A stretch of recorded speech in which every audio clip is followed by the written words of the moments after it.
The Hedge Knight is the first part of the anthology A Knight of the Seven Kingdoms. The three-part anthology is a prequel to A Song of Ice and Fire, set 100 years before A Game of Thrones. It was written by George R.R. Martin, is read by Sharon P. Grunwald, and produced by TOKYBOOK.com. All audio content of this book belongs to copyright at TOKYBOOK.com. Visit TOKYBOOK.com for more audiobooks. A Knight of the Seven Kingdoms Preface. Taking place nearly a century before the events of A Game of Thrones, A Knight of the Seven Kingdoms compiles the first three official prequel novellas to George R.R. Martin's ongoing masterwork, A Song of Ice and Fire. These never-before-collected adventures recount an age when the Targaryen line still holds the throne, and the memory of the last dragon has not yet passed from living consciousness. Before Tyrion Lannister and Podrick Payne, there was Dunk and Egg. A young, naive, but ultimately courageous hedge knight, Sir Duncan the Tall towers above his rivals, in stature if not experience. Tagging along is his diminutive squire, a boy called Egg, whose true name is hidden from all he and Dunk encounter. Though more improbable heroes may not be found in all of Westeros, great destinies lay ahead for these two, as do powerful foes, royal intrigue, and outrageous exploits. A Knight of the Seven Kingdoms is a must-have collection that proves chivalry isn't dead. Yet. The Hedge Knight, A Tale of the Seven Kingdoms, Book 1, by George R.R. Martin. The story offered here takes place about 100 years prior to the events described in A Game of Thrones. The spring rains had softened the ground, so Dunk had no trouble digging the grave. He chose a spot on the western slope of a low hill, for the old man had always loved to watch the sunset.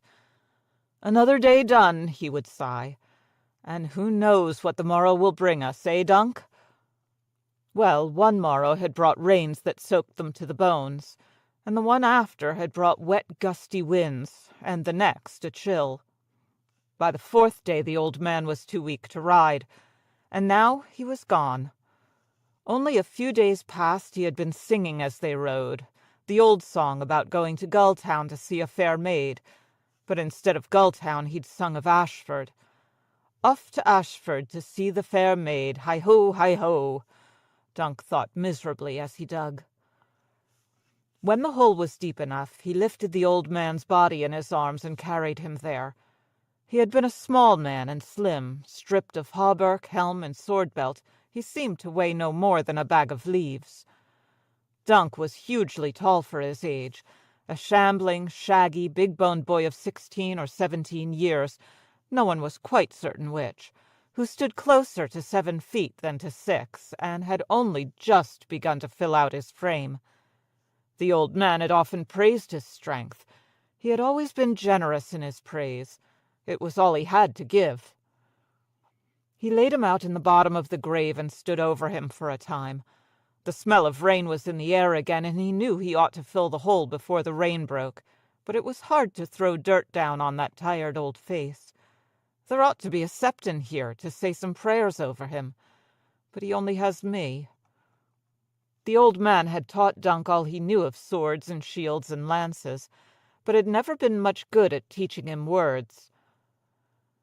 "I'd leave your sword, but it rust in the ground," he said at last, apologetic. "The gods will give you a new one, I guess. I wish you didn't die, sir." He paused, uncertain what else needed to be said. He didn't know any prayers, not all the way through. The old man had never been much for praying. "You were a true knight, and you never beat me when I didn't deserve it," he finally managed. "Except that one time in Maidenpool. It was the inn boy who ate the widow woman's pie, not me. I told you. It don't matter now.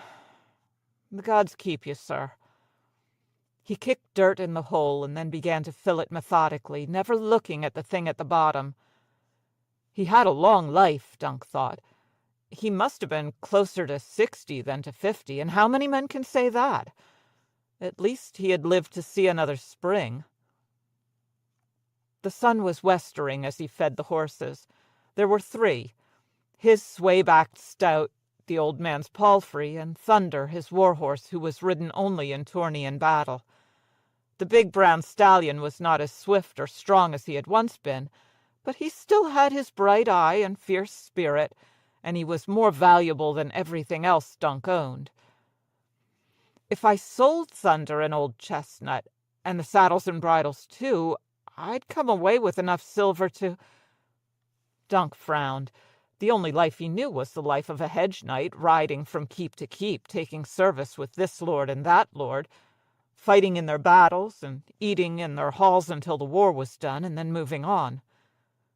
There were tourneys from time to time as well, though less often, and he knew that some hedge knights turned robber during lean winters, though the old man never had. I could find another hedge knight in need of a squire to tend his animals and clean his mail, he thought. Or might be I could go to some city, to Janisport or King's Landing, and join the city watch, or else... He had piled the old man's things under an oak. The cloth purse contained 3 silver stags, 19 copper pennies, and a chipped garnet.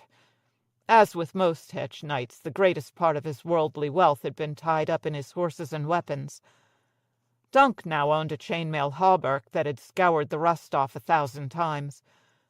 An iron half-helm with a broad nasal and a dent on the left temple, a sword belt of cracked brown leather, and a long sword in a wooden leather scabbard. A dagger, a razor, a whetstone, greaves and gorget, an 8-foot war lance of turned ash topped by a cruel iron point, and an oaken shield with a scarred metal rim bearing the sigil of Sir Arlen of Pennytree, a winged chalice, silver on brown.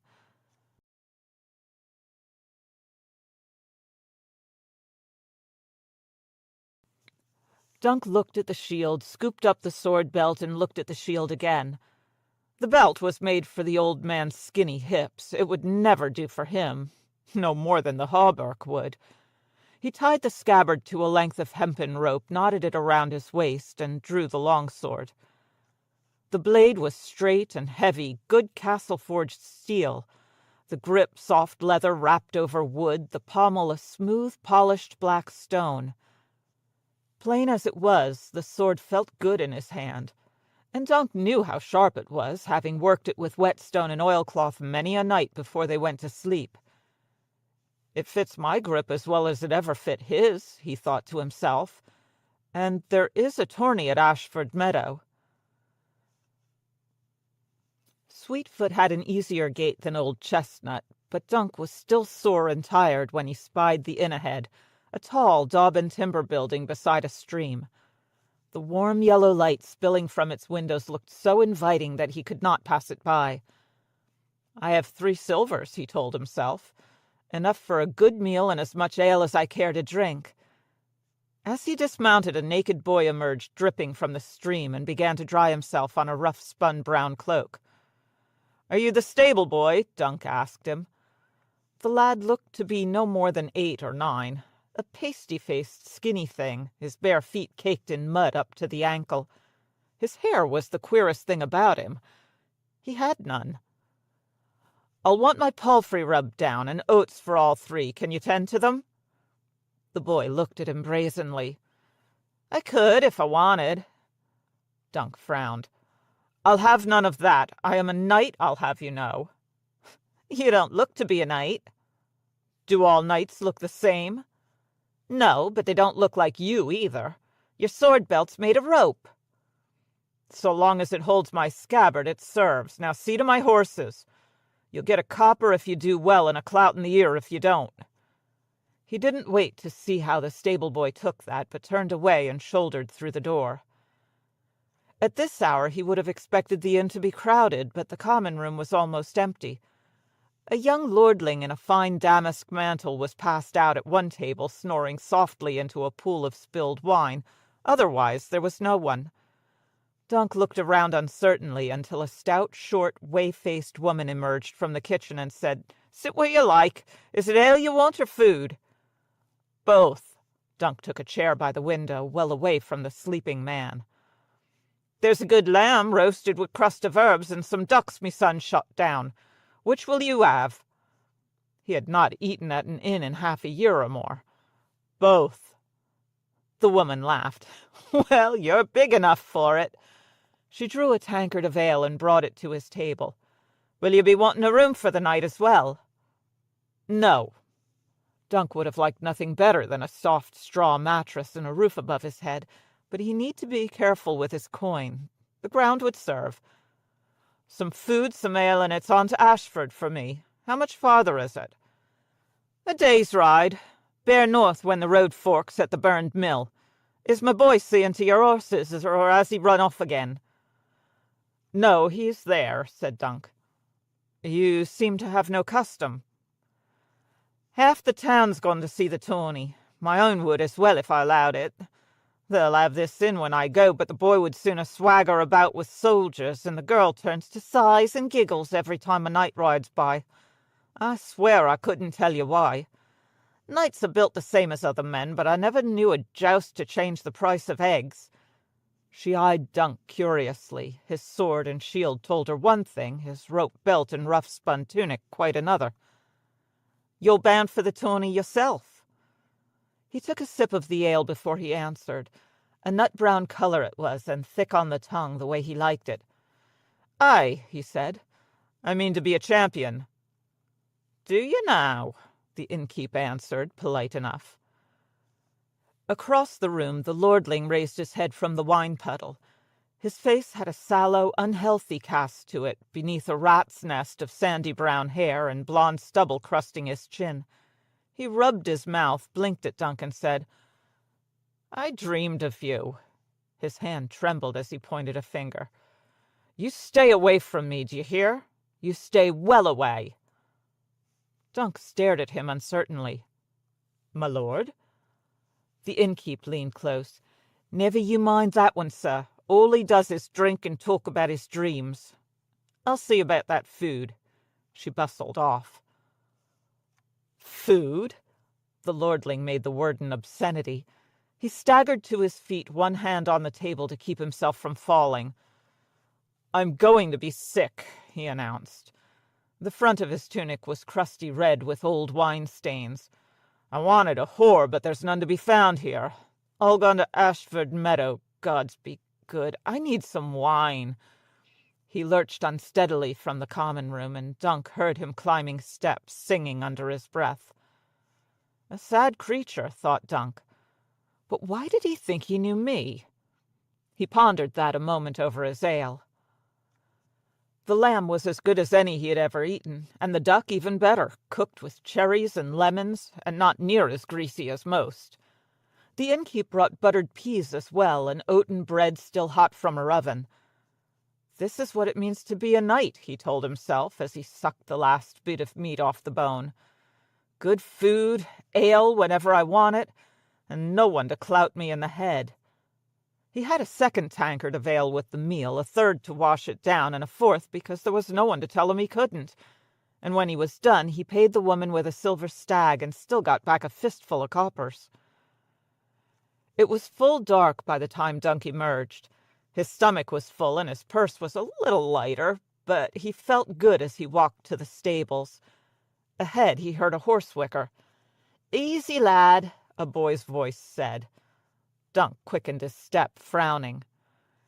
He found the stable boy mounted on Thunder and wearing the old man's armor. The hauberk was longer than he was, and he'd had to tilt the helm back on his head or else he would have covered his eyes. He looked utterly intent and utterly absurd. Dunk stopped in the stable door and laughed. The boy looked up, flushed, and vaulted to the ground. "My lord, I did not mean—" "Thief," Dunk said, trying to sound stern. "Take off that armor and be glad that Thunder didn't kick you in that fool head. He's a war horse, not a boy's pony." The boy took off the helm and flung it into the straw. "I could ride him as well as you," he said, bold as you please. "Close your mouth. I want none of your insolence.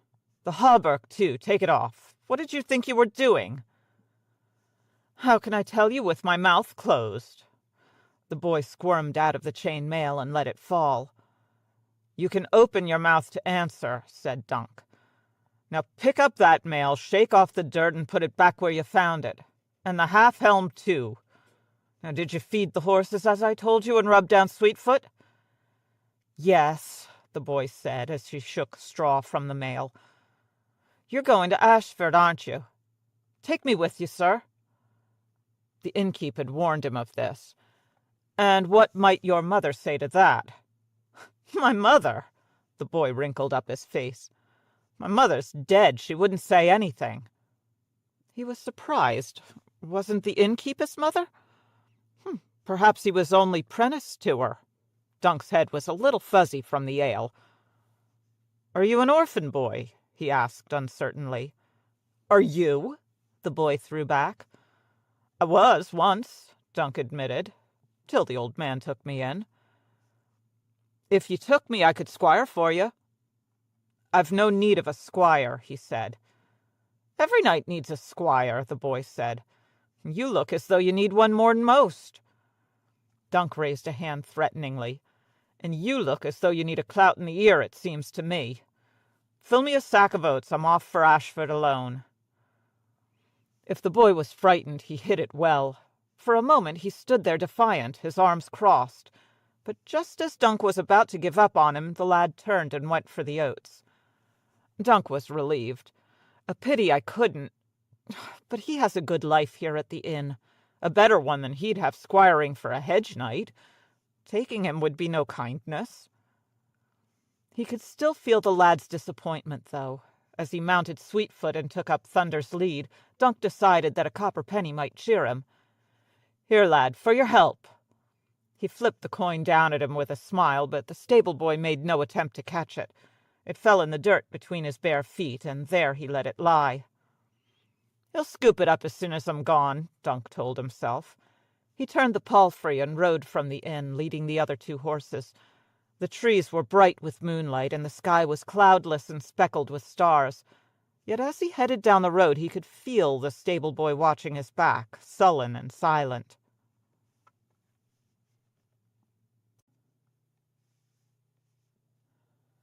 The Hedge Knight, Part 2. The shadows of the afternoon were growing long when Dunk reined up on the edge of the broad Ashford meadow. 70 pavilions had already risen on the grassy field. Some were small, some large, some square, some round, some of sailcloth, some of linen, some of silk, but all were brightly colored, with long banners streaming from their center poles, brighter than a field of wildflowers, with rich reds and sunny yellows, countless shades of green and blue, deep blacks and grays and purples. The old man had ridden with some of these knights. Others Dunk knew from tales told in common rooms and round campfires.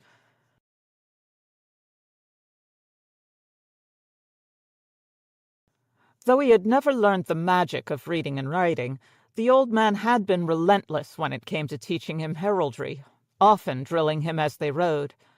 The nightingales belonged to Lord Caron of the Marches, as skilled with a high harp as he was with a lance.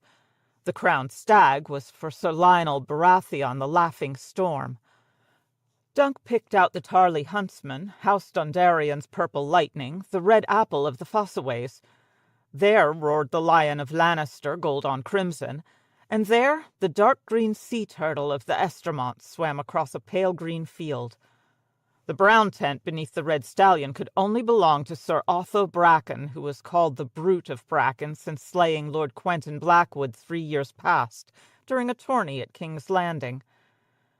Dunk heard that Sir Otho struck so hard with the blunted long-axe that he stove in the visor of Lord Blackwood's helm, and the face beneath it. He saw some Blackwood banners as well.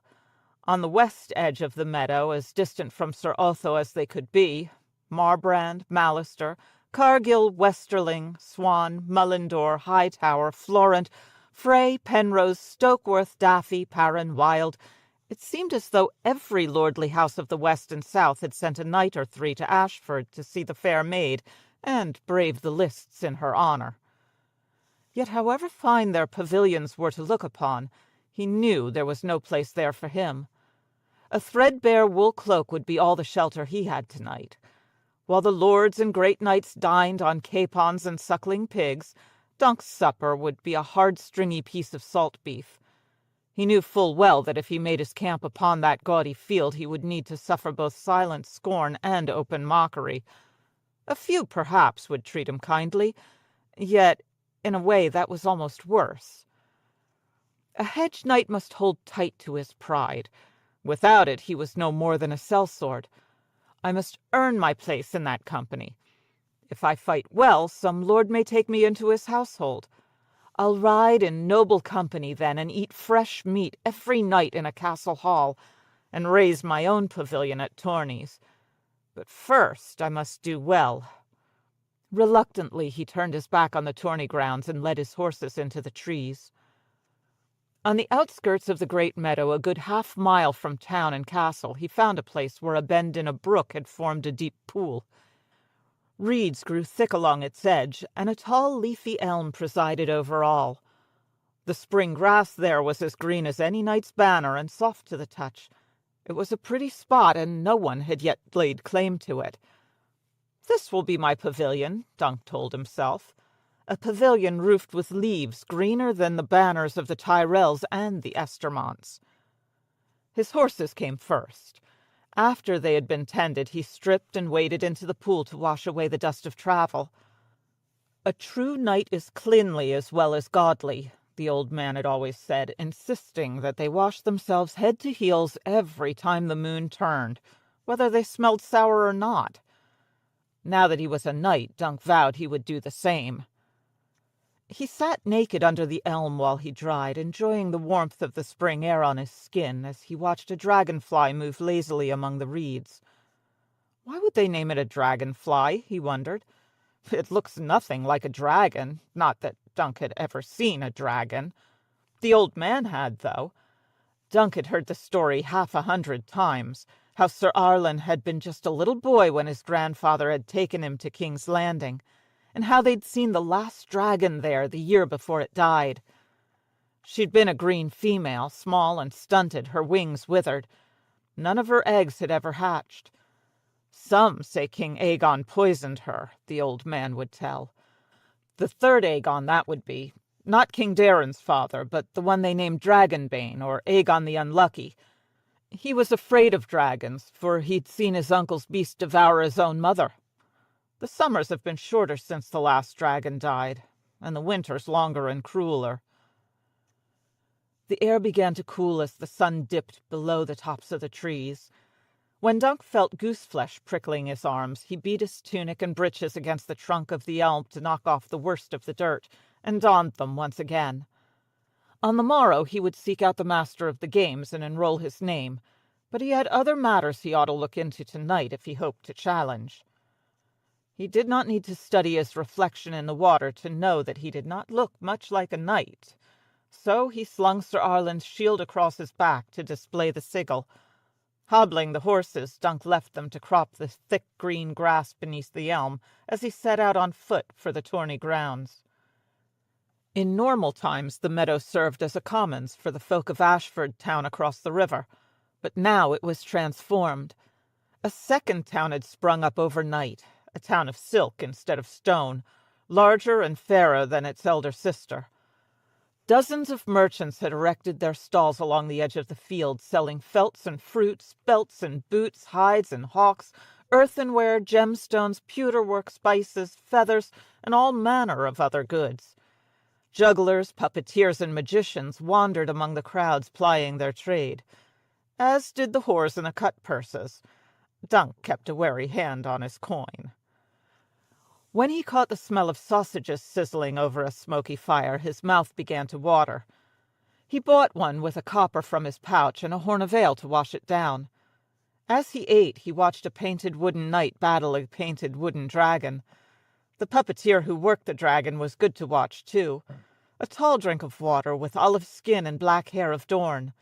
She was slim as a lance, with no breasts to speak of, but Dunk liked her face, and the way her fingers made the dragon snap and slither at the end of its strings.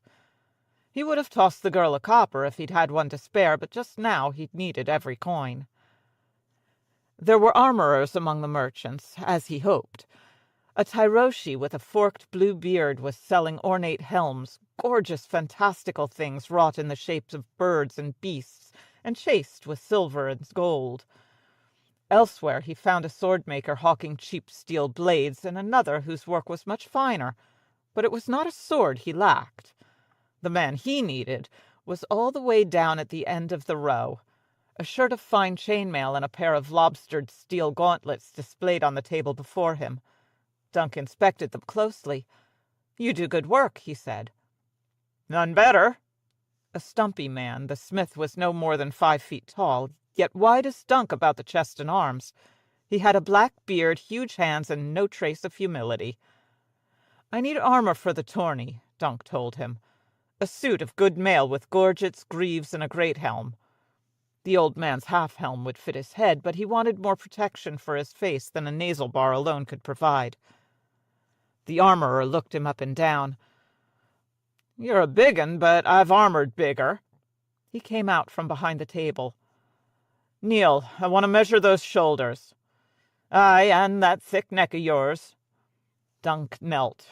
The armorer laid a length of knotted rawhide along his shoulders, grunted, slipped it about his throat, grunted again. "Lift your arm." "No, the right." He grunted a third time. "Now you can stand." The inside of a leg, the thickness of his calf, and the size of his waist elicited further grunts. "I have some pieces in my wagon that might do for you," the man said when he was done. "Nothing prettied up with gold nor silver, mind you, just good steel, strong and plain. I make helms that look like helms, not winged pigs and queer foreign fruits. But mine'll serve you better if you take a lance in the face." "It's all I want," said Dunk. "How much?" 800 stags, for I'm feeling kindly." 800? It was more than he had expected. I could trade you some old armor made for a smaller man. A half-helm, a mail hauberk." "Steely Pate sells only his own work," the man declared. "But it might be I could make use of the metal if it's not too rusted. I'll take it and armor you for 600. Dunk could beseech Pate to give him the armor on trust, but he knew what sort of answer that request would likely get. He had traveled with the old man long enough to learn that merchants were notoriously mistrustful of hedge knights, some of whom were little better than robbers. "I'll give you 2 silvers now, and the armor and the rest of the coin on the morrow." The armorer studied him a moment. 2 silvers buys you a day. After that I sell my work to the next man." Dunk scooped the stags out of his pouch and placed them in the armorer's calloused hand. "You'll get it all. I mean to be a champion here." "Do you?" Pate bit one of the coins. "And these others, I suppose they all just came to cheer you on." The moon was well up by the time he turned his steps back toward his elm. Behind him, Ashford Meadows was ablaze with torchlight. The sounds of song and laughter drifted across the grass, but his own mood was somber. He could think of only one way to raise the coin for his armor, and if he should be defeated— "One victory is all I need," he muttered aloud. "That's not so much to hope for." Even so, the old man would never have hoped for it. Sir Arlen had not ridden a tilt since the day he had been unhorsed by the Prince of Dragonstone in a tourney at Storm's End many years before. "It's not every man who can boast that he broke 7 lances against the finest knight in the 7 kingdoms," he would say. "I could never hope to do better, so why should I try?" Dunk had suspected that Sir Arlen's age had more to do with it than the Prince of Dragonstone did, but he never dared to say as much. The old man had his pride, even at the last. "I'm quick and strong," he always said so. What was true for him need not be true for me, he told himself stubbornly. He was moving through a patch of weed, chewing over his chances in his head, when he saw a flicker of firelight through the bushes. "What's this?" Dunk did not stop to think. Suddenly his sword was in his hand, and he was crashing through the grass. He burst out roaring and cursing, only to jerk to a sudden halt at the sight of the boy beside the campfire. You? He lowered the sword. What are you doing here? Cooking a fish, said the bald boy. D'you want some? I meant, how did you get here? Did you steal a horse? I rode in the back of a cart with a man who was bringing some lambs to the castle for my Lord of Ashford's table. Well, you'd best see if he's gone yet, or find another cart. I won't have you here. You can't make me go, the boy said, impertinent. I'd have enough of that in. I'll have no more insolence from you, Dunk warned. I should throw you over my horse right now and take you home. You'd need to ride all the way to King's Landing, said the boy. You'd miss the tourney. King's Landing. For a moment Dunk wondered if he was being mocked, but the boy had no way of knowing that he had been born in King's Landing as well. Another wretch from Flea Bottom like as not, and who can blame him for wanting out of that place? He felt foolish, standing there with sword in hand over an 8-year-old orphan. He sheathed it, glowering, so the boy would see that he would suffer no nonsense. I ought to give him a good beating at least, he thought, but the child looked so pitiful he couldn't bring himself to hit him. He glanced around the camp. The fire was burning merrily within a neat circle of rocks. The horses had been brushed, and clothes were hanging from the elm, drying in the flames. What are those doing there? I washed them, the boy said, and I groomed the horses, made the fire, and caught the fish. I'd have raised you a pavilion, but I couldn't find one. There's my pavilion. Dunk swept a hand above his head at the branches of the tall elm that loomed above them. That's a tree, the boy said, unimpressed. It's all the pavilion a true knight needs. I would sooner sleep under the stars than in some smoky tent. What if it rains? The tree will shelter me. Trees leak. Dunk laughed. So they do. Well, if truth be told, I lack the coin for a pavilion. And you'd best turn that fish, or it'll be burned on the bottom and raw on the top. You'd never make a kitchen boy. I would if I wanted, the boy said, but he turned the fish. What happened to your hair? Dunk asked of him. The maester shaved it off. Suddenly self-conscious, the boy pulled up the hood of his dark brown cloak, covering his head. Dunk had heard that they did that sometimes, to treat lice or rootworm or certain sicknesses. Are you ill? No, said the boy. What's your name? Dunk, he said. The wretched boy laughed aloud as if it was the funniest thing he'd ever heard. Dunk, he said. Sir Dunk! That's no name for a knight. Is it short for Duncan? Was it? The old man had called him just Dunk for as long as he could recall, and he did not remember much of his life before. Duncan, yes, he said. Sir Duncan of... Dunk had no other name nor any house. Sir Arlen had found him living wild in the stews and alleys of Flea Bottom. He had never known his father or mother. What was he to say? Sir Duncan of Flea Bottom? Didn't sound very knightly. He could take Pennytree. But what if they asked him where it was? Dunk had never been to Pennytree, nor had the old man talked much about it. He frowned for a moment and then blurted out, Sir Duncan the Tall. He was tall. No one could dispute that, and it sounded puissant, though the little sneak didn't seem to think so. I've never heard of any Sir Duncan the Tall. Oh, do you know every knight in the 7 kingdoms, then? The boy looked at him boldly. The good ones? Well, I'm as good as any. After the tourney, they'll all know that. Do you have a name, thief? The boy hesitated. Egg, he said. Dunk did not laugh. His head does look like an egg. Small boys can be cruel, and grown men as well. Egg, he said. I should beat you bloody and send you on your way, but the truth is I have no pavilion, and I have no squire either. If you swear you'll do as you're told, I'll let you serve me for the tourney. And after that, well, we'll see. If I decide you're worth your keep, you'll have clothes on your back and food in your belly. The clothes might be rough-spun, and the food salt beef and salt fish, and maybe some venison from time to time where there are no foresters about, but you won't go hungry. And I promise not to beat you except when you deserve it." Egg smiled. "Yes, my lord."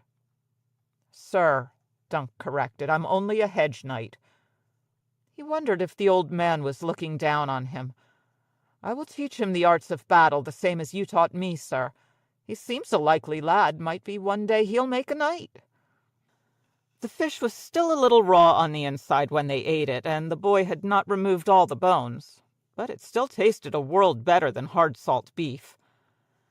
Egg soon fell asleep beside the dying fire. Dunk lay on his back nearby, his big hands behind his head, gazing up at the night sky. He could hear distant music from the tourney grounds half a mile away. The stars were everywhere, thousands and thousands of them. One fell as he was watching, a bright green streak that flashed across the black and then was gone. A falling star brings luck to him who sees it, Dunk thought. But the rest of them are all in their pavilions by now, staring up at silk instead of sky. So the luck is mine alone.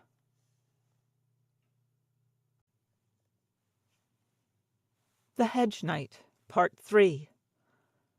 In the morning he woke to the sound of a cock crowing. Egg was still there, curled up beneath the old man's second-best cloak. Oh, the boy did not run off during the night. That's a start. He prodded him awake with his foot. "Up, there's work to do." The boy rose quickly enough, rubbing his eyes. "Help me saddle Sweetfoot," Dunk told him. "What about breakfast?"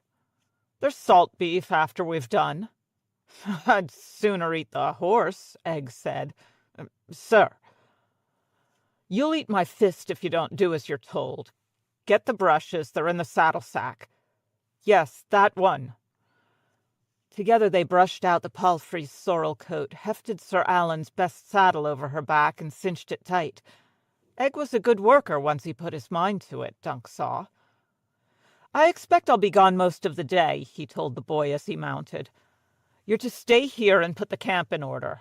Make sure no other thieves come nosing about." "Can I have a sword to run them off with?" Egg asked. He had blue eyes, Dunk saw, very dark, almost purple. His bald head made them seem huge somehow. "No," said Dunk. "A knife's enough, and you'd best be here when I come back, you hear me? Rob me and run off, and I'll hunt you down. I swear I will. With dogs." "You don't have any dogs," Egg pointed out. "I'll get some," said Dunk. "Just for you." He turned Sweetfoot's head toward the meadow and moved off at a brisk trot, hoping the threat would be enough to keep the boy honest. Save for the clothes on his back, the armor in his sack, and the horse beneath him, everything Dunk owned in the world was back at that camp. I'm a great fool to trust the boy so far, but it's of no more than the old man did for me, he reflected. The mother must have sent him to me so that I could pay my debt. As he crossed the field, he heard the ring of hammers from the riverside, where carpenters were nailing together jousting barriers and raising a lofty viewing stand. A few new pavilions were going up as well, while the knights who had come earlier slept off last night's revels, or sat to break their fasts. Duck could smell wood smoke, and bacon as well. To the north of the meadows flowed the river Cockleswent, a vassal stream to the mighty Mander. Beyond the shallow ford lay town and castle. Dunk had seen many a market town during his journeys with the old man. This was prettier than most. The whitewashed houses with their thatched roofs had an inviting aspect to them. When he was smaller, he used to wonder what it would be like to live in such a place, to sleep every night with a roof over your head and wake every morning with the same walls wrapped around you. It may be that soon I'll know. Aye, an egg, too. It could happen. Stranger things happened every day. Ashford Castle was a stone structure built in the shape of a triangle with round towers rising 30 feet tall at each point and thick crenellated walls running between. Orange banners flew from its battlements, displaying the white sun and chevron sigil of its lord.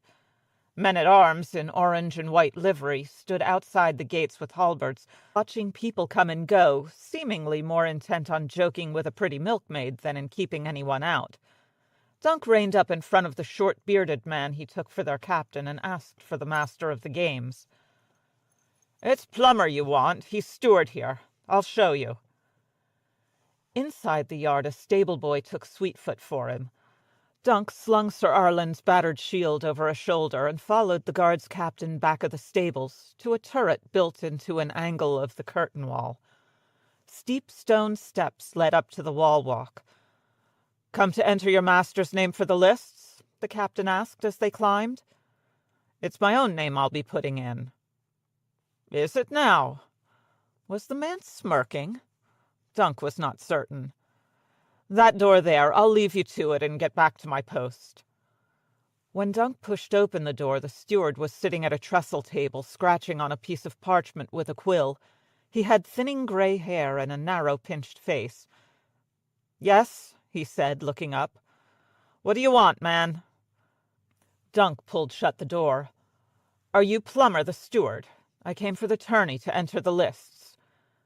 Plummer pursed his lips. "My lord's tourney is a contest for knights. Are you a knight?" He nodded, wondering if his ears were red. "A knight with a name, mayhaps?" Dunk. Oh, why had he said that? "Sir Duncan the Tall." "And where might you be from, Sir Duncan the Tall?" "Every place. I was squire to Sir Arlen of Pennytree since I was 5 or 6. This is his shield." He showed it to the steward. "He was coming to the tourney, but he caught a chill and died, so I came in his stead. He knighted me before he passed with his own sword." Dunk drew the long sword and laid it on the scarred wooden table between them. The master of the lists gave the blade no more than a glance. "A sword it is, for a certainty. I've never heard of this Arlen of Pennytree, however. You were his squire, you say?" "He always said he meant for me to be a knight, as he was. When he was dying, he called for his long sword and bade me kneel. He touched me once on my right shoulder and once on my left and said some words. And when I got up, he said I was a knight." "Humph!" The man Plummer rubbed his nose. "Any knight can make a knight, it is true, though it is more customary to stand a vigil and be anointed by a septon before taking your vows. Were there any witnesses to your dubbing?" "Only a robin up in a thorn tree. I heard it as the old man was saying the words. He charged me to be a good knight and true, to obey the 7 gods, defend the weak and innocent, serve my lord faithfully, and defend the realm with all my might. And I swore that I would." "No doubt." Plummer did not deign to call him sir. Dunk could not help but notice. "I shall need to consult with Lord Ashford. Will you or your late master be known to any of the good knights here assembled?" Dunk thought a moment. "There was a pavilion flying the banner of House Dundarian, the black with purple lightning." "That would be Sir Manfred of that house." "Sir Arlen served his lord father in Dorne 3 years past. Sir Manfred might remember me." "I would advise you to speak to him. If he will vouch for you, bring him here with you on the morrow at this same time." "As you say, my lord." He started for the door. "Sir Duncan," the steward called after him. Dunk turned back. "You are aware," the man said, "that those vanquished in tourney forfeit their arms, armor, and horse to the victors, and must needs ransom them back." "I know." "And do you have the coin to pay such ransom?" Now he knew his ears were red. "I won't have need of coin," he said, praying it was true. "All I need is 1 victory.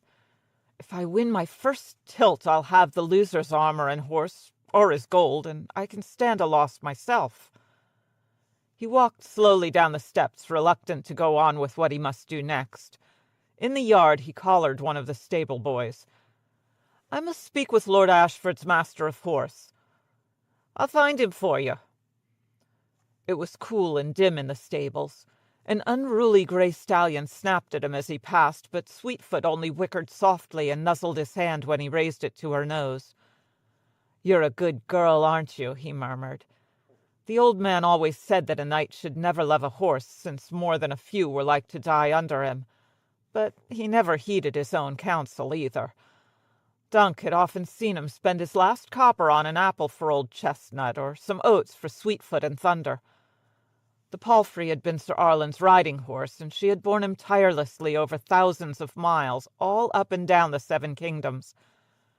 Dunk felt as though he were betraying an old friend, but what choice did he have? Chestnut was too old to be worth much of anything, and Thunder must carry him in the lists. Some time passed before the master of horse deigned to appear. As he waited, Dunk heard a blare of trumpets from the walls and a voice in the yard. Curious, he led Sweetfoot to the stable door to see what was happening.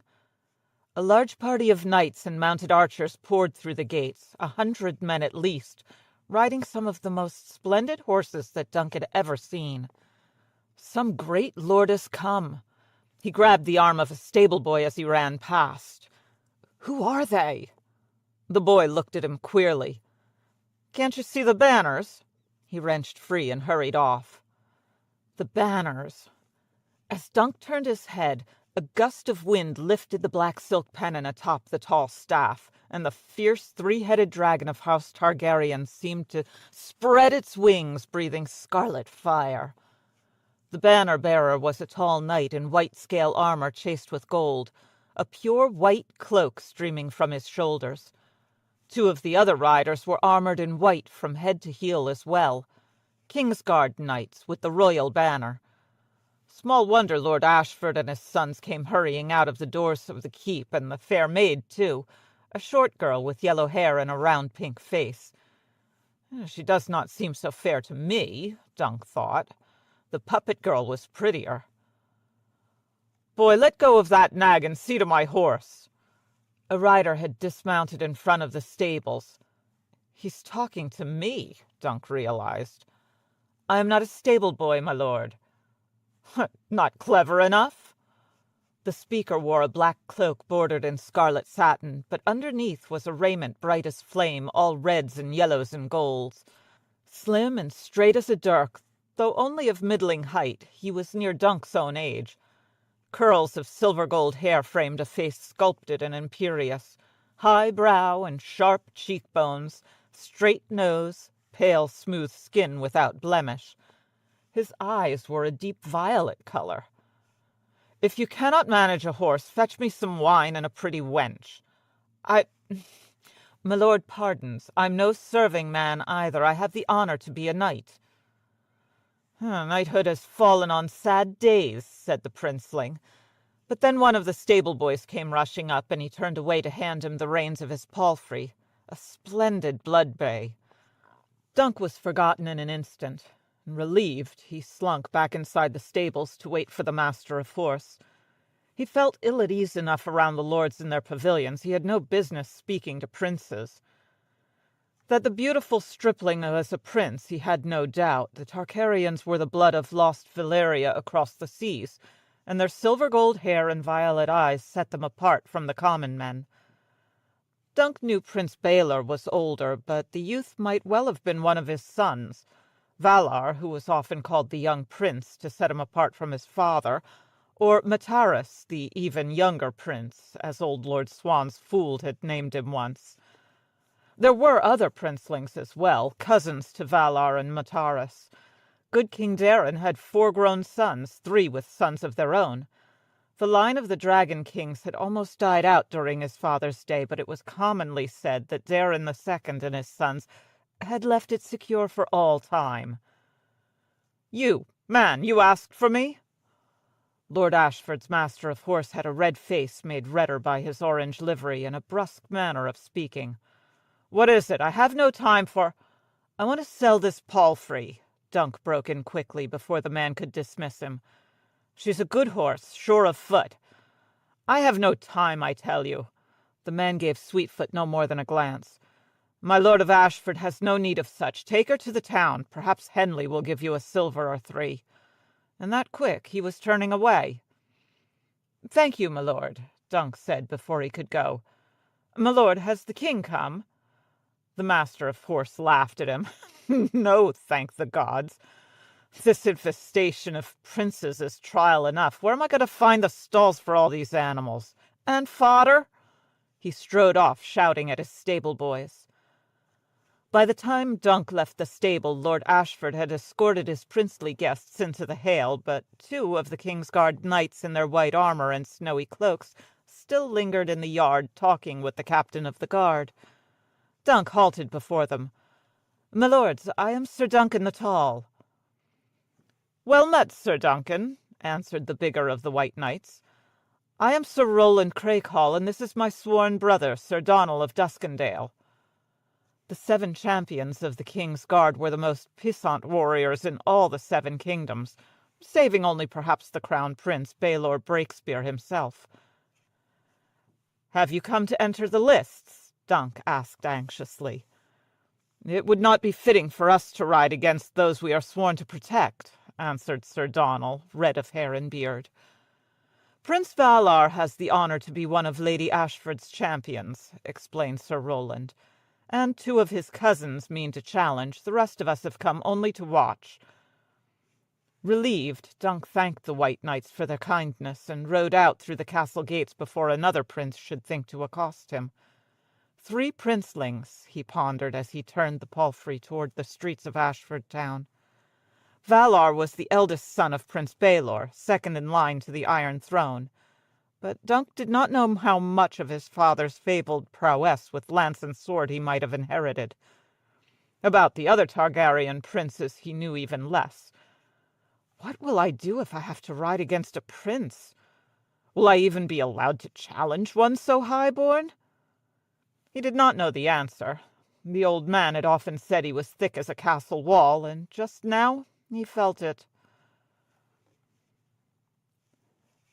Henley liked the look of Sweetfoot well enough until he heard Dunk wanted to sell her.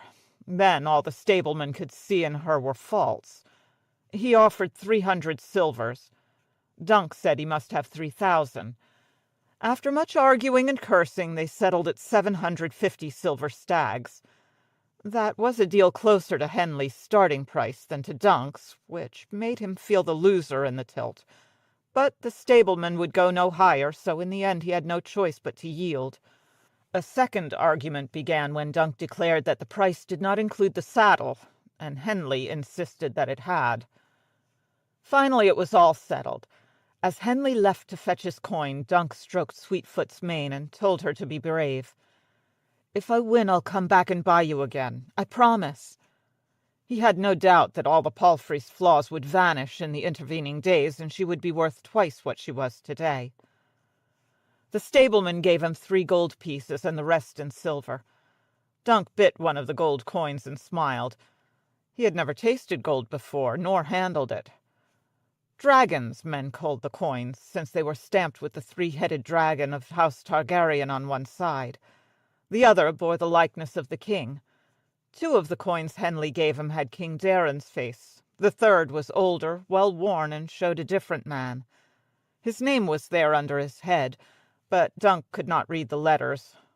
Gold had been shaved off its edges, too, he saw. He pointed this out to Henley, and loudly. The stableman grumbled, but handed over another few silvers and a fistful of coppers to make up the weight. Dunk handed a few of the coppers right back and nodded at Sweetfoot. "That's for her," he said. "See that she has some oats tonight. Aye, and an apple, too." With the shield on his arm and the sack of old armor slung over his shoulder, Dunk set out on foot through the sunny streets of Ashford town. The heft of all that coin in his pouch made him feel queer, almost giddy on one hand, and anxious on the other. The old man had never trusted him with more than a coin or 2 at a time. He could live a year on this much money. And what will I do when it's gone? Sell thunder? That road ended in beggary or outlawry. This chance will never come again. I must risk all. By the time he splashed back across the ford to the south bank of the Cockleswent, the morning was almost done, and the tourney grounds had come to life once more. The wine sellers and sausage makers were doing a brisk trade. A dancing bear was shuffling along to his master's playing as a singer sang the Bear, and the Maiden Fair. Jugglers were juggling, and the puppeteers were just finishing another fight. Dunk stopped to watch the wooden dragon slain. When the puppet knight cut its head off and the red sawdust spilled out onto the grass, he laughed aloud and threw the girl 2 coppers. "One for last night," he called. She caught the coins in the air and threw him back a smile as sweet as any he had ever seen.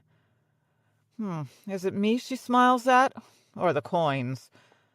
Dunk had never been with a girl, and they made him nervous. Once, 3 years past, when the old man's purse was full after half a year in the service of blind Lord Florent, he'd told Dunk the time had come to take him to a brothel and make him a man. He had been drunk, though, and when he was sober he did not remember, and Dunk had been too embarrassed to remind him. He was not certain he wanted a whore anyway. If he could not have a high-born maiden like a proper knight, he wanted one who at least liked him more than his silver. "Will you drink a horn of ale?" he asked the puppet girl as she was scooping the sawdust blood back into her dragon. With me, I mean. Or a sausage. I had a sausage last night, and it was good. They're made with pork, I think." "I thank you, my lord, but we have another show." The girl rose and ran off to the fierce, fat Dornish woman who worked the puppet knight, while Dunk stood there feeling stupid. He liked the way she ran, though. A pretty girl, and tall. I would not have to kneel to kiss that one. He knew how to kiss. A tavern girl had showed him one night in Lannisport a year ago, but she had been so short she had to sit on the table to reach his lips. The memory made his ears burn. Oh, what a great fool he was. It was jousting he should be thinking about, not kissing. Lord Ashford's carpenters were whitewashing the waist-high wooden barriers that would separate the jousters. Dunk watched them work a while. There were 5 lanes, arrayed north to south, so none of the competitors would ride with the sun in his eyes. A 3-tiered viewing stand had been raised on the eastern side of the lists, with an orange canopy to shield the lords and ladies from rain and sun. Most would sit on benches, but 4 high-backed chairs had been erected in the center of the platform for Lord Ashford, the fair maid, and the visiting princes. On the eastern verge of the meadow a quintain had been set up, and a dozen knights were tilting at it, sending the pole arm spinning every time they struck the splintered shield suspended from one end. Dunk watched the brood of bracken take his turn, and then the Lord Caron of the Marches. "I do not have as good a seat as any of them," he thought uneasily. Elsewhere men were training afoot, going at each other with wooden swords while their squires stood shouting ribald advice. Dunk watched a stocky youth try to hold off a muscular knight who seemed lithe and quick as a mountain cat. Both had the red apple of the Fossaways painted on their shields, but the younger man's was soon hacked and chipped to pieces. "Here's an apple that's not ripe yet," the older said as he slammed the other's helm. The younger Fossaway was bruised and bloody by the time he yielded, but his foe was hardly winded. He raised his visor, looked about, saw Dunk, and said, "You there! Yes, you, the big one. Knight of the Winged Chalice? Is that a long sword you wear?" "It is mine by rights," Dunk said defensively. "I am Sir Duncan the Tall." "And I, Sir Stephen Fossaway. Would you care to try me, Sir Duncan the Tall? It would be good to have someone new to cross swords with. My cousin's not ripe yet, as you've seen." "Do it, Sir Duncan," urged the beaten Fossaway as he removed his helm. "I may not be ripe, but my good cousin is rotten to the core.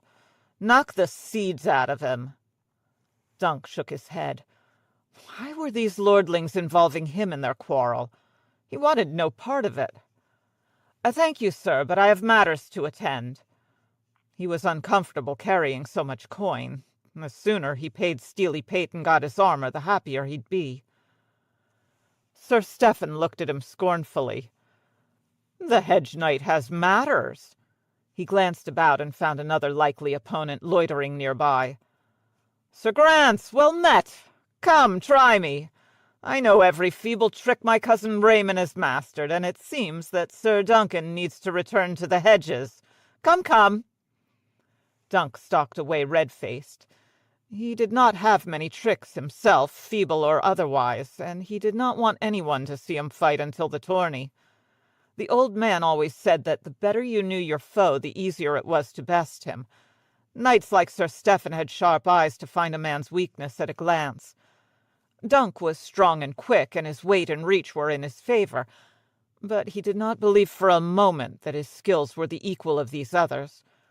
Sir Arlen had taught him as best he could, but the old man had never been the greatest of knights even when young. Great knights did not live their lives in the hedges or die by the side of a muddy road. "That will not happen to me," Dunk vowed. "I will show them that I can be more than a hedge knight." "Sir Duncan!" The younger Fossaway hurried to catch him. "I should not have urged you to try my cousin. I was angry with his arrogance, and you're so large I thought... Well, it was wrong of me. You wear no armor. He would have broken your hand if he could, or a knee. He likes to batter men in the training yard, so they'll be bruised and vulnerable later should he meet them in the lists." "He did not break you." "No, but I'm his own blood, though his is the senior branch of the apple tree, as he never ceases to remind me.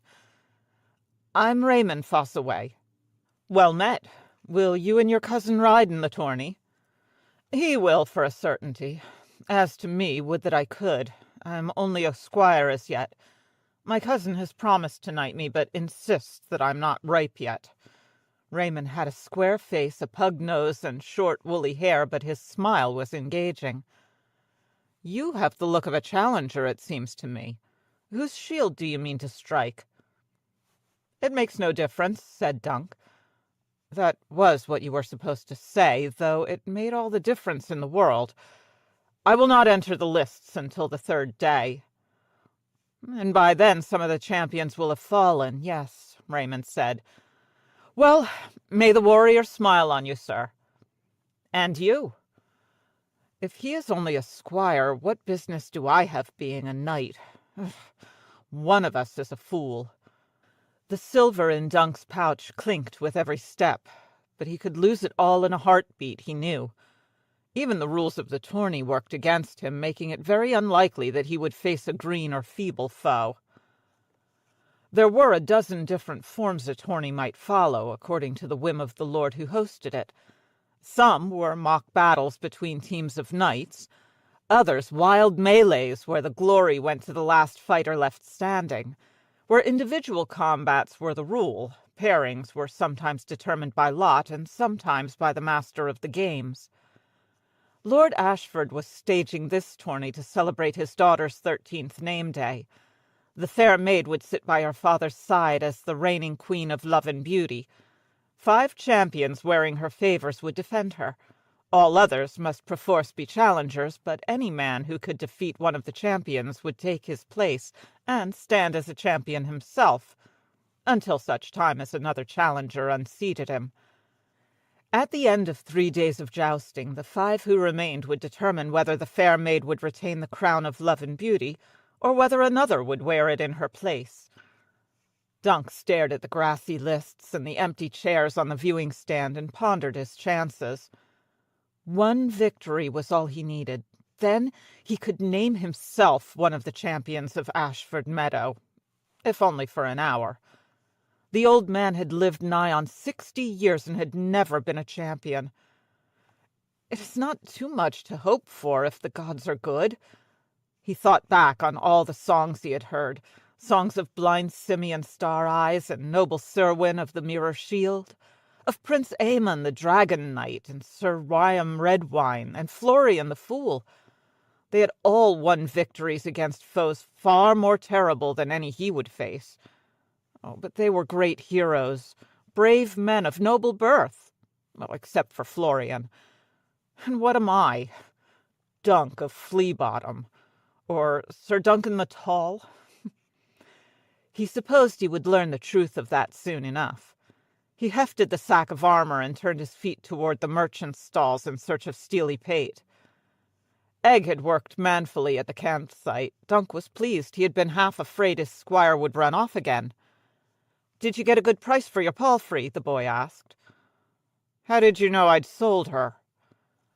"You rode off and walked back, and if robbers had stolen her, you'd be more angry than you are." "I got enough for this." Dunk took out his new armor to show the boy. "If you're ever to be a knight, you'll need to know good steel from bad.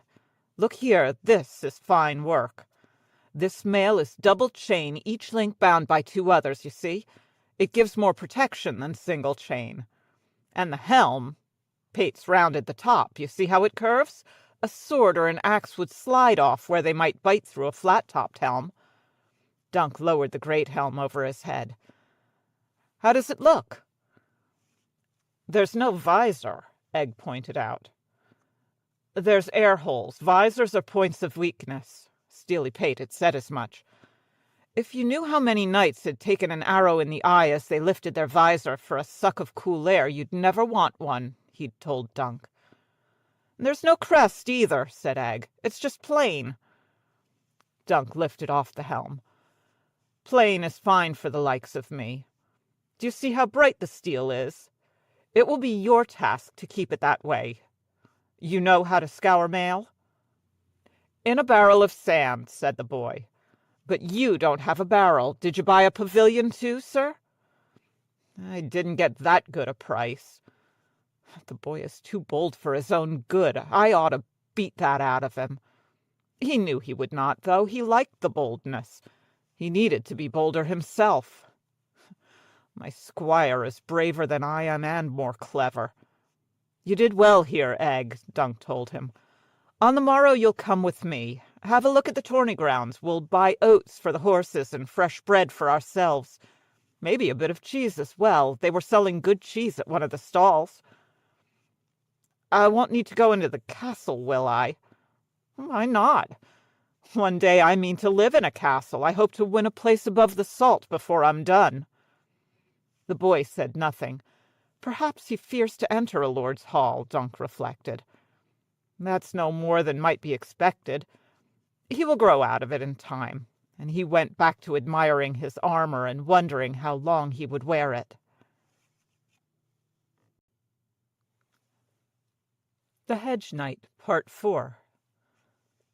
Sir Manfred was a thin man with a sour look on his face. He wore a black surcoat slashed with the purple lightning of House Dundarian, but Dunk would have remembered him anyway by his unruly mane of red-gold hair. Sir Arlen served your Lord Father when he and Lord Caron burned the Vulture King out of the Red Mountains, sir, he said from one knee. I was only a boy then, but I squired for him, Sir Arlen of Pennytree. Sir Manfred scowled. No, I know him not, nor you, boy. Dunk showed him the old man's shield. This was his sigil, the winged chalice. My lord father took 800 knights and near 4,000 foot into the mountains. I cannot be expected to remember every one of them, nor what shields they carried. It may be that you were with us, but... Sir Manfred shrugged. Dunk was struck speechless for an instant. The old man took a wound in your father's service. How can you have forgotten him? They will not allow me to challenge unless some knight or lord will vouch for me. And what is that to me? Said Sir Manfred. I've given you enough of my time, sir. If he went back to the castle without Sir Manfred, he was lost. Dunk eyed the purple lightning embroidered across the black wool of Sir Manfred's surcoat and said, I remember your father telling the camp how your house got its sigil. One stormy night, as the first of your line bore a message across the Dornish marches, an arrow killed his horse beneath him and spilled him on the ground. 2 Dornishmen came out of the darkness in ringmail and crested helms. His sword had broken beneath him when he fell, and when he saw that, he thought he was doomed. But as the Dornishmen closed to cut him down, lightning cracked from the sky. It was a bright burning purple, and it split, striking the Dornishmen in their steel and killing them both where they stood. The message gave the Storm King victory over the Dornish, and in thanks he raised the messenger to lordship. He was the first Lord Dundarian, so he took for his arms a forked purple lightning bolt on a black field powdered with stars. If Dunk thought the tale would impress Sir Manfred, he could not have been more wrong. Every potboy and groom who's ever served my father hears that story soon or late, knowing it doesn't make you a knight. Begone with you, sir. It was with a leaden heart that Dunk returned to Ashford Castle, wondering what he might say so that Plummer would grant him the right of challenge. The steward was not in his turret chamber, however. A guard told him he might be found in the great hall. "Shall I wait here?" Dunk asked. "How long will he be?" "How should I know? Do what you please." The great hall was not so great as halls went, but Ashford was a small castle. Dunk entered through a side door and spied the steward at once. He was standing with Lord Ashford and a dozen other men at the top of the hall. He walked toward them beneath a wall hung with wool tapestries of fruit and flower.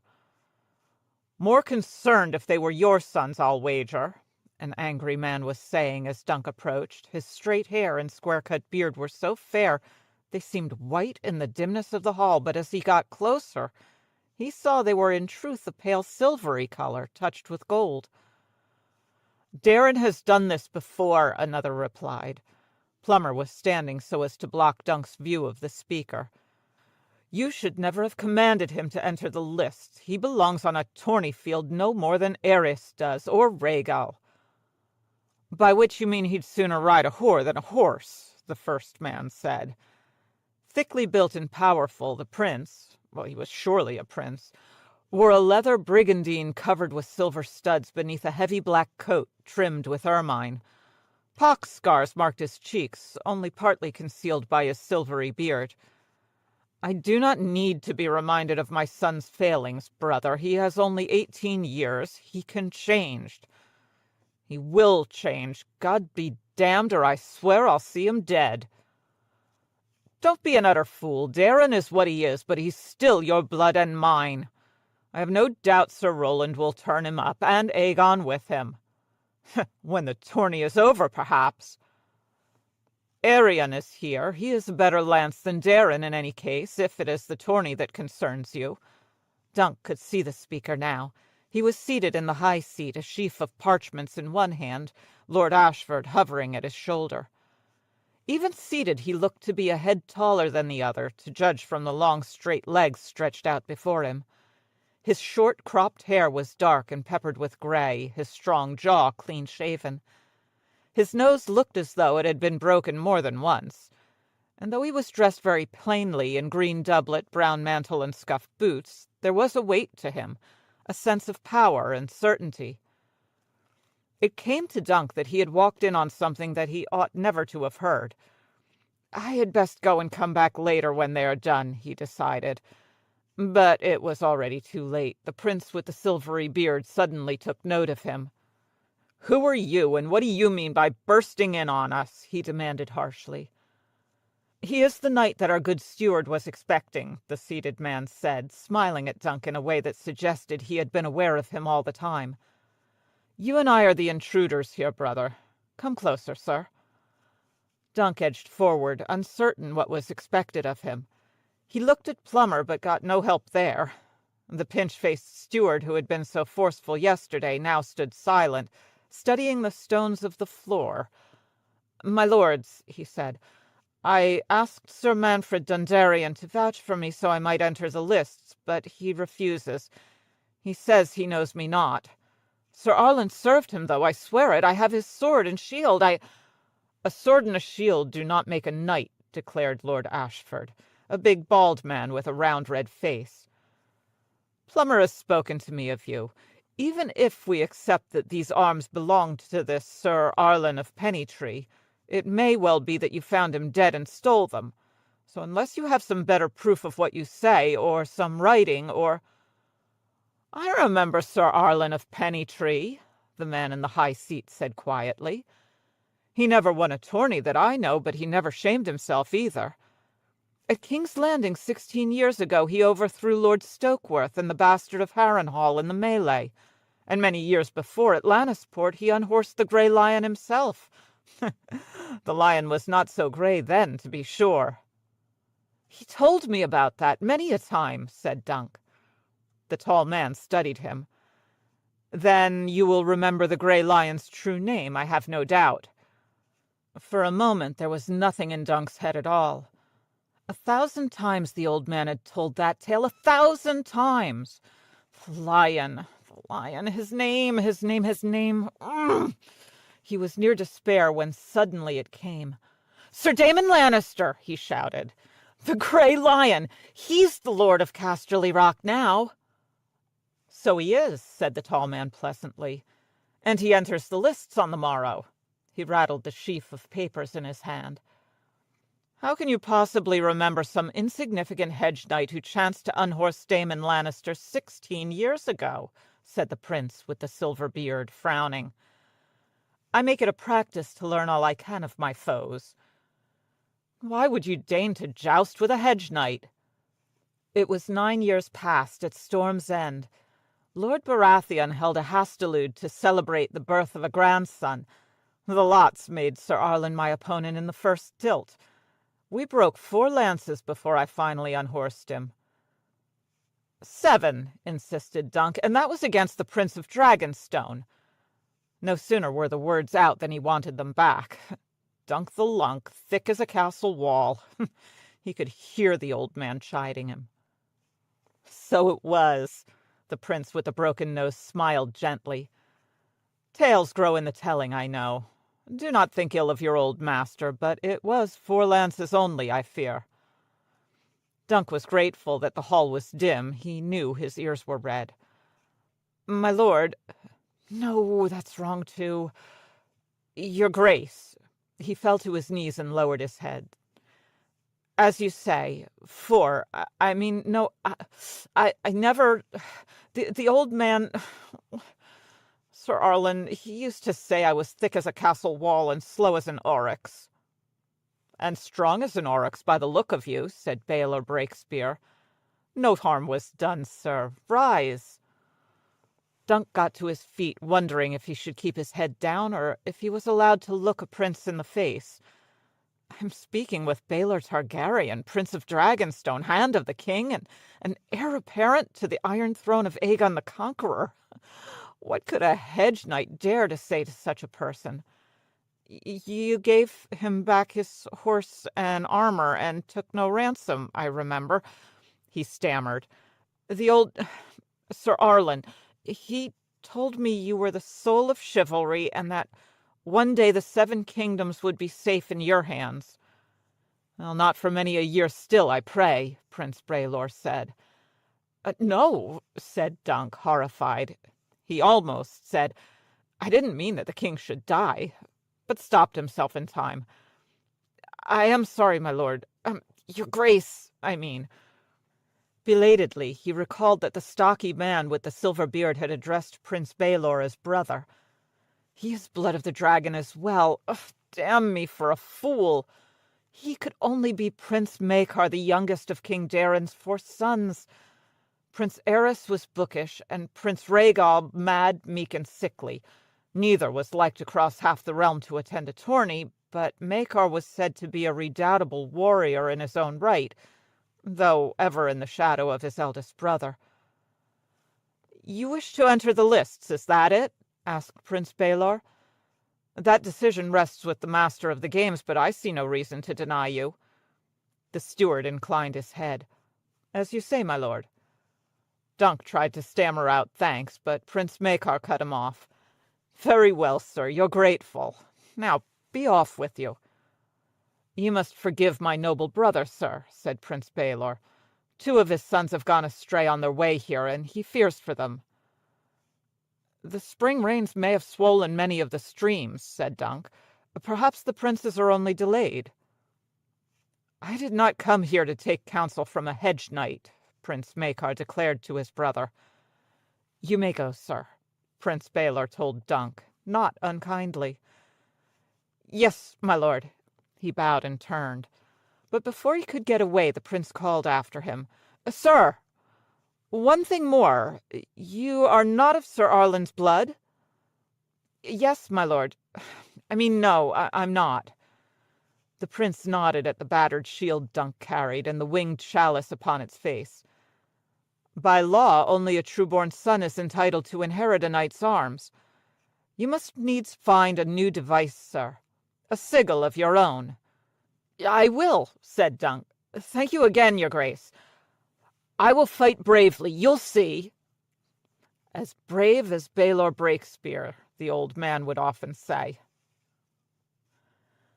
The wine sellers and sausage makers were doing a brisk trade, and whores walked brazenly among the stalls and pavilions. Some were pretty enough. one red-haired girl in particular. He couldn't help but staring at her breasts, and the way they moved under her loose shift as she sauntered past. He thought of the silver in his pouch. I could have her if I liked. She'd like the clink of my coin well enough. I could take her back to my camp and have her, all night if I wanted. He had never lain with a woman, and for all he knew, he might die in his first tilt. Tourneys could be dangerous. But whores could be dangerous, too. The old man had warned him of that. She might rob me while I slept, and what would I do then? When the red-haired girl glanced back over her shoulder at him, Dunk shook his head and walked away. He found Egg at the puppet show, sitting cross-legged on the ground with the hood of his cloak pulled all the way forward to hide his baldness. The boy had been afraid to enter the castle, which Dunk put down to equal parts shyness and shame. He doesn't think himself worthy to mingle with lords and ladies, let alone great princes. It had been the same with him when he was little. The world beyond Flea-Bottom has seemed as frightening as it was exciting. Egg needs time, that's all. For the present, it seemed kinder to give the lad a few coppers and let him enjoy himself among the stalls than to drag him along unwilling into the castle. This morning the puppeteers were doing the tale of Florian and Jonquil. The fat Dornish woman was working Florian in his armor made of motley, while the tall girl helped Jonquil's strings. "You are no knight," she was saying as the puppet's mouth moved up and down. "I know you. You are Florian the Fool." "I am, my lady," the other puppet answered, kneeling. "As great a fool as ever lived, and as great a knight as well." "A fool and a knight," said Jonquil. "I've never heard of such a thing." "Sweet lady," said Florian, "all men are fools, and all men are knights where women are concerned." It was a good show, sad and sweet both, with a sprightly sword fight at the end, a nicely painted giant. When it was over, the fat woman went among the crowd to collect coins, while the girl packed away the puppets. Dunk collected Egg and went up to her. "My lord," she said, with a sideways glance and a half-smile. She was a head shorter than he was, but still taller than any other girl he'd ever seen. "That was good," Egg enthused. "I like how you make them move. Jonquil and the dragon and all. I saw a puppet show last year, but they moved all jerky. Yours are more smooth." "Thank you," she told the boy politely. Dunk said, "Your figures are well carved, too, the dragon especially. It's a fearsome beast. You make them yourself?" She nodded. "My uncle does the carving. I paint them." "Could you paint something for me? I have coin to pay." He slipped the shield off his shoulder and turned it to show her. "I need to paint something over the chalice." The girl glanced at the shield and then at him.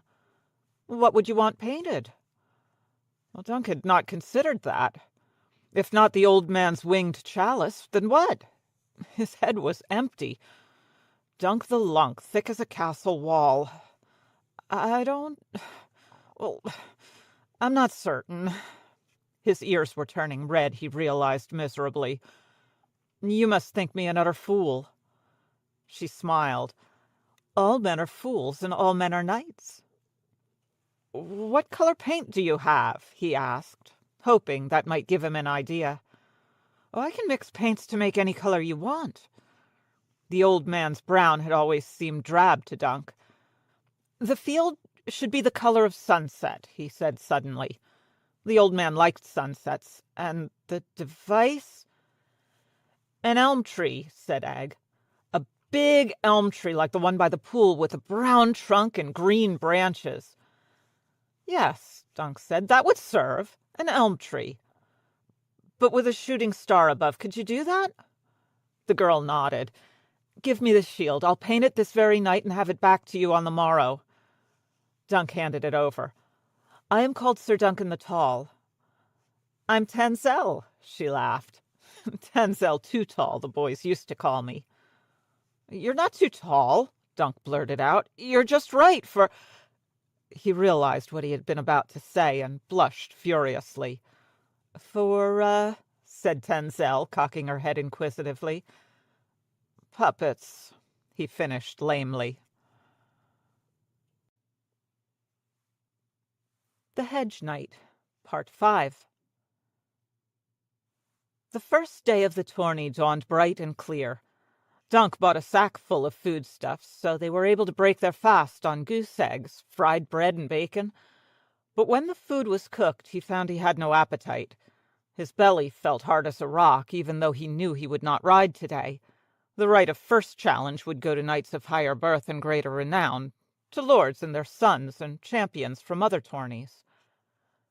Egg chattered all through their breakfast, talking of this man and that man and how they might fare. He was not japing me when he said he knew every good knight in the 7 kingdoms, Dunk thought ruefully. He found it humbling to listen so intently to the words of a scrawny orphan boy, but Egg's knowledge might serve him should he face one of these men in a tilt. The meadow was a churning mass of people, all trying to elbow their way closer for a better look. Dunk was as good an elbower as any, and bigger than most. He squirmed forward to a rise 6 yards from the fence. When Egg complained that all he could see were arses, Dunk sat the boy on his shoulders. Across the field the viewing stand was filling up with high-born lords and ladies, a few rich townfolk, and a score of knights who had decided not to compete today. Of Prince Macar he saw no sign, but he recognized Prince Baelor at Lord Ashford's side.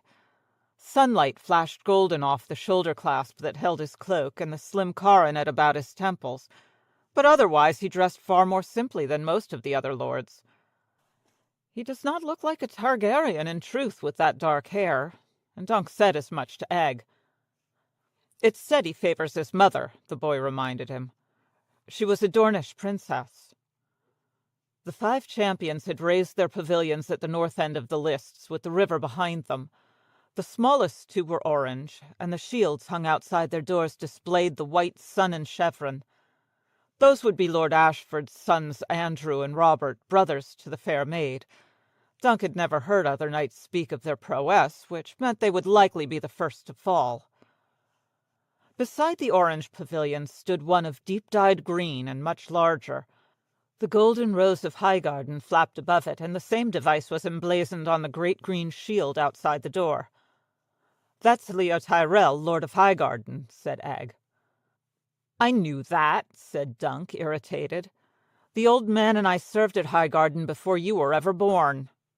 He hardly remembered that year himself, but Sir Arlen had often spoke of Leo Longthorn, as he was sometimes called, a peerless jouster for all the silver of his hair. "That must be Lord Leo beside the tent, the slender grey beard in green and gold." "Yes," said Egg, "I saw him at King's Landing once. He's not one you'll want to challenge, sir." "Boy, I do not require your counsel on who to challenge."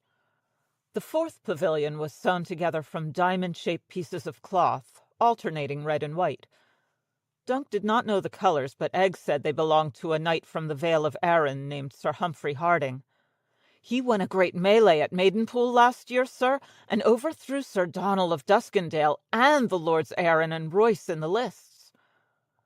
The last pavilion was Prince Valar's.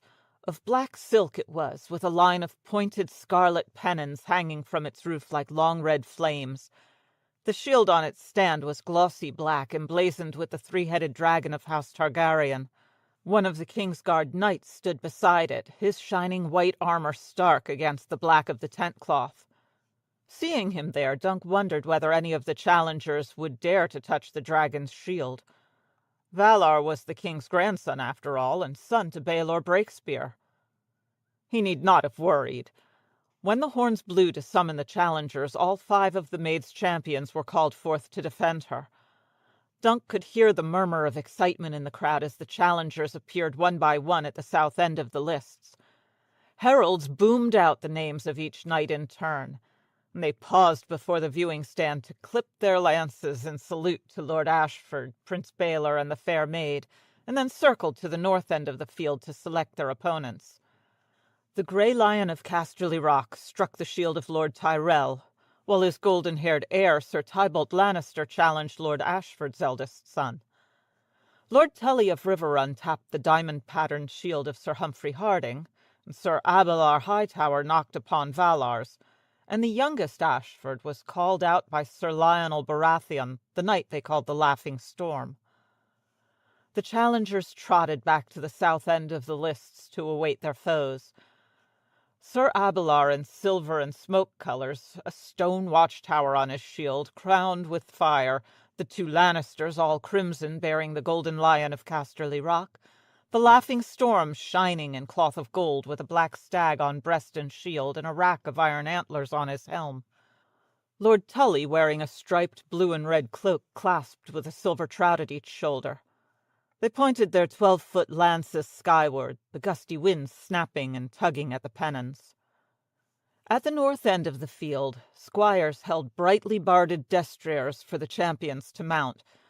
They donned their helms and took up lance and shield in splendor the equal of their foes. The Ashfords billowing orange silks, Sir Humphrey's red and white diamonds, Lord Leo on his white charger with green satin trappings patterned with golden roses, and, of course, Valar Targaryen. The young prince's horse was black as night to match the color of his armor, lance, shield, and trappings. Atop his helm was a gleaming three-headed dragon, wings spread, enameled in a rich red. Its twin was painted upon the glossy black surface of the shield. Each of the defenders had a wisp of orange silk knotted about an arm, a favor bestowed by the fair maid. As the champions trotted into position, Ashford Meadow grew almost still. Then a horn sounded, and stillness turned to tumult in half a heartbeat. 10 pair of gilded spurs drove into the flanks of 10 great war horses. 1,000 voices began to scream and shout. 40 iron-shod hooves pounded and tore the grass. 10 lances dipped and steadied. The field seemed almost to shake. And champions and challengers came together in a rending crash of wood and steel. In an instant the riders were beyond each other, wheeling about for another pass. Lord Tully reeled in his saddle, but managed to keep his seat. And when the commons realized that all 10 of the lances had broken, a great roar of approval went up. It was a splendid omen for the success of the tourney, and a testament to the skill of the competition. Squires handed fresh lances to the jousters to replace the broken ones they cast aside, and once more the spurs dug deep. Dunk could feel the earth trembling beneath the soles of his feet. Atop his shoulders, Egg shouted happily and waved his pipe-stem arms. The young prince passed nearest to them. Dunk saw the point of his black lance kiss the watchtower on his foe's shield and slide off to slam into his chest. Even Sir Abelard's own lance burst into splinters against Valar's breastplate. The grey stallion in the silver and smoke trappings reared with the force of the impact, and Sir Abelard Hightower was lifted from his stirrups and dashed violently to the ground. Lord Tully was down as well, unhorsed by Sir Humphrey Harding, but he sprung up at once and drew his longsword, and Sir Humphrey cast aside his lance, unbroken, and dismounted to continue their fight afoot. Sir Abelard was not so sprightly. His squire ran out, loosened his helm, and called for help, and 2 serving men lifted the dazed knight by the arms to help him back to his pavilion. Elsewhere on the field, the 6 knights who had remained ahorse were riding their third course. More lances shattered, and this time Lord Leo Tyrell aimed his point so expertly he ripped the grey lion's helm cleanly off his head. Barefaced, the Lord of Casterly Rock raised his hand in salute and dismounted, yielding the match. By then, Sir Humphrey had beaten Lord Tully into surrender, showing himself as skilled with a sword as he was with a lance. Tybalt Lannister and Andrew Ashford rode against each other thrice more before Sir Andrew finally lost his shield, seat, and match all at once. The younger Ashford lasted even longer, breaking no less than 9 lances against Sir Lionel Baratheon, the Laughing Storm. Champion and challenger both lost their saddles on their 10th course, only to rise together to fight on, sword against mace. Finally, a battered Sir Robert Ashford admitted defeat, but on the viewing stand his father looked anything but dejected. Both Lord Ashford's sons had been ushered from the ranks of the champions, it was true, but they had acquitted themselves nobly against 2 of the finest knights in the 7 kingdoms. I must do even better, though, Dunk thought as he watched victor and vanquished embrace and walk together from the field. It is not enough for me to fight well and lose. I must win at least the first challenge, or I lose all." Sir Tybalt Lannister and the Laughing Storm would now take their places among the champions, replacing the men they had defeated. Already the orange pavilions were coming down. A few feet away the young prince sat at his ease in a raised camp chair before his great black tent.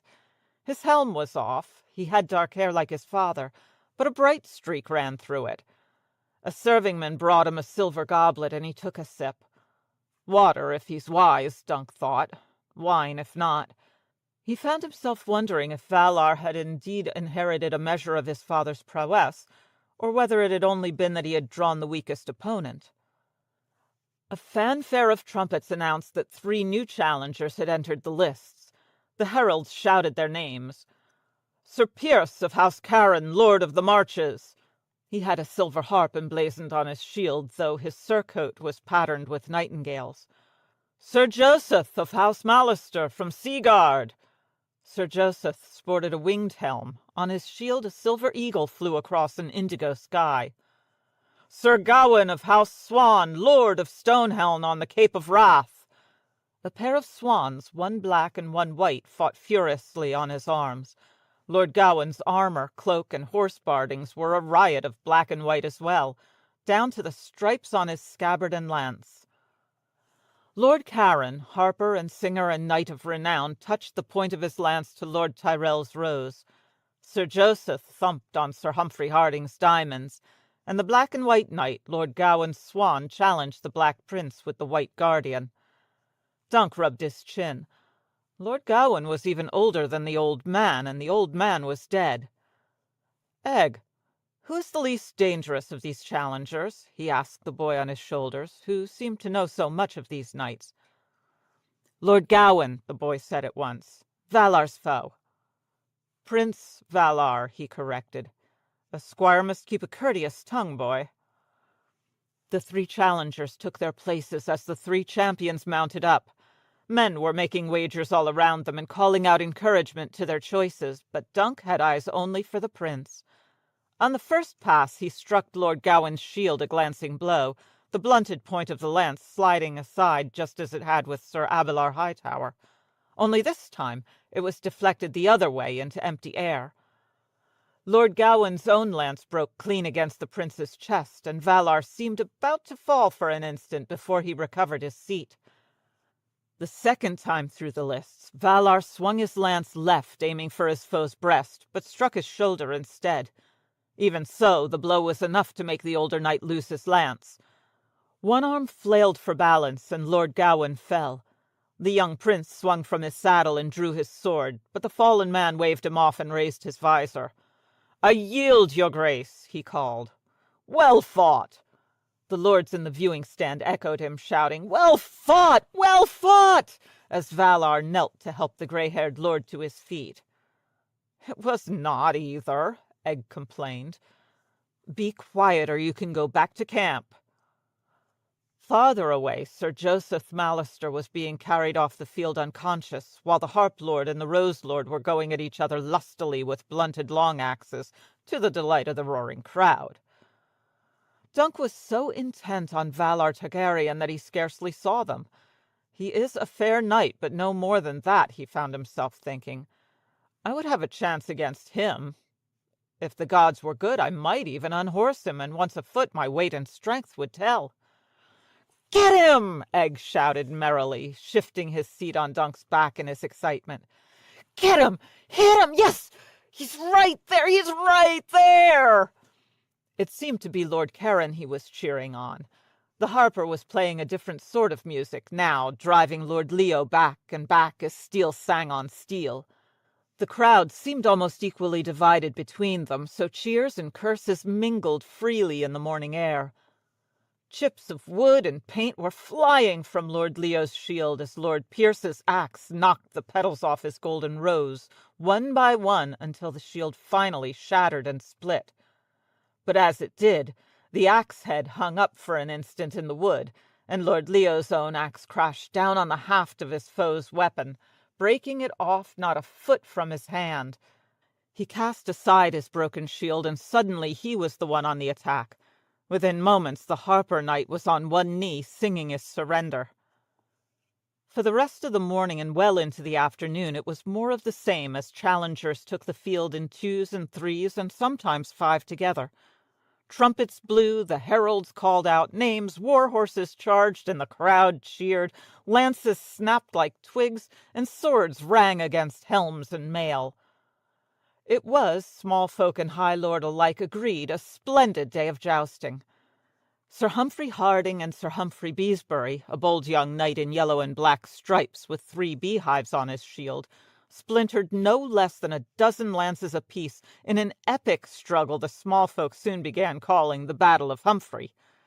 Sir Tybalt Lannister was unhorsed by Sir John Penrose and broke his sword in his fall, but fought back with shield alone to win a bout and remain a champion. One-eyed Sir Robin Riesling, a grizzled old knight with a salt-and-pepper beard, lost his helm to Lord Leo's lance in their first course, yet refused to yield. 3 times more they rode at each other, the wind whipping Sir Robin's hair while the shards of broken lances flew round his bare face like wooden knives, which Dunk thought all the more wondrous when Egg told him that Sir Robin had lost his eye to a splinter from a broken lance not 5 years earlier. Leo Tyrell was too chivalrous to aim another lance at Sir Robin's unprotected head, but even so, Riesling's stubborn courage, or was it folly, left Dunk astounded. Finally, the Lord of Highgarden struck Sir Robin's breastplate a solid thump right over his heart and sent him cartwheeling to the earth. Sir Lionel Baratheon also fought several notable matches. Against lesser foes he would often break into booming laughter the moment they touched his shield, and laugh all the time he was mounting and charging and knocking them from their stirrups. If his challengers wore any sort of crest on their helms, Sir Lionel would strike it off first and fling it into the crowd. The crests were ornate things, made of carved wood or shaped leather, and sometimes gilded and enameled, or even wrought in pure silver, so the many-beat did not appreciate this habit, though it made him a great favorite of the commons. Before long only crestless men were choosing him. As loud and often as Sir Lionel laughed down a challenger, though, Dunk thought the day's honours should go to Sir Humphrey Harding, who humbled 14 knights, each one of them formidable. Meanwhile the young prince sat outside his black pavilion, drinking from his silver goblet, and rising from time to mount his horse and vanquish yet another undistinguished foe. He had won 9 victories, but it seemed to Dunk that every one was hollow. He is beating old men and up-jumped squires, and a few lords of high birth and low skill. The truly dangerous men are riding past his shield as if they do not see it. Late in the day a brazen fanfare announced the entry of a new challenger to the lists. He rode in on a great red charger whose black bardings were slashed to reveal glimpses of yellow, crimson, and orange beneath. As he approached the viewing stand to make his salute, Dunk saw the face beneath the raised visor and recognized the prince he had met in Lord Ashford's stables. Egg's legs tightened around his neck. "Stop that!" Dunk snapped, yanking them apart. "Do you mean to choke me?" "Prince Arion Brightflame," a herald called, "of the Red Keep of King's Landing, son of Maekar, Prince of Summerhall of House Targaryen, grandson to Daeron the Good, the second of his name, King of the Andals, the Rhoynar and the First Men, and Lord of the 7 Kingdoms." Arion bore a 3-headed dragon on his shield, but it was rendered in colors much more vivid than Valar's. One head was orange, one yellow, one red, and the flames they breathed had a sheen of gold leaf. His surcoat was a swirl of smoke and fire woven together, and his blackened helm was surmounted by a crest of red enameled flames. After a pause to dip his lance to Prince Baelor, a pause so brief that was almost perfunctory, he galloped to the north end of the field, past Lord Leo's pavilion and the laughing storms, slowing only when he approached Prince Valar's tent. The young prince rose and stood stiffly beside his shield, and for a moment Dunk was certain that Arion meant to strike it. But then he laughed and trotted past and banged his point hard against Sir Humphrey Harding's diamonds. Come out, little knight," he sang in a loud, clear voice. "It's time you faced the dragon." Sir Humphrey inclined his head stiffly to his foe as his destrier was brought out, and then ignored him while he mounted, fastened his helm, and took up lance and shield. The spectators grew quiet as the two knights took their places. Dunk heard the clang of Prince Arion dropping his visor. The horn blew. Sir Humphrey broke, slowly building speed, but his foe raked the red charger hard with both spurs, coming hard. Egg's legs tightened again. "Kill him!" he shouted suddenly. "Kill him! He's right there! Kill him! Kill him! Kill him!" Dunk was not certain which of the knights he was shouting to. Prince Arion's lance, gold-tipped and painted in stripes of red, orange, and yellow, swung down across the barrier. Low, too low, thought Dunk the moment he saw it. He'll miss the rider and strike Sir Humphrey's horse. He needs to bring it up. Then, with dawning horror, he began to suspect that Arion intended no such thing. He cannot mean to... At the last possible instant, Sir Humphrey's stallion reared away from the oncoming point, eyes rolling in terror, but not too late. Arion's lance took the animal just above the armor that protected his breastbone and exploded out of the back of his neck in a gout of bright blood. Screaming, the horse crashed sideways, knocking the wooden barrier to pieces as he fell. Sir Humphrey tried to leap free, but a foot caught in a stirrup, and they heard his shriek as his leg was crushed between the splintered fence and the falling horse. All of Ashford Meadow was shouting. Men ran onto the field to extricate Sir Humphrey, but the stallion, dying in agony, kicked at them as they approached. Arion, having raced blithely around the carnage to the end of the lists, wheeled his horse and came galloping back. He was shouting, too, though Dunk could not make out the words over the almost human screams of the dying horse. Vaulting from the saddle, Arion drew his sword and advanced on his fallen foe. His own squires and one of Sir Humphrey's had to pull him back. Egg squirmed on Dunk's shoulders. "Let me down," the boy said. "The poor horse! Let me down." Dunk felt sick himself. What would I do if such a fate befell Thunder? A man-at-arms with a poleaxe dispatched Sir Humphrey's stallion, ending the hideous screams. Dunk turned and forced his way through the press. When he came to open ground, he lifted Egg off his shoulders. The boy's hood had fallen back, and his eyes were red. "A terrible sight, aye," he told the lad. "But a squire must needs be strong. You will see worse mishaps at other tourneys, I fear." "It was no mishap," Egg said, mouth trembling. "Arion meant to do it, you saw." Dunk frowned. It had looked that way to him as well, but it was hard to accept that any knight could be so unchivalrous, least of all one who was blood of the dragon. "I saw a knight green as summer grass lose control of his lance," he said stubbornly, "and I'll hear no more of it. The jousting is done for the day, I think. Come, lad." He was right about the end of the day's contests. By the time the chaos had been set to rights, the sun was low in the west, and Lord Ashford had called a halt. As the shadows of evening crept across the meadow, 100 torches were lit along the Merchant's Row. Dunk bought a horn of ale for himself and half a horn for the boy to cheer him. They wandered for a time, listening to a sprightly air on pipes and drums and watching a puppet show about Nymeria, the warrior queen with the 10,000 ships. The puppeteers had only 2 ships, but managed a rousing sea battle all the same.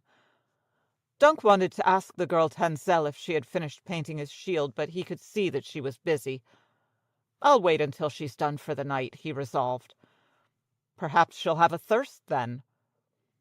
"Sir Duncan!" a voice called behind him, and then again, "Sir Duncan!" Suddenly Dunk remembered that was him. "I saw you among the small folk today with this boy on your shoulders," said Raymond Fossaway as he came up, smiling. "Indeed, the 2 of you were hard to miss." "The boy is my squire. Egg, this is Raymond Fossaway." Dunk had to pull the boy forward, and even then Egg lowered his head and stared at Raymond's boots as he mumbled a greeting. "Well met, lad," Raymond said easily. "Sir Duncan, why not watch from the viewing gallery? All knights are welcome there." Dunk was at ease among small folk and servants. The idea of claiming a place among the lords, ladies, and lauded knights made him uncomfortable. I would not have wanted any closer look of that last tilt. Raymond grimaced. Nor I. Lord Ashford declared Sir Humphrey the victor and awarded him Prince Arian's courser. But even so, he'll not be able to continue. His leg was broken in 2 places. Prince Baelor sent his own maester to tend him. Will there be another champion in Sir Humphrey's place? Lord Ashford has a mind to grant the place to Lord Caron, or perhaps the other Sir Humphrey, the one who gave Harding such a splendid match. But Prince Baelor told him that it would not be seemly to remove Sir Humphrey's shield and pavilion under the circumstances. I believe they will continue with 4 champions in place of 5. 4 champions, Dunk thought. Leo Tyrell, Lionel Baratheon, Tybalt Lannister, and Prince Valar. He had seen enough this first day to know how little chance he would stand against the first 3, which left only... a hedge knight cannot challenge a prince. Valar is second in line to the Iron Throne. He is Baelor Breakspear's son, and his blood is the blood of Aegon the Conqueror, and the young dragon, and Prince Aemon the Dragon Knight, and I am some boy the old man found behind a pot shop in Flea Bottom. His head hurt just thinking about it. Who does your cousin mean to challenge? He asked Raymond. Sir Tybalt, all things being equal. They are well matched. My cousin keeps a sharp watch on every tilt, though. Should any man be wounded on the morrow or show signs of exhaustion or weakness, Steffan will be quick to knock on his shield. You can count on it. No one has ever accused him of an excess of chivalry. He laughed as if to take the sting from his words. Sir Duncan, will you join me for a cup of wine? I have a matter I must attend to, said Dunk, uncomfortable with the notion of accepting hospitality he could not return. I could wait here and bring your shield when the puppet show's over, sir, said Egg. They're going to do Simeon Star-Eyes later, and make the dragon fight again as well. There, you see, your matter is attended to, and the wine awaits, said Raymond. It's an arbor vintage, too. How can you refuse me? Bereft of excuses, Dunk had no choice but to follow, leaving Egg at the puppet show. The apple of House Fossaway flew above a gold-colored pavilion where Raymond attended his cousin. Behind it, 2 servants were basting a goat with honey and herbs over a small cook fire. There's food as well if you're hungry, Raymond said negligently as he held the flap for Dunk. A brazier of coals lit the interior and made the air pleasantly warm. Raymond filled 2 cups with wine. They say Arian is in a rage at Lord Ashford for awarding his charger to Sir Humphrey, he commented as he poured. But I'll wager it was his uncle who counselled it. He handed Dunk a wine cup. Prince Baelor is an honourable man. As the bright prince is not, Raymond laughed. Oh, don't look so anxious, Sir Duncan. There's none here but us. It is no secret that Arian is a bad piece of work. Thank the gods that he is well down in the order of succession. You truly believe he meant to kill the horse? Is there any doubt of it? If Prince Maekar had been here, it would have gone differently, I promise you. Arian is all smiles and chivalry so long as his father is watching, if the tales be true. But when he's not... I saw that Prince Maekar's chair was empty. He's left Ashford to search for his sons along with Roland Crakehall of the Kingsguard. There's a wild tale of robber knights going about, but I'll wager the prince is just off drunk again. The wine was fine and fruity, as good a cup as he had ever tasted. He rolled it in his mouth, swallowed, and said, Which prince is this now? Maekar's heir, Daron, he's named after the king. They call him Daron the Drunken, though not in his father's hearing. The youngest boy was with him as well. They left Summerhall together, but never reached Ashford. Raymond drained his cup and set it aside. Poor Maekar. Poor, said Dunk, startled. The king's son. The king's 4th son, said Raymond. Not quite as bold as Prince Baelor, nor as clever as Prince Aerys, nor as gentle as Prince Rhaegal, and now he must suffer seeing his own sons overshadowed by his brothers.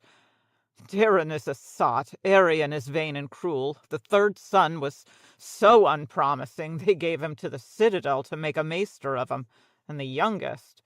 Sir Duncan!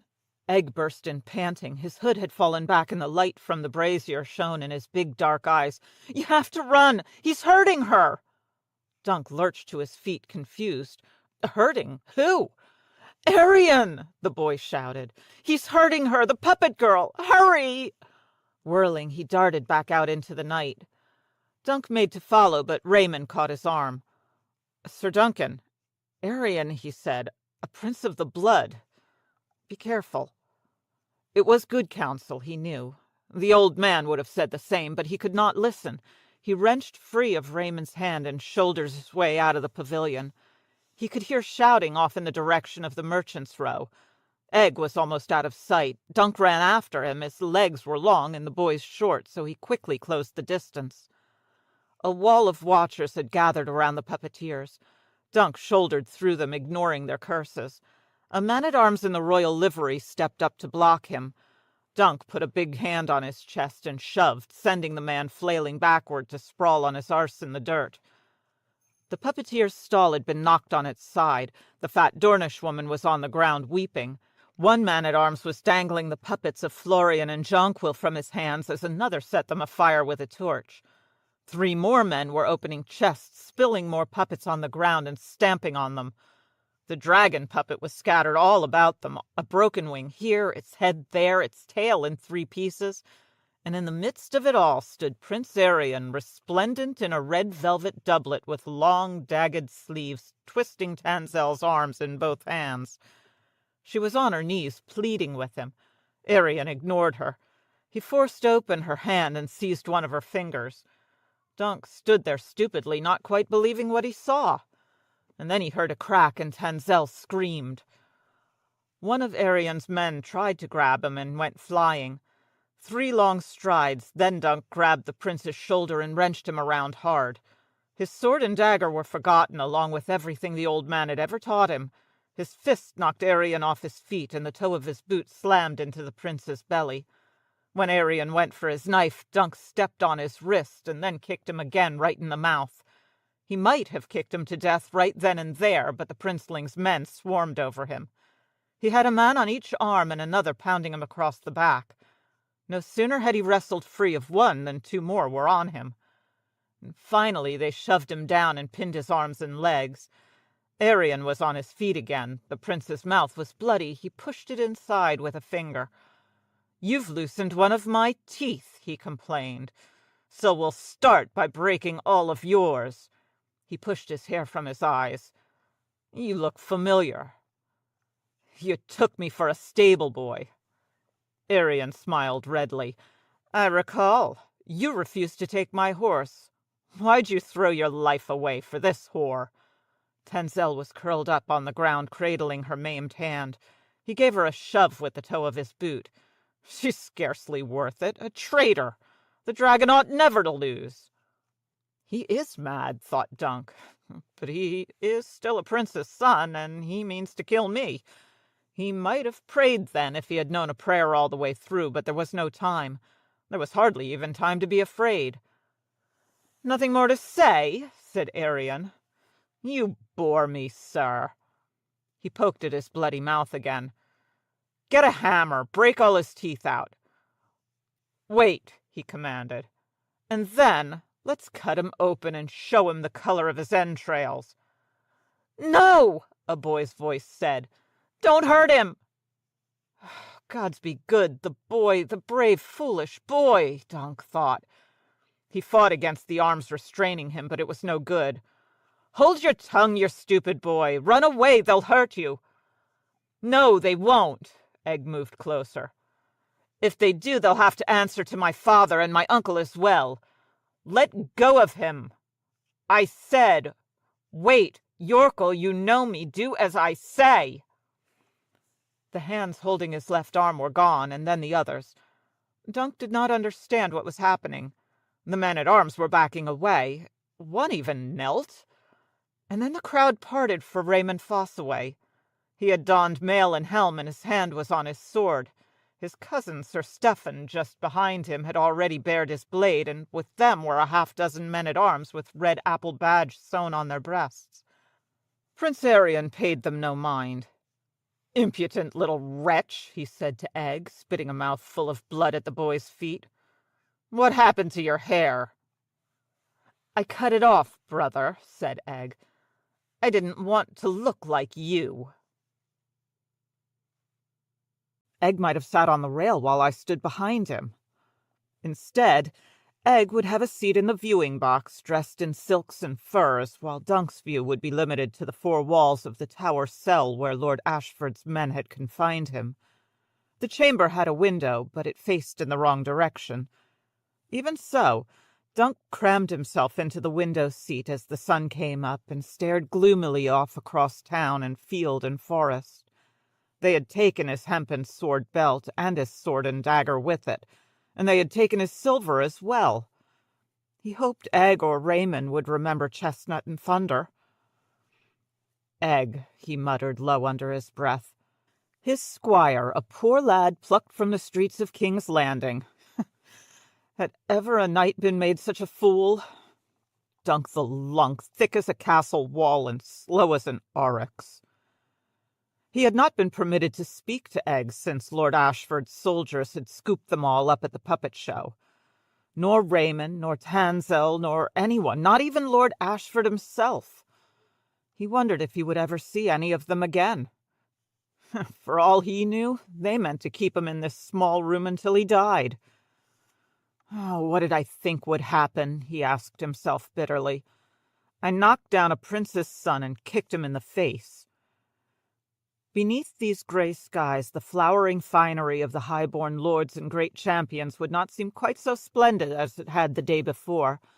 The sun, walled behind the clouds, would not brush their steel helms with brilliance, nor make their gold and silver chasings glitter and flash. But even so, Dunk wished he was in the crowd to watch the jousting. It would be a good day for hedge knights, for men in plain mail on unbarded horses. He could hear them, at least. The horns of the heralds carried well, and from time to time a roar from the crowd told him that someone had fallen or risen, or done something especially bold. He heard faint hoofbeats, too, and once in a great while the clash of swords or the snap of a lance. Dunk winced whenever he heard the last. It reminded him of the noise Tansel's fingers had made when Arion broke it. There were other sounds, too, closer at hand. Footfalls in the hall outside his door, the stamp of hoofs in the yard below, shouts and voices from the castle walls. Sometimes they drowned out the tourney. Dunk supposed that was just as well. "A hedge knight is the truest kind of knight, Dunk," the old man had told him a long time ago. "Other knights serve the lords who keep them, or from whom they hold their lands, but we serve where we will, for men whose causes we believe in. Every knight swears to protect the weak and innocent, but we keep the vow best, I think." Queer how strong that memory seemed. Dunk had quite forgotten those words, and perhaps the old man had as well toward the end. The morning turned to afternoon. The distant sounds of the tourney began to dwindle and die, and dusk began to seep into the cell. But Dunk still sat in the window seat, looking out on the gathering dark and trying to ignore his empty belly. And then he heard footsteps and a jangling of iron keys. He uncoiled and rose to his feet as the door opened. 2 guards pushed in, one bearing an oil lamp. A serving man followed with a tray of food. Behind came Egg. "Leave the lamp and the food and go," the boy told them. They did as he commanded, though Dunk noticed that they left the heavy wooden door ajar. The smell of the food made him realize how ravenous he was. There was hot bread and honey, a bowl of peas porridge, a skewer of roast onions and well-charred meat. He sat by the tray, pulled apart the bread with his hands, and stuffed some into his mouth. "There's no knife," he observed. "Did they think I'd stab you, boy?" "They didn't tell me what they thought." Egg wore a close-fitting black wool doublet with a tucked waist and long sleeves lined with red satin. Across his chest was sewn the 3-headed dragon of House Targaryen. "My uncle says I must humbly beg your forgiveness for deceiving you." "Your uncle," said Dunk. "That would be Prince Baelor." The boy looked miserable. I never meant to lie. But you did, about everything, starting with your name. I never heard of a Prince Egg. It's short for Aegon. My brother Aemon named me Egg. He's off at the Citadel now, learning to be a maester. And Aaron sometimes calls me Egg as well. And so do my sisters. Dunk lifted the skewer and bit into a chunk of meat. Goat flavored with some lordly spice he'd never tasted before. Grease ran down his chin. Aegon, he repeated. Of course it would be Aegon, like Aegon the dragon. How many Aegons have been king? 4, the boy said. 4 Aegons. Dunk chewed, swallowed, and tore off some more bread. Why did you do it? Was it some jape to make a fool of the stupid hedge knight? No. The boy's eyes filled with tears, but he stood there manfully. I was supposed to squire for Daeron. He's my oldest brother.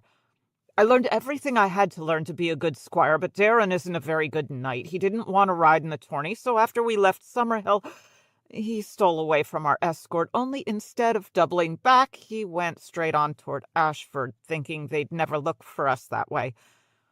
It was him who shaved my head. He knew my father would send men hunting us. Daeron has a common hair, sort of pale brown, nothing special. But mine is like Aaron's and my father's. The blood of the dragon, Dunk said. Silver gold hair and purple eyes, everyone knows that. Ugh, thick as a castle wall, Dunk. Yes, so Daeron shaved it off. He meant for us to hide until the tourney was over, only then you took me for a stable boy and... He lowered his eyes. I didn't care if Daeron fought or not, but I wanted to be somebody's squire.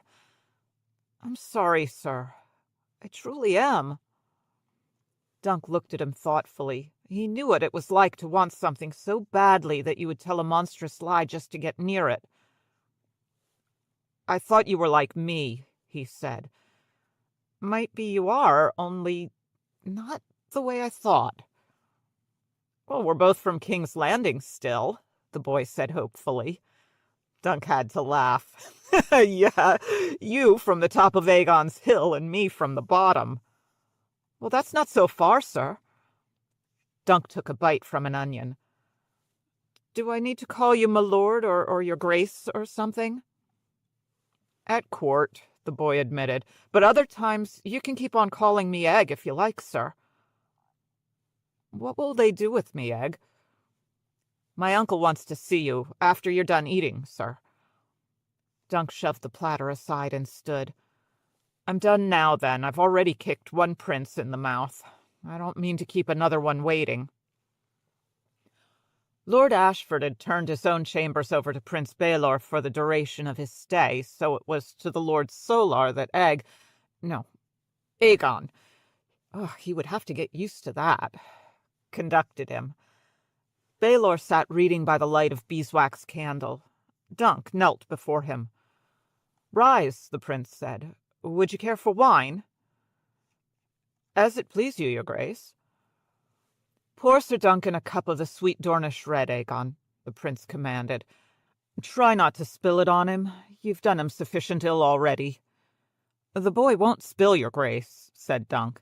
He's a good boy, a good squire, and he meant no harm to me, I know. One need not intend harm to do it.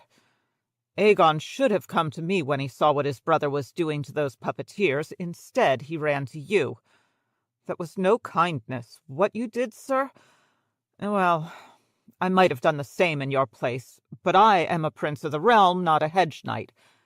It is never wise to strike a king's grandson in anger, no matter the cause. Dunk nodded grimly. Egg offered him a silver goblet brimming with wine. He accepted it and took a long swallow. I hate Arion, Egg said with vehemence. And I had to run for Sir Duncan, uncle. The castle was too far. Arion is your brother, the prince said firmly. And the Septons say we must love our brothers. Aegon, leave us now. I would speak with Sir Duncan privately. The boy put down the flagon of wine and bowed stiffly. As you will, your grace. He went to the door of the solar and closed it softly behind him. Baylor Breakspear studied Dunk's eyes for a long moment. "Sir Duncan, let me ask you this. How good a knight are you, truly? How skilled at arms?" Dunk did not know what to say. "Sir Arlen taught me sword and shield, and how to tilt at rings and quintains." Prince Baylor seemed troubled by that answer. "My brother Maekar returned to the castle a few hours ago. He found his heir drunk in an inn a day's ride to the south. Maekar would never admit as much, but I believe it was his secret hope that his sons might outshine mine in this tourney. Instead, they've both shamed him. But what is he to do? They are blood of his blood. Maekar is angry and must needs have a target for his wrath. He's chosen you." "Me?" Dunk said miserably. "Arion has already filled his father's ear, and Daron has not helped you either. To excuse his own cowardice, he told my brother that a huge robber knight chance met on the road made off with Aegon. I fear you've been cast as this robber knight, sir. In Daron's tale, he has spent all these days pursuing you hither and yon to win back his brother." But Egg will tell him the truth. Aegon, I mean." "Egg will tell him, I have no doubt," said Prince Baelor. "But the boy has been known to lie, too, as you have good reason to recall. Which son will my brother believe? As for the matter of these puppeteers, by the time Arion is done twisting the tale, it will be high treason.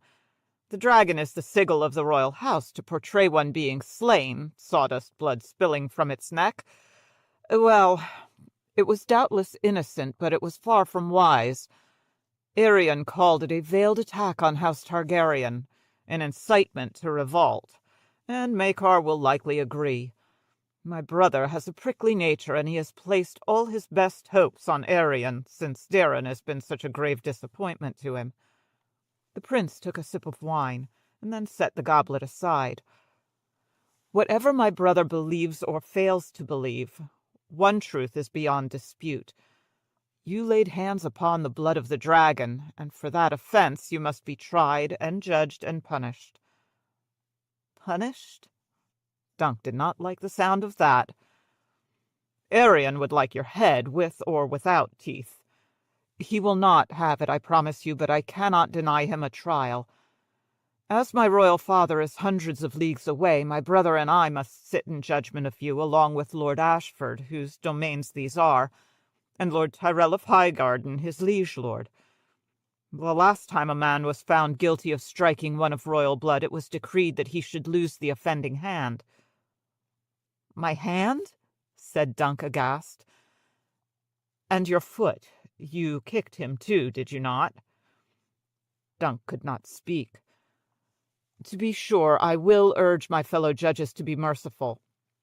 I am the king's hand and the heir to the throne. My word carries some weight, but so does my brother's, and the risk is there."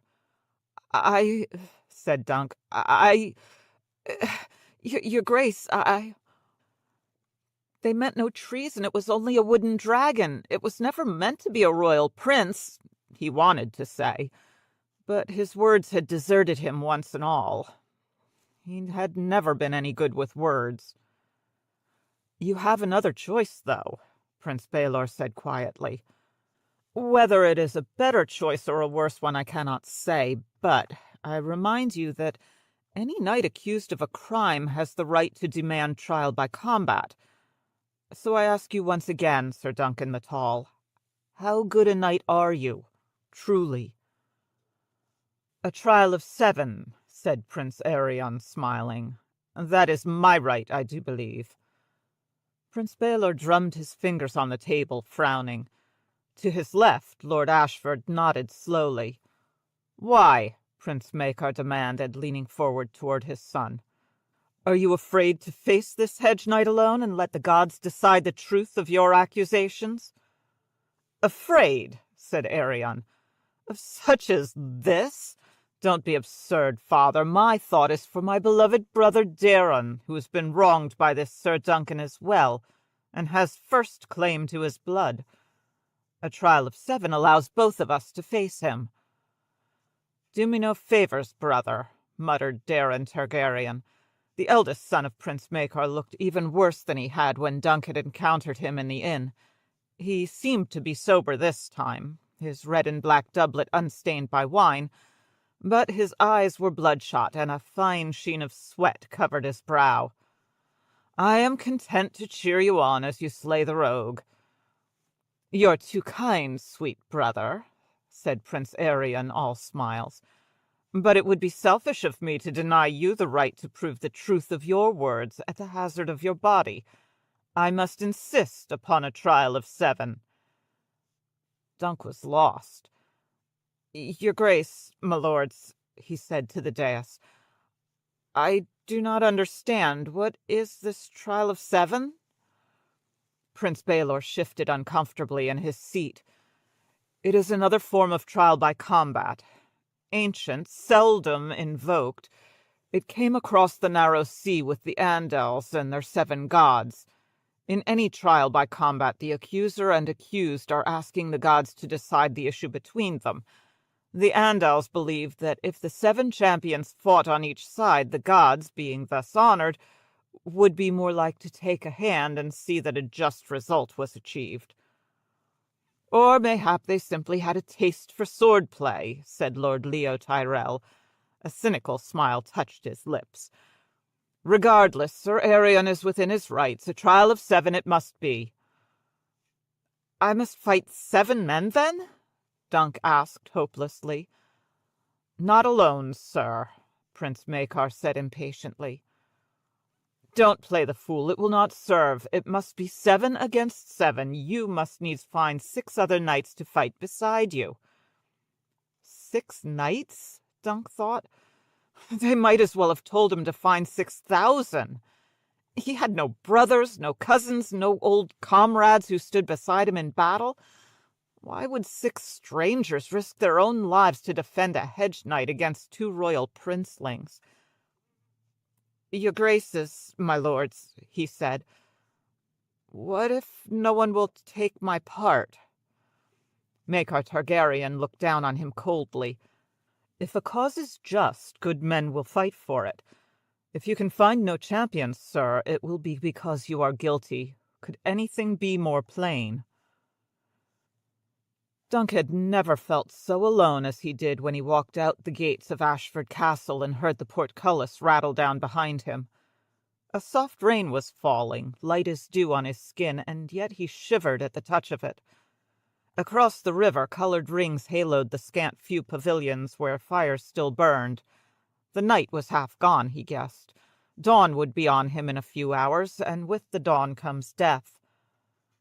They had given him back his sword and silver, yet as he waded across the ford, his thoughts were bleak. He wondered if they expected him to saddle a horse and flee. He could if he wished. That would be the end of his knighthood, to be sure. He'd be no more than an outlaw henceforth, until the day some lord took him and struck off his head. Better to die a knight than live like that, he told himself stubbornly. Wet to the knee, he trudged past the empty lists. Most of the pavilions were dark, their owners long asleep, but here and there a few candles still burned. Dunk heard soft moans and cries of pleasure coming from within one tent. It made him wonder whether he would die without ever having known a maid. And then he heard the snort of a horse, a snort he somehow knew for thunders. He turned his steps and ran, and there he was, tied up with Chestnut outside a round pavilion lit from within by a vague golden glow. On its center pole the banner hung sodden, but Dunk could still make out the dark curve of the Fossaway apple. It looked like hope. "A trial by combat," Raymond said heavily. "Gods be good, Duncan. That means lances of war, morning stars, battle axes. The swords won't be blunted. Do you understand that?" "Raymond the Reluctant," mocked his cousin Sir Stephen. An apple made of golden garnets fastened his cloak of yellow wool. "You need not fear, cousin. This is a knightly combat. As you are no knight, your skin is not at risk. Sir Duncan, you have one Fossaway at least, the ripe one. I saw what Arion did to those puppeteers. I am for you." "And I," snapped Raymond angrily. "I only meant—" His cousin cut him off. "Who else fights with us, Sir Duncan?" Dunk spread his hands hopelessly. "I know no one else. Well, except for Sir Manfred Dundarian, and he wouldn't even vouch that I was a knight. He'll never risk his life for me." Sir Stephen seemed a little perturbed. "Then we need 5 more good men. Fortunately, I have more than 5 friends. Leo Longthorn, the Laughing Storm, Lord Caron, the Lannisters, Sir Otho Bracken. Aye, and the Blackwoods as well, though you'll never get Blackwood and Bracken on the same side of a melee. I shall go and speak with some of them." "They won't be happy at being woken," his cousin objected. "Excellent," declared Sir Stephen. "If they're angry, they'll fight all the more fiercely. You may rely on me, Sir Duncan. Cousin, if I do not return before dawn, bring my armor and see that Wrath is saddled and barded for me. I shall meet you both in the Challenger's paddock." He laughed. "Oh, this will be a day long remembered, I think." When he strode from the tent, he looked almost happy. Not so Raymond. 5 nights, he said glumly after his cousin had gone. "Duncan, I am loath to dash your hopes, but if your cousin can bring the men he speaks of—" "Leo Longthorn, the Brute of Bracken, the Laughing Storm." Raymond stood. "Oh, he knows all of them, I've no doubt, but I would be less certain that any of them know him. Stephen sees this as a chance for glory, but it means your life. You should find your own men. I'll help. Better you have too many champions than too few." A noise outside made Raymond turn his head. "Who goes there?" he demanded, as a boy ducked through the flap, followed by a thin man in a rain-sodden black cloak. "Egg?" Dunk got to his feet. "What are you doing here?" "I'm your squire," the boy said. "You'll need someone to arm you, sir." "Does your lord father know you've left the castle?" "God be good, I hope not." Daron Targaryen undid the clasp of his cloak and let it slide from his thin shoulders. "You! Are you mad coming here?" Dunk pulled his knife from his sheath. "I ought to shove this through your belly." "Probably," Prince Daron admitted, "though I'd sooner you poured me a cup of wine. Look at my hands." He held out one and let them all see how it shook. Dunk stepped toward him, glowering. "I don't care about your hands. You lied about me." "I had to say something when my father demanded to know where my little brother had gotten to," the prince replied. He seated himself, ignoring Dunk and his knife. "If the truth be told, I hadn't even realized Egg was gone. He wasn't at the bottom of my wine cup, and I hadn't looked anywhere else, so—" He sighed. "Sir, my father's going to join the 7 accusers," Egg broke in. "I begged him not to, but he won't listen. He says it's the only way to redeem Arian's honor. And Daron's." "Not that I ever asked to have my honor redeemed," said Prince Daron sourly. "Whoever has it can keep it so far as I'm concerned. Still, here we are, for what it's worth. Sir Duncan, you have little to fear from me. The only thing I like less than horses are swords. Heavy things and beastly sharp. I'll do my best to look gallant in the first charge, but after that, well, perhaps you could strike me a nice blow to the side of the helm. Make it ring, but not too loud, if you take my meaning. My brothers have my measure when it comes to fighting and dancing and thinking and reading books, but none of them is half my equal at lying insensible in the mud." Dunk could only stare at him and wonder whether the princeling was trying to play him for a fool. "Why did you come?" "To warn you of what you face," Daron said. "My father has commanded the Kingsguard to fight with him." "The Kingsguard?" said Dunk, appalled. "Well, the 3 who are here. Thank the gods Uncle Baelor left the other 4 at King's Landing with our royal grandfather." Egg supplied the names. "Sir Roland Craighull, Sir Donald of Duskendale, and Sir Willem Wilde." They have small choice in the matter, said Darren. They are sworn to protect the lives of the king and royal family, and my brothers and I are blood of the dragon, God's help us. Dunk counted on his fingers. Well, that makes 6. Who's the 7th man? Prince Darren shrugged. Arion will find someone. If need be, he'll buy a champion. He has no lack of gold. Who do you have? Egg asked. Raymond's cousin, Sir Stephen?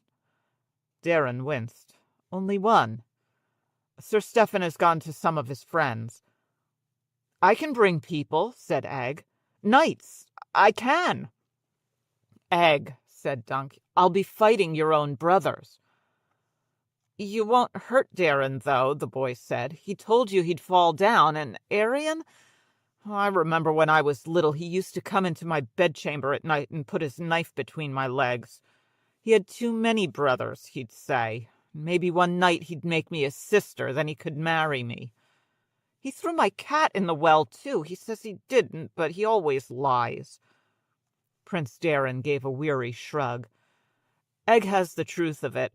Arion's quite the monster. He thinks he's a dragon in human form, you know. That was why he was so wroth at that puppet show.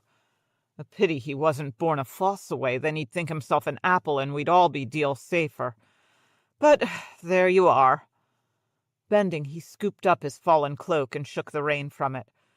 I must steal back to the castle before my father wonders why I'm taking so long to sharpen my sword. But before I go, I would like a private word, Sir Duncan. Will you walk with me? Dunk looked at the princeling suspiciously a moment. As you wish, your grace. He sheathed his dagger. I need to go get my shield, too. Egg and I will look for knights, promised Raymond.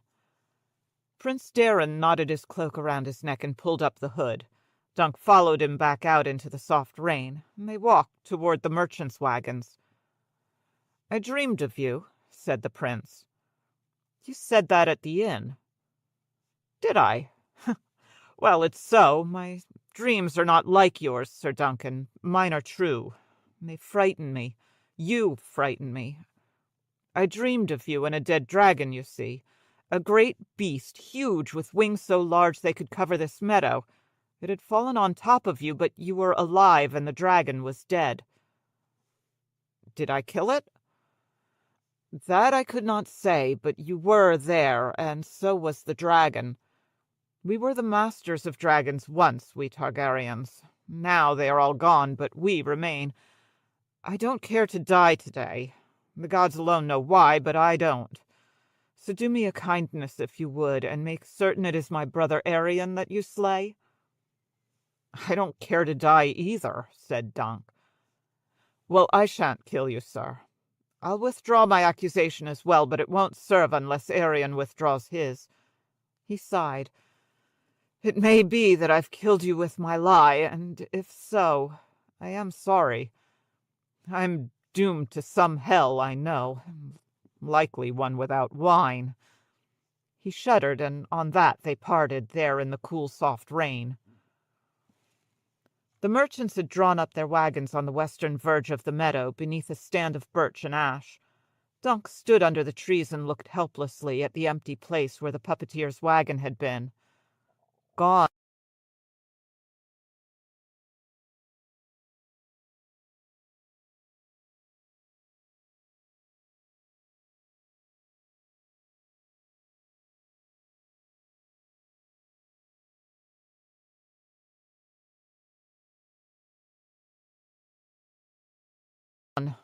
He feared they might be. I would flee as well if I were not thick as a castle wall. He wondered what he would do for a shield now. He had the silver to buy one, he supposed, if he could find one for sale. Sir Duncan! A voice called out of the dark. Dunk turned to find Steely Pate standing behind him, holding an iron lantern. Under a short leather cloak, the armorer was bare from the waist up, his broad chest and thick arms covered with coarse black hair. If you are come for your shield, she left it with me. He looked Dunk up and down. 2 hands and 2 feet, I count, so it's to be trial by combat, is it? A trial of 7. How did you know? Well, they might have kissed you and made you a lord, but it didn't seem likely. And if it went the other way, you'd be short some parts. Now follow me." His wagon was easy to distinguish by the sword and anvil painted on its side. Dunk followed Pate inside. The armorer hung the lantern on a hook, shrugged out of his wet cloak, and pulled a rough-spun tunic down over his head. A hinged board dropped down from one wall to make a table. "Sit," he said, shoving a low stool toward him. Dunk sat. "Where'd she go?" "They made for Dorne." "The girl's uncle? There's a wise man. Well gone is well forgot. Stay and be seen, and be like the dragon remembers. Besides, he didn't think she ought to see you die." Pate went to the far end of the wagon, rummaged about in the shadows a moment, and returned with the shield. "Your rim was old cheap steel, brittle and rusted," he said. "I've made you a new one, twice as thick, and put some bands across the back. It'll be heavier now, but stronger, too. The girl did the paint." She had made a better job of it than he could ever have hoped for. Even by lantern light, the sunset colors were rich and bright, and the tree tall and strong and noble. The falling star was a bright slash of paint across the oaken sky. Yet now that Dunk held it in his hands, it seemed all wrong. The star was falling. What sort of sigil was that? Would he fall just as fast? And sunset heralds night. "I should have stayed with the chalice," he said miserably. "It had wings, at least, to fly away. And Sir Arlen said the cup was full of faith and fellowship and good things to drink. This shield is all painted up like death." "The elm's alive," Pate pointed out. "See how green the leaves are? Summer leaves for certain, and I've seen shields blazoned with skulls and wolves and ravens, even hanged men and bloody heads. They served well enough, and so will this. You know the old shield rhyme, 'Oak and iron guard me well'? Or else I'm dead and doomed to hell," Dunk finished. He had not thought of that rhyme in years. The old man had taught it to him a long time ago. "How much do you want for the new rim and all?" he asked Pate. "From you?" Pate scratched his beard. "A copper." "Sir Duncan!" a voice called out of the dark. Dunk turned to find steely Pate standing behind him, holding an iron lantern. Under a short leather cloak, the armorer was bare from the waist up, his broad chest and thick arms covered with coarse black hair. "If you are come for your shield, she left it with me." He looked Dunk up and down. "2 hands and 2 feet, I count, so it's to be trial by combat, is it?" "A trial of 7. How did you know?" "Well, they might have kissed you and made you a lord, but it didn't seem likely. And if it went the other way, you'd be short some parts. Now follow me." His wagon was easy to distinguish by the sword and anvil painted on its side. Dunk followed Pate inside. The armorer hung the lantern on a hook, shrugged out of his wet cloak, and pulled a rough-spun tunic down over his head. A hinged board dropped down from one wall to make a table. "Sit," he said, shoving a low stool toward him. Dunk sat. "Where'd she go?" "They made for Dorne." "The girl's uncle? There's a wise man. Well gone is well forgot. Stay and be seen, and be like the dragon remembers. Besides, he didn't think she ought to see you die." Pate went to the far end of the wagon, rummaged about in the shadows a moment, and returned with the shield. "Your rim was old cheap steel, brittle and rusted," he said. "I've made you a new one, twice as thick, and put some bands across the back. It'll be heavier now, but stronger, too. The girl did the paint." She had made a better job of it than he could ever have hoped for. Even by lantern light, the sunset colors were rich and bright, and the tree tall and strong and noble. The falling star was a bright slash of paint across the oaken sky. Yet now that Dunk held it in his hands, it seemed all wrong. The star was falling. What sort of sigil was that? Would he fall just as fast? And sunset heralds night. "I should have stayed with the chalice," he said miserably. "It had wings, at least, to fly away. And Sir Arlen said the cup was full of faith and fellowship and good things to drink. This shield is all painted up like death." The elm's alive, Pate pointed out. See how green the leaves are? Summer leaves for certain, and I've seen shields blazoned with skulls and wolves and ravens, even hanged men and bloody heads. They served well enough, and so will this. You know the old shield rhyme, "Oak and iron guard me well," or else I'm dead and doomed to hell, Dunk finished. He had not thought of that rhyme in years. The old man had taught it to him a long time ago. "How much do you want for the new rim and all?" he asked Pate. "From you?" Pate scratched his beard. "A copper." The Hedge Knight, Part 7. The rain had all but stopped as the first wan light suffused the eastern sky, but it had done its work. Lord Ashford's men had removed the barriers, and the tourney field was one great moray of grey-brown mud and torn grass. Tendrils of fog were writhing along the ground like pale white snakes as Dunk made his way back toward the lists, and Steely Pate walked with him. The viewing stand had already begun to fill, the lords and ladies clutching their cloaks tight about them against the morning chill. Small folk were drifting toward the field as well, and hundreds of them already stood along the fence. So many come to see me die, thought Dunk bitterly. But he wronged them. A few steps farther on, a woman called out, "Good fortune to you!" An old man stepped up to take his hand and said, "May the gods give you strength, sir." And then a begging brother in a tattered brown robe said a blessing on his sword, and a maid kissed his cheek. They are for me. "Why?" he asked Pate. "What am I to them?" "A knight who remembers his vows," the smith said. They found Raymond outside the Challenger's paddock at the south end of the lists, waiting with his cousin's horse and Dunk's. Thunder tossed restlessly beneath the weight of chinette, chamfron, and blanket of heavy mail. Pate inspected the armor and pronounced it good work, even though someone else had forged it. Wherever the armor had come from, Dunk was grateful. Then he saw the others, the one-eyed man with the salt-and-pepper beard, the young knight in the striped yellow and black surcoat with the beehives on the shield. Robin Riesling and Humphrey Beesbury, he thought in astonishment.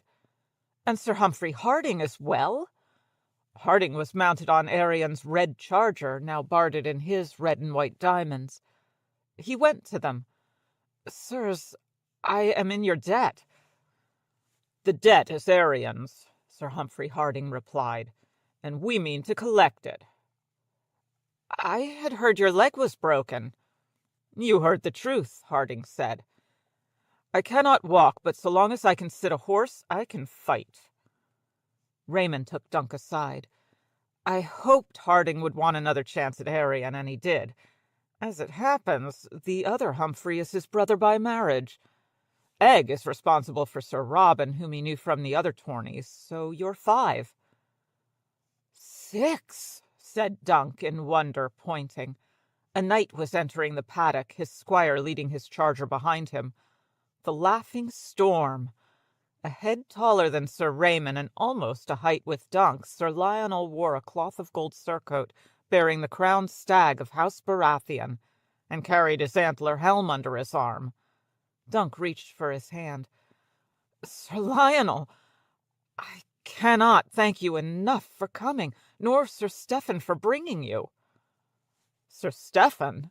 Sir Lionel gave him a puzzled look. "It was your squire who came to me. The boy Aegon? My own lad tried to chase him off, but he slipped between his legs and turned a flagon of wine over my head.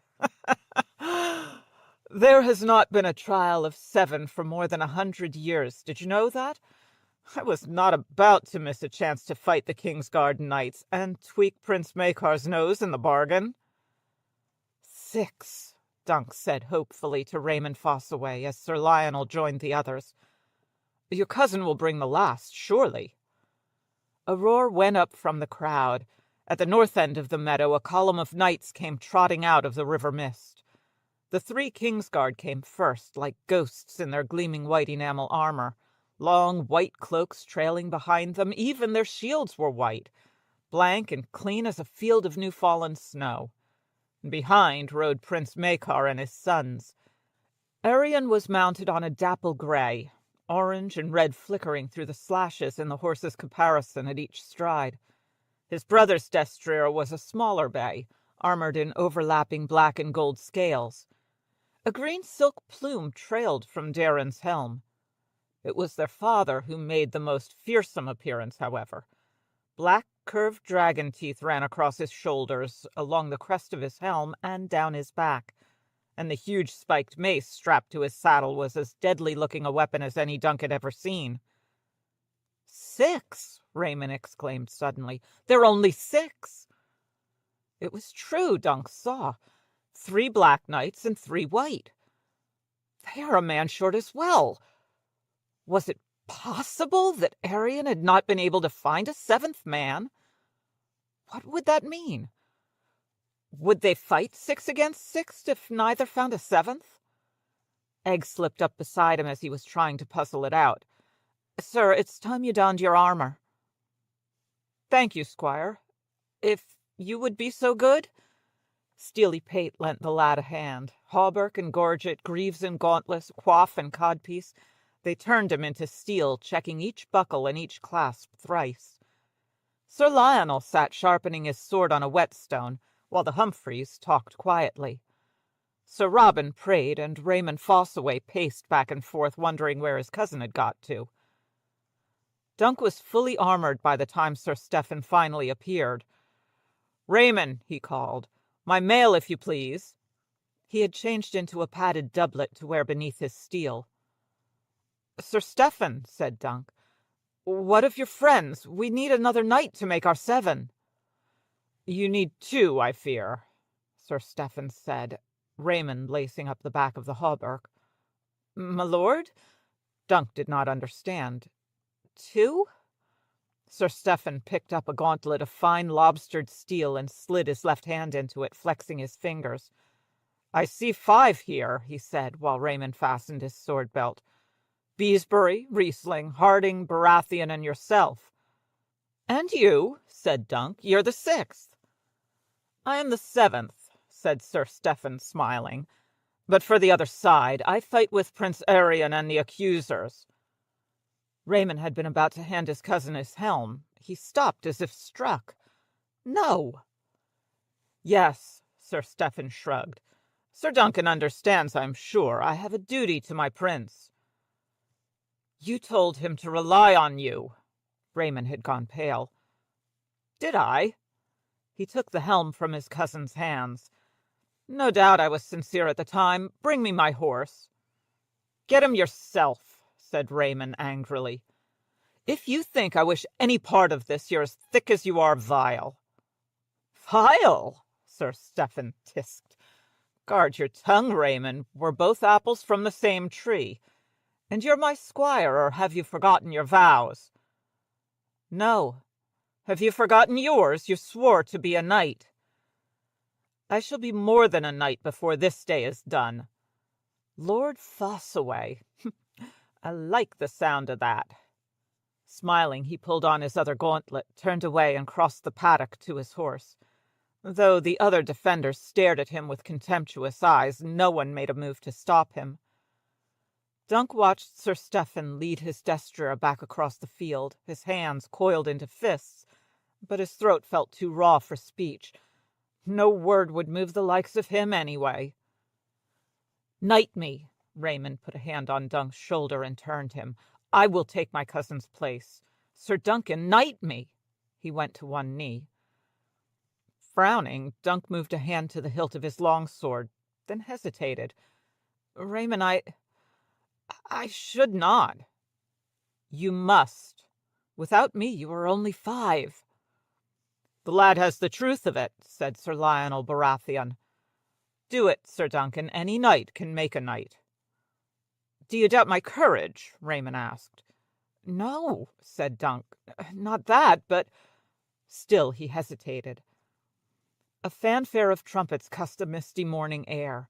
Egg came running up to them. "Sir, Lord Ashford summons you." The laughing Storm gave an impatient shake of the head. "Go to him, Sir Duncan. I'll give Squire Raymond his knighthood." He slid his sword out of his sheath and shouldered Dunk aside. "Raymond of House Fossaway," he began solemnly, touching the blade to the squire's right shoulder, "in the name of the warrior, I charge you to be brave." The sword moved from his right shoulder to his left. "In the name of the father, I charge you to be just." Back to the right. "In the name of the mother, I charge you to defend the young and innocent." The left. "In the name of the maid, I charge you to protect all women." Dunk left them there, feeling as relieved as he was guilty. "We're still one short," he thought, as Egg held thunder for him. "Where will I find another man?" He turned the horse and rode slowly toward the viewing stand where Lord Ashford stood waiting. From the north end of the lists, Prince Arion advanced to meet him. "Sir Duncan," he said cheerfully, "it would seem you have only 5 champions." "6," said Dunk. "Sir Lionel is knighting Raymond Fossaway. We will fight you 6 against 7. Men had won at far worse odds, he knew, but Lord Ashford shook his head. "That is not permitted, sir. If you cannot find another knight to take your side, you must be declared guilty of the crimes of which you stand accused." Guilty, thought Dunk. Guilty of loosening a tooth, and for that I must die? "My lord, I beg a moment." "You have it." Dunk rode slowly along the fence. The viewing stand was crowded with knights. "My lords," he called to them, "do none of you remember Sir Arlen of Pennytree? I was his squire. We served many of you, ate at your tables, slept in your halls." He saw Manfred Dundarian seated in the highest tier. "Sir Arlen took a wound in your lord father's service." The knight said something to the lady beside him, paying no heed. Dunk was forced to move on. "Lord Lannister, Sir Arlen unhorsed you once in tourney." The grey lion examined his gloved hands, studiedly refusing to raise his eyes. "He was a good man, and he taught me how to be a knight, not only sword and lance, but honor. A knight defends the innocent, he said. That's all I did. I need one more knight to fight beside me. One, that's all. Lord Carron, Lord Swan." Lord Swan laughed softly as Lord Carron whispered in his ear. Dunk reined up before Sir Otho Bracken, lowering his voice. "Sir Otho, all know you for a great champion. Join us, I beg you, in the names of the old gods and the new. My cause is just." "That may be," said the brute of Bracken, who had at least the grace to reply. "But it is your cause, not mine. I know you not, boy." Heartsick, Dunk wheeled thunder and raced back and forth before the tiers of pale, cold men. Despair made him shout, "Are there no true knights among you?" Only silence answered. Across the field Prince Arion laughed. "The dragon is not mocked," he called out. Then came a voice. "I will take Sir Duncan's side." A black stallion emerged out from the river mists, a black knight on his back.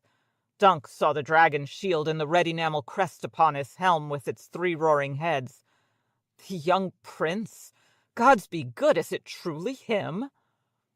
Lord Ashford made the same mistake. "Prince Valar?" "No." The Black Knight lifted the visor of his helm. "I did not think to enter the lists at Ashford, my lord, so I brought no armor. My son was good enough to lend me his." Prince Baelor smiled almost sadly. The accusers were thrown into confusion, Dunk could see. Prince Maekar spurred his mount forward. "Brother, have you taken leave of your senses?" He pointed a mailed finger at Dunk. "This man attacked my son." "This man protected the weak, as every true knight must," replied Prince Baelor. "Let the gods determine if he was right or wrong." He gave a tug on his reins, turned Valar's huge black destrier, and trotted to the south end of the field. Dunk brought Thunder up beside him, and the other defenders gathered round them. Robin, Riesling, and Sir Lionel, the Humphreys, good men all, but are they good enough? "Where is Raymond?" "Sir Raymond, if you please." He cantered up, a grim smile lighting his face beneath his plumed helm. "My pardons, sir. I needed to make a small change to my sigil, lest I be mistaken for my dishonorable cousin." He showed them all his shield. The polished golden field remained the same, and the Fossaway apple, but this apple was green instead of red. "I fear I am still not ripe, but better green than wormy, eh?" Sir Lionel laughed, and Dunk grinned despite himself. Even Prince Baelor seemed to approve. Lord Ashford Septon had come to the front of the viewing stand and raised his crystal to call the throng to prayer. "Attend me, all of you," Baelor said quietly. "The accusers will be armed with heavy war lances for the first charge. Lances of ash 8 feet long, banded against splitting, and tipped with a steel point sharp enough to drive through plate with the weight of a war-horse behind it." "We shall use the same," said Sir Humphrey Beesbury. Behind him the Septon was calling on the 7 to look down and judge this dispute and grant victory to the men whose cause was just. "No," Baelor said. "We will arm ourselves with tourney lances instead." "Tourney lances are made to break," objected Raymond. "They're also made 12 feet long. If our points strike home, theirs cannot touch us. Aim for helm or chest. In a tourney it is a gallant thing to break your lance against a foe's shield, but here it may well mean death. If we can unhorse them and keep our own saddles, the advantage is ours." He glanced to Dunk. "If Sir Duncan is killed, it is considered that the gods have judged him guilty, and the contest is over.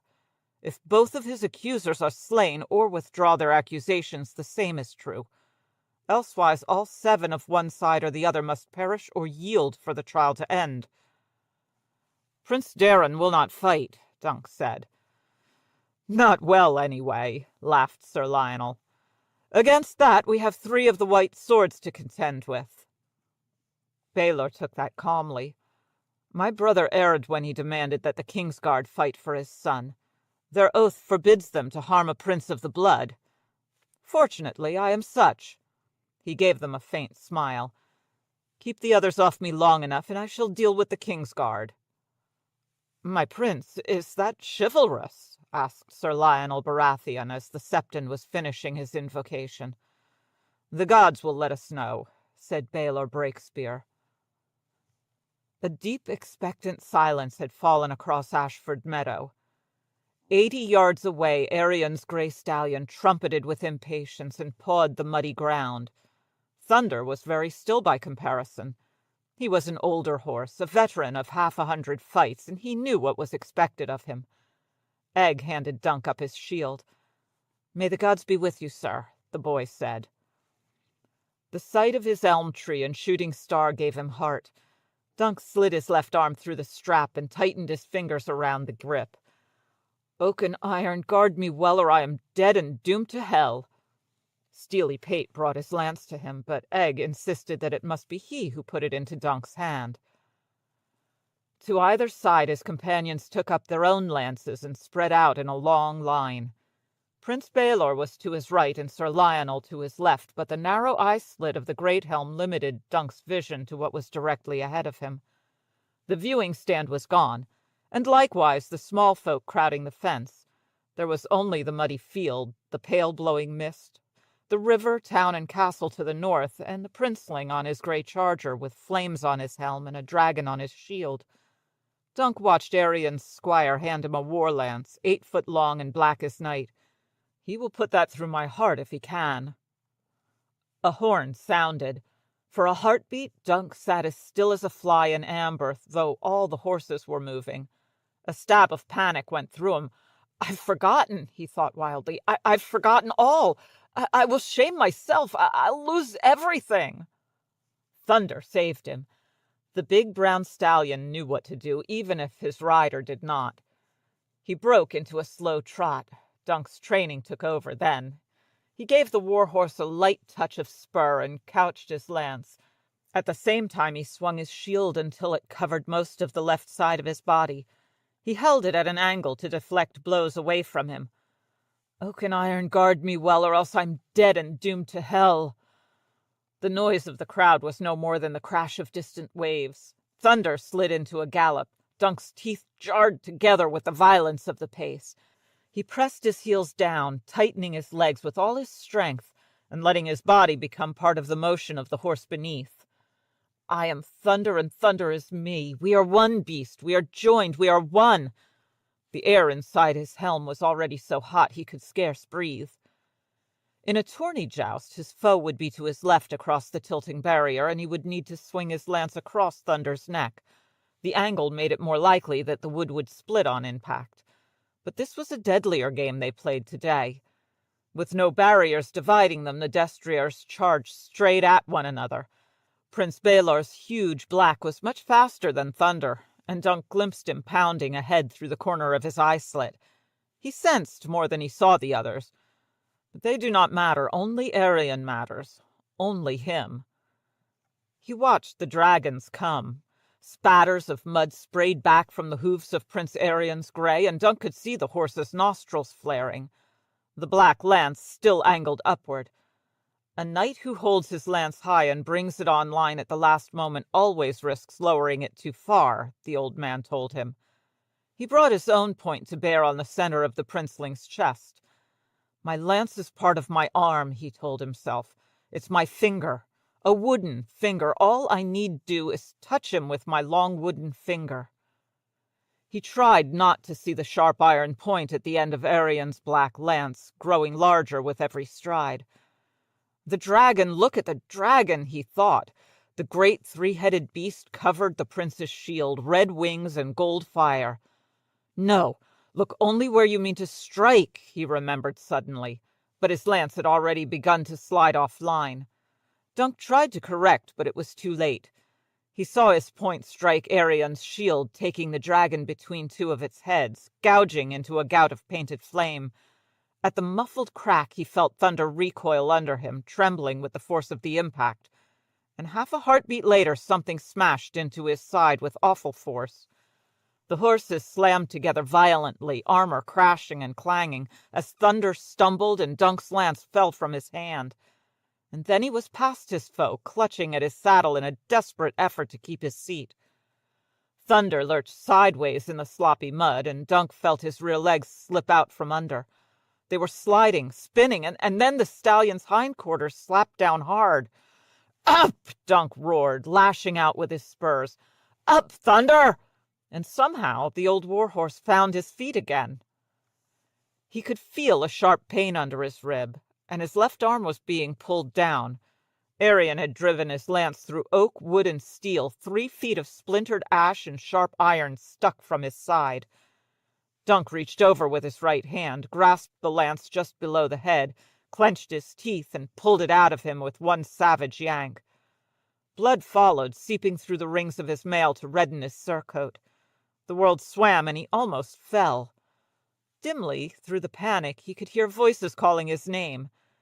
His beautiful shield was useless now. He tossed it aside, elm tree, shooting star, broken lance and all, and drew his sword.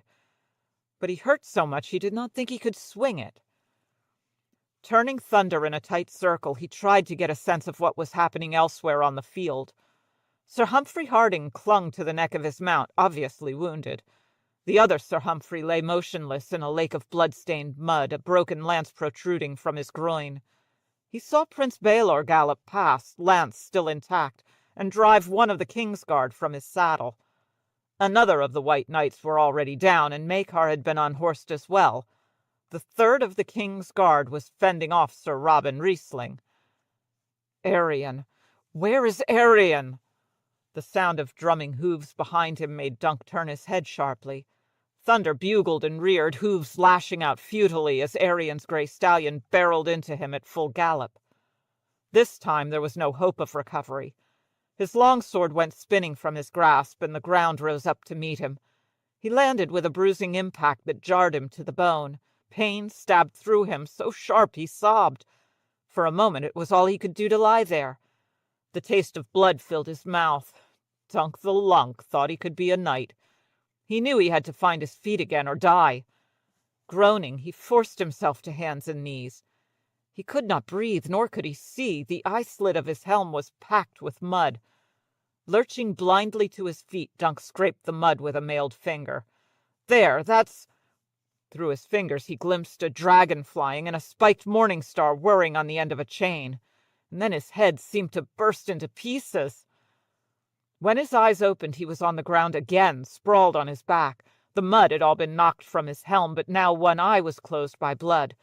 Above was nothing but dark gray sky. His face throbbed, and he could feel cold, wet metal pressing in against cheek and temple. He broke my head, and I'm dying.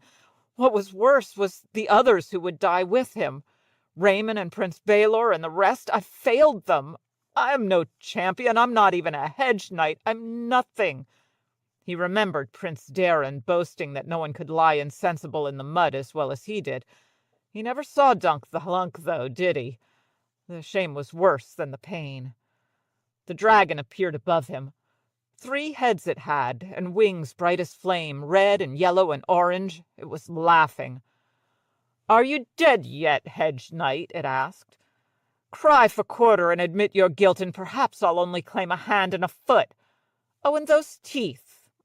But what are a few teeth? A man like you can live years on peas porridge." The dragon laughed again. "No? Eat this, then." The spiked ball whirled around and round the sky and fell toward his head as fast as a shooting star. Dunk rolled. Where he found the strength he did not know, but he found it. He rolled into Arion's legs, threw a steel-clad arm through his thigh, dragged him cursing into the mud, and rolled on top of him. Let him swing his bloody morning star now. The prince tried forcing the lip of his shield up at Dunk's head, but his battered helm took the brunt of the impact. Arion was strong, but Dunk was stronger, and larger, and heavier as well. He grabbed hold of the shield with both hands and twisted until the straps broke, and then he brought it down on the top of the princeling's helm, again and again and again, smashing the enameled flames of his crest. The shield was thicker than Dunk's had been, solid oak banded with iron. A flame broke off, then another. The prince ran out of flames long before Dunk ran out of blows. Arion finally let go the handle of his useless morning star and clawed for the poniard at his hip. He got it free of its sheath, but when Dunk wanged his head with the shield, the knife sailed off into the mud. He could vanquish Sir Duncan the Tall, but not Dunk of Fleabottom. The old man had taught him jousting and swordplay, but this sort of fighting he had learned earlier, in shadowy wynds and crooked alleys behind the city's wine sinks. Dunk flung the battered shield away and wrenched up the visor of Arion's helm. "A visor is a weak point," he remembered Steely Pate saying. The prince had all but ceased to struggle. His eyes were purple and full of terror. Dunk had a sudden urge to grab one and pop it like a grape between 2 steel fingers, but that would not be knightly. "Yield!" he shouted. "I yield," the dragon whispered, pale lips barely moving. Dunk blinked down at him. For a moment he could not credit what his ears had heard. "Is it done, then?" He turned his head slowly from side to side, trying to see. His vision slit was partly closed by the blow that had smashed in the left side of his face. He glimpsed Prince Maekar, mace in hand, trying to fight his way to his son's side. Baelor Breakspear was holding him off. Dunk lurched to his feet and pulled Prince Arion up after him. Fumbling at the lacings of his helm, he tore it off and flung it away. At once he was drowned in sights and sounds, grunts and curses, the shouts of the crowd, one stallion screaming while another raced riderless across the field. Everywhere steel rang on steel. Raymond and his cousin were slashing at each other in front of the viewing stand, both afoot. Their shields were splintered ruins, the green apple and the red both hacked to tinder. One of the Kingsguard knights was carrying a wounded brother from the field. They both looked alike in their white armor and white cloaks. The third of the white knights was down, and the laughing storm had joined Prince Baelor against Prince Maekar. Mace, battle-axe, and longsword clashed and clanged, ringing against helm and shield. Maekar was taking 3 blows for every one he landed, and Dunk could see that it would be over soon. "I must make an end to it before more of us are killed." Prince Arion made a sudden dive for his morning star. Dunk kicked him in the back and knocked him face down, then grabbed hold of one of his legs and dragged him across the field. By the time he reached the viewing stand where Lord Ashford sat, the bright prince was brown as a privy.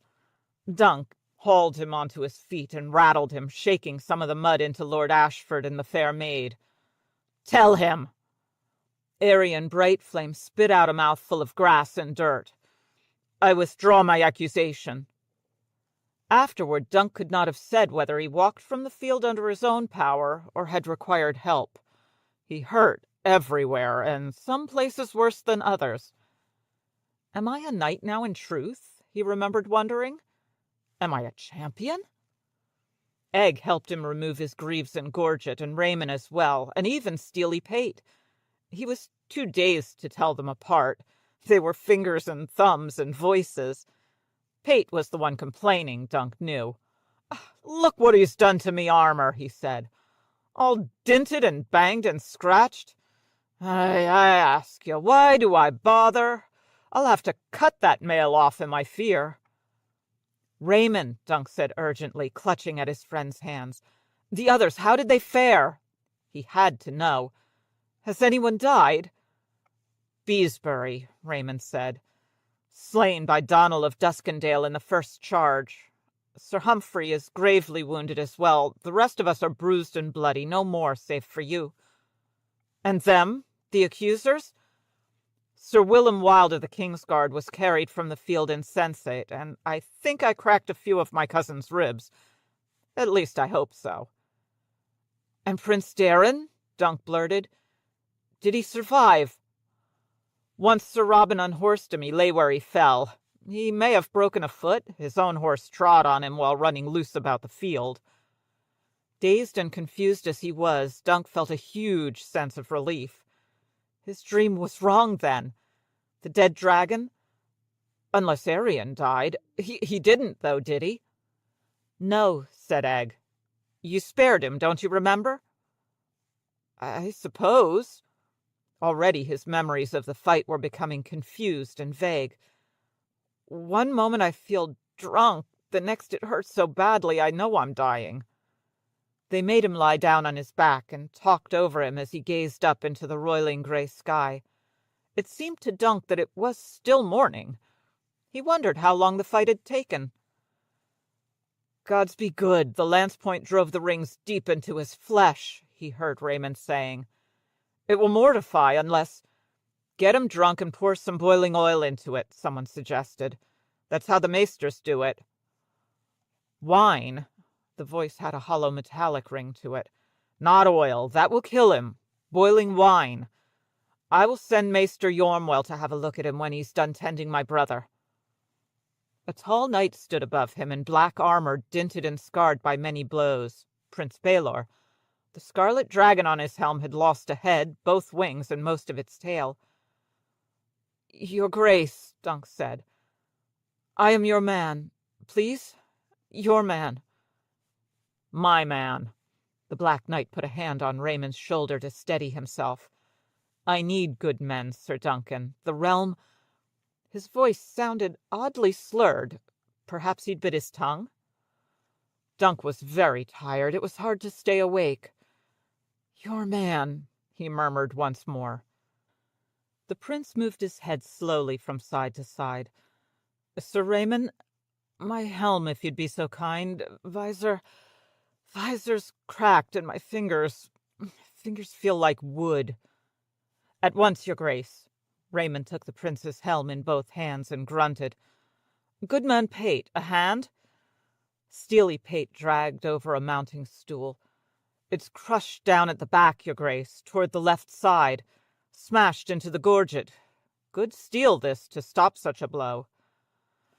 "Brother's mace, most likely," Baelor said thickly. "He's strong." He winced. "That feels queer. Here it comes." Pate lifted the battered helm away. "Gods be good. Oh, gods, oh, gods, oh, gods preserve." Dunk saw something red and wet fall out of the helm. Someone was screaming, high and terrible. Against the bleak gray sky swayed a tall, tall prince in black armor with only half a skull. He could see red blood and pale bone beneath, and something else. something blue-gray and pulpy. A queer, troubled look passed across Baylor Breakspeare's face, like a cloud passing before a sun. He raised his hand and touched the back of his head with 2 fingers, oh, so lightly, and then he fell. Dunk caught him. "Up, they say," he said, just as he had with Thunder in the melee. "Up! Up!" But he never remembered that afterward, and the prince did not rise. Baelor of House Targaryen, Prince of Dragonstone, Hand of the King, Protector of the Realm, and heir apparent to the Iron Throne of the 7 Kingdoms of Westeros, went to the fire in the yard of Ashford Castle, on the north bank of River Cockleswent. Other great houses might choose to bury their dead in the dark earth, or sink them in the cold green sea. But the Targaryens were the blood of the dragon, and their ends were writ in flame. He had been the finest knight of his age, and some argued that he should have gone to face the dark, clad in mail and pate, a sword in his hand. In the end, though, his royal father's wishes prevailed, and Daeron II had a peaceable nature. When Dunk shuffled past Baelor's bier, the prince wore a black velvet tunic, with the 3-headed dragon picked out in scarlet thread upon his breast. Around his throat was a heavy gold chain. His sword was sheathed by his side, but he did wear a helm, a thin golden helm with an open visor so men could see his face. Valar, the young prince, stood vigil at the foot of the bier while his father lay in state. He was a shorter, slimmer, handsomer version of his sire, without the twice-broken nose that had made Baelor seem more human than royal. Valar's hair was brown, but a bright streak of silver gold ran through it. The sight of it reminded Dunk of Aerion, but he knew that was not fair. Egg's hair was growing back as bright as his brother's, and Egg was a decent enough lad for a prince. When he stopped to offer awkward sympathies, well larded with thanks, Prince Valar blinked cool blue eyes at him and said, "My father was only 39. He had it in him to be a great king, the greatest since Aegon the Dragon. Why would the gods take him and leave you?" He shook his head. "Be gone with you, Sir Duncan. Be gone." Wordless, Dunk limped from the castle down to the camp by the green pool. He had no answer for Valar, nor for the questions he asked himself. The maesters and the boiling wine had done their work, and his wound was healing cleanly, though there would be a deep puckered scar between his left arm and his nipple. He could not see the wound without thinking of Baelor. "He saved me once with his sword, and once with a word, even though he was a dead man as he stood there. The world made no sense when a great prince died so a hedge knight might live." The Hedge Knight, Epilogue. Dunk sat beneath his elm and stared morosely at his foot. When the 4 guardsmen in the royal livery appeared in his camp late one day, he was sure they had come to kill him after all. Too weak and weary to reach for a sword, he sat with his back to the elm, waiting. "Our prince begs the favor of a private word." "Which prince?" asked Dunk, wary. "This prince," a brusque voice said before the captain could answer. Maekar Targaryen walked out from behind the elm. Dunk got slowly to his feet. What would he have of me now? Maekar motioned, and the guards vanished as suddenly as they had appeared. The prince studied him a long moment, and then turned and paced away from him to stand beside the pool, gazing down at his reflection in the water. "I've sent Aerion to Lys," he announced abruptly. "A few years in the Free Cities may change him for the better." Dunk had never been to the Free Cities, so he did not know what to say to that. He was pleased that Aerion was gone from the 7 Kingdoms, and hoped he never came back, but that was not a thing you told a father of his son. He stood silent. Prince Maekar turned to face him. "Some men will say I meant to kill my brother. The gods know it is a lie, but I will hear the whispers till the day I die. And it was my mace that dealt the fatal blow, I've no doubt. The only other foes he faced in the melee were 3 Kingsguard, whose vows forbade them to do any more than defend themselves. So it was me.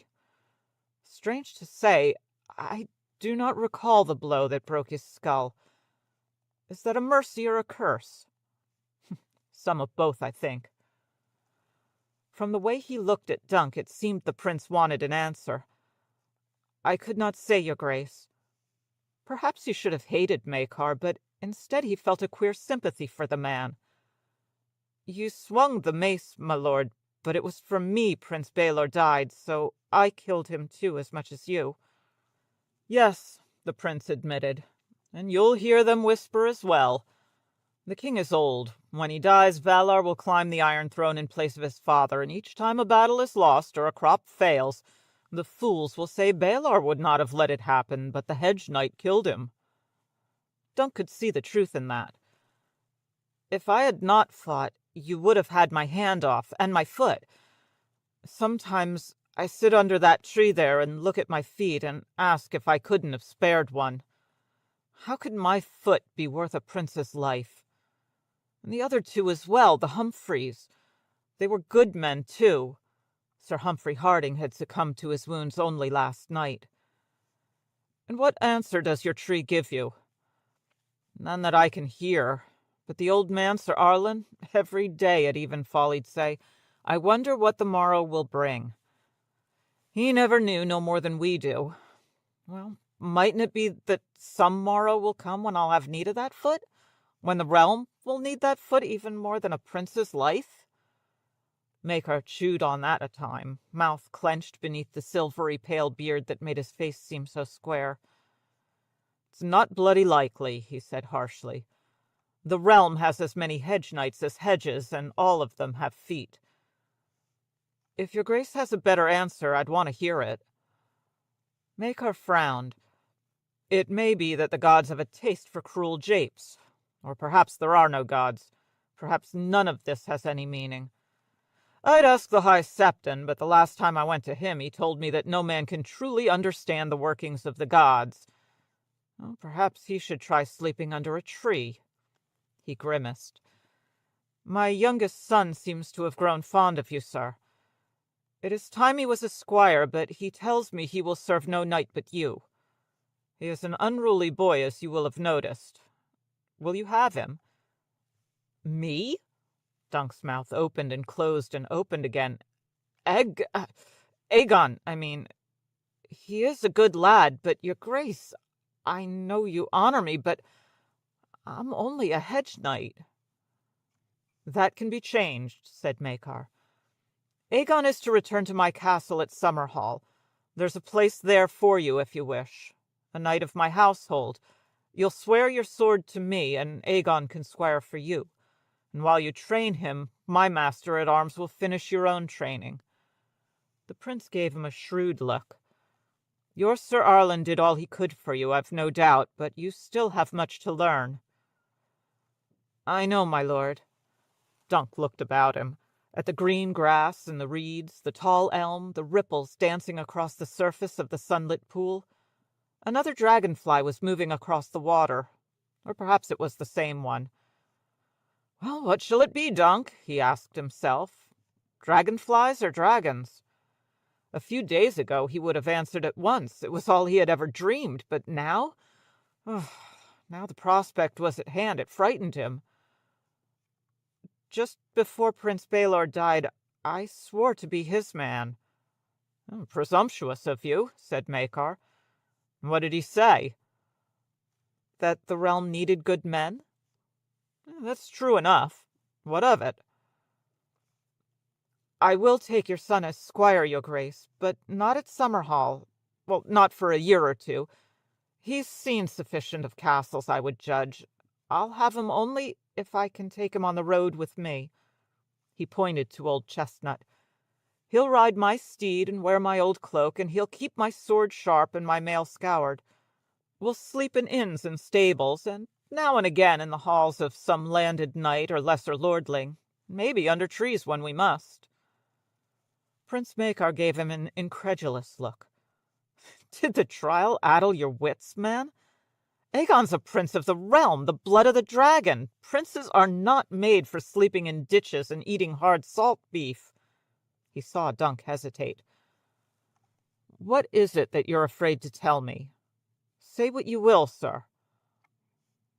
"Darren never slept in a ditch, I'll wager. Dunk said very quietly. "And all the beef that Aeron ever ate was thick and rare and bloody, like as not." Maekar Targaryen, Prince of Summerhall, regarded Dunk of Fleabottom for a long time, his jaw working silently beneath his silvery beard. Finally, he turned and walked away, never speaking a word.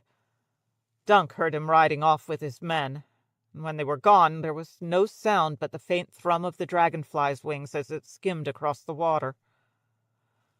The boy came the next morning just as the sun was coming up.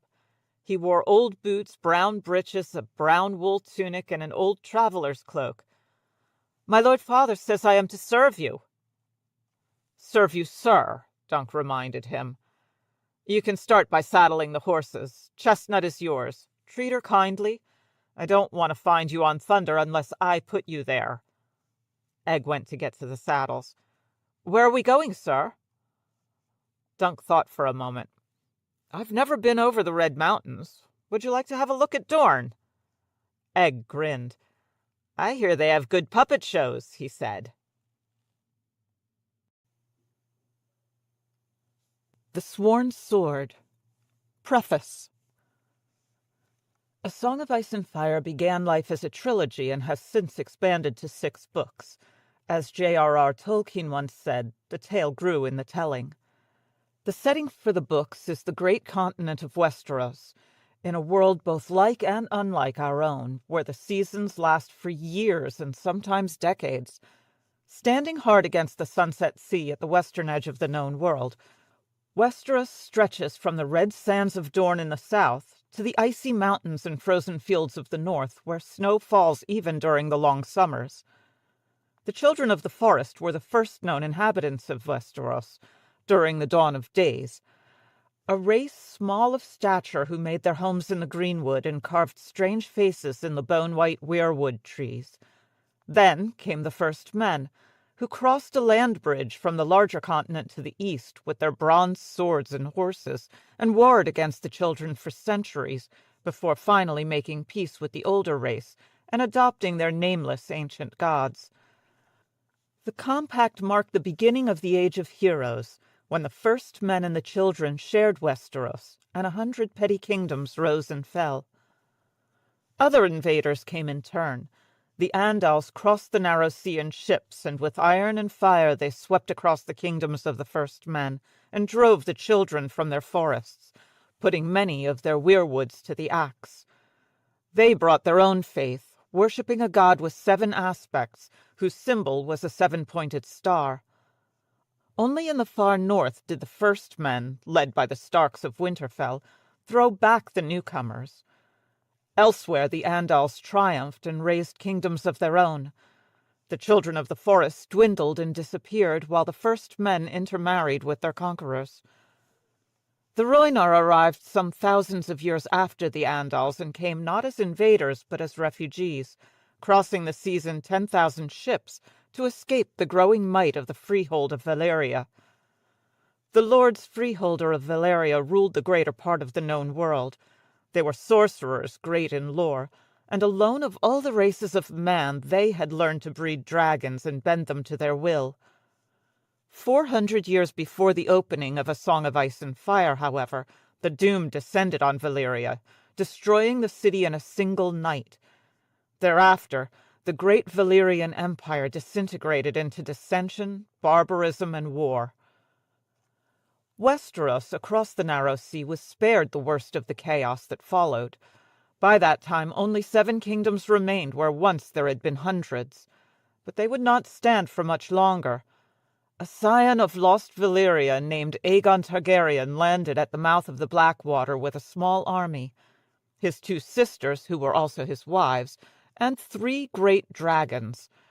Riding on Dragonback, Aegon and his sisters won battle after battle and subdued 6 of the 7 Westerosi kingdoms by fire, sword, and treaty. The conqueror collected the melted, twisted blades of his fallen foes and used them to make a monstrous, towering, barbed seat, the Iron Throne, from which he ruled henceforth as Aegon, the first of his name, king of the Andals and the Rhoynar and the first men, and lord of the 7 kingdoms. The dynasty founded by Aegon and his sisters endured for most of 300 years. Another Targaryen king, Daeron II, later brought Dorne into the realm, uniting all of Westeros under a single ruler. He did so by marriage, not conquest, for the last of the dragons had died half a century before. The Hedge Knight, published in the first legends, takes place in the last days of good King Daeron's reign, about 100 years before the opening of the first of the Ice and Fire novels, with the realm at peace and the Targaryen dynasty at its height. It tells the story of the first meeting between Dunk, a Hedge Knight's squire, and Egg, a boy who is rather more than he seems, and of the great tourney at Ashford Meadow. The Sworn Sword, the tale that follows, picks up their story a year or so later. The Sworn Sword, A Tale of the Seven Kingdoms, by George R.R. Martin. Part 1. In an iron cage at the crossroads, 2 dead men were rotting in the summer sun. Egg stopped below to have a look at them. "Who do you think they were, sir?" His mule, Maester, grateful for the respite, began to crop the dry brown devil grass along the verges, heedless of the 2 huge wine casks on his back. "Robbers," Dunk said. Mounted atop Thunder, he was much closer to the dead men. "Rapers, murderers." Dark circles stained his old green tunic under both arms. The sky was blue and the sun was blazing hot, and he had sweated gallons since breaking camp this morning. Egg took off his wide-brimmed floppy straw hat. Beneath, his head was bald and shiny. He used the hat to fan away the flies. There were hundreds crawling on the dead men, and more drifting lazily through the still, hot air. It must have been something bad for them to be left to die inside a crow cage. Sometimes Egg could be as wise as any maester, but other times he was still a boy of 10. "There are lords and lords," Dunk said. "Some don't need much reason to put a man to death." The iron cage was barely big enough to hold 1 man, yet 2 had been forced inside it. They stood face to face with their arms and legs in a tangle and their backs against the hot black iron of the bars. One had tried to eat the other, gnawing at his neck and shoulders. The crows had been at both of them. When Dunk and Egg had come around the hill, the birds had risen like a black cloud so thick that Maester spooked. "Whoever they were, they look half-starved," Dunk said. "Skeletons in skin, and the skin is green and rotting. Might be they stole some bread or poached a deer in some lord's wood." With the drought entering its 2nd year, most lords had become less tolerant of poaching, and they hadn't been very tolerant to begin with. "It could be they were in some outlaw band. At dusk they'd heard a harper sing the day they hanged Black Robin. Ever since, Egg had been seeing gallant outlaws behind every bush." Dunk had met a few outlaws while squiring for the old man. He was in no hurry to meet any more, and none of the ones he had known had been especially gallant. He remembered one outlaw Sir Arlen had helped hang, who had been fond of stealing rings.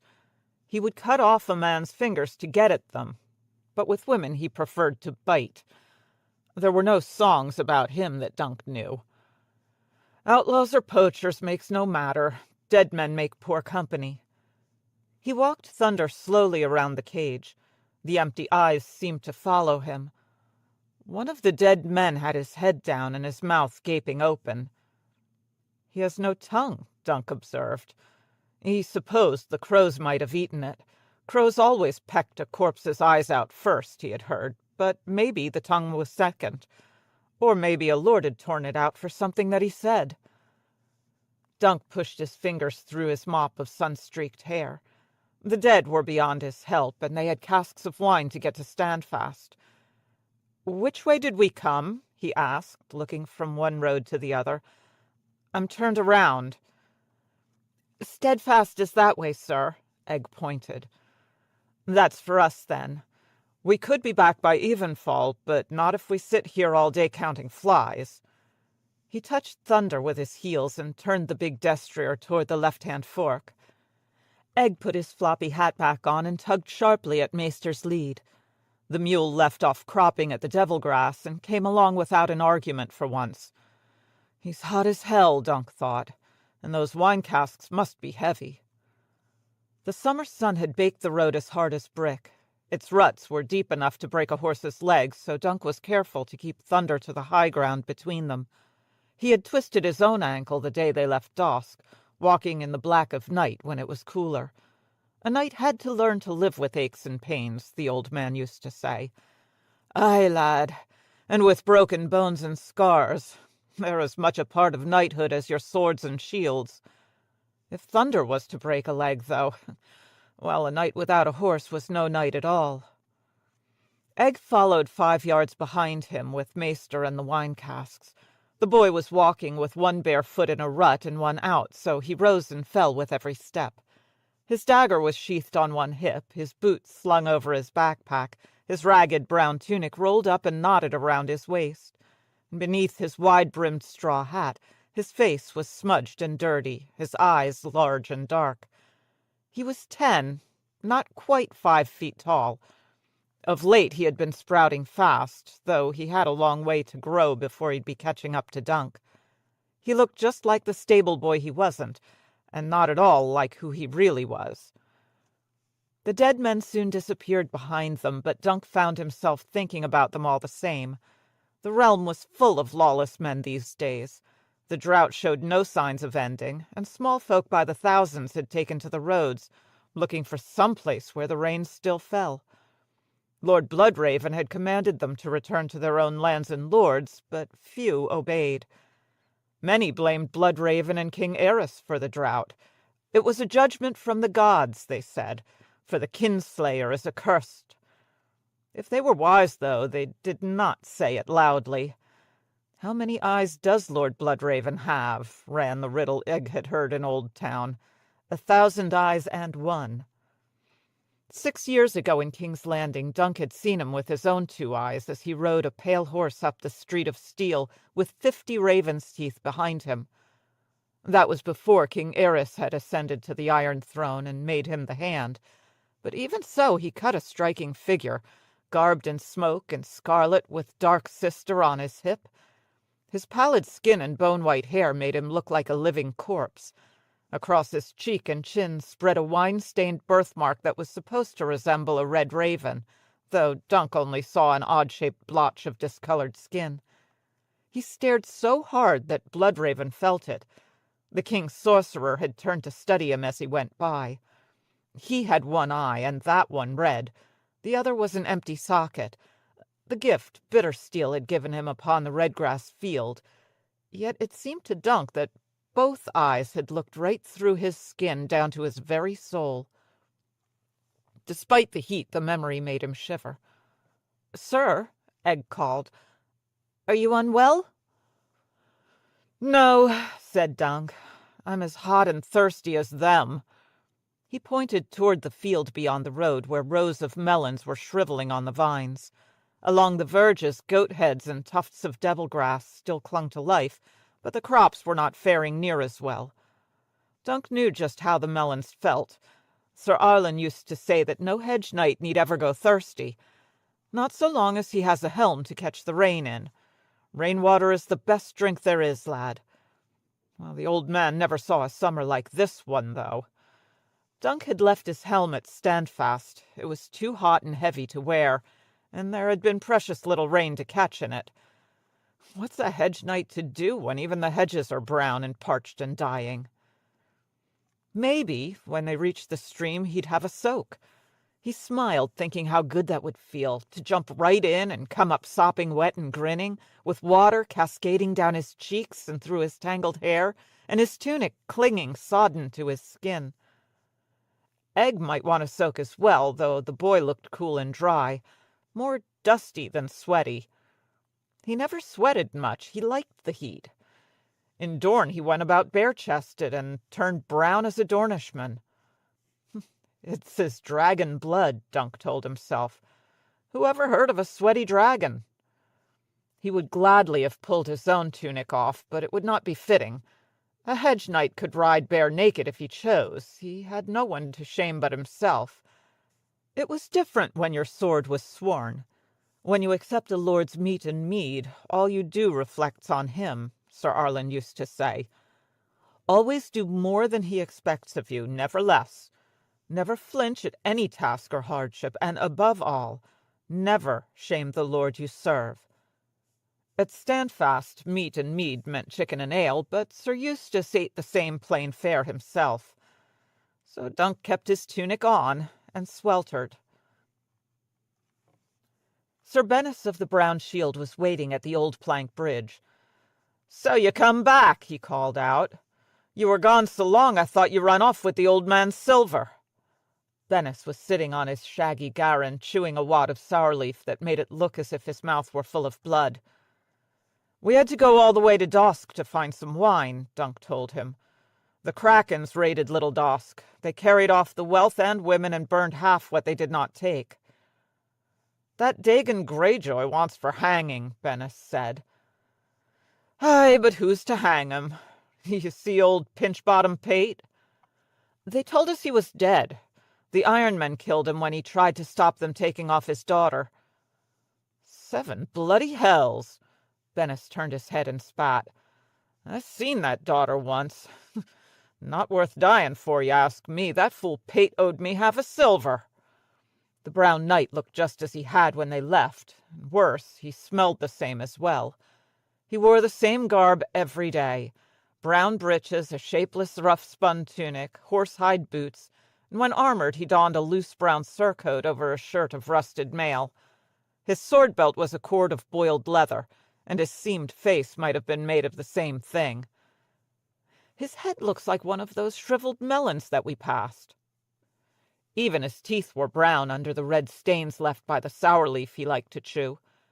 And amidst all that brownness his eyes stood out. They were pale green, squinty, small, close-set, and shiny bright with malice. "Only 2 casks," he observed. "Sir Useless wanted 4. "We were lucky to find 2, said Dunk. "The drought reached the arbor, too. We heard the grapes are turning into raisins on the vines, and the Ironmen have been pirating." "Sir," Egg broke in, "the water's gone." Dunk had been so intent on Bennis that he hadn't noticed. Beneath the warped wooden planks of the bridge, only sand and stones remained. "That's queer. The stream was running low when we left, but it was running." Bennis laughed. He had 2 sorts of laughs. Sometimes he cackled like a chicken, and sometimes he brayed louder than Egg's mule. This was his chicken laugh. "Dried up while you was gone, I guess. A drought'll do that." Dunk was dismayed. "Well, I won't be soaking now." He swung down to the ground. What's going to happen to the crops? Half the wells in the Reach had gone dry, and all the rivers were running low. Even the Blackwater Rush and the mighty Mander. "Nasty stuff, water," Bennis said. "Drank some once, it made me sick as a dog. Wine's better." "Not for oats, not for barleycorn, not for carrots, onions, cabbages, even grapes need water." Dunk shook his head. "How could it go dry so quick? We've only been 6 days." "There wasn't much water in there to start with, Dunk. Time was I could piss me bigger streams than this one." "Not Dunk," said Dunk. "I told you that." He wondered why he bothered. Bennis was a mean-mouthed man, and it pleased him to make mock. "I am called Sir Duncan the Tall." "By who? Your bald pup?" He looked at Egg and laughed his chicken laugh. "You're taller than when you did for Pennytree, but you still look a proper dunk to me." Dunk rubbed the back of his neck and stared down at the rocks. "What should we do?" "Fetch home the wines and tell Sir Useless's stream's gone dry. The Standfast well still draws. He won't go thirsty." "Don't call him useless." Dunk was fond of the old knight. "You sleep beneath his roof. Give him some respect." "You respect him for the both of us, Dunk," said Bennis. "I'll call him what I will." The silvery gray planks creaked heavily as Dunk walked out onto the bridge to frown down at the sand and stones below. A few small brown pools glistened among the rocks he saw, none larger than his hand. "Dead fish, there and there, see?"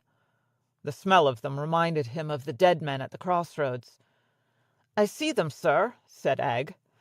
Dunk hopped down to the stream bed, squatted on his heels, and turned over a stone. Dry and warm on top, moist and muddy underneath. The water can't have been gone long.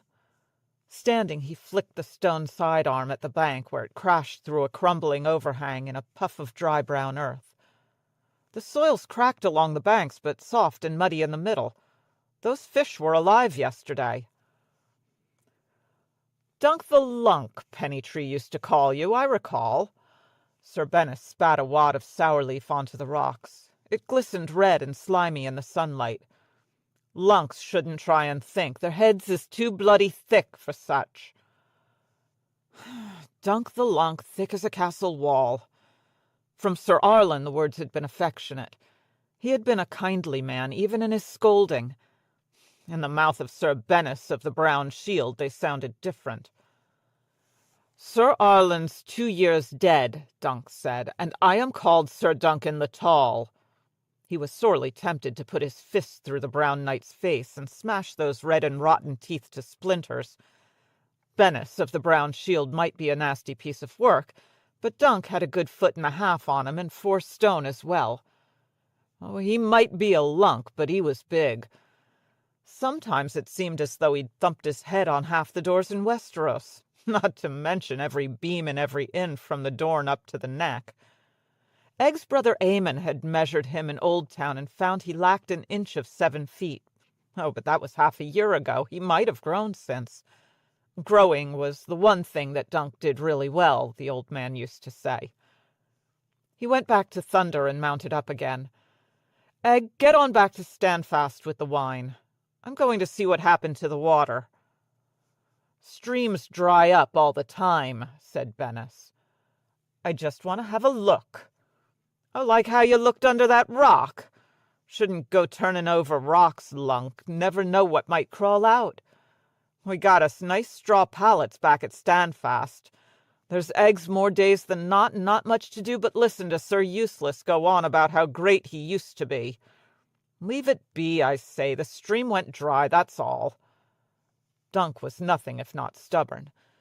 "Sir Eustace is waiting on his wine," he told Egg. "Tell him where I went." "I will, sir."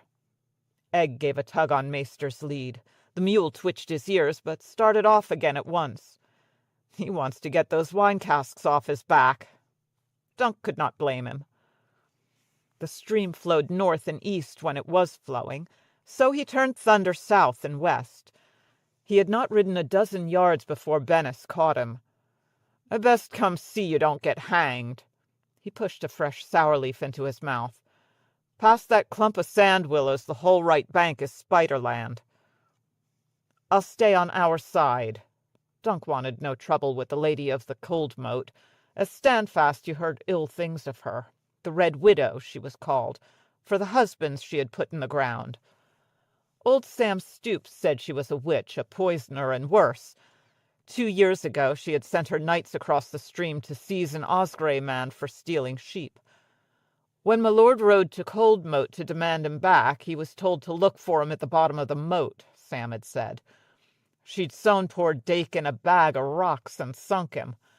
'Twas after that Sir Eustace took Sir Bennis into service to keep them spiders off his lands. Thunder kept a slow, steady pace beneath the broiling sun. The sky was blue and hard, with no hint of cloud anywhere to be seen. The course of the stream meandered around rocky knolls and forlorn willows, through barren brown hills and fields of dead and dying grain. An hour upstream from the bridge, they found themselves riding on the edge of the small osprey forest called Wat's Wood. The greenery looked inviting from afar, and filled Dunk's head with thoughts of shady glens and chuckling brooks. But when they reached the trees, they found them thin and scraggly, with drooping limbs. Some of the great oaks were shedding leaves, and half the pines had turned as brown as Sir Bennis, with rings of dead needles girding their trunks. Worse and worse, thought Dunk. One spark, and this will all go up like tinder.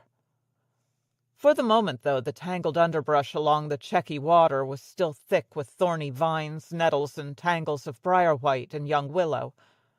Rather than fight through it, they crossed the dry stream bed to the cold moat side, where the trees had been cleared away for pasture. Amongst the parched brown grasses and faded wildflowers, a few black-nosed sheep were grazing. "Never knew an animal stupid as a sheep," Sir Bennis commented. "You think they're kin to you, Lunk?" When Dunk didn't reply, he laughed his chicken laugh again. Half a league farther south, they came upon the dam. It was not large as such things went, but it looked strong. 2 stout wooden barricades had been thrown across the stream from bank to bank, made from the trunks of trees with the bark still on. The space between them was filled with rocks and earth and packed down hard.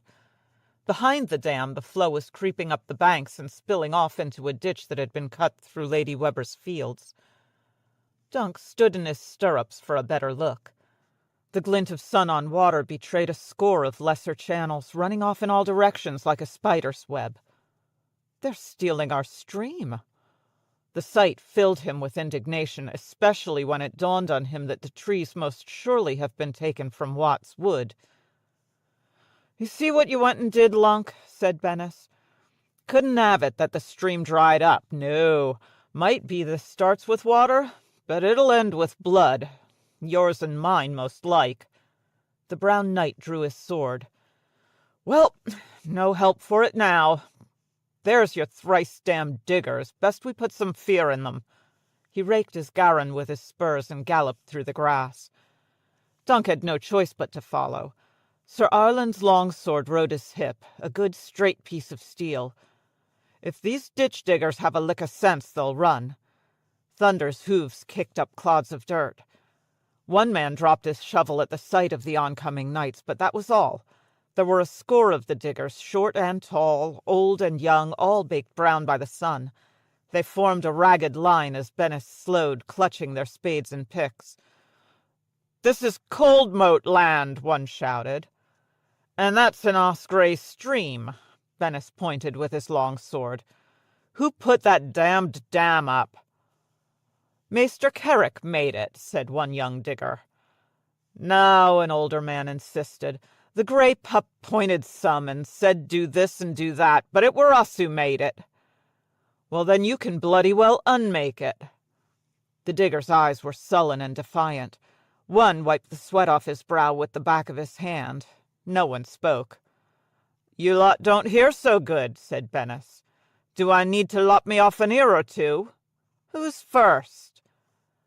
"This is Weber land." The old digger was a scrawny fellow, stooped and stubborn. "You got no right to be here. Lop off any ears and milady will drown you in a sack." Bennis rode closer. "Don't see no ladies here, just some mouthy peasant." He poked the digger's bare brown chest with the point of his sword just hard enough to draw a bead of blood. "He goes too far." "Put up your steel," Dunk warned him. "This is not his doing. This maester set them to the task." "It's for the crops, sir," a jug-eared digger said. "The wheat was dying, the maester said. The pear trees, too." "Well, maybe them pear trees die, or maybe you do." Your talk don't frighten us," said the old man. "No?" Bennis made his long sword whistle, opening the old man's cheek from ear to jaw. "I said, them pear trees die, or you do." The digger's blood ran red down one side of his face. "He should not have done that." Dunk had to swallow his rage. Bennis was on his side in this. "Get away from here," he shouted at the diggers. "Go back to your lady's castle." "Run," Sir Bennis urged. 3 of them let go of their tools and did just that, sprinting through the grass. But another man, sunburned and brawny, hefted a pick and said, "There's only 2 of them." "Shovels against swords is a fool's fight, Jorgen," the old man said, holding his face. Blood trickled through his fingers. "This won't be the end of this. Don't think it will." "One more word and I might be the end of you." "We meant no harm to you," Dunk said to the old man's bloody face. All we want is our water. Tell your lady that." "Oh, we'll tell her, sir," promised the brawny man, still clutching his pick. "That we will." Part 2. On the way home they cut through the heart of Watts Wood, grateful for the small measure of shade provided by the trees. Even so, they cooked. Supposedly there were deer in the wood, but the only living things they saw were flies. They buzzed around Dunk's face as he rode, and crept around Thunder's eyes, irritating the big warhorse no end. The air was still, suffocating. Oh, at least in Dorne the days were dry, and at night it grew so cold I shivered in my cloak. In the Reach the nights were hardly cooler than the days, even this far north. When ducking down beneath an overhanging limb, Dunk plucked a leaf and crumpled it between his fingers. It fell apart like 1,000-year-old parchment in his hand. There was no need to cut that man, he told Bennis. A tickle on the cheek was all it was, to teach him to mind his tongue. I should have cut his bloody throat for him. Only then the rest would have run like rabbits, and we'd have had to ride down the lot of them. You would kill 20 men, Dunk said, incredulous. 22. That's 2 more'n all your fingers and your toes, Lunk. You have to kill them all, else they go telling tales. They circled round a deadfall. We should have told Sir Useless the drought dried up his little pissant stream.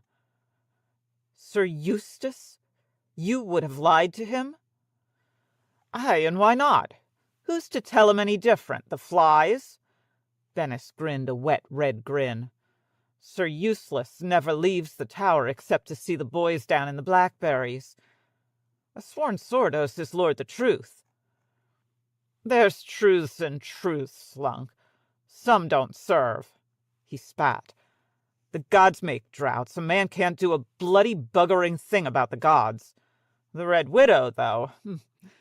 We tell Useless that bitch dog took his water, he'll feel honor-bound to take it back. You wait and see. He'll think he's got to do something. He should. Our small folk need that water for their crops. Our small folk! Sir Bennis brayed his laughter. Was I off having a squat when Sir Useless made you his heir? How many small folk you figure you got? 10? And that's counting Squinty Jane's half-wit son that don't know which end of the axe to hold. Go, make knights of every one, and we'll have half as many as the widow, and never mind her squires and her archers and the rest. You'd need both hands and both feet to count them all, and your bald-head boy's fingers and toes, too. I don't need toes to count.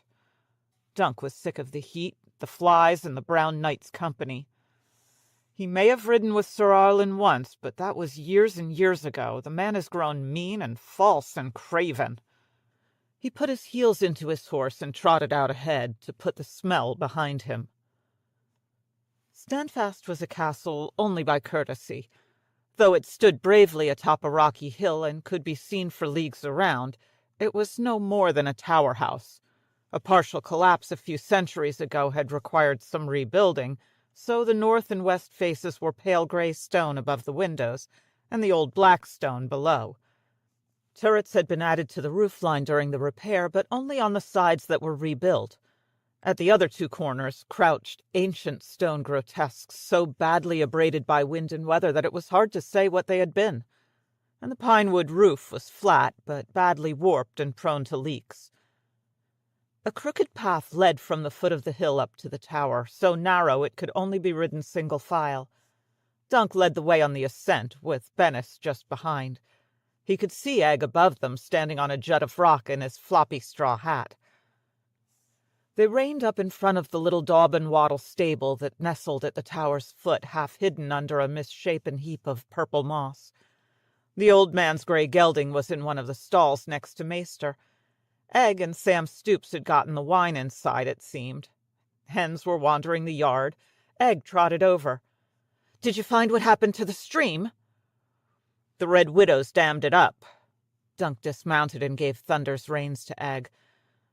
"Don't let him drink too much at once." "No, sir, I won't." "Boy," Sir Bennis called, "you can take my horse as well." Egg gave him an insolent look. "I'm not your squire." That insolent tongue of his will get him hurt one day, Dunk thought. "You'll take his horse or you'll get a clout in the ear." Egg made a sullen face, but did as he was bid. As he reached for the bridle, though, Sir Bennis hawked and spat. A gob of glistening red phlegm struck the boy between two toes. He gave the brown knight an icy look. "You spit on my foot, sir." Bennis clambered to the ground. "Aye, next time I'll spit in your face. I'll have none of your bloody tongue." Dunk could see the anger in the boy's eyes. "Tend to the horses, Egg," he said, before things got any worse. "We need to speak with Sir Eustace." The only entrance into Steadfast was through an oaken iron door 20 feet above them. The bottom steps were blocks of smooth black stone so worn they were bowl-shaped in the middle. Higher up, they gave way to a steep wooden stair that could be swung up like a drawbridge in times of trouble. Dunk shooed the hens aside and climbed 2 steps at a time. Standfast was bigger than it appeared. Its deep vaults and cellars occupied a good part of the hill on which it perched. Above ground, the tower boasted 4 stories. The upper 2 had windows and balconies, the lower 2 only arrow slits. It was cooler inside, but so dim that Dunk had to let his eyes adjust. Sam Stoop's wife was on her knees by the hearth, sweeping out the ashes. "Is Sir Eustace above or below?" Dunk asked her. "Up, sir." The old woman was so hunched that her head was lower than her shoulders. "He just come back from visiting the boys down in the blackberries." The boys were Eustace Osgrey's sons, Edwin, Harold, Adam. Edwin and Harold had been knights, Adam a young squire. They had died in the Redgrass field 15 years ago at the end of the Blackfire Rebellion. "They died good deaths fighting bravely for the king," Sir Eustace told Dunk, "and I brought them home and buried them among the blackberries." His wife was buried there as well. Whenever the old man breached a new cask of wine, he went down the hill to pour each of his boys a libation. "To the king!" he would call out loudly, just before he drank.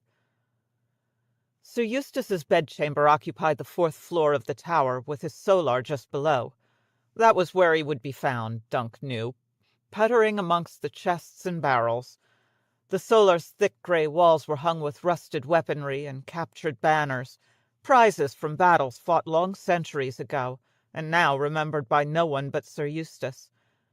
Half the banners were mildewed, and all were badly faded and covered with dust, their once bright colours gone to grey and green. Sir Eustace was scrubbing the dirt off a ruined shield with a rag when Dunk came up the steps.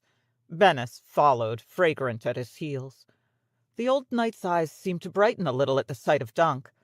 "My good giant," he declared, "and brave Sir Bennis. Come, have a look at this. I found it in the bottom of the chest, a treasure, though fearfully neglected." It was a shield, or what remained of one. That was little enough. Almost half of it had been hacked away, and the rest was grey and splintered. The iron rim was solid rust, and the wood was full of wormholes. A few flakes of paint still clung to it, but too few to suggest a sigil. "My lord," said Dunk.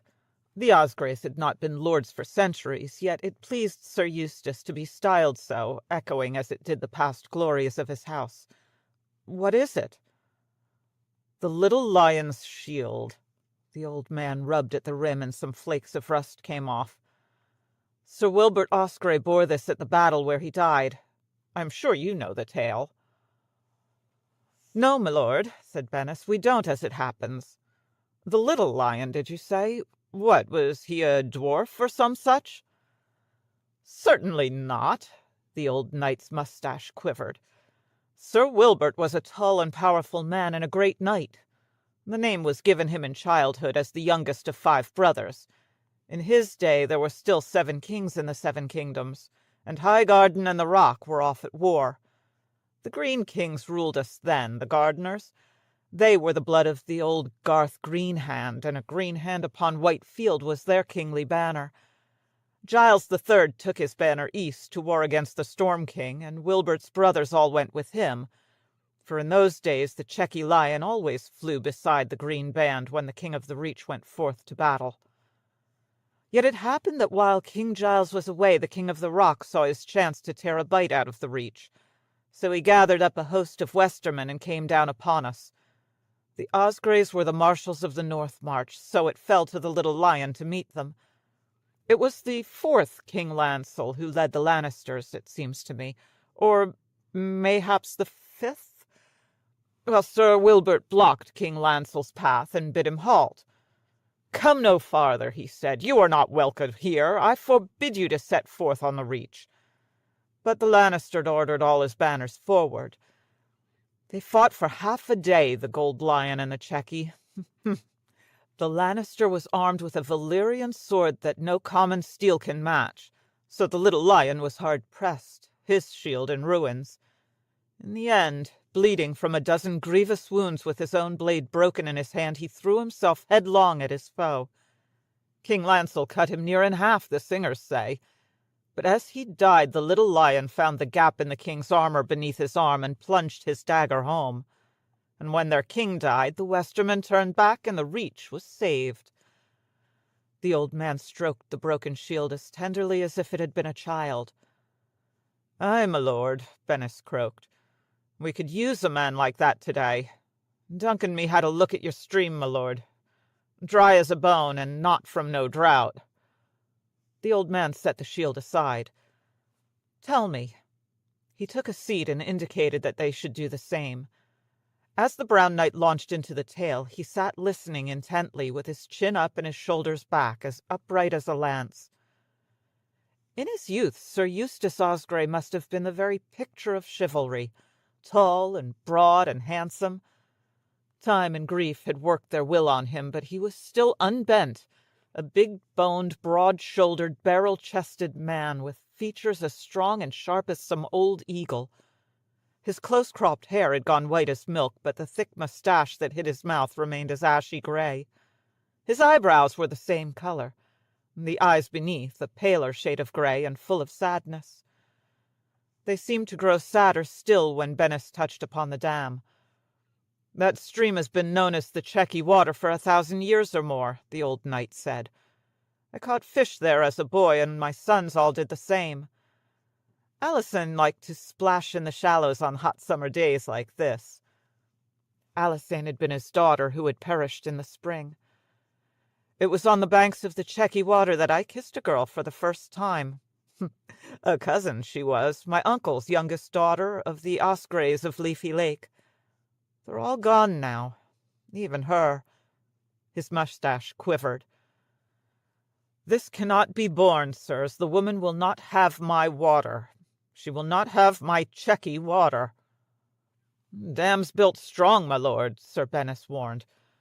"Too strong for me and Sir Dunk to pull down in an hour, even with the bald-head boy to help. We'll need ropes and picks and axes and a dozen men, and that's just for the work, not for the fighting." Sir Eustace stared at the little lion's shield. Dunk cleared his throat.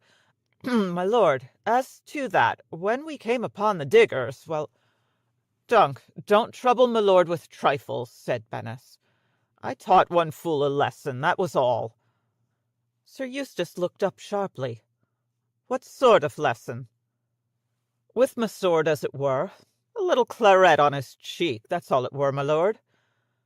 The old knight looked long at him. That was ill-considered, sir. The woman has a spider's head. She murdered 3 of her husbands, and all her brothers died in swaddling clothes. 5 there were, or 6 mayhaps, I don't recall. They stood between her and the castle. She would whip the skin off any peasant who displeased her, I do not doubt.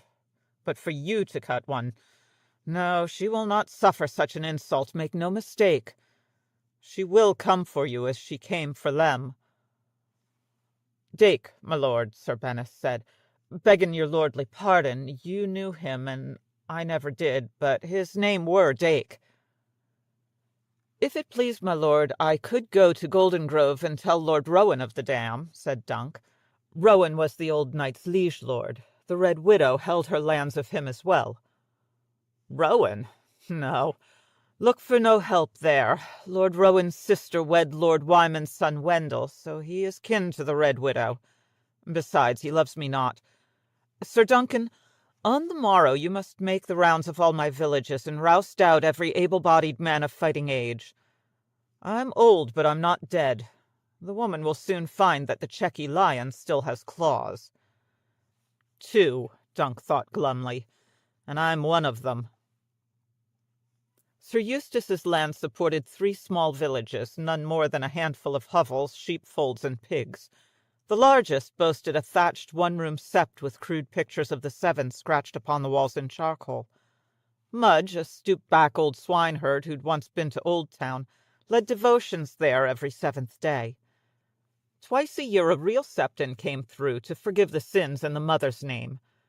The small folk were glad of the forgiveness, but hated the septon's visits all the same, since they were required to feed him. They seemed no more pleased by the sight of Dunk and Egg. Dunk was known in the villages, if only as Sir Eustace's new knight, but not so much as a cup of water was offered him. Most of the men were in the field, so it was largely women and children who crept out of the hovels at their coming, along with a few grandfathers too infirm for work. Egg bore the Osgrey banner, the Checky lion green and gold rampant upon its field of white. "We come from Standfast with Sir Eustace's summons," Dunk told the villagers. "Every able-bodied man between the ages of 15 and 50 is commanded to assemble at the tower on the morrow." "Is it war?" asked one thin woman with 2 children hiding behind her skirts and a babe sucking at her breast. "Is the Black Dragon come again?" "There are no dragons in this, black or red," Dunk told her. "This is between the Checky lion and the spiders. The Red Widow has taken your water." The woman nodded, though she looked askance when Egg took off his hat to fan his face. "That boy got no hair. He's sick?" "It's shaved," said Egg. He put the hat back on, turned Maester's head, and rode off slowly. The boy is in a prickly mood today. He had hardly said a word since they set out. Dunk gave Thunder a touch of the spur and soon caught the mule. "Are you angry that I did not take your part against Sir Bennis yesterday?" he asked his sullen squire as they made for the next village. "I like the man no more than you, but he is a knight. You should speak to him with courtesy." "I'm your squire, not his," the boy said. "He's dirty and mean-mouthed, and he pinches me." "Oh, if he had an inkling of who you were, he'd piss himself before he laid a finger on you." "He used to pinch me, too."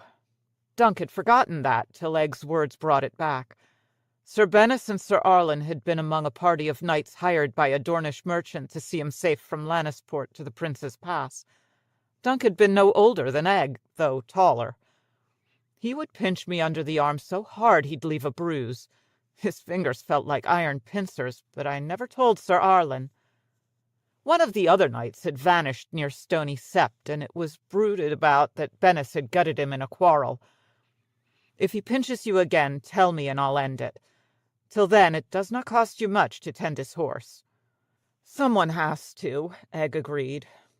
"Bennis never brushes him, never cleans his stall. He hasn't even named him." "Some knights never name their horses," Dunk told him. "That way, when they die in battle, the grief is not so hard to bear. There are always more horses to be had, but it's hard to lose a faithful friend. Or so the old man said, but he never took his own counsel. He named every horse he ever owned. So had Dunk.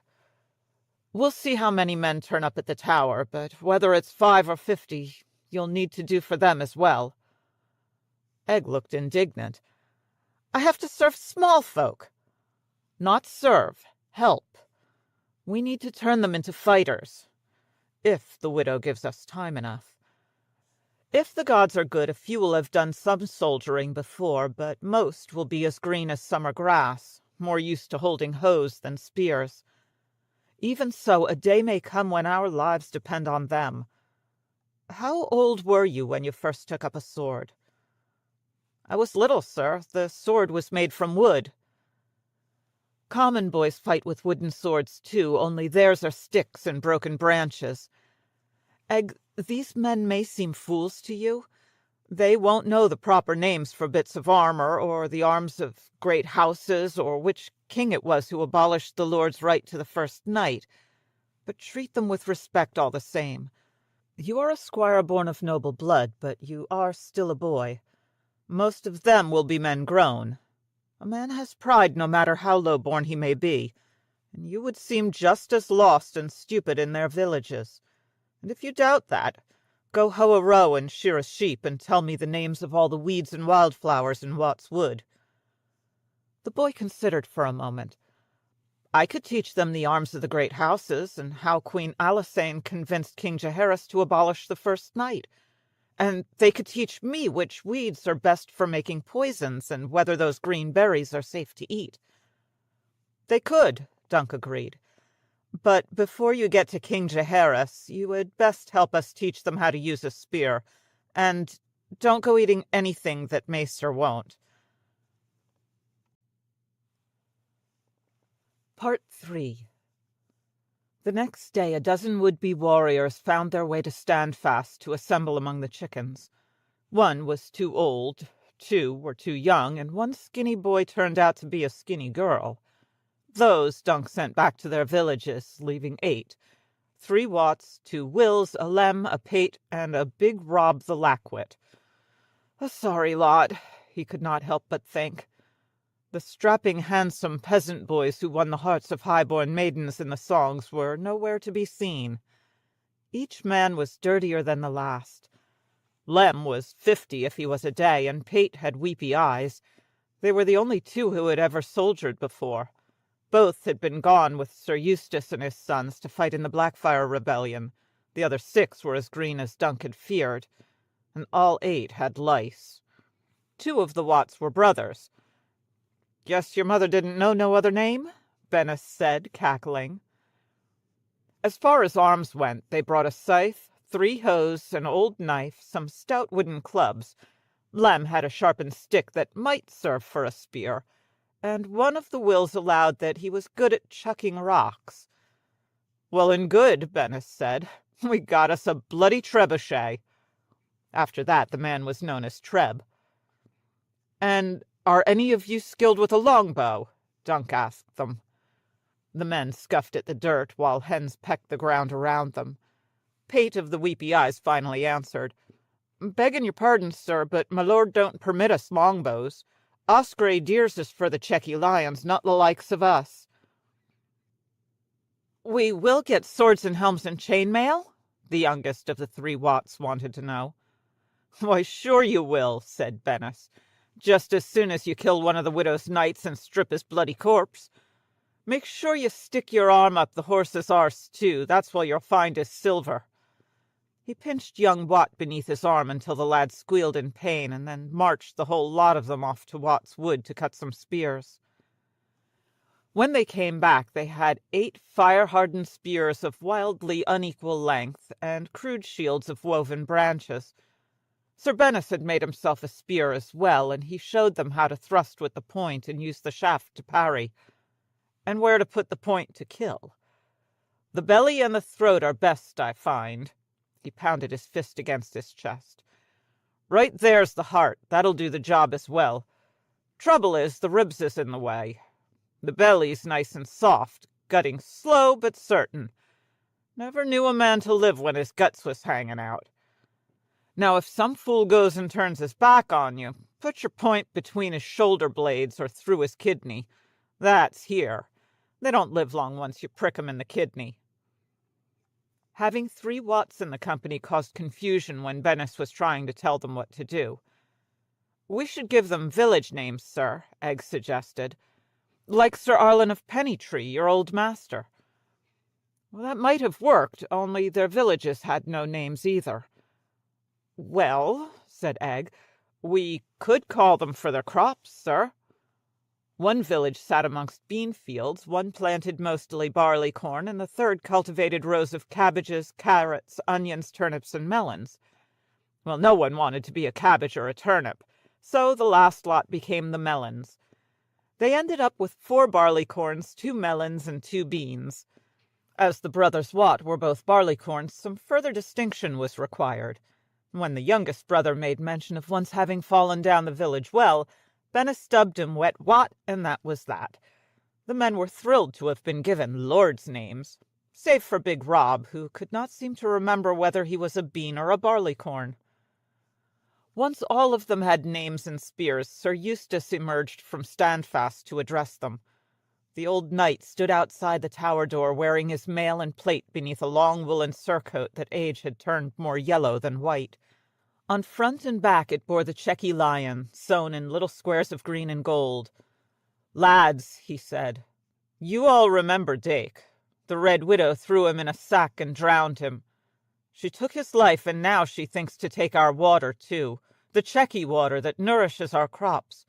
But she will not." He raised his sword above his head. "For Osgray," he said ringingly. "For Standfast." "Osgray!" Dunk echoed. Egg and the recruits took up the shout.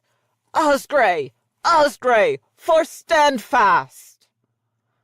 Dunk and Bennis drilled the little company amongst the pigs and chickens while Sir Eustace watched from the balcony above. Sam Stoops had stuffed some old sacks with soiled straw. Those became their foes.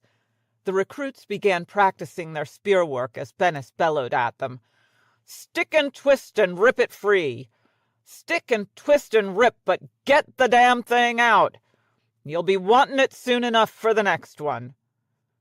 Too slow, Treb, too damned slow. If you can't do it quicker, go back to the chucking rocks. Lem, get your weight behind your thrust. There's a boy. And in and out and in and out. Fuck 'em with it. That's the way. In and out. Rip 'em, rip 'em, rip 'em." When the sacks had been torn to pieces by 1,000 spear thrusts, and all the straw spilled out onto the ground, Dunk donned his mail and plate and took up a wooden sword to see how the men would fare against a livelier foe. Not too well was the answer. Only Treb was quick enough to get a spear past Dunk's shield, and he only did it once. Dunk turned one clumsy lurching thrust after another, pushed their spears aside, and bulled in close. If his sword had been steel instead of pine, he would have slain each of them 6 times. "You're dead once I get past your point," he warned them, hammering at their legs and arms to drive the lesson home. Treb and Lem and Wet Wat soon learned how to give ground at least. Big Rob dropped his spear and ran, and Bennis had to chase him down and drag him back in tears. The end of the afternoon saw the lot of them all bruised and battered, with fresh blisters rising on their calloused hands from where they gripped the spears. Dunk bore no marks himself, but he was half drowned by sweat by the time Egg helped him peel his armor off. As the sun was going down, Dunk marched their little company down into the cellar and forced them all to have a bath, even those who had had one just last winter. Afterward, Sam Stoops' wife had bowls of stew for all, thick with carrots, onions, and barley. Oh, the men were bone-tired, but to hear them talk, everyone would soon be twice as deadly as Kingsguard knights. They could hardly wait to prove their valor. Sir Bennis egged them on by telling them of the joys of the soldier's life, loot and women chiefly. The 2 old hands agreed with him. Lem had brought back a knife and a pair of fine boots from the Blackfire Rebellion to hear him tell. The boots were too small for him to wear, but he had them hanging on his wall. And Pate could not say enough about some of the camp followers he'd known following the dragon. Sam Stoops had set them up with 8 straw pallets in the undercroft, so once their bellies were filled, they all went off to sleep. Bennis lingered long enough to give Dunk a look of disgust. Sir Useless should have fucked a few more peasant wenches while he still had a bit of sap left in them old sad balls of his, he said. If he had sown himself a nice crop of bastard boys back then, might be we'd have some soldiers now. They seem no worse than any other peasant levy. Dunk had marched with a few such while squiring for Sir Arlen. "Aye," Sir Bennis said. "In a fortnight they might stand their own against some other lot of peasants. Knights, though?" He shook his head and spat. Standfast's well was in the undercellar, in a dank chamber walled in stone and earth. It was there that Sam Stoop's wife soaked and scrubbed and beat the clothes before carrying them up to the roof to dry. The big stone wash tub was also used for baths. Bathing required drawing water from the well bucket by bucket, heating it over the hearth in a big iron kettle, emptying the kettle into the tub, and then starting the whole process once again. It took 4 buckets to fill the kettle, and 3 kettles to fill the tub. And by the time the last kettle was hot, the water from the first had cooled to lukewarm. Sir Bennis had been heard to say that the whole thing was too much bloody bother, which was why he crawled with lice and fleas and smelled like a bad cheese. Dunk at least had Egg to help him when he felt in dire need of a good wash, as he did tonight. The lad drew the water in a glum silence and hardly spoke as it was heating. "Egg?" Dunk asked as the last kettle was coming to a boil. "Is aught amiss?" When Egg made no reply, he said, "Help me with the kettle." Together they wrestled it from hearth to tub, taking care not to splash themselves. "Sir," the boy said, "what do you think Sir Eustace means to do?" "Tear down the dam and fight off the widow's men if they try to stop us." He spoke loudly so as to be heard above the splashing of the bath water. Steam rose in a white curtain as they poured, bringing a flush to his face. "Their shields are woven wood, sir. A lance could punch right through them, or a crossbow bolt." "We may find some bits of armor for them when they're ready." That was the best they could hope for. "They might be killed, sir. Wet Wat is still half a boy. Will Barleycorn is to be married the next time the Septon comes. And Big Rob doesn't even know his left foot from his right." Dunk let the empty kettle thump down on the hard-packed earthen floor. "Roger of Pennytree was younger than Wet Wat when he died on the Redgrass field. There were men in your father's host who'd been just married, too, and other men who'd never even kissed a girl. There were hundreds who didn't know their left foot from their right. Maybe thousands." "That was different," Egg insisted. "That was war." "So is this. The same thing, only smaller." "Smaller and stupider, sir." "Well, that's not for you or me to say," Dunk told him. "It's their duty to go to war when Sir Eustace summons them, and to die if need be." "Well, then we shouldn't have named them, sir. It will only make the grief harder for us when they die." He screwed up his face. "If we used my boot—" "No." Dunk stood on one leg to pull his own boot off. "Yes, but my father—" "No."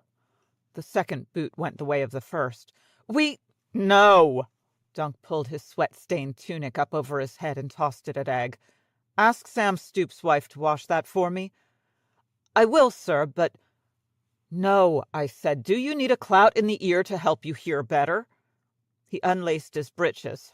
Underneath was only him. It was too hot for small clothes. "It's good that you're concerned for Wat and Wat and Wat and the rest of them. But the boot is only meant for dire need. How many eyes does Lord Bloodraven have? 1,000 eyes in one? What did your father tell you when he sent you off to squire for me?" "To keep my hair shaved or dyed, and tell no man my true name," the boy said with obvious reluctance. Egg had served Dunk for a good year and a half, though some days it seemed like 20. They had climbed the Prince's Pass together and crossed the deep sands of Dorne, both red and white. A pole boat had taken them down the Green Blood to the Planky Town, where they took passage for Old Town on the galleass White Lady. They had slept in stables, inns, and ditches, broken bread with holy brothers, whores, and mummers, and chased down 100 puppet shows. Egg had kept Dunk's horse groomed, his long sword sharp, his mail free of rust. He had been as good a companion as any man could wish for, and the hedge knight had come to think of him almost as a little brother. But he isn't, though. This egg had been hatched of dragons, not of chickens. Egg might be a hedge knight's squire, but Aegon of the house Targaryen was the 4th and youngest son of Maekar, Prince of Summerhall, himself the 4th son of the late King Daeron the Good, the 2nd of his name, who had sat the Iron Throne for 25 years, until the great spring sickness took him off. So far as most folks are concerned, Aegon Targaryen went back to Summerhall with his brother Daeron after the tourney at Ashford Meadow, Dunk reminded the boy. Your father did not want it known that you were wandering the 7 kingdoms with some hedge knight. So let's hear no more about your boot." A look was all the answer that he got. Egg had big eyes, and somehow his shaven head made him look even larger. In the dimness of the lamplit cellar they looked black, but in better light their true color could be seen. Deep and dark and purple. Valyrian eyes, thought Dunk. In Westeros few but the blood of dragon had eyes that color, or hair that shone like beaten gold and strands of silver woven all together. When they had been poling down the green blood, the orphan girls had made a game of rubbing Egg's shaven head for luck. It made the boy blush redder than a pomegranate. "Girls are so stupid," he would say. "The next one who touches me's going into the river." Dunk had to tell him, "Then I'll be touching you. I'll give you such a clout in the ear you'll be hearing bells for a moon's turn." Well, that only goaded the boy to further insolence. "Better bells than stupid girls," he insisted. But he never threw anyone into the river. Dunk stepped into the tub and eased himself down until the water covered him up to his chin. It was still scalding hot on top, though cooler farther below. He clenched his teeth to keep from yelping. If he did, the boy would laugh. Egg liked his bath water scalding hot. "Do you need more water boiled, sir?" "This will serve." Dunk rubbed at his arms and watched the dirt come off in long gray clouds. "Fetch me the soap. Oh, and the long-handled scrub brush, too." Thinking about Egg's hair had made him remember that his own was filthy. He took a deep breath and slid down beneath the water to give it a good soak. And when he emerged again sloshing, Egg was standing beside the tub with the soap and the long-handled horsehair brush in hand. "You have hairs on your cheek," Dunk observed as he took the soap from him. "2 of them, there, below your ear. Make sure you get them the next time you shave your head." "I will, sir." The boy seemed pleased by the discovery. No doubt he thinks a bit of beard makes him a man. Dunk had thought the same when he first found some fuzz growing on his upper lip. "I tried to shave with my dagger and almost nicked my nose off." "Go and get some sleep now," he told Egg. "I won't have any more need of you till morning." It took a long while to scrub all the dirt and sweat away. Afterward he put the soap aside, stretched out as much as he was able, and closed his eyes.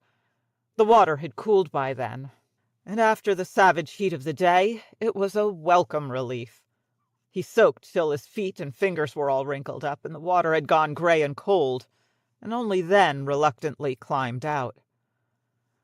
Though he and Egg had been given thick straw pallets down in the cellar, Dunk preferred to sleep on top of the roof. The air was fresher there, and sometimes there was a breeze. It was not as though he need have much fear of rain. The next time it rained on them up there would be the first. Egg was asleep by the time Dunk reached the roof. He lay on his back with his hands behind his head and stared up at the sky. The stars were everywhere, thousands and thousands of them. It reminded him of a night at Ashford Meadow, before the tourney started. He had seen a falling star that night. Falling stars were supposed to bring you luck, so he'd told Tanzell to paint it on his shield. But Ashford had been anything but lucky for him. Before the tourney ended, he had almost lost a hand and a foot, and 3 good men had lost their lives. I gained a squire, though. Egg was with me when I rode away from Ashford. That was the only good thing to come of all that happened. He hoped that no stars fell tonight. There were red mountains in the distance and white sands beneath his feet. Dunk was digging, plunging a spade into the dry, hot earth and flinging the fine sand back over his shoulder. He was making a hole. A grave, he thought. A grave for hope. A trio of Dornish knights stood watching, making mock of him in quiet voices, and farther off the merchants waited with their mules and wains and sand sledges. They wanted to be off, but he could not leave until he had buried Chestnut. He would not leave his old friend to the snakes and scorpions and sand dogs. The stoat had died on the long, thirsty crossing between the Prince's Pass and Vaith, with Egg upon his back. His front legs just seemed to fold up under him. and he knelt right down, rolled onto his side, and died. His carcass sprawled beside the hole. Already it was stiff, and soon it would begin to smell. Dunk was weeping as he dug, to the amusement of the Dornish knights. "Water's precious in the waste," one said. "You ought not to waste it, sir." The other chuckled and said, "Why do you weep? It was only a horse, and a poor one at that." Chestnut, Dunk thought, digging. His name was Chestnut, and he bore me on his back for years and never bucked or bit. The old stoat had looked like a sorry thing beside the sleek sand steeds that the Dornishmen were riding, with their elegant heads, long necks, and flowing manes, but he had given all he had to give. "Weeping for a sway-backed stoat?" Sir Arlen said in his old man's voice. "Why, lad, you never wept for me who put you on his back." He gave a little laugh to show he meant no harm by the reproach. "That's Dunk the Lunk, thick as a castle wall." "He shed no tears for me either," said Baelor Breakspear from the grave, "though I was his prince, the hope of Westeros. The gods never meant for me to die so young." "My father was only 39, said Prince Valar. "He had it in him to be a great king, the greatest since Aegon the Dragon." He looked at Dunk with cool blue eyes. "Why would the gods take him and leave you?" The young prince had his father's light brown hair, but a streak of silver gold ran through it. "You're dead," Dunk wanted to scream. "You're all three dead. Why won't you leave me be?" Sir Arlen had died of a chill, Prince Baelor of the blow his brother dealt him during Dunk's trial of 7, his son Valar during the great spring sickness. "Well, I am not to blame for that. We were in Dorne. We never even knew." "You're mad," the old man told him. "We will dig no hole for you when you kill yourself with this folly. In the deep sands a man must hoard his water." "Be gone with you, Sir Duncan," Valar said. "Be gone." Egg helped him with the digging. The boy had no spade, only his hands, and the sand flowed back into the grave as fast as they could fling it out. It was like trying to dig a hole in the sea. "I have to keep digging," Dunk told himself, though his back and shoulders ached from the effort. "I have to bury him, down deep, where the sand dogs cannot find him. I have to." "Die," said Big Rob, the simpleton from the bottom of the grave. Lying there so still and cold, with a ragged red wound gaping in his belly, he did not look very big at all. Dunk stopped and stared at him. "You're not dead. You're down sleeping in the cellar." He looked to Sir Arlen for help. "Tell him, sir," he pleaded. "Tell him to get out of the grave." Only it was not Sir Arlen of Pennytree standing over him at all. It was Sir Bennis of the Brown Shield, and the Brown Knight only cackled. "Dunk the Lunk," he said, "gutting slow but certain, never knew a man to live with his entrails hanging out." Red froth bubbled on his lips. He turned and spat, and the white sands drank it down. Treb was standing behind him with an arrow in his eye, weeping slow red tears. And there was Wet Wat, too, his head cut near in half, with old Lem and Red-Eyed Pate and all the rest. They'd all been chewing sour leaf with Bennis, Dunk thought at first. But then he realized that it was blood trickling from their mouths. "Dead," he thought. "All dead." And the Brown Knight brayed. "Aye, so best get busy. You've more graves to dig, Lunk. 8 for them, and 1 for me, and 1 for old Sir Useless. And 1 last one for your bald-head boy." The spade slipped from Dunk's hands. "Egg!" he cried. "Run! We have to run!" But the sands were giving way beneath their feet, and when the boy tried to scramble from the hole, its crumbling sides gave way and collapsed. Dunk saw the sands wash over Egg, burying him as he opened his mouth to shout. He tried to fight his way to him, but the sands were rising all around him, pushing him down into the grave, filling his mouth, his nose, his eyes. Part 4. Come the break of day, Sir Bennis set about teaching their recruits to form a shield wall. He lined the 8 of them up shoulder to shoulder, with their shields touching and their spear point poking through the long, sharp wooden teeth. Then Dunk and Egg mounted up and charged them. Maester refused to go within 10 feet of the spears and stopped abruptly, but Thunder had been trained for this. The big war-horse pounded straight ahead, gathering speed. Hens ran beneath his legs and flapped away, screeching. Their panic must have been contagious. Once more Big Rob was the first to drop his spear and run, leaving a gap in the middle of the wall. Instead of closing up, Standfast's other warriors joined the flight. Thunder trod upon their discarded shields before Dunk could rein him up. Woven branches cracked and splintered beneath his iron-shod hoofs. Sir Bennis rattled off a pungent string of curses as chickens and peasants scattered in all directions. Egg fought manfully to hold his laughter in, but finally lost the battle. Enough of that. Dunk drew Thunder to a halt, unfastened his helm, and tore it off. If they do that in battle, it will get the whole lot of them killed. And you and me as well, most like. The morning was already hot, and he felt as soiled and sticky as if he'd never bathed at all. His head was pounding, and he could not forget the dream he dreamed the night before. It never happened that way, he tried to tell himself. It wasn't like that. Chestnut had died on the long dry ride to Vaith, that part was true. He and Egg rode double until Egg's brother gave them Maester. The rest of it, though. I never wept. I might have wanted to, but I never did. He had wanted to bury the horse as well, but the Dornishmen would not wait. Sand dogs must eat and feed their pups, one of the Dornish knights told him as he helped Dunk strip the stoat of saddle and bridle. His flesh will feed the dogs or feed the sands. In a year his bones will be scoured clean. This is Dorne, my friend. Remembering, Dunk could not help but wonder who would feed on Wat's flesh, and Wat's, and Wat's. Maybe there are checky fish down beneath the checky water? He rode Thunder back to the tower and dismounted. Egg, help Sir Bennis round them up and get them back here. He shoved his helm at Egg and strode to the steps. Sir Eustace met him in the dimness of his solar. That was not well done. No, my lord, said Dunk. They will not serve. A sworn sword owes his liege service and obedience, but this is madness. It was their first time. Their fathers and brothers were as bad or worse when they began their training. My sons worked with them before we went to help the king. Every day for a good fortnight. They made soldiers of them. And when the battle came, my lord? Dunk asked. How did they fare then? How many of them came home with you? The old knight looked long at him.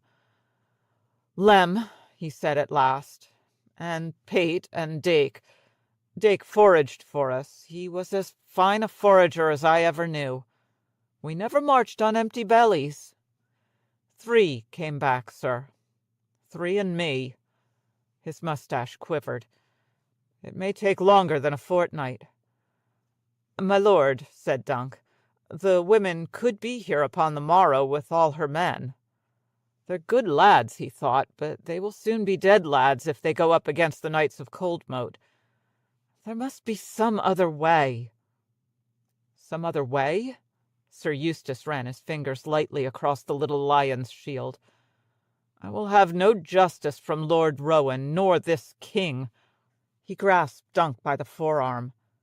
It comes to me that in days gone by, when the Green Knights ruled, you could pay a man a blood price if you had slain one of his animals or peasants. A blood price? Dunk was dubious. Some other way, you said. I have some coin laid by. It was only a little claret on the cheek, Sir Bennis says. I could pay the man a silver stag and 3 to the women for the insult. I could and would, if she would take the dam down. The old man frowned. I cannot go to her, however, not at Coldmoat. A fat black fly buzzed around his head and lighted on his arm. The castle was ours once. Did you know that, Sir Duncan? Aye, my lord, Sam Stoops had told him. For 1,000 years before the conquest, we were the marshals of the North March. A score of lesser lordlings did us fealty, and 100 landed knights. We had 4 castles then, and watch-towers on the hills to warn of the coming of our enemies. Coldmoat was the greatest of our seats. Lord Perwyn Osgrey raised it. Perwyn the Proud, they called him. After the Field of Fire, Highgarden passed from kings to stewards, and the Osgreys dwindled and diminished. 'Twas Aegon's son, King Maegor, who took Coldmoat from us, when Lord Osmond Osgrey spoke out against his suppression of the Stars and Swords, as the poor fellows and the warriors' sons were called. His voice had grown hoarse. There's a checky lion carved into the stone above the gates of Coldmoat. My father showed it to me, the first time he took me with him to call on old Reynard Weber, and I showed it to my own sons in turn. Adam served at Coldmoat as a page and squire, and a certain fondness grew up between him and Lord Wyman's daughter. So one winter day I donned my richest raiment and went to Lord Wyman to propose a marriage. His refusal was courteous, but as I left I heard him laughing with Sir Lucas Inchfield. I never returned to Coldmoat after that, save once, when the woman presumed to carry off one of mine own, and when they told me to seek for poor Lem at the bottom of the moat. Dake, said Dunk. Bennis says his name was Dake. Dake? The fly was creeping down his sleeve, pausing to rub its legs together the way flies did. Sir Eustace shooed it away and rubbed his lip beneath his mustache. Dake, that was what I said. A staunch fellow. I recall him well. He foraged for us during the war. We never marched on empty bellies. When Sir Lucas informed me of what had been done to my poor Dake, I swore a holy vow that I would never set foot that castle again, unless to take possession. So you see, I cannot go there, Sir Duncan. Not to pay the blood price, or for any other reason. I cannot. Dunk understood. I could go, my lord. I swore no vows. You are a good man, Sir Duncan, a brave knight and true. Sir Eustace gave Dunk's arm a squeeze. Would that the gods had spared my Alisane. You are the sort of man I had always hoped she would marry. A true knight, Sir Duncan, a true knight. Dunk was turning red. I will tell Lady Weber what you said about the blood price, but you will save Sir Bennis from Dake's fate. I know it. I am no mean judge of men, and you are the true steel. You will give them pause, sir, the very sight of you. When that woman sees that Standfast has such a champion, she may well take down that dam of her own accord. Dunk did not know what to say to that. He knelt. My lord, I will go upon the morrow, and do the best I can. On the morrow. The fly came circling back and lit upon Sir Eustace's left hand. He raised his right and smashed it flat. Yes, on the morrow. Another bath? Egg said, dismayed. You washed yesterday. And then I spent a day in armor, swimming in my sweat. Close your lips and fill the kettle. You washed the night Sir Eustace took us into service, Egg pointed out, and last night, and now. That's 3 times, sir. I need to treat with a high-born lady. Do you want me to turn up before her high seat smelling like Sir Bennis? You would have to roll in a tub of maester's droppings to smell as bad as that, sir. Egg filled the kettle. Sam Stoops says the castellan at Coldmoat is as big as you are. Lucas Inchfield is his name, but he's called the Long Inch for his size. Do you think he is as big as you are, sir? No. It had been years since Dunk had met anyone as tall as he was. He took the kettle and hung it above the fire. Will you fight him? No. Dunk almost wished it had been otherwise. He might not be the greatest fighter in the realm, but size and strength could make up for many lacks. Not for a lack of wits, though. He was no good with words, and worse with women. This giant Lucas Longinch did not daunt him half so much as the prospect of facing the Red Widow. I'm going to talk to the Red Widow, that's all. And what will you tell her, sir? "That she has to take the dam down." "You must take down your dam, milady, or else—" "Ask her to take down the dam, I mean. Please give back our Checky water, if it pleases her. A little water, milady, if it please you." Sir Eustace would not want him to beg. But how do I say it, then? The water soon began to steam and bubble.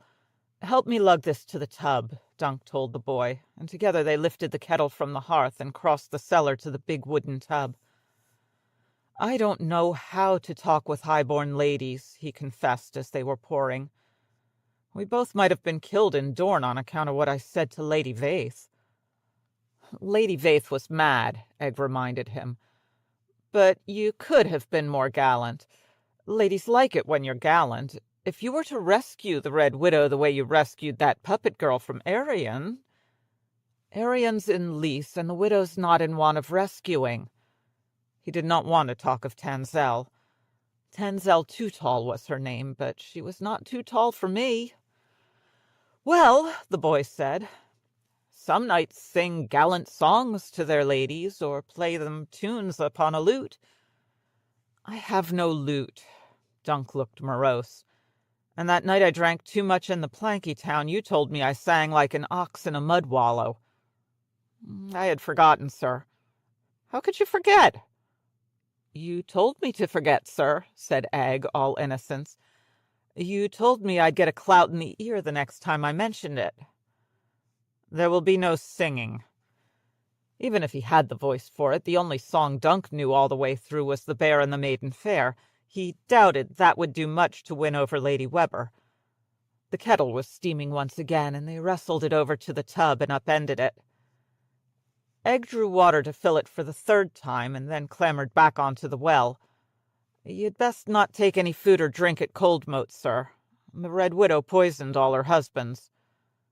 "I'm not like to marry her.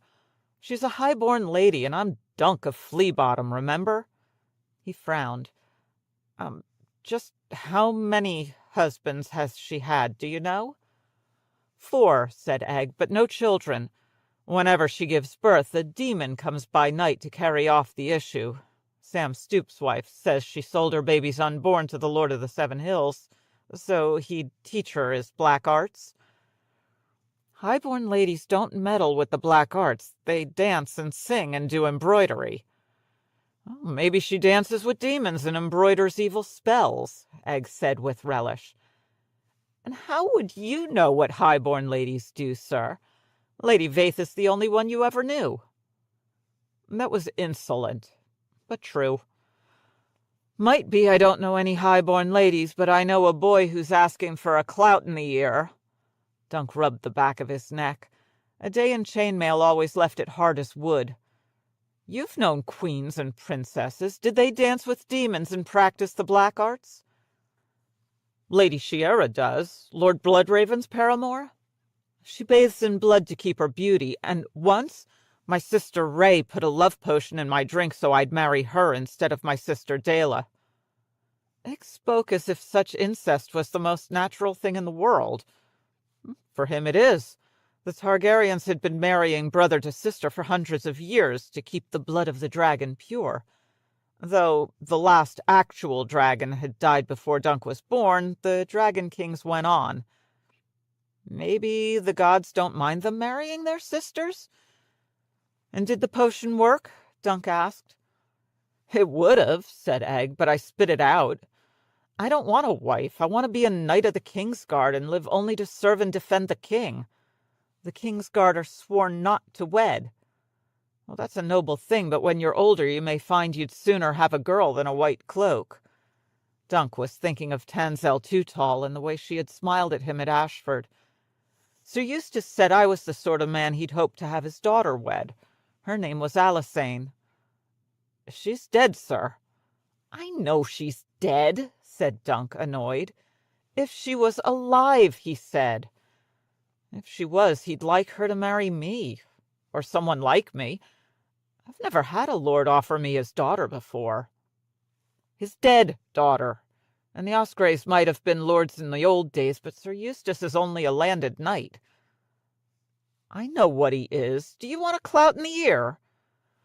"Well," said Egg, "I'd sooner have a clout than a wife, especially a dead wife, sir. Oh, the kettle's steaming." They carried the water to the tub, and Dunk pulled his tunic over his head. "I'll wear my Dornish tunic to cold moat." It was sand silk, the finest garment that he owned, painted with his elm and falling star. "If you wear it for the ride, it'll get all sweaty, sir," Egg said. "Wear the one you wore today. I'll bring the other, and you can change when you reach the castle." "Before I reach the castle. I'd look a fool changing clothes on the drawbridge. And who said you were coming with me?" "A knight is more impressive with a squire in attendance." Well, that was true. The boy had a good sense of such things. Well, he should. He served 2 years as a page at King's Landing. Even so, Dunk was reluctant to take him into danger. He had no notion what sort of welcome awaited him at Cold Moat. If this Red Widow was as dangerous as they said, he could end up in a crow's cage like the 2 men they had seen upon the road. "You will stay and help Bennis with the small folk," he told Egg. "And don't give me that sullen look." He kicked his breeches off and climbed into the tub of steaming water. "Go on. Get to sleep now and let me have my bath. You're not going, and that's the end of it." Egg was up and gone when Dunk awoke, with the light of the morning sun in his face. Gods be good, how can it be so hot so soon? He sat up and stretched, yawning, then climbed to his feet and stumbled sleepily down to the well, where he lit a fat tallow candle, splashed some cold water on his face, and dressed. When he stepped into the sunlight, Thunder was waiting by the stable, saddled and bridled. Egg was waiting too, with Maester his mule. The boy had put his boots on. For once he looked a proper squire, in a handsome doublet of green and gold checks and a pair of tight white woolen breeches. "The breeches were torn in the seat, but Sam Stoop's wife sewed them up for me," he announced. "The clothes were Adam's," said Sir Eustace, as he led his own grey gelding from the stall. A checky lion adorned the frayed silk cloak that flowed from the old man's shoulders. "The doublet's a trifle musty from the trunk, but it should serve. A knight is more impressive with a squire in attendance, so I've decided that Egg should accompany you to Cold Moat." Oh, outwitted by a boy of 10. Dunk looked at Egg and silently mouthed the words, "clout in the ear," and the boy grinned. "And I have something for you as well, Sir Duncan. Come." Sir Eustace produced a cloak and shook it out with a flourish. It was white wool bordered with squares of green satin and cloth of gold. A woolen cloak was the last thing he needed in such heat, but when Sir Eustace draped it about his shoulders, Dunk saw a pride on his face and found himself unable to refuse. "Thank you, my lord." "It suits you well. Would that I could give you more." The old man's mustache twitched. "I sent Sam Stoops down into the cellar to search through my son's things. But Edwin and Harold were smaller men, thinner in the chest and much shorter in the leg. None of what they left would fit you, sad to say." "The cloak is enough, my lord. I won't shame it." "I do not doubt that." He gave his horse a pat. "I thought I'd ride with you part of the way, if you've no objection." "None, my lord." Egg led them down the hill, sitting tall on Maester. "Must you wear the floppy straw hat?" Sir Eustace asked Dunk. "He looks a bit foolish, don't you think?" "Not so foolish as when his head is peeling, my lord." Even at this hour, with the sun barely above the horizon, it was hot. By afternoon the saddles will be hot enough to raise blisters. Egg might look elegant in the dead boy's finery, but he would be a boiled egg by nightfall. Dunk at least could change. He had his good tunic in his saddle-bag and his old green one on his back. "We'll take the west way," Sir Eustace announced. "It is little used these past years, but still the shortest way from Standfast to Coldmoat Castle." The path took them around the back of the hill, past the graves where the old knight had laid his wife and sons to rest in a thicket of blackberry bushes. "They loved to pick the berries here, my boys. When they were little, they would come to me with sticky faces and scratches on their arms, and I'd know just where they'd been." He smiled fondly. "Your Egg reminds me of my Adam." A brave boy for one so young. Adam was trying to protect his wounded brother Harold when the battle washed over them. A riverman with 6 acorns on his shield took his arm off with an axe. His sad grey eyes found Dunk's. This old master of yours, the Knight of Pennytree, did he fight in the Blackfire Rebellion? He did, my lord, before he took me on. Dunk had been no more than 3 or 4 at the time, running half-naked through the alleys of Flea-Bottom, more animal than boy. Was he for the Red Dragon or the Black? Red or black was a dangerous question even now. Since the days of Aegon the Conqueror, the arms of House Targaryen had borne a 3-headed dragon, red on black. Daemon the Pretender had reversed those colors on his own banners, as many bastards did. Sir Eustace is my liege lord, Dunk reminded himself. He has a right to ask. He fought beneath Lord Hayford's banner, my lord. Green Freddy over gold. A green pale wavy? It might be, my lord. Egg would know. The lad could recite the arms of half the knights in Westeros. Lord Hayford was a noted loyalist. King Darren had made him his hand just before the battle. Butterwell had done such a dismal job that many questioned his loyalty, but Lord Hayford had been stalwart from the first. Sir Arlen was beside him when he fell. A lord with 3 castles on his shield cut him down. Many good men fell that day on both sides. The grass was not red before the battle. Did your Arlen tell you that? Sir Arlen never liked to speak about the battle. His squire died there too. Roger of Pennytree was his name, Sir Arlen's sister's son. Even saying the name made Dunk feel vaguely guilty. I stole his place. Only princes and great lords had the means to keep 2 squires. If Aegon the Unworthy had given his sword to his heir Darren instead of his bastard Daemon, there might never have been a Blackfire rebellion, and Roger of Pennytree might be alive today. He would be a knight someplace, a truer knight than me, and I would have ended on the gallows or been sent off to the Night's Watch to walk the wall till I died. A great battle is a terrible thing, the old knight said, but in the midst of blood and carnage there is sometimes also beauty. Beauty that could break your heart. I will never forget the way the sun looked when it set upon the red grass field. 10,000 men had died, and the air was thick with moans and lamentations. But above us the sky turned gold and red and orange, so beautiful it made me weep to know that my sons would never see it. He sighed. It was a closer thing than they would have you believe these days, if not for Blood Raven. I had always heard that it was Baelor Breakspear who'd won the battle, said Dunk. Him and Prince Maekar. The hammer and the anvil? The old man's mustache gave a twitch. The singers leave out much and more. Daemon was the warrior himself that day. No man could stand before him. He broke Lord Arryn's van to pieces and slew the Knight of 9 Stars and Wild Will Waynwood before coming up against Sir Gawain Corbray of the King's Guard. For near an hour they danced together on their horses, wheeling and circling and slashing as men died all around them. It's said that whenever Blackfire and Lady Forlorn clashed, you could hear the sound for a league around. It was half a song and half a scream, they say. But when at last the lady faltered, Blackfire clove through Sir Gawain's helmet and left him blind and bleeding. Daemon dismounted to see that his fallen foe was not trampled, and commanded Red Tusk to carry him back to the maesters in the rear. And that was his mortal error, for the Raven's teeth had gained the top of Weeping Ridge, and Bloodraven saw his half-brother's royal standard 300 yards away, and Daemon and his sons beneath it. He slew Aegon first, the elder of the twins, for he knew that Daemon would never leave the boy whilst warmth lingered in his body, though white shafts fell like rain. Nor did he, though 7 arrows pierced him, driven as much by sorcery as by Bloodraven's bow.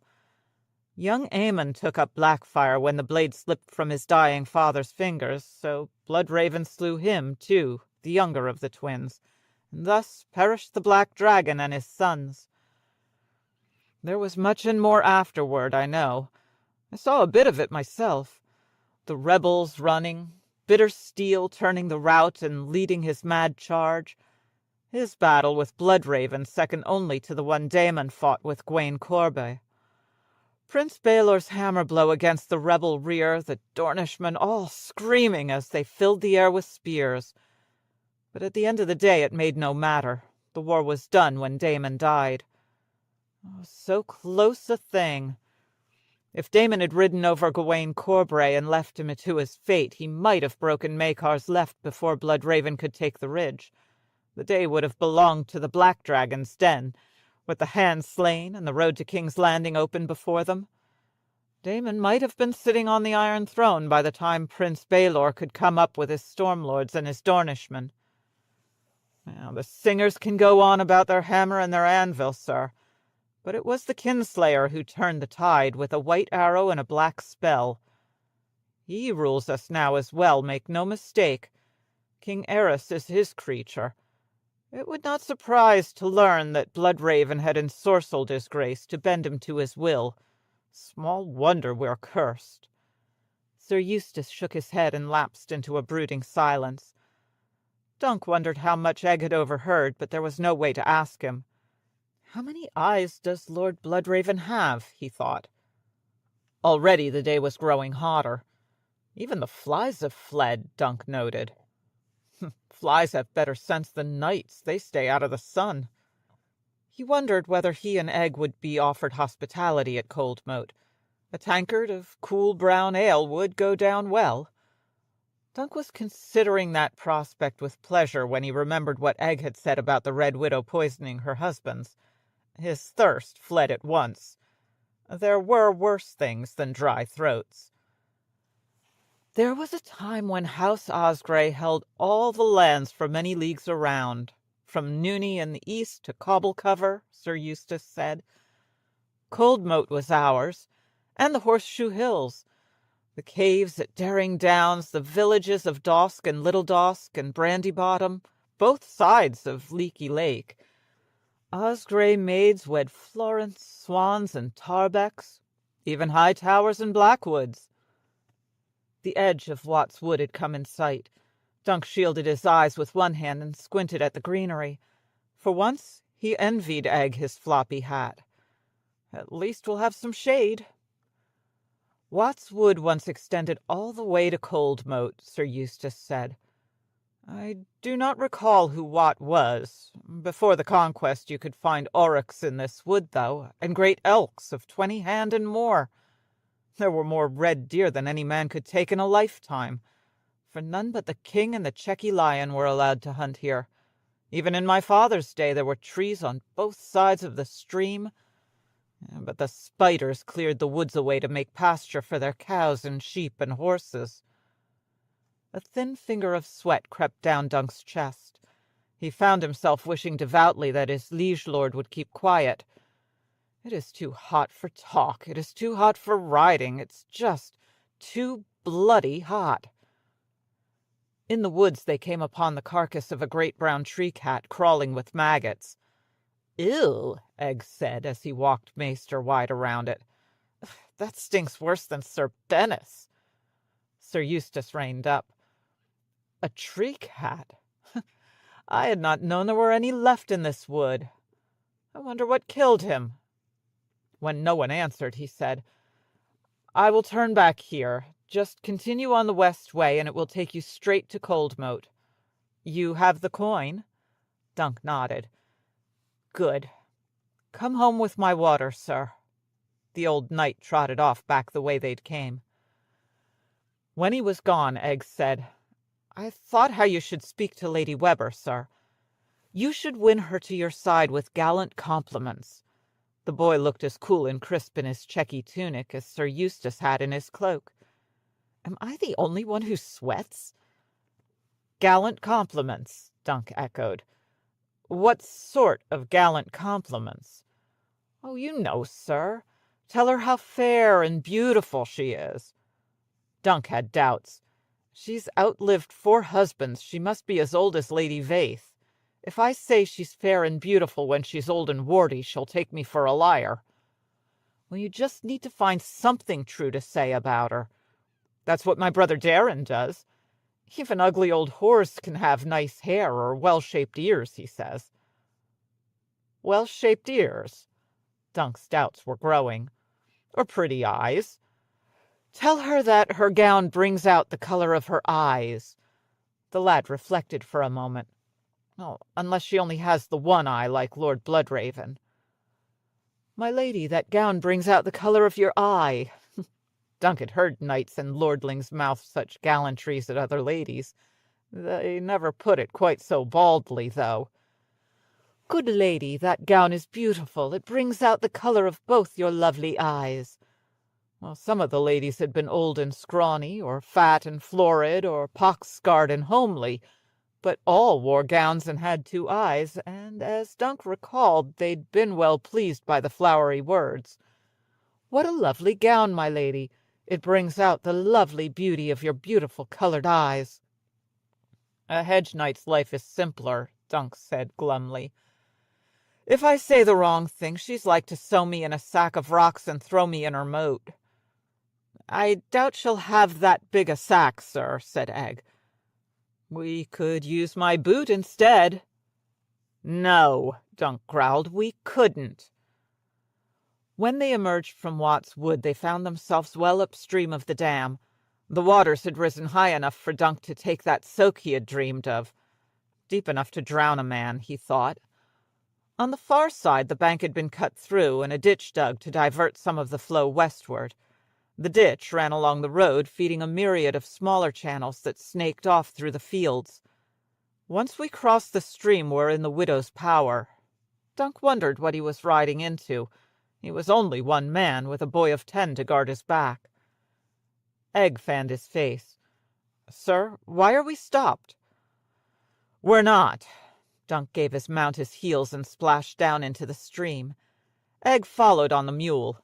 The water rose as high as Thunder's belly before it began to fall again, and they emerged dripping on the widow's side. Ahead, the ditch ran straight as a spear, shining green and golden in the sun. And when they spied the towers of Coldmoat several hours later, Dunk stopped to change into his good Dornish tunic and loosen his long sword into its scabbard. He did not want the blade sticking should he need to pull it free. Egg gave his dagger's hilt a shake as well, his face solemn beneath his floppy hat. They rode on side by side, Dunk on the big destrier, the boy on his mule, the Osgray banner flapping listlessly from its staff. Part 5. Coldmoat came as somewhat of a disappointment after all that Sir Eustace had said of it. Compared to Storm's End or Highgarden and other lordly seats that Dunk had seen, it was a modest castle. But it was a castle, not a fortified watchtower. Its crenellated outer walls stood 30 feet high, with towers at each corner, each one half again the size of Standfast. From every turret and spire, the black banners of Weber hung heavy, each emblazoned with a spotted spider upon a silvery web. Sir, Egg said, the water, look where it goes. The ditch ended under Coldmoat's eastern walls, spilling down into the moat from which the castle took its name. The gurgle of the falling water made Dunk grind his teeth. She will not have my checky water. Come, he said to Egg. Over the arch of the main gate a row of spider banners drooped in the still air above the older sigil carved in the deep stone. Centuries of wind and weather had worn it down, but the shape of it was still distinct, a rampant lion made of checkered squares. The gates beneath were open, and as they clattered across the drawbridge, Dunk made note of how low the moat had fallen. 6 feet at least, he judged. 2 spearmen barred their way at the portcullis. One had a big black beard, and one did not. The beard demanded to know their purpose here. My Lord of Osgray sent me to treat with Lady Weber, Dunk told him. I am called Sir Duncan the Tall. Well, I knew you wasn't Bennis, said the beardless guard. We would have smelled him coming. He had a missing tooth and a spotted spider badge sewn above his heart. The beard was squinting suspiciously at Dunk. No one sees her ladyship unless the Long Inch gives his leave. You come with me. Your stable boy can stay with the horses." "I'm a squire, not a stable boy," Egg insisted. "Are you blind or only stupid?" The beardless guard broke into laughter. The beard put the point of his spear to the boy's throat. "Say that again." Dunk gave Egg a clout in the ear. "No, shut your mouth and tend the horses." He dismounted. "I'll see Sir Lucas now." The beard lowered his spear. "He's in the yard." They passed beneath the spiked iron portcullis and under a murder hole before emerging in the outer ward. Hounds were barking in the kennels, and Dunk could hear singing coming from the leaded glass windows of a seven-sided wooden sept. In front of the smithy, a blacksmith was shoeing a war-horse with a prentice-boy assisting. Nearby, a squire was losing shafts at the archery butts, while a freckled girl with a long braid matched him shot for shot. The quintain was spinning, too, as half a dozen knights in quilted padding took their turns knocking it around. They found Sir Lucas Longinch among the watchers at the quintain, speaking with a great fat septon who was sweating worse than Dunk. A round white pudding of a man in robes as damp as if he'd worn them in his bath. Inchfield was a lance beside him, stiff and straight and very tall, though not so tall as Dunk. 6 feet and 7 inches, Dunk judged, and each inch prouder than the last. Though he wore black silk and cloth of silver, Sir Lucas looked as cool as if he were walking on the wall. "My lord," the guard hailed him, "this one comes from the chicken tower for an audience with her ladyship." The septon turned first, with a hoot of delight that made Dunk wonder if he were drunk. "And what is this? A hedge knight? My, you have large hedges in the reach." The septon made a sign of blessing. "May the warrior fight ever at your side. I am Septon Sefton, an unfortunate name, but mine own. And you?" "Sir Duncan the Tall." "A modest fellow, this one," the septon said to Sir Lucas. "Were I as large as him, I'd call myself Sir Sefton the Immense, Sir Sefton the Tower, Sir Sefton with the clouds about his ears." His moon face was flushed, and there was wine stains on his robe. Sir Lucas studied Dunk. He was an older man, 40 at least, perhaps as old as 50, sinewy rather than muscular, with a remarkably ugly face. His lips were thick, his teeth a yellow tangle, his nose broad and fleshy, his eyes protruding. "And he is angry," Dunk sensed, even before the man said. "Hedge knights are beggars with blades at best, outlaws at worst. Be gone with you. We want none of your sort here." Dunk's face darkened. "Sir Eustace Osgrey sent me from Standfast to treat with the lady of the castle." "Osgrey?" The septon glanced at Longinch. "Osgrey of the Chequy Lion? I thought House Osgrey was extinguished." "Near enough to make no matter. The old man's the last of them. We let him keep a crumbling tower house a few leagues east." Sir Lucas frowned at Dunk. "If Sir Eustace wants to talk with her ladyship, let him come himself." His eyes narrowed. "You were the one with Bennis at the dam. Don't trouble to deny it. I ought to hang you." "Seven save us!" The septon dabbed sweat from his brow with his sleeve. "A brigand is he, and a big one. Oh, sir, repent of your evil ways, and the mother will have mercy." The septon's pious plea was undercut when he farted. "Oh, dear. Forgive my whims, sir. That's what comes of beans and barley bread." "I am not a brigand," Dunk told the two of them with all the dignity he could muster. The Longinch was unmoved by the denial. "Do not presume upon my patience, sir, if you are a sir. Run back to your chicken tower and tell Sir Eustace to deliver up Sir Bennis Brownstench. If he spares us the trouble of winkling him out of Standfast, her ladyship may be more inclined to clemency." "I will speak with her ladyship about Sir Bennis and the trouble at the dam, and about stealing of our water, too." "Stealing?" said Sir Lucas. "Say that to our lady, and you'll be swimming in a sack before the sun is set. Are you quite certain you wish to see her?" The only thing that Dunk was certain of was that he wanted to drive his fist through Lucas Inchfield's crooked yellow teeth. "I've told you what I want." "Oh, let him speak with her," the Septon urged. "What harm could it do? Sir Duncan has had a long ride beneath this beastly sun. Let the fellow have his say." Sir Lucas studied Dunk again. "Our Septon's a godly man. Come, I will thank you to be brief." He strode across the yard, and Dunk was forced to hurry after him. The doors of the castle septed open, and worshippers were streaming down the steps. There were knights and squires, a dozen children, several old men, 3 septas in white robes and hoods, and one soft, fleshy lady of high birth, garbed in a gown of dark blue damask, trimmed with Myrish lace so long its hems were trailing in the dirt. Dunk judged her to be 40. Beneath a spun-silver net her auburn hair was piled high, but the reddest thing about her was her face. "Milady," Sir Lucas said, when they stood before her and her septas, "this hedge knight claims to bring a message from Sir Eustace Osgrey. Will you hear it?" "If you wish it, Sir Lucas." She peered at Dunk so hard that he could not help but recall Egg's talk of sorcery.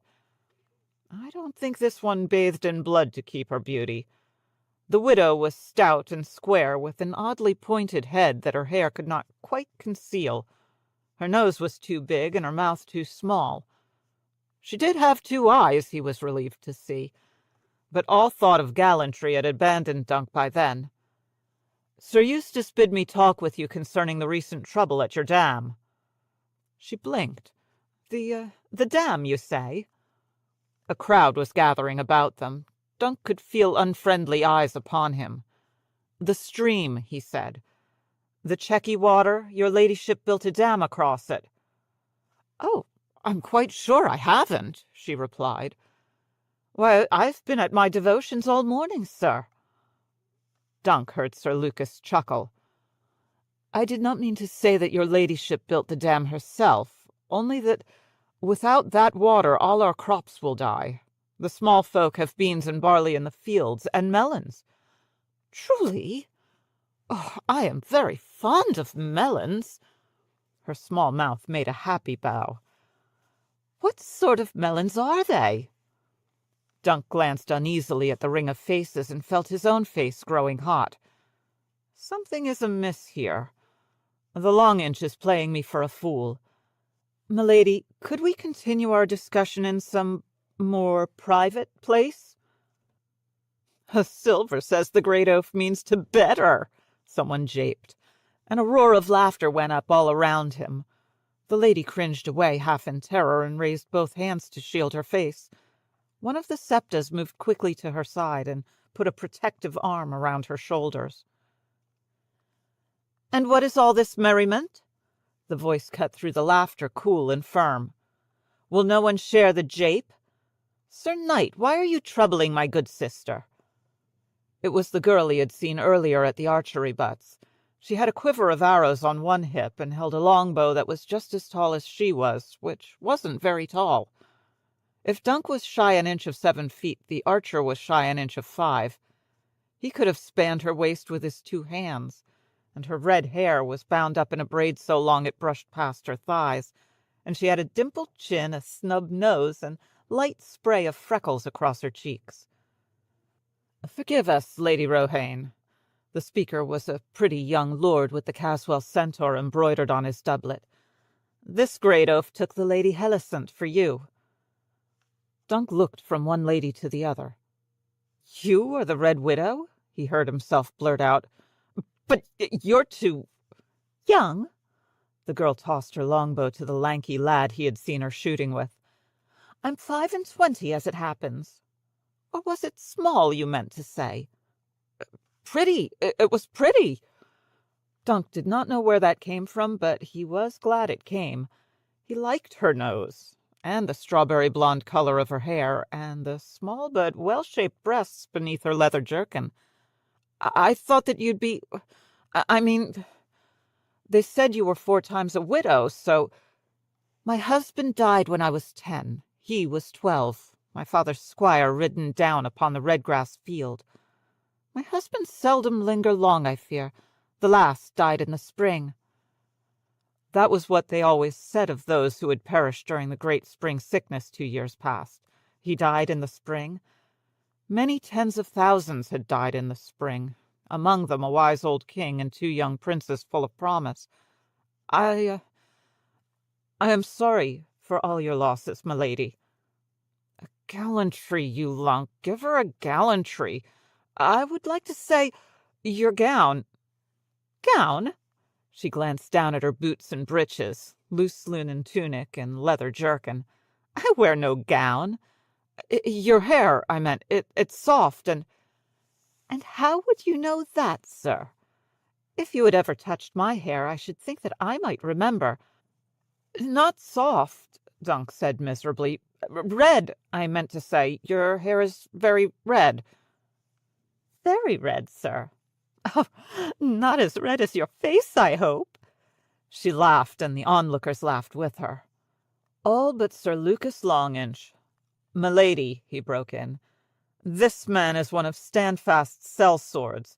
He was with Bennis of the Brown Shield when he attacked your diggers at the dam and carved up Wolmer's face. Old Osgrey sent him to treat with you." "He did, milady. I am called Sir Duncan the Tall." "Sir Duncan the Dim, more like," said a bearded knight who wore the threefold thunderbolt of Laygood.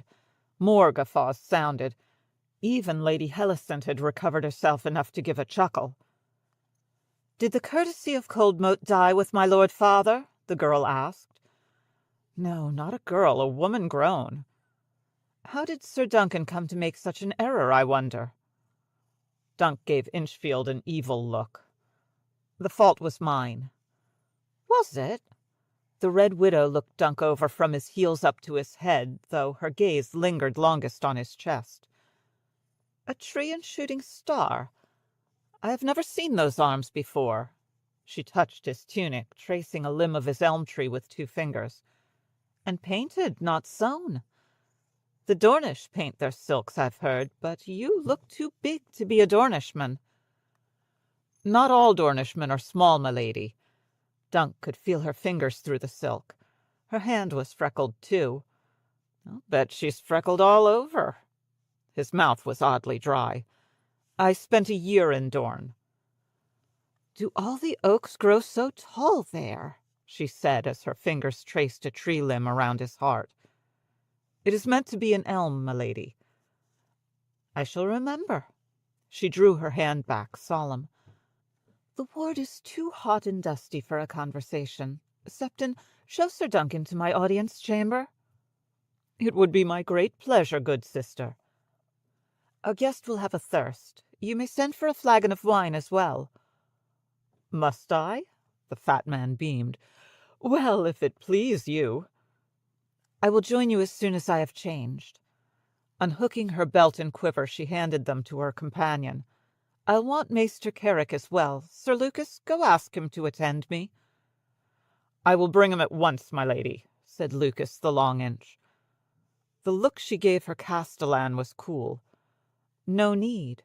I know you have many duties to perform about the castle. It will suffice if you send Maester Carrick to my chambers."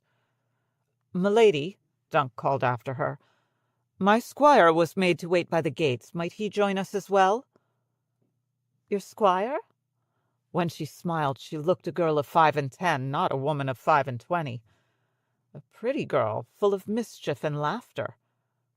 "If it please you, certainly." "Don't drink the wine, sir," Egg whispered to him as they waited with the Septon in her audience chamber. The stone floors were covered with sweet-smelling rushes, and the walls hung with tapestries of tourney scenes and battles. Dunk snorted. "She has no need to poison me," he whispered back.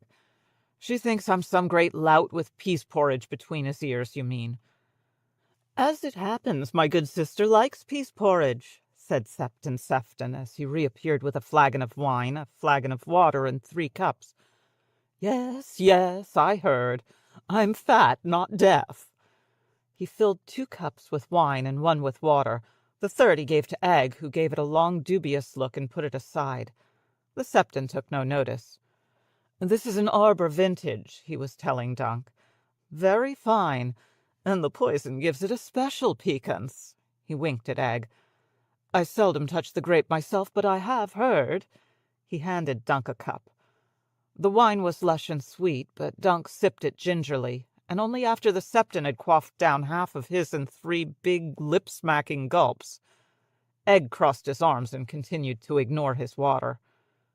"She does like peas porridge," the Septon said. "And you as well, sir. I know my own good sister. When I first saw you in the yard, I half hoped you were some suitor come from King's Landing to seek my lady's hand." Dunk furrowed his brow. "How did you know I was from King's Landing, Septon?" "Kingslanders have a certain way of speaking." The Septon took a gulp of wine, sloshed it about his mouth, swallowed, and sighed with pleasure. "I have served there many years, attending our High Septon in the great Sept of Baelor." He sighed. "You would not know the city since the spring. The fires changed it. A quarter of the house is gone, and another quarter empty. The rats are gone as well. That is the queerest thing. I never thought to see a city without rats." Dunk had heard that too. "Were you there during the great spring sickness?" "Oh, indeed, a dreadful time, sir, dreadful. Strong men would wake healthy at the break of day and be dead by evenfall. So many died so quickly there was no time to bury them. They piled them in the dragon pit instead. And when the corpses were 10 feet deep, Lord Rivers commanded the pyromancers to burn them. The light of the fires shone through the windows, as it did of yore when living dragons still nested beneath the dome.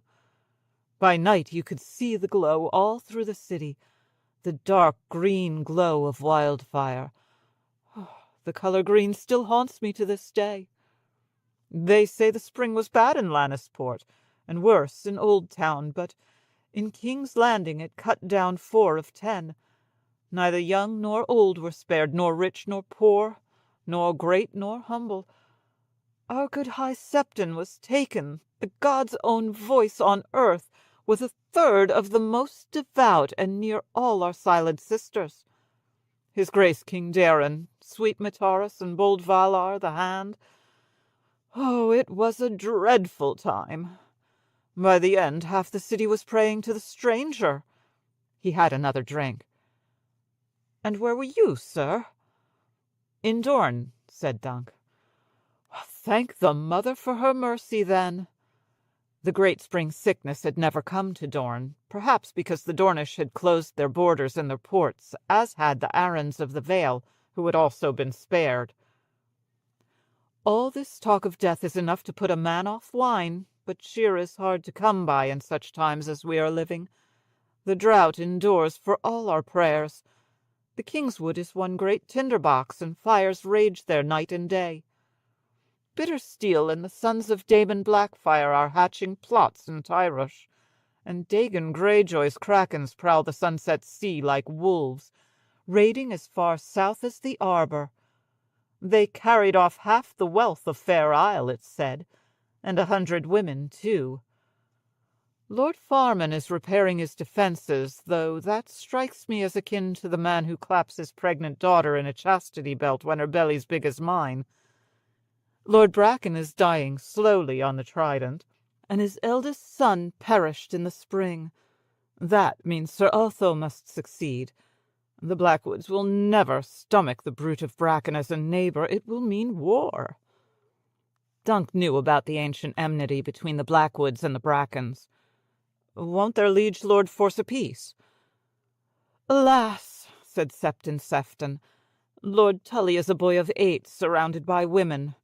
River Run will do little, and King Aerys will do less. Unless some maester writes a book about it, the whole matter may escape his royal notice. Lord Rivers is not like to let any Brackens in to see him. Pray recall our hand was born half Blackwood. If he acts at all, it will be only to help his cousins bring the brute to bay. The mother marked Lord Rivers on the day that he was born, and Bittersteel marked him once again upon the Redgrass field." Dunk knew he meant Bloodraven. Bryndon Rivers was the hand's true name. His mother had been a Blackwood, his father King Aegon IV. The fat man drank his wine and rattled on. As for Eris, his grace cares more for old scrolls and dusty prophecies than for lords and laws. He will not even bestir himself to stire an heir. Queen Eleanor prays daily at the great sept, beseeching the Mother above to bless her with a child, yet she remains a maid. Eris keeps his own apartments, and it is said that he would sooner take a book to bed than any woman. He filled his cup again. Make no mistake, 'tis Lord Rivers who rules us with his spells and spies. There is no one to oppose him. Prince Macar sulks at Summer Hall, nursing his grievances against his royal brother. Prince Rhaegal is as meek as he is mad, and his children are, well, children. Friends and favourites of Lord Rivers fill every office, the lords of the small country lick his hand, and this new Grand Maester is as steeped in sorcery as he is. The Red Keep is garrisoned by Raven's Teeth, and no man sees the king without his leave. Dunk shifted uncomfortably in his seat. How many eyes does Lord Bloodraven have? 1,000 eyes in one. He hoped the king's hand did not have 1,000 ears in one as well. Some of what Septon Sefton was saying sounded treasonous. He glanced at Egg to see how he was taking all of this. The boy was struggling with all his might to hold his tongue. The Septon pushed himself to his feet. My good sister will be a while yet. As with all great ladies, the first 10 gowns she tries will be found not to suit her mood. Will you take more wine? Without waiting for an answer, he refilled both cups. The lady I mistook, said Dunk, anxious of speaking of something else. Is she your sister? We are all children of the Seven, sir, but apart from that, dear me, no. Lady Helicent was sister to Sir Roland Uffering, Lady Rohane's 4th husband, who died in the spring. My brother was his predecessor, Sir Simon Staunton, who had the great misfortune to choke upon a chicken bone. Coldmoat crawls with revenants, it must be said. The husbands die, yet their kin remain, to drink my lady's wines and eat her sweetmeats, like a plague of plump pink locusts done up in silk and velvet. He wiped his mouth. And yet she must wed again, and soon. Must, said Dunk. Her Lord Father's will demands it. Lord Wyman wanted grandsons to carry on his line. When he sickened, he tried to wed her to the Long Inch, so he might die knowing that she had a strong man to protect her. But Rohane refused to have him. His lordship took his vengeance in his will. If she remains unwed on the 2nd anniversary of her father's passing, Coldmoat and its lands pass to his cousin Wendell. Perhaps you glimpsed him in the yard. A short man with a goiter on his neck, much given to flatulence. Though it is small of me to say so, I am cursed with excess wind myself. Be that as it may, Sir Wendell is grasping and stupid, but his lady wife is Lord Rowan's sister, and damnably fertile, that cannot be denied. She whelps as often as he farts. Their sons are quite as bad as he is, their daughters worse, and all of them have begun to count the days. Lord Rowan has upheld the wills, so her ladyship has only till next new moon. Why has she waited so long? Dunk wondered aloud. The Septon shrugged. If truth be told, there's been a dearth of suitors. My good sister is not hard to look upon, you will have noticed, and a stout castle and broad lands add to her charms. You would think that younger sons and landless knights would swarm about her ladyship like flies, but you would be wrong. The 4 dead husbands make them wary, and there are those who will say that she is barren, too, though never in her hearing, unless they yearn to see the inside of a crow's cage. She has carried 2 children to term, a boy and a girl, but neither lived to see a name-day. Those few who are not put off by talk of poisonings and sorcery want no part of the Long Inch. Lord Wyman charged him on his deathbed to protect his daughter from unworthy suitors, which he has taken to mean all suitors. Any man who must have her hand would need to face his sword first." He finished his wine and set the cup aside. "That is not to say there's been no one. Clayton Caswell and Simon Laygood have been the most persistent, though they seem more interested in her lands than in her person. Were I given to wagering, I should place my gold on Gerald Lannister. He has yet to put in an appearance, but they say he is golden-haired and quick of wit, and more than 6 feet tall. And the Lady Webber is much taken with his letters." The lady in question stood in the doorway beside a homely young maester with a great hooked nose. "You would lose your wager, good brother. Gerald will never willingly forsake the pleasures of Lannisport and the splendor of Casterly Rock for some little lordship. He has more influence as Lord Tybalt's brother and adviser than he could ever hope for as my husband. As for the others, Sir Simon would need to sell off half my land to pay his debts, and Sir Clayton trembles like a leaf whenever the Longinch deigns to look his way. Besides, he is prettier than I am, and you, Septon, have the biggest mouth in Westeros." "A large belly requires a large mouth," said Septon Sefton, utterly unabashed, "else it soon becomes a small one." "Are you the Red Widow?" Egg asked, astonished. "I'm near as tall as you are." "Another boy made that same observation not half a year ago. I sent him to the rack to make him taller." When Lady Rohane settled onto the high seat on the dais, she pulled her braid forward over her left shoulder. It was so long that the end of it lay coiled in her lap like a sleeping cat. "Sir Duncan, I should not have teased you in the yard when you were trying so hard to be gracious. It was only that you blushed so red. Was there no girl to tease you in the village where you grew so tall?" "The village was King's Landing." He did not mention Flea Bottom. "There were girls, but the sort of teasing that went on in Flea Bottom sometimes involved cutting off a toe." "I expect they were afraid to tease you." Lady Rohane stroked her braid. "No doubt they were frightened of your size. Do not think ill of Lady Hellicent, I pray you. My good sister is a simple creature, but she has no harm in her. For all her piety, she could not dress herself without her septas. It was not her doing, the mistake was mine." "You lie most gallantly. I know it was Sir Lucas. He's a man of cruel humours, and you offended him on sight." "How?" Dunk said, puzzled. "I never did him any harm." She smiled a smile that made him wish she were plainer. "I saw you standing with him.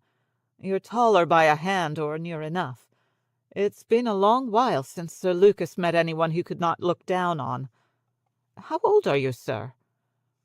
"Near 20, if it please my lady."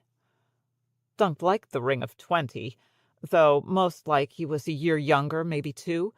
No one knew for certain, least of all him. He must have had a mother and a father like everybody else, but he'd never known them, not even their names, and no one in Flea Bottom had ever cared much when he'd been born or to whom. "Are you as strong as you appear?" "How strong do I appear, my lady?" "Oh, strong enough to annoy Sir Lucas. He is my castellan, but not by choice. Like Coldmoat, he is a legacy of my father. Did you come to knighthood on some battlefield, Sir Duncan? Your speech suggests that you were not born of noble blood, if you will forgive my saying so." "I was born of gutter blood. A hedge knight named Sir Arlen of Pennytree took me on to squire for him when I was just a boy. He taught me chivalry and the arts of war." "And this same Sir Arlen knighted you?" Dunk shuffled his feet. One of his boots was half unlaced, he saw. "No one else was like to do it." "And where is Sir Arlen now?" "He died." He raised his eyes. He could lace his boot up later.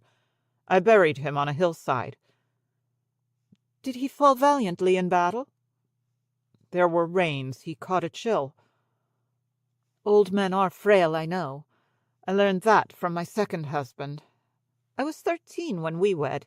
He would have been 55 on his next name day had he lived long enough to see it.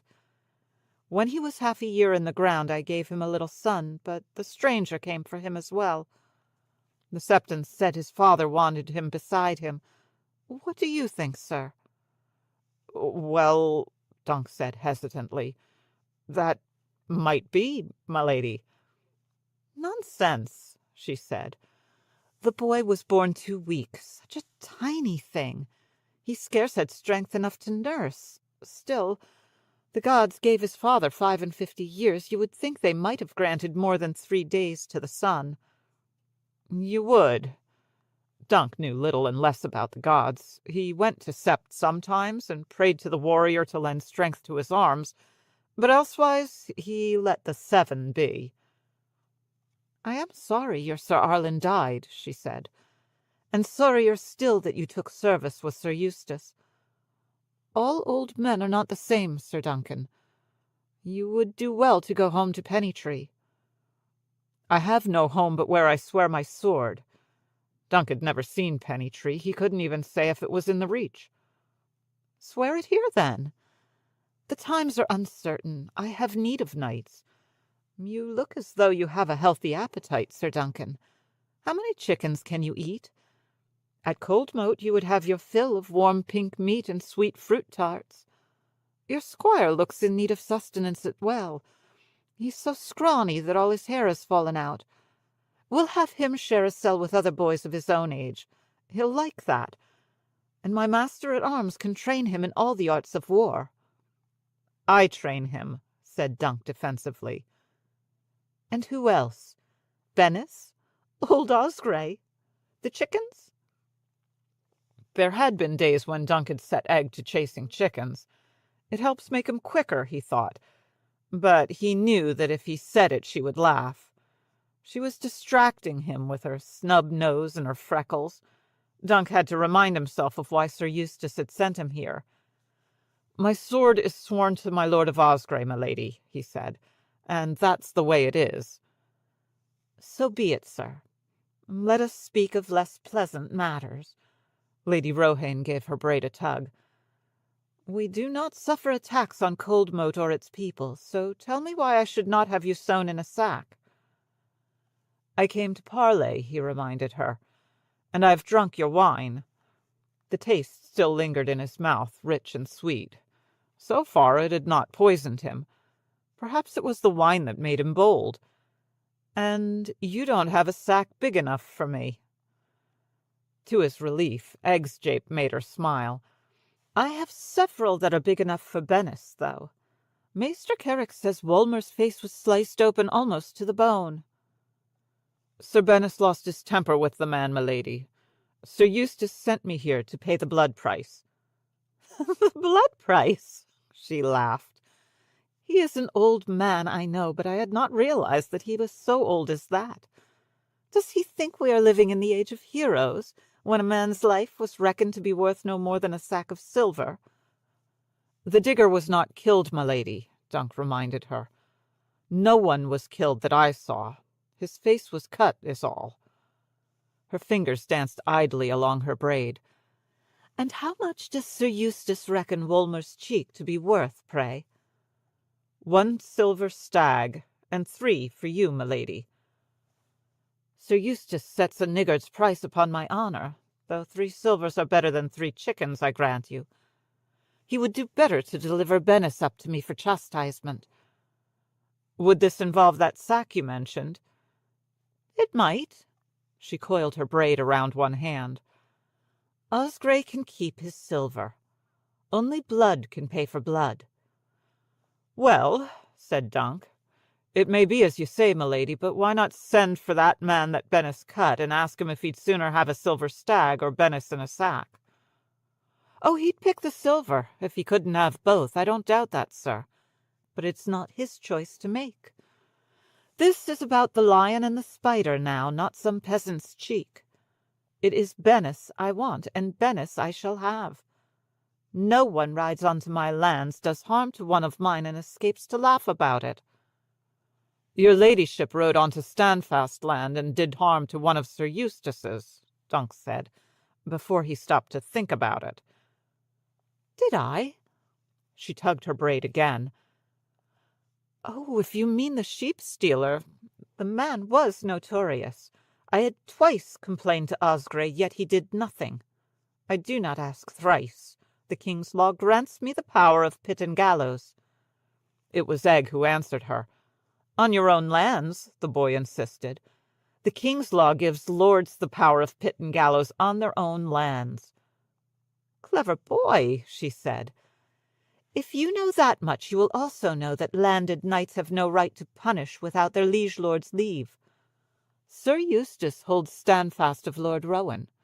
Bennis broke the king's peace when he drew blood, and must answer for it. She looked to Dunk.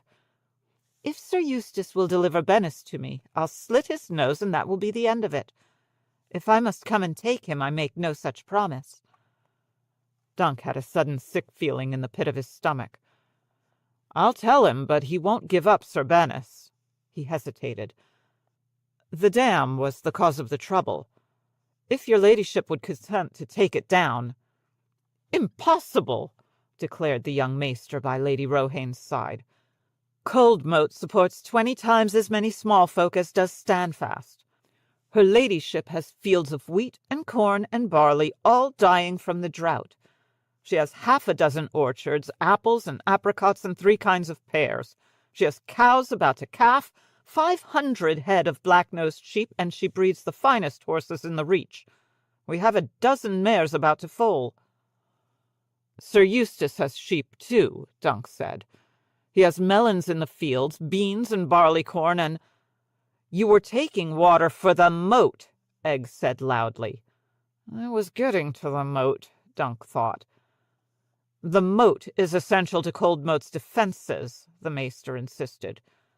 Do you suggest that Lady Rohane leave herself open to attack in such uncertain times as these? Well, Dunk said slowly, a dry moat is still a moat, and milady has strong walls with ample men to defend them.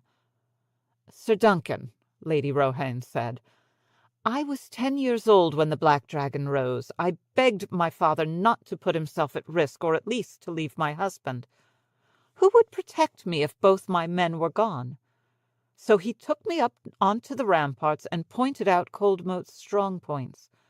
Keep them strong, he said, and they will keep you safe. If you see to your defences, no man may do you harm. And the first thing he pointed at was the moat. She stroked her cheek with the tail of her braid. My first husband perished on the red-grass field. My father found me others, but the stranger took them too. I no longer trust in men, no matter how ample they may seem. I trust in stone and steel and water. I trust in moats, sir, and mine will not go dry. What your father said, that's well and good, said Dunk. But it doesn't give you the right to take Osgray water. She tugged at her braid. I suppose Sir Eustace told you that the stream was his? For 1,000 years, said Dunk. It's named the Checky Water, that's plain. So it is. She tugged again, once, twice, thrice. As the river is called the Mander, though the Manderleys were driven from its banks 1,000 years ago. Highgarden is still Highgarden, though the last gardener died on the field of fire. Casterly Rock teems with Lannisters, and nowhere a Casterly to be found. The world changes, sir. This Checky Water rises in the Horseshoe Hills, which were wholly mine when last I looked.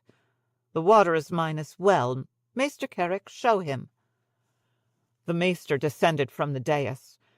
He could not have been much older than Dunk, but in his grey robes and chain collar he had an air of sombre wisdom that belied his years. In his hand was an old parchment. See for yourself, sir, he said as he unrolled it and offered it to Dunk. Dunk the Lunk, thick as a castle wall.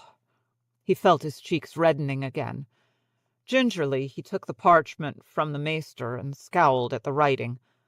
Not a word of it was intelligible to him, but he knew the wax seal beneath the ornate signature, the 3-headed dragon of House Targaryen, the king's seal. He was looking at a royal decree of some sort. Dunk moved his head from side to side so they would think that he was reading. There's a word here I can't make out, he muttered after a moment. Egg, come have a look. You have sharper eyes than mine." The boy darted to his side. "Which word, sir?" Dunk pointed. "That one? Oh!" Egg read quickly, then raised his eye to Dunk's and gave a little nod. "It is her stream. She has a paper." Dunk felt as though he'd been punched in the stomach. The king's own seal. There must be some mistake. The old man's sons died in service to the king. Why would his grace take his stream away? If King Darin had been a less forgiving man, he should have lost his head as well. For half a heartbeat, Dunk was lost. "What do you mean?" "She means," said Maester Carrick, "that Sir Eustace Osgrey is a rebel and a traitor."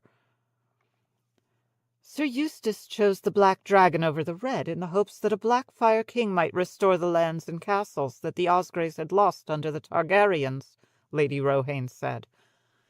"Chiefly he wanted Coldmoat.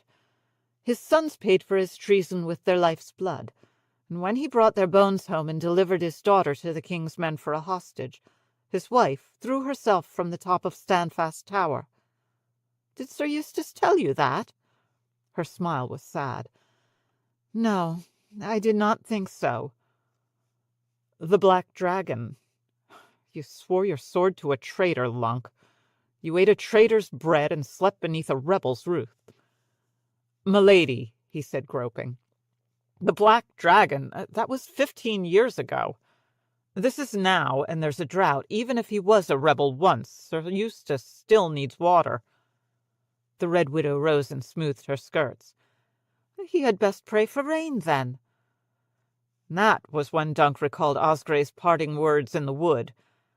"If you will not grant him a share of the water for his own sake, do it for his son." "His son?" "Adam.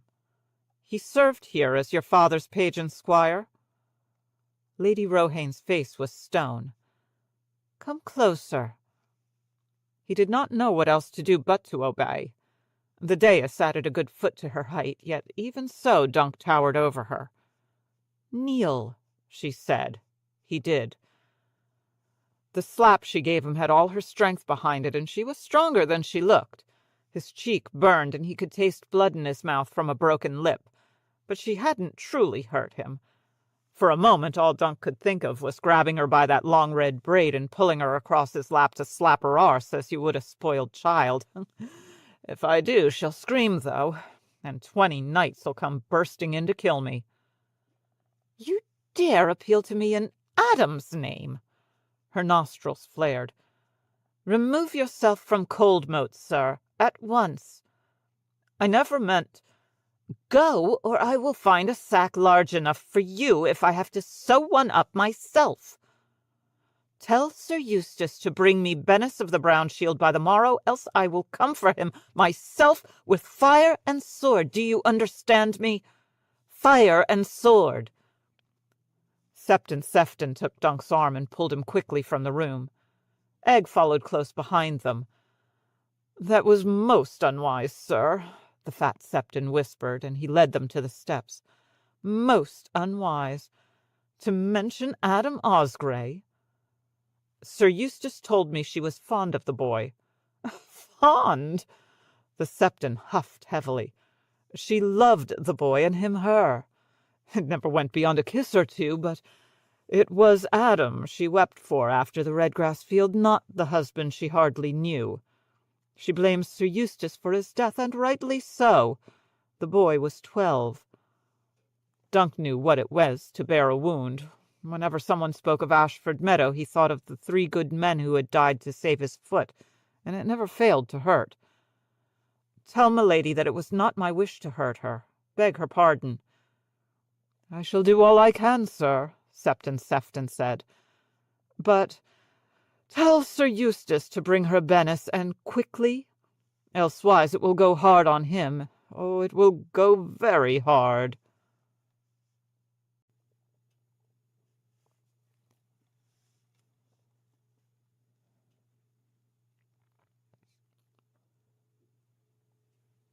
Part 6. Not until the walls and towers of Coldmoat had vanished in the west behind them did Dunk turn to Egg and say, What words were written on that paper?" "It was a grant of rights, sir, to Lord Wyman Webber from the king. For his leal service in the late rebellion, Lord Wyman and his descendants were granted all rights to the Chequy Water, from where it rises in the Horseshoe Hills to the shores of Leafy Lake. It also said that Lord Wyman and his descendants should have the right to take red deer and boar and rabbits in Watts Wood where'er it pleased them, and to cut 20 trees from the wood each year." The boy cleared his throat. "The grant was only for a time, though. The paper said that if Sir Eustace were to die without a male heir of his body, Standfast would revert to the crown and Lord Webber's privileges would end." "They were the marshals of the North March for 1,000 years. All they left the old man was a tower to die in?" "And his head," said Egg. "His Grace did leave him his head, sir, even though he was a rebel." Dunk gave the boy a look. "Would you have taken it?" Egg had to think about it. "Sometimes at court I would serve the king's small council. They used to fight about it. Uncle Baylor said that clemency was best when dealing with an honorable foe. If a defeated man believes he'll be pardoned, he may lay down his sword and bend the knee. Elsewise, he will fight on to the death and slay more loyal men and innocents. But Lord Bloodraven said that when you pardon rebels, you only plant the seeds of the next rebellion." His voice was full of doubts. "Why would Sir Eustace rise against King Darren? He was a good king, everybody says so. He brought Dorne into the realm and made the Dornishmen our friends." "You would have to ask Sir Eustace, Egg." Dunk thought he knew the answer, but it was not the one the boy would want to hear. He wanted a castle with a lion on the gatehouse, but all he got were graves among the blackberries. "When you swore a man your sword, you promised to serve and obey, to fight for him at need, not to pry into his affairs and question his allegiances. But Sir Eustace had played him for a fool. He said his sons died fighting for the king, and let me believe the stream was his. Night caught them in Watts Wood. That was Dunk's fault. He should have gone the straight way home, the way they had gone, but instead he'd taken them north for another look at the dam. He had half a thought to try and tear the thing apart with his bare hands. But the Seven and Sir Lucas Longinch did not prove so obliging. When they reached the dam, they found it guarded by a pair of crossbowmen with spider badges sewn on their jerkins. One sat with his bare feet in the stolen water. Dunk could gladly have throttled him for that alone, but the man heard them coming and was quick to snatch up his bow. His fellow, even quicker, had a quarrel knocked and ready. The best that Dunk could do was scowl at them threateningly. After that there was naught to do but retrace their steps. Dunk did not know these lands as well as Sir Bennis did. It would have been humiliating to get lost in a wood as small as Watts. By the time they splashed across the stream, the sun was low on the horizon, and the first stars were coming out along with clouds of mites. Amongst the tall black trees, Egg found his tongue again. "Sir, that fat Septon said my father sulks in Summerhall." "Words are wind." "My father doesn't sulk." "Well," said Dunk, "he might. You sulk." "I do not, sir." He frowned. "Do I?" "Some. Not too often, though. Elsewise I'd clout you in the ear more than I do." "You clouted me in the ear at the gate." "Oh, that was half a clout at best. If I ever give you a whole clout, you'll know it." "The Red Widow gave you a whole clout." Dunk touched his swollen lip. "You don't need to sound so pleased about it." "No one ever clouted your father in the ear, though. Maybe that's why Prince Macar is the way he is. When the king named Lord Bloodraven his hand, your lord father refused to be part of his council and departed King's Landing for his own seat," he reminded Egg. "He's been at Summerhall for a year and half of another. What do you call that if not sulking?" "I call it being wroth," Egg declared loftily. "His Grace should have made my father hand. He's his brother, and the finest battle commander in the realm since Uncle Baylor died. Lord Bloodraven's not even a real lord. That's just some stupid courtesy. He's a sorcerer and base-born besides. Bastard-born, not base-born. Bloodraven might not be a real lord, but he was noble on both sides. His mother had been one of the many mistresses of King Aegon the Unworthy. Aegon's bastards had been the bane of the Seven Kingdoms ever since the old king died. He had legitimized the lot upon his deathbed. Not only the great bastards like Bloodraven, Bittersteel, and Daemon Blackfyre, whose mothers had been ladies, but even the lesser ones he'd fathered on whores and tavern wenches, merchants' daughters, mummers' maidens, and every pretty peasant girl who chanced to catch his eye. Fire and blood were the words of House Targaryen, but Dunk once heard Sir Arlen say that Aegon's should have been washer and bringer to my bed. King Aegon washed Bloodraven clean of bastardy, he reminded Egg, the same as he did the rest of them. The old High Septon told my father that the king's laws are one thing and the laws of the gods another, the boy said stubbornly. True-born children are made in a marriage bed and blessed by the father and the mother. But bastards are born of lust and weakness, he said. King Aegon decreed that his bastards were not bastards, but he could not change their nature. The High Septon said all bastards are born to betrayal. Daemon Blackfyre, Bittersteel, even Bloodraven. Lord Rivers was more cunning than the other two, he said, but in the end he would prove himself a traitor too. The High Septon counseled my father never to put any trust in him, nor in any other bastards, great or small. Born to betrayal, Dunk thought. Born of lust and weakness, never to be trusted, great or small. Egg, he said, didn't you ever think that I might be a bastard? You, sir? Well, that took the boy aback. You're not. I might be. I never knew my mother or what became of her. Maybe I was born too big and killed her. Most like she was some whore or tavern girl. You don't find high-born ladies down in Flea Bottom. And if she ever wed my father, well, what became of him then? Dunk did not like to be reminded of his life before Sir Arlen found him.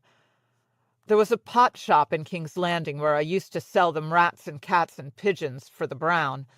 The cook always claimed my father was some thief or cut-purse. Most like I saw him hanged, he used to tell me, but maybe they just sent him to the wall. And when I was squiring for Sir Arlen, I would ask him if we couldn't go up that way some day to take service at Winterfell or some other northern castle. I had this notion that if I could only reach the wall, might be I'd come on some old man, a real tall man who looked like me. We never went, though. Sir Arlen said there were no hedges in the north, and all the woods were full of wolves. He shook his head.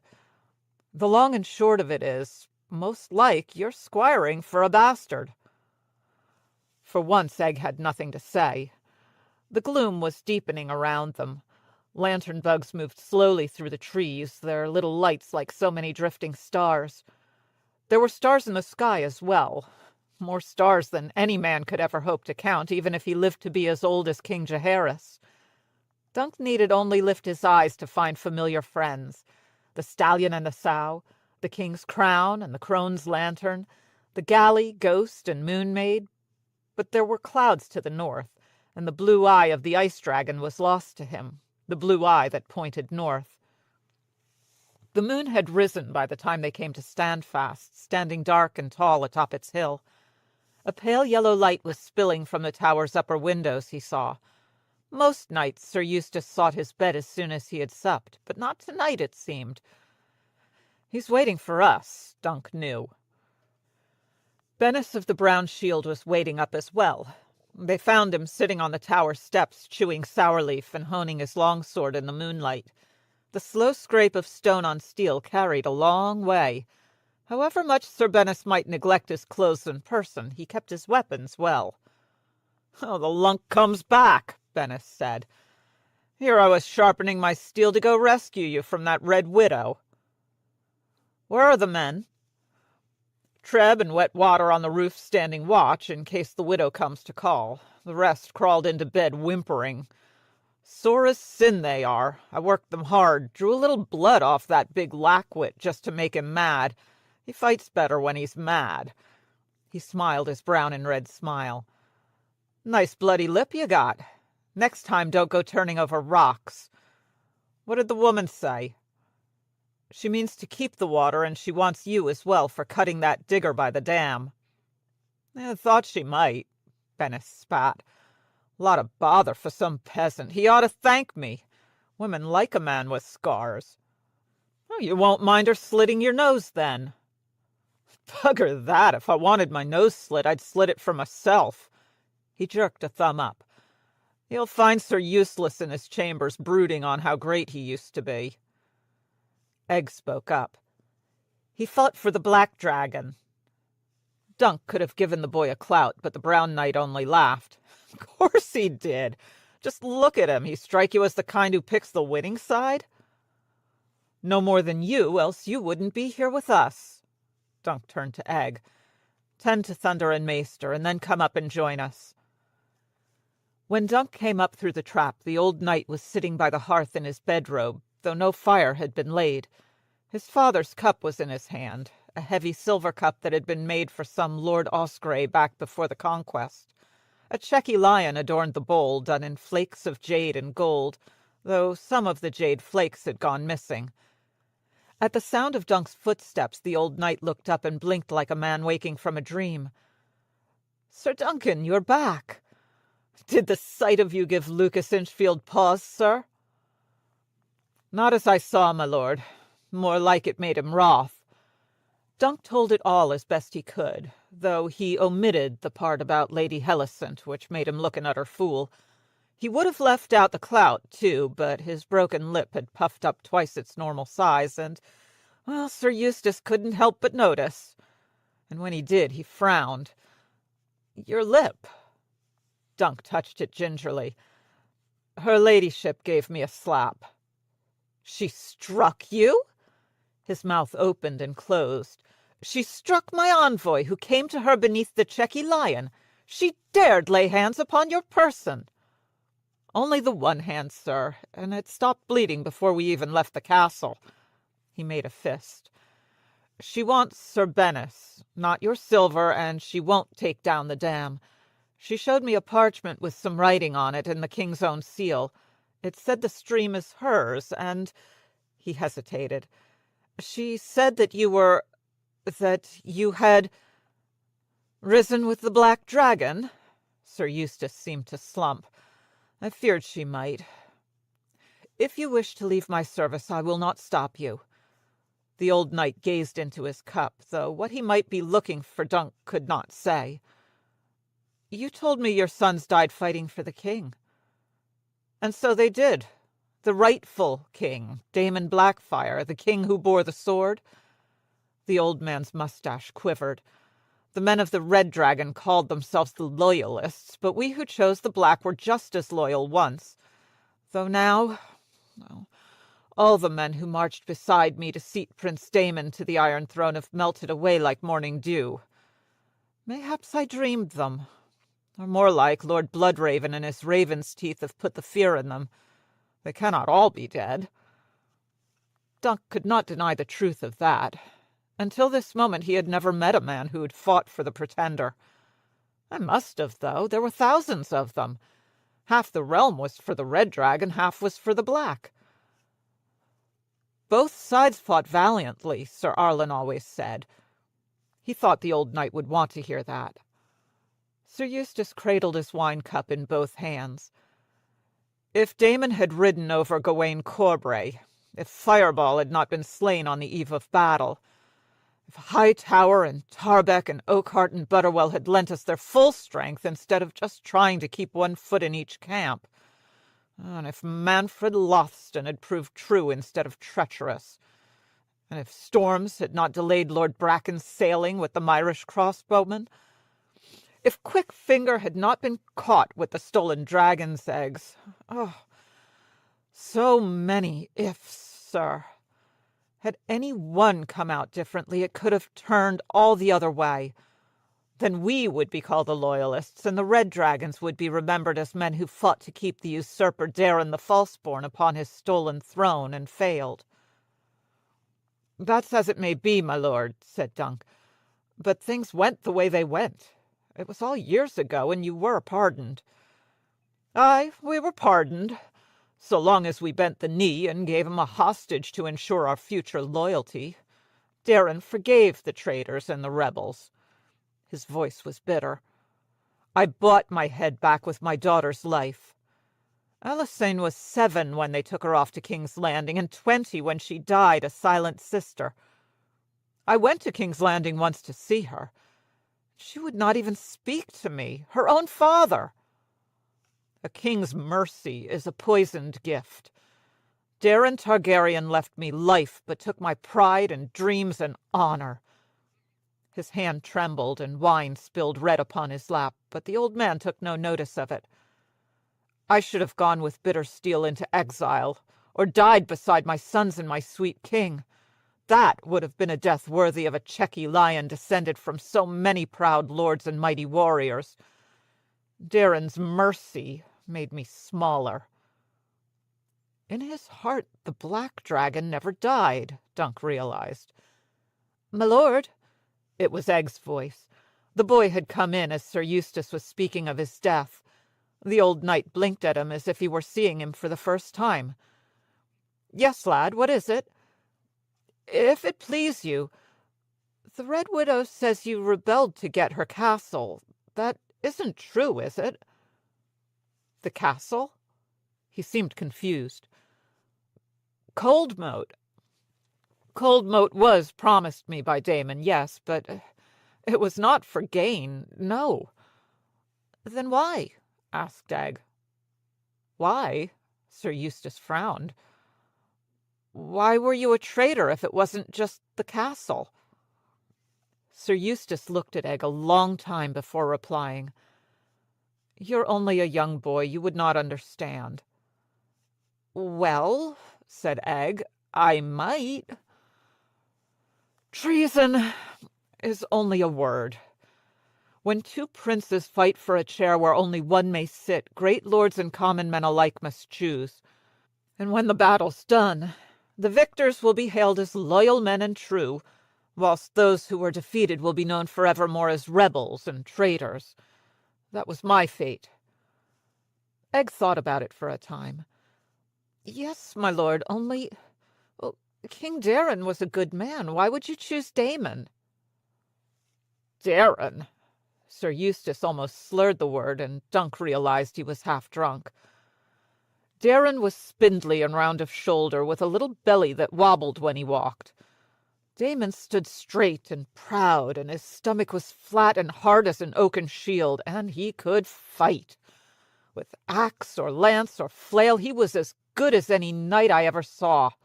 Oh, but with the sword, he was the warrior himself. When Prince Daemon had Blackfire in his hand, there was not a man to equal him. Not Ulrich Dane with Dawn, no, nor even the Dragon Knight with Dark Sister. You can know a man by his friends, Egg. Darin surrounded himself with maesters, septons, and singers. Always there were women whispering in his ear, and his court was full of Dornishmen. How not, when he had taken a Dornish woman into his bed and sold his own sweet sister to the Prince of Dorne, though it was Daemon that she had loved. Darin bore the same name as the young dragon, but when his Dornish wife gave him a son, he named the child Baelor after the feeblest king who ever sat the Iron Throne. Daemon, though? Daemon was no more pious than a king need be, and all the great knights of the realm gathered to him.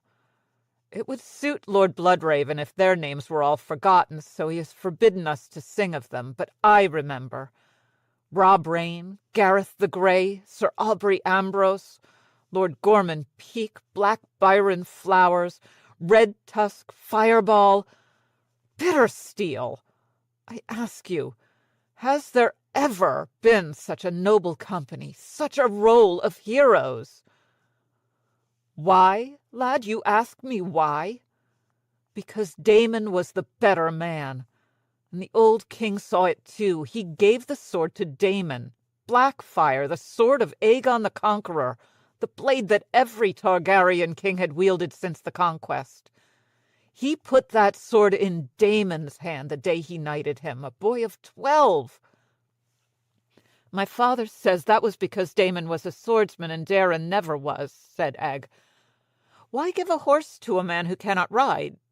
The sword was not the kingdom, he says. The old knight's hand jerked so hard that wine spilled from his silver cup. Your father's a fool. He is not, the boy said. Osgrey's face twisted in anger. You asked a question and I answered it, but I will not suffer insolence. Sir Duncan, you should beat this boy more often. His courtesy leaves much to be desired. If I must needs do it myself, I will. No, Dunk broke in, you won't, sir. He had made up his mind. It's dark. We will leave at first light. Sir Eustace stared at him, stricken. Leave? Stand fast. Your service. You lied to us. Call it what you will, there was no honor in it. He unfastened his cloak, rolled it up, and put it on the old man's lap. Osgrey's eyes grew narrow. Did that woman offer to take you into service? Are you leaving me for that whore's bed? I don't know that she is a whore, Dunk said, or a witch, or a poisoner, or none of that.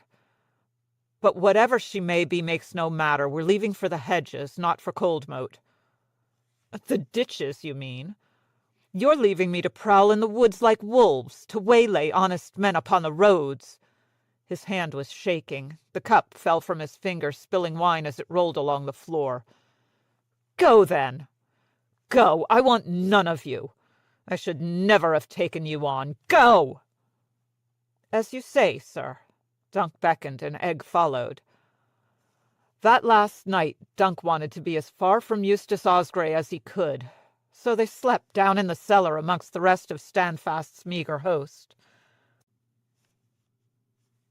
Part 7. That last night Dunk wanted to be as far from Eustace Osgrey as he could, so they slept down in the cellar amongst the rest of Standfast's meagre host. It was a restless night. Lem and Red-eyed Pate both snored, the one loudly and the other constantly. Dank vapors filled the cellar, rising through the trap from the deeper vaults below. Dunk tossed and turned on the scratchy bed, drifting off into a half-sleep only to wake suddenly in darkness. The bites he had gotten in the woods were itching fiercely, and there were fleas in the straw as well. I will be well rid of this place, well rid of the old man and Sir Bennis and the rest of them. Maybe it was time that he took Egg back to Summerhall to see his father. He would ask the boy about that in the morning when they were well away. Morning seemed a long way off, though. Dunk's head was full of dragons, red and black, full of checky lions, old shields, battered boots, full of streams and moats and dams and papers stamped with the king's great seal that he could not read. And she was there as well, the Red Widow, Rohane of the Coldmoat. He could see her freckled face, her slender arms, her long red braid. It made him feel guilty. I should be dreaming of Tenzel. Tenzel Too Tall, they called her, but she was not too tall for me. She had painted arms upon his shield, and he had saved her from the Bright Prince, but she vanished even before the trial of 7. She could not bear to see me die, Dunk often told himself, but what did he know? He was thick as a castle wall. Just thinking of the Red Widow was proof enough of that. Tenzel smiled at me, but we never held each other, never kissed, not even lips to cheek. Rohane at least had touched him. He had the swollen lip to prove it. Oh, don't be daft. She's not for the likes of you. She's too small, too clever, and much too dangerous. Drowsing at long last, Dunk dreamed. He was running through a glade in the heart of Watts Wood, running toward Rohane, and she was shooting arrows at him. Each shaft she loosed flew true and pierced him through the chest, yet the pain was strangely sweet. He should have turned and fled, but he ran toward her instead. running slowly as you always did in dreams, as if the very air had turned to honey. Another arrow came, and yet another. Her quiver seemed to have no end of shafts. Her eyes were gray and green and full of mischief. "Your gown brings out the color of your eyes," he meant to say to her, but she was not wearing any gown, or any clothes at all. Across her small breasts was a faint spray of freckles, and her nipples were red and hard as little berries. The arrows made him look like some great porcupine as he went stumbling to her feet, but somehow he still found the strength to grab her braid. With one hard yank he pulled her down on top of him and kissed her. He woke suddenly at the sound of a shout. In the darkened cellar all was confusion. Curses and complaints echoed back and forth, and men were stumbling over one another as they fumbled for their spears or breeches. No one knew what was happening. Egg found the tallow candle and got it lit to shed some light upon the scene. Dunk was the first one up the steps. He almost collided with Sam Stoops rushing down, puffing like a bellows and babbling incoherently. Dunk had to hold him by both shoulders to keep him from falling. "Sam, what's wrong?" "The sky!" the old man whimpered. "The sky!" No more sense could be gotten from him, so they all went up to the roof for a look. Sir Eustace was there before them, standing by the parapets in his bedrobe, staring off into the distance. The sun was rising in the west. It was a long moment before Dunk realized what that meant. "Watts Wood is afire," he said in a hushed voice. From down at the base of the tower came the sound of Bennis cursing, a stream of such surpassing filth that it might have made Aegon the Unworthy blush. Sam Stoops began to pray. They were too far away to make out flames, but the red glow engulfed half the western horizon, and above the light the stars were vanishing. The king's crown was half gone already, obscured behind a veil of rising smoke. "Fire and sword," she said. The fire burned until morning. No one in Standfast slept that night. Before long they could smell the smoke and see flames dancing in the distance like girls in scarlet skirts. They all wondered if the fire would engulf them. Dunk stood behind the parapets, his eyes burning, watching for riders in the night. "Bennis," he said, when the brown knight came up, chewing on his sour leaf, "it's you she wants. Maybe you should go." "What, run?" he brayed. "On my horse? Might as well try to fly off on one of those damn chickens." "Then give yourself up. She'll only slit your nose." "I like my nose how it is, Lunk. Let her try and take me. We'll see what gets slit open." He sat cross-legged with his back against a merlin and took a whetstone from his pouch to sharpen his sword. Sir Eustace stood above him. In low voices they spoke of how to fight the war. "The Long Inch will expect us at the dam," Dunk heard the old knight say. "So we will burn our crops instead. Fire for fire."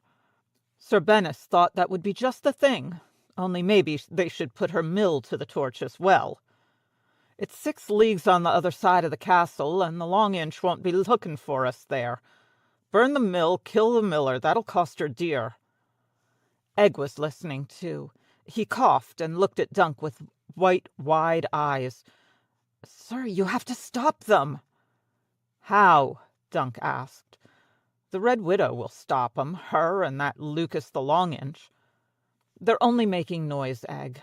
It's that or piss their britches, and it's not to do with us now." Dawn came with hazy gray skies and air that burned the eyes. Dunk meant to make an early start, though after their sleepless night he did not know how far they'd get. He and Egg broke their fast on boiled eggs while Bennis was rousing the others outside for more drill. "They're Osgray men and we are not," he told himself. He ate 4 of the eggs. Sir Eustace owed him that much as he saw it. Egg ate 2, and they washed them down with ale. "We could go to Fair Isle, sir," the boy said as they were gathering up their things. "If they're being raided by the Ironmen, Lord Farman might be looking for some swords." It was a good thought. "Have you ever been to Fair Isle?" "No, sir," Egg said. "But they say it's fair. Lord Farman's seat is fair, too. It's called Fair Castle." Dunk laughed. "Fair castle it shall be." He felt as if a great weight had been lifted off his shoulders. "I'll see to the horses," he said, when he tied his armor up in a bundle secured with hempen rope. "Go to the roof and get our bedrolls, squire." The last thing he wanted this morning was another confrontation with the Checky lion. "And if you see Sir Eustace, let him be." "I will, sir." Outside, Bennis had his recruits lined up with their spears and shields and was trying to teach them to advance in unison. The Brown Knight paid Dunk not the slightest heed as he crossed the yard. "He'll lead the whole lot of them to death. The Red Widow could be here any moment." Egg came bursting from the tower door and clattered down the wooden steps with their bedrolls. Above him, Sir Eustace stood stiffly on his balcony, his hands resting on the parapet. When his eyes met Dunk's, his moustache quivered, and he quickly turned away. The air was hazy with blowing smoke. Bennis had his shield slung across his back, a tall kite shield of unpainted wood, dark with countless layers of old varnish, and girded all about with iron. It bore no blazon, only a center boss that reminded Dunk of some great eye shut tight. As blind as he is. "How do you mean to fight her?" Dunk asked. Sir Bennis looked at his soldiers, his mouth running red with sour leaf. "Can't hold the hill with so few spears. Gotta be the tower. We all hole up inside." He nodded at the door. "Only one way in. Haul up them wooden steps, and there's no way they can reach us." "Until they build some steps of their own. They might bring ropes and grapnels, too, and swarm down on you through the roof. Unless they just stand back with their crossbows and fill you full of quarrels while you're trying to hold the door." The melons, beans, and barleycorns were listening to all they said. All their brave talk had blown away, though there was no breath of wind. They stood clutching their sharpened sticks, looking at Dunk and Bennis and each other. "This lot won't do you a lick of good," Dunk said with a nod at the ragged Osgray army. "The Red Widow's knights will cut them to pieces if you leave them in the open, and their spears won't be any use inside that tower." "They can chuck things off the roof," said Bennis. "Treb is good at chucking rocks." "He could chuck a rock or two, I suppose," said Dunk, "until one of the widow's crossbowmen puts a bolt through him." "Sir," Egg stood beside him. "Sir, if we mean to go, we'd best be gone in case the widow comes." The boy was right. If we linger, we'll be trapped here. Yet still Dunk hesitated. "Let them go, Bennis." "What, lose our valiant lads?" Bennis looked at the peasants and brayed laughter. "Don't you lot be getting any notions," he warned them.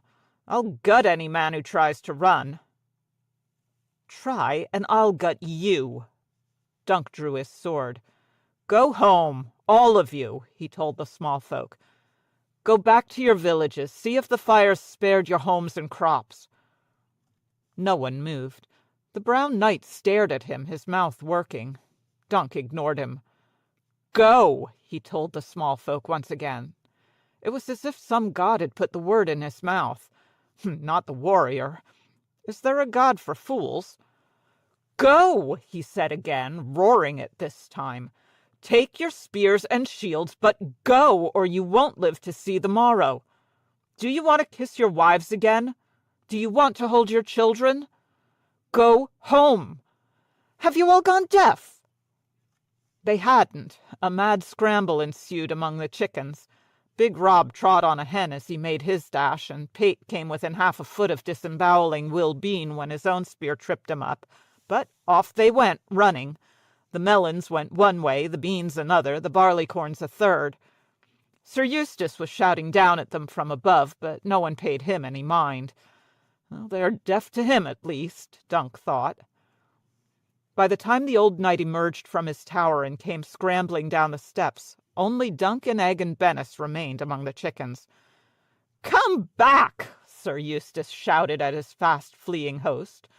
"You do not have my leave to go. You do not have my leave." "No use, my lord," said Bennis. "They're gone." Sir Eustace rounded on Dunk, his moustache quivering with rage. "You had no right to send them away. No right. I told them not to go. I forbade it. I forbade you to dismiss them." "We never heard you, my lord." Egg took off his hat to fan away the smoke. "The chickens were cackling too loud." The old man sank down onto Standfast's lowest step. "What did that woman offer you to deliver me to her?" he asked Dunk in a bleak voice. "How much gold did she give you to betray me, to send my lads away and leave me here alone?" "You're not alone, my lord." Dunk sheathed his sword. "I slept beneath your roof and ate your eggs this morning. I owe you some service still. I won't go slinking off with my tail between my legs. My sword is still here." He touched the hilt. "One sword." The old knight got slowly to his feet. "What can one sword hope to do against that woman?" "Try and keep her off your land to start with." Dunk wished he were as certain as he sounded. The old knight's mustache trembled every time he took a breath. "Yes," he said at last. "Better to go boldly than hide behind stone walls. Better to die a lion than a rabbit. We were the marshals of the North March for 1,000 years. I must have my armor." He started up the steps. Egg was looking up at Dunk. "I never knew you had a tail, sir," the boy said. "Do you want a clout in the ear?" "No, sir. Do you want your armor?" "That," Dunk said, "and one more thing." There was talk of Sir Bennis coming with them, but in the end Sir Eustace commanded him to stay and hold the tower.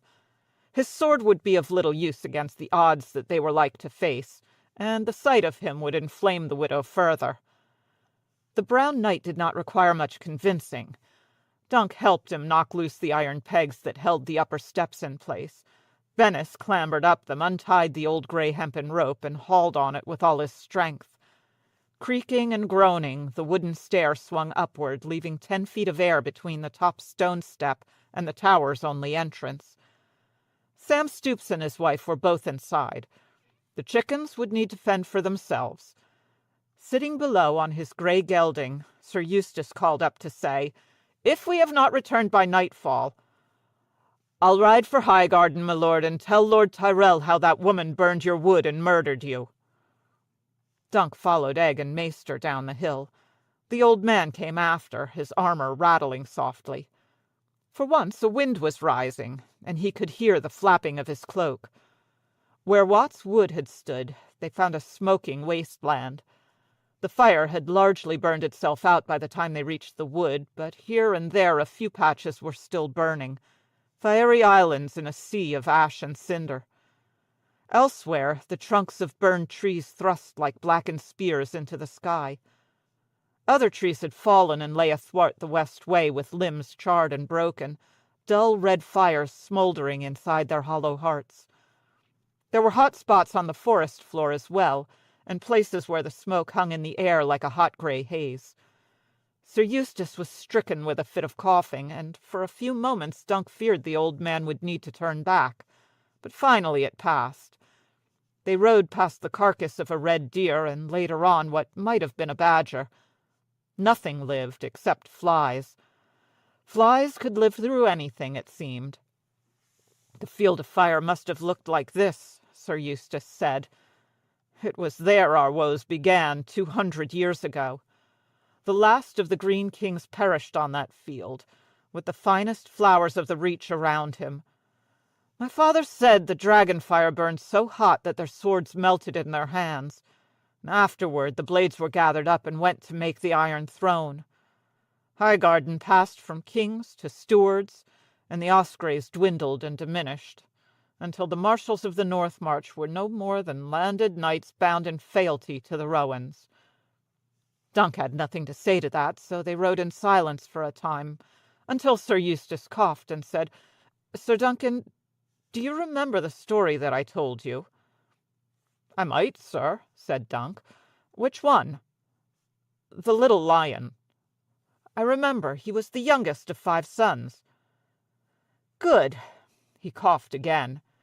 "When he slew Lancel Lannister, the Westermen turned back. Without the king there was no war. Do you understand what I'm saying?" "Aye," said Dunk reluctantly. Could I kill a woman? For once Dunk wished he were as thick as that castle wall. It must not come to that. I must not let it come to that. A few green trees still stood where the westway crossed the Chequy water. Their trunks were charred and blackened on one side. Just beyond, the water glimmered darkly. Blue and green, Dunk thought, but all the gold is gone. The smoke had veiled the sun.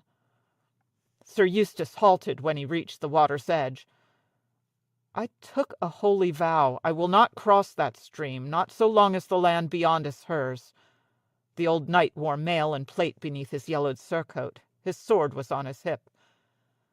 What if she never comes, sir? Egg asked. With fire and sword, Dunk thought. She'll come. She did, and within the hour they heard her horses first, and then the faint metallic sound of clinking armor growing louder. The drifting smoke made it hard to tell how far off they were, until her banner-bearer pushed through the ragged gray curtain. His staff was crowned by an iron spider painted white and red, with the black banner of the Webbers hanging listlessly beneath. When he saw them across the water, he halted on the bank. Sir Lucas Inchfield appeared half a heartbeat later, armored head to heel. Only then did Lady Rohane herself appear, astride a coal-black mare decked out in strands of silvery silk, like unto a spider's web. The widow's cloak was made of the same stuff. It billowed from her shoulders and her wrists as light as air. She was armored, too, in a suit of green enamel scale chased with gold and silver. It fit her figure like a glove and made her look as if she were garbed in summer leaves. Her long red braid hung down behind her, bouncing as she rode. Septon Sefton rode red-faced at her side atop a big grey gelding. On her other side was her young maester Carrick, mounted on a mule. More knights came after, half a dozen of them attended by as many esquires. A column of mounted crossbowmen brought up the rear and fanned out to either side of the road when they reached the Chequy water and saw Dunk waiting on the other side. There were 33 fighting men all told, excluding the Septon, the maester, and the widow herself. One of the knights caught Dunk's eye, a squat, bald keg of a man in mail and leather, with an angry face and an ugly goiter on his neck. The Red Widow walked her mare to the edge of the water. "Sir Eustace! Sir Duncan!" she called across the stream. "We saw your fire burning in the night." "Saw it?" Sir Eustace shouted back. "Ah, you saw it, after you made it." "That is a vile accusation." "For a vile act." "I was asleep in my bed last night with my ladies all around me. The shouts from the walls awoke me as they did almost everyone. Old men climbed up steep tower steps to look, and babes at the breast saw the red light and wept in fear. And that is all I know of your fire, sir." "It was your fire, woman," insisted Sir Eustace. "My wood is gone. Gone, I say." Septon Sefton cleared his throat. "Sir Eustace," he boomed, "there are fires in the King's Wood, too, and even in the Rainwood. The drought has turned all our woods to kindling." Lady Rohane raised an arm and pointed. "Look at my fields, Osgrey, how dry they are. I would have been a fool to set a fire. Had the wind changed direction, the flames might as well have leapt the stream and burned out half my crops." "Might have," Eustace shouted. "It was my woods that burned, and you that burned them. Most like you cast some witch's spell to drive the wind, just as you used your dark arts to slay your husbands and your brothers." Lady Rohane's face grew harder. Dunk had seen that look at Coldmoat just before she slapped him. "Prattle," she told the old man. "I will waste no more words on you, sir. Produce Bennis of the Brown Shield, or we will come and take him." "That you shall not do," Sir Eustace declared in ringing tones. "That you shall never do." His mustache twitched. "Come no farther. This side of the stream is mine, and you are not wanted here. You shall have no hospitality from me, no bread and salt, not even shade and water. You come as an intruder. I forbid you to set foot on Osgrey land." Lady Rohane drew her braid over her shoulder. Sir Lucas, was all she said. The Long-Inch made a gesture. The crossbowmen dismounted, winched back their bowstrings, and with the help of hook and stirrup, and plucked quarrels from their quivers. "Now, sir," her ladyship called out, when every bow was nocked and raised and ready, "what was it you forbade me?" Dunk had heard enough. "If you cross the stream without leave, you are breaking the king's peace." Septon Sefton urged his horse forward a step. "The king will neither know nor care," he called. "We are all the mother's children, sir. For her sake, stand aside." Dunk frowned. "I don't know much of gods, Septon, but aren't we the warriors' children, too?" He rubbed the back of his neck. "If you try to cross, I'll stop you." Sir Lucas the Long-Inch laughed. "Here's a hedge knight who yearns to be a hedgehog, my lady," he said to the Red Widow. "Say the word, and we'll put a dozen quarrels in him. At this distance they'll punch through that armor like it was made of spit." "No, not yet, sir." Lady Rohane studied him from across the stream. "You are 2 men and a boy. We are 33. How do you propose to stop us crossing?" "Well," said Dunk, "I'll tell you, but only you." "As you wish." She pressed her heels into her horse and rode her out into the stream. When the water reached the mare's belly, she halted, waiting. "Here I am. Come closer, sir. I promise not to sew you in a sack." Sir Eustace grasped Dunk by the arm before he could respond. "Go to her," the old knight said. "But remember the little lion." "As you say, my lord." Dunk walked Thunder down into the water. He drew up beside her and said, "Milady." "Sir Duncan." She reached up and laid 2 fingers on his swollen lip. "Did I do this, sir?" "And no one else has slapped my face of late, milady." "That was bad of me. A breach of hospitality. The good Septon has been scolding me." She gazed across the water at Sir Eustace. "I scarce remember Adam any longer. It was more than half my life ago. I remember that I loved him, though. I have not loved any of the others." "His father put him in the blackberries with his brothers," Dunk said. "He was fond of blackberries." "I remember. He used to pick them for me, and we'd eat them in a bowl of cream." "The king pardoned the old man for Damon," said Dunk. "It is past time you pardoned him for Adam." "Give me Bennis, and I'll consider that." "Bennis is not mine to give." She sighed. "I would as lief not have to kill you." "I would as lief not die." "Then give me Bennis. We'll cut his nose off and hand him back, and that'll be the end of that." "It won't, though," Dunk said. "There's still the dam to deal with, and the fire. Will you give us the men who set it?" "There were lantern bugs in that wood," she said. "It may be they set the fire off with their little lanterns." "No more teasing now, milady," Dunk warned her. "This is no time for it. Tear down the dam and let Sir Eustace have the water to make up for the wood. That's fair, is it not?" "It might be if I had burned the wood, which I did not. I was at Coldmoat safe abed." She looked down at the water. "What is there to prevent us from riding across the stream? Have you scattered caltrops amongst the rocks, hidden archers in the ashes? Tell me what you think is going to stop us." "Me." He pulled one gauntlet off.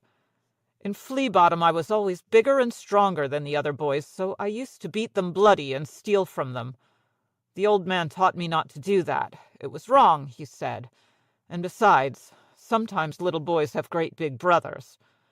Here, have a look at this." Dunk twisted the ring off his finger and held it out to her. She had to let loose of her braid to take it. "Gold," she said, when she felt the weight of it. "What is this, sir?" She turned it over in her hand. "A signet? Gold and onyx." Her green eyes narrowed as she studied the seal. "Where did you find this, sir?" "In a boot, wrapped in rags and stuffed up in the toe." Lady Rohane's fingers closed around it. She glanced at Egg and old Sir Eustace. "You took a great risk in showing me this ring, sir, but how does it avail us? If I should command my men to cross—" "Well," said Dunk, "that would mean I'd have to fight." "And die?" "Most like," he said. "And then Egg would go back where he comes from and tell what happened here." "Not if he died as well." "Oh, I don't think you'd kill a boy of 10, he said, hoping he was right. "Not this boy of 10, you wouldn't. You've got 33 men there, like you said. Men talk, that fat one there especially. No matter how deep you dug the graves, the tail would out, and then, well, might be a spotted spider's bite can kill a lion, but a dragon is a different sort of beast." "I would sooner be the dragon's friend." She tried the ring on her finger. It was too big even for her thumb. "Dragon or no, I must have Bennis of the Brown Shield." "No." "You are 7 feet of stubborn." "Less an inch." She gave him back the ring. "I cannot return to Coldmoat empty-handed. They will say the Red Widow has lost her bite, that she was too weak to do justice, that she could not protect her small folk. You do not understand, sir." "I might." "Better than you know. I remember once some little lord in the Stormlands took Sir Arlen into service to help him fight some other little lord. When I asked the old man what they were fighting over, he said, 'Nothing, lad, it's just some pissing contest.'" Lady Rohane gave him a shocked look, but could sustain it no more than half a heartbeat before it turned into a grin. "I have heard 1,000 empty courtesies in my time, but you are the first knight who ever said pissing in my presence." Her freckled face went somber. "Those pissing contests are how lords judge one another's strength, and woe to any man who shows his weakness. A woman must needs piss twice as hard if she hopes to rule. And if that woman should happen to be small— Lord Stackhouse covets my Horseshoe Hills. Sir Clifford Conklin has an old claim to Leafy Lake, and those dismal Durwells live by stealing cattle, and beneath mine own roof I have the Long Inch. Every day I wake wondering if this might be the day he marries me by force." Her hand curled tight around her braid, as hard as if it were a rope, and she was dangling over a precipice. "Oh, he wants to, I know. He holds back for fear of my wrath, just as Conklin and Stackhouse and the Durwells tread carefully where the Red Widow is concerned. If any of them thought for a moment that I had turned weak and soft—" Dunk put the ring back on his finger and drew his dagger. The widow's eyes went wide at the sight of naked steel. "What are you doing?" she said. "Have you lost your wits? There are a dozen crossbows trained on you." "You wanted blood for blood." He laid the dagger against his cheek. "They told you wrong. It wasn't Bennis cut that digger, it was me." He pressed the edge of the steel into his face, slashed downward, and when he shook the blood off the blade, some spattered on her face. More freckles, he thought. There, the Red Widow has her due, a cheek for a cheek. "You're quite mad." The smoke had filled her eyes with tears. "Oh, if you were better born, I'd marry you." "Aye, my lady, and if pigs had wings and scales and breathed flame, they'd be as good as dragons." Dunk slid the knife back in its sheath. His face had begun to throb. The blood ran down his cheek and dripped onto his gorget, and the smell made Thunder snort and paw the water. "Give me the men who burned the wood." "No one burned the wood," she said. "But if some man of mine had done so, it must have been to please me. How could I give such a man to you?" She glanced back at her escort. "It would be best if Sir Eustace were just to withdraw his accusation." Those pigs will be breathing fire first, my lady. In that case, I must assert my innocence before the eyes of gods and men. Tell Sir Eustace that I demand an apology or a trial. The choice is his." She wheeled her horse about to ride back to her men.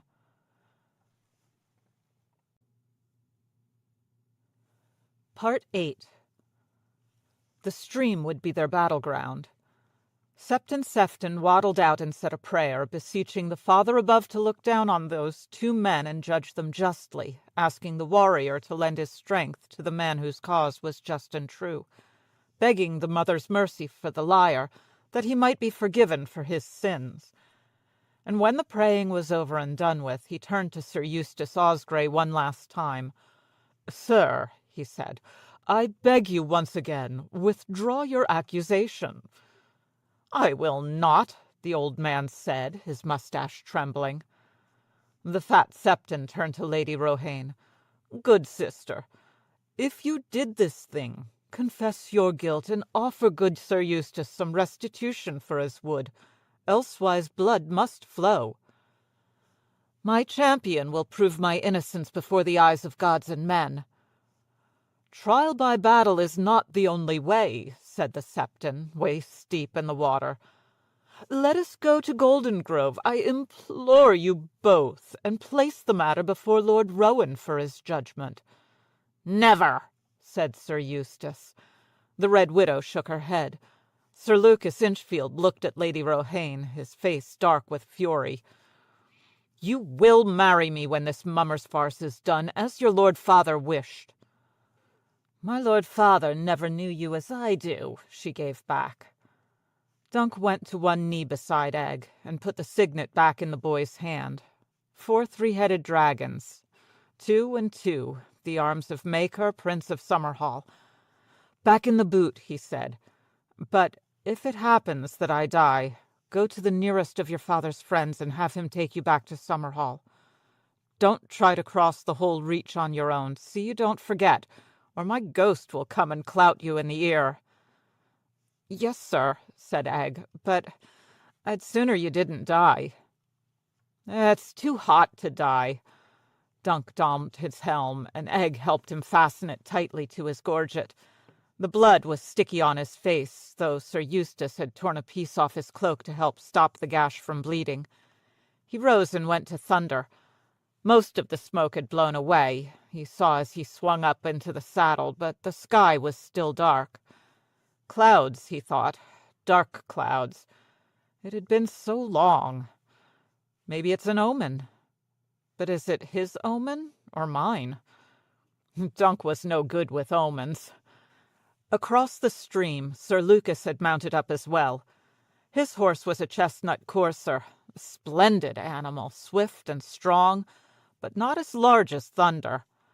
And what the horse lacked in size he made up for in armor, though. He was clad in crinnet, chanfron, and a coat of light chain. The Longinch himself wore black enameled plate and silvery ringmail. An onyx spider squatted malignantly atop his helmet, but his shield displayed his own arms, a bend sinister, checky black and white on a pale grey field. Dunk watched Sir Lucas hand it to a squire. He does not mean to use it. When another squire delivered him a pole-axe, he knew why. The axe was long and lethal, with a banded haft, a heavy head, and a wicked spike on its back. But it was a two-handed weapon. The Longinch would need to trust in his armor to protect him. I need to make him rue that choice. His own shield was on his left arm, the shield Tanzel had painted with his elm and falling star. A child's rhyme echoed in his head. "Oak and iron guard me well, or else I'm dead and doomed to hell." He slid his longsword from its scabbard. The weight of it felt good in his hands. He put his heels into Thunder's flanks and walked the big destrier down into the water. Across the stream Sir Lucas did the same. Dunk pressed right so as to present the Longinch with his left side protected by his shield. That was not something Sir Lucas was willing to concede him. He turned his courser quickly, and they came together in a tumult of grey steel and green spray. Sir Lucas struck with his poleaxe. Dunk had to twist in the saddle to catch it on his shield. The force of it shot down his arm and jarred his teeth together. He swung his sword in answer, a sideways cut that took the other knight beneath his upraised arm. Steel screamed on steel, and it was on. The Long-Inch spurred his courser in a cycle, trying to get around to Dunk's unprotected side, but Thunder wheeled to meet him, snapping at the other horse. Sir Lucas delivered one crashing blow after another, standing in his stirrups to get all his weight and strength behind the axe-head. Dunk shifted his shield to catch each blow as it came. Half crouched beneath its oak, he hacked at Inchfield's arm and side and legs, but his plate turned every stroke. And around they went, and around again, the water lapping at their legs. The Long-Inch attacked and Dunk defended, watching for a weakness. And finally, he saw it. Every time Sir Lucas lifted his axe for another blow, a gap appeared beneath his arm. There was mail and leather there, and padding underneath, but no steel plate. Dunk kept his shield up, trying to time his attack. Soon.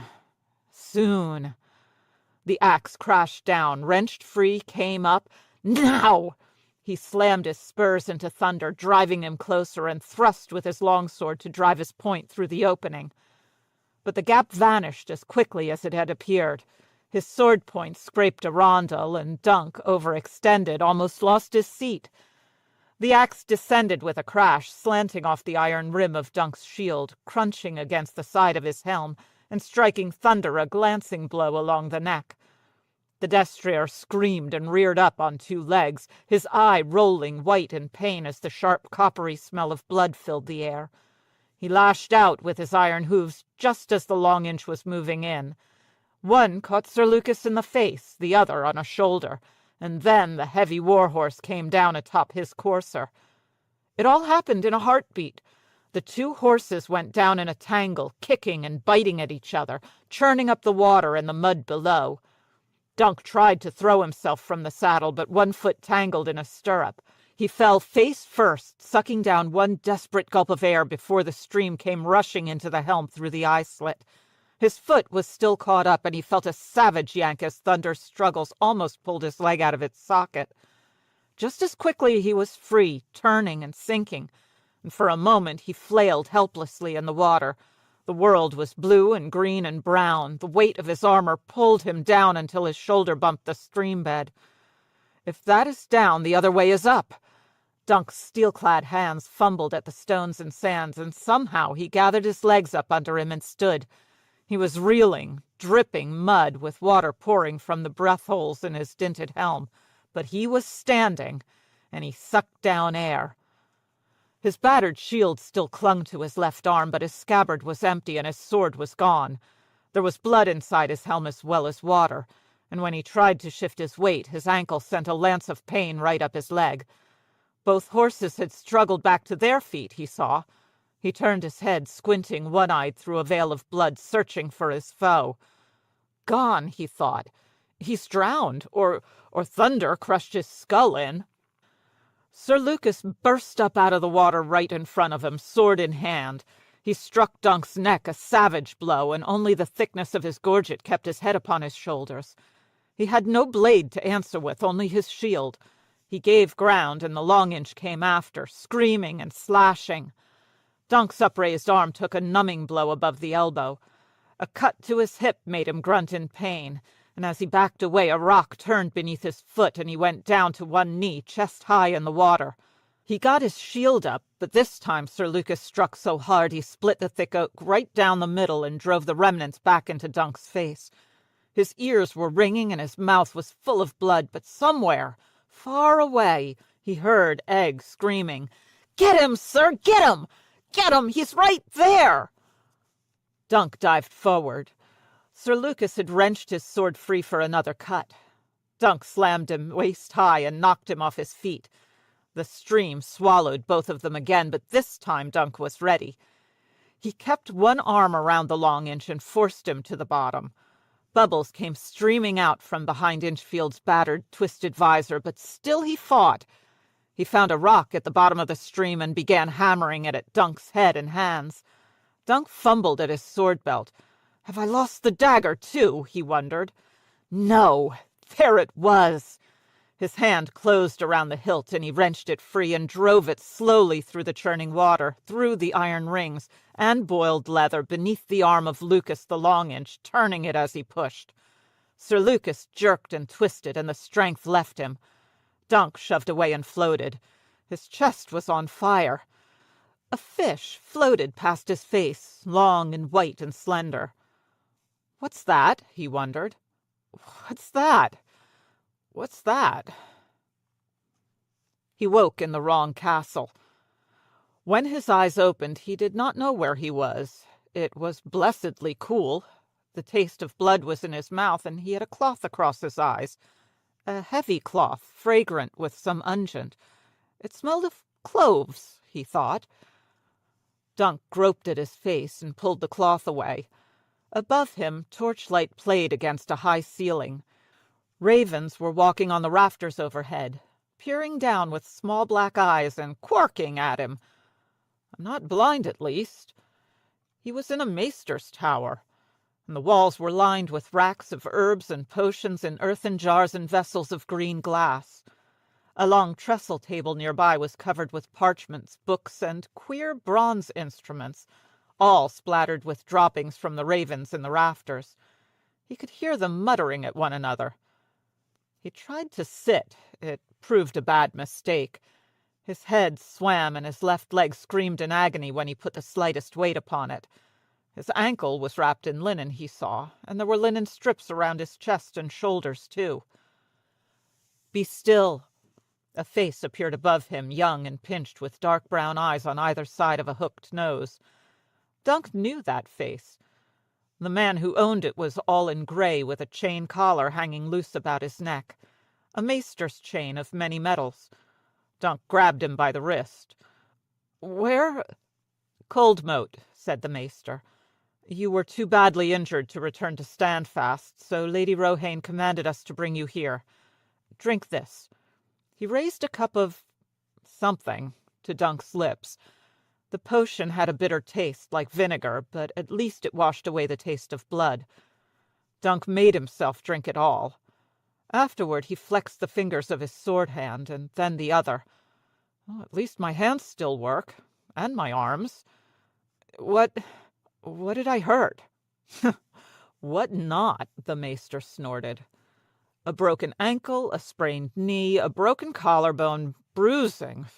Your upper torso is largely green and yellow, and your right arm is a purply black.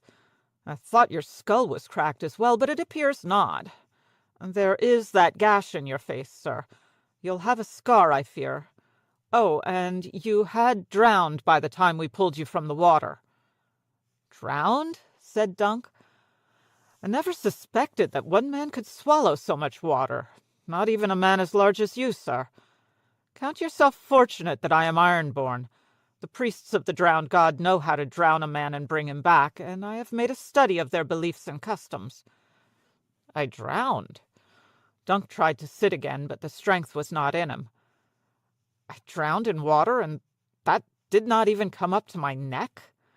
He laughed, and then groaned in pain. "Sir Lucas?" "Dead? Did you doubt it?" "No." Dunk doubted many things, but not that. He remembered how the strength had gone out of Long-Inch's limbs all at once. "Egg," he got out. "I want egg." "Hunger is a good sign," the maester said, "but it's sleep you need just now, not food." Dunk shook his head and regretted it at once. "Egg is my squire." "Is he? A brave lad, and stronger than he looks. He was the one to pull you from the stream. He helped us get that armor off you, too, and rode with you in the wain when we brought you here.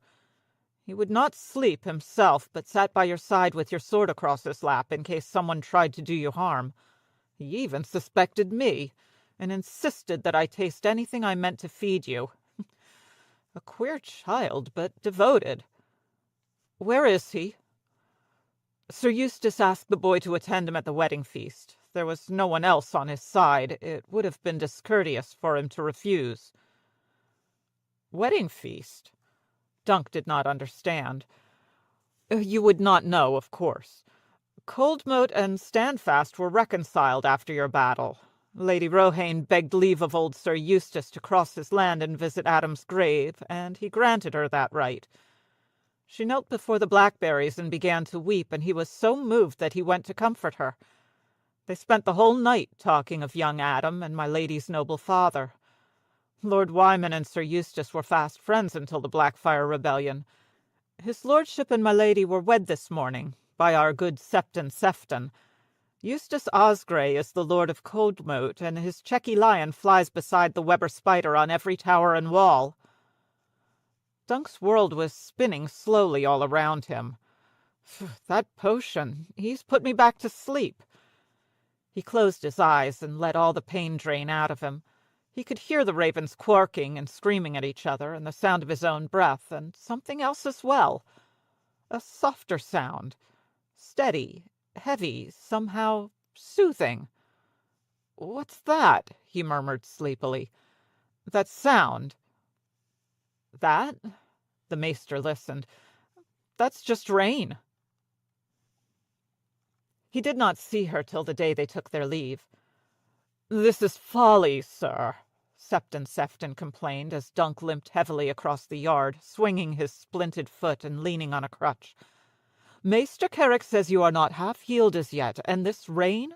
Well, you're like to catch a chill if you do not drown again.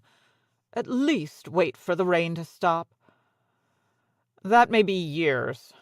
Dunk was grateful to the fat Septon, who would visit him near every day to pray for him ostensibly, though more time seemed to be taken up with the tales and gossip.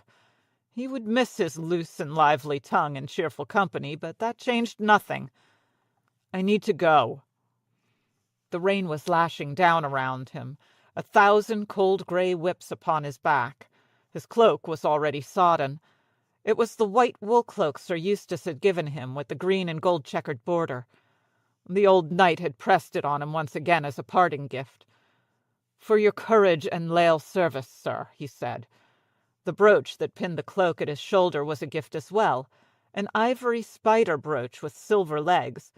Clusters of crushed garnets made spots upon its back.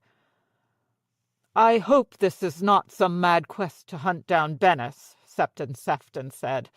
"You are so bruised and battered that I would fear for you if that one found you in such a state."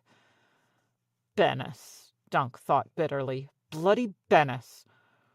While Dunk had been making his stand at the stream, Bennis had tied up Sam Stoops and his wife, ransacked Standfast from top to bottom, and made off with every item of value he could find, from candles, clothes, and weaponry, to Osgrey's old silver cup and a small cache of coin the old man had hidden in his solar behind a mildewed tapestry.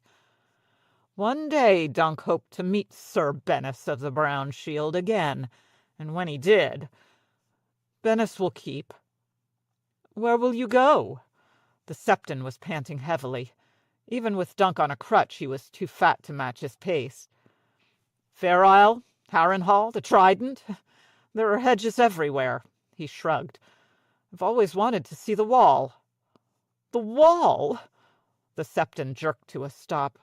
"I despair of you, Sir Duncan," he shouted, standing in the mud with outspread hands as the rain came down around him. "Pray, sir, pray for the crone to light your way." Dunk kept walking. She was waiting for him inside the stables, standing by the yellow bales of hay in a gown as green as summer. "Sir Duncan," she said when he came pushing through the door. Her red braid hung down in front, the end of it brushing against her thighs. "It is good to see you on your feet." "You never saw me on my back," he thought. "Milady, what brings you to the stables? It's a wet day for a ride." "I might say the same to you." "Egg told you. I owe him another clout in the ear."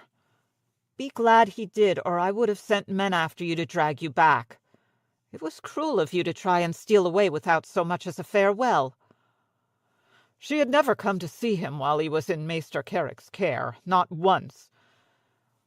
"That green becomes you well, my lady," he said. "It brings out the color of your eyes." He shifted his weight awkwardly on the crutch. "I'm here for my horse." You do not need to go. There is a place for you here when you're recovered. Captain of my guards. And Egg can join my other squires. No one need ever know who he is." "Thank you, milady, but no." Thunder was in a stall a dozen paces down. Dunk hobbled toward him. "Please reconsider, sir. These are perilous times, even for dragons and their friends. Stay until you've healed." She walked along beside him. "It would please Lord Eustace, too. He is very fond of you." "Very fond," Dunk agreed. "If his daughter weren't dead, he'd want me to marry her, and then you could be my lady mother. I never had a mother, much less a lady mother." For half a heartbeat, Lady Rohane looked as though she was going to slap him again. Maybe she'll just kick my crutch away. "You are angry with me, sir," she said instead. "You must let me make amends." "Well," he said, "you could help me saddle Thunder." "I had something else in mind." She reached out her hand for his, a freckled hand, her fingers strong and slender. "I'll bet she's freckled all over." "How well do you know horses?" "I ride one." "An old destrier bred for battle, slow-footed and ill-tempered. Not a horse to ride from place to place." "If I need to get from place to place, it's him or these." Dunk pointed at his feet. "You have large feet," she observed. "Large hands as well. I think you must be large overall. Too large for most palfreys. They'd look like ponies with you perched upon their backs. Still, a swifter mount would serve you well. A big courser with some Dornish sand steed for endurance." She pointed to the stall across from Thunder's. "A horse like her." She was a blood bay with a bright eye and a long, fiery mane. Lady Rohane took a carrot from her sleeves and stroked her head as she took it. "The carrot, not the fingers," she told the horse before she turned again to Dunk. "I call her Flame, but you may name her as you please. Call her Amends, if you like." For a moment he was speechless. He leaned on the crutch and looked at the blood bay with new eyes. She was magnificent. A better mount than any the old man had ever owned. You had only to look at those long, clean limbs to see how swift she'd be. "I bred her for beauty and for speed." He turned back to Thunder. "I cannot take her." "Why not?"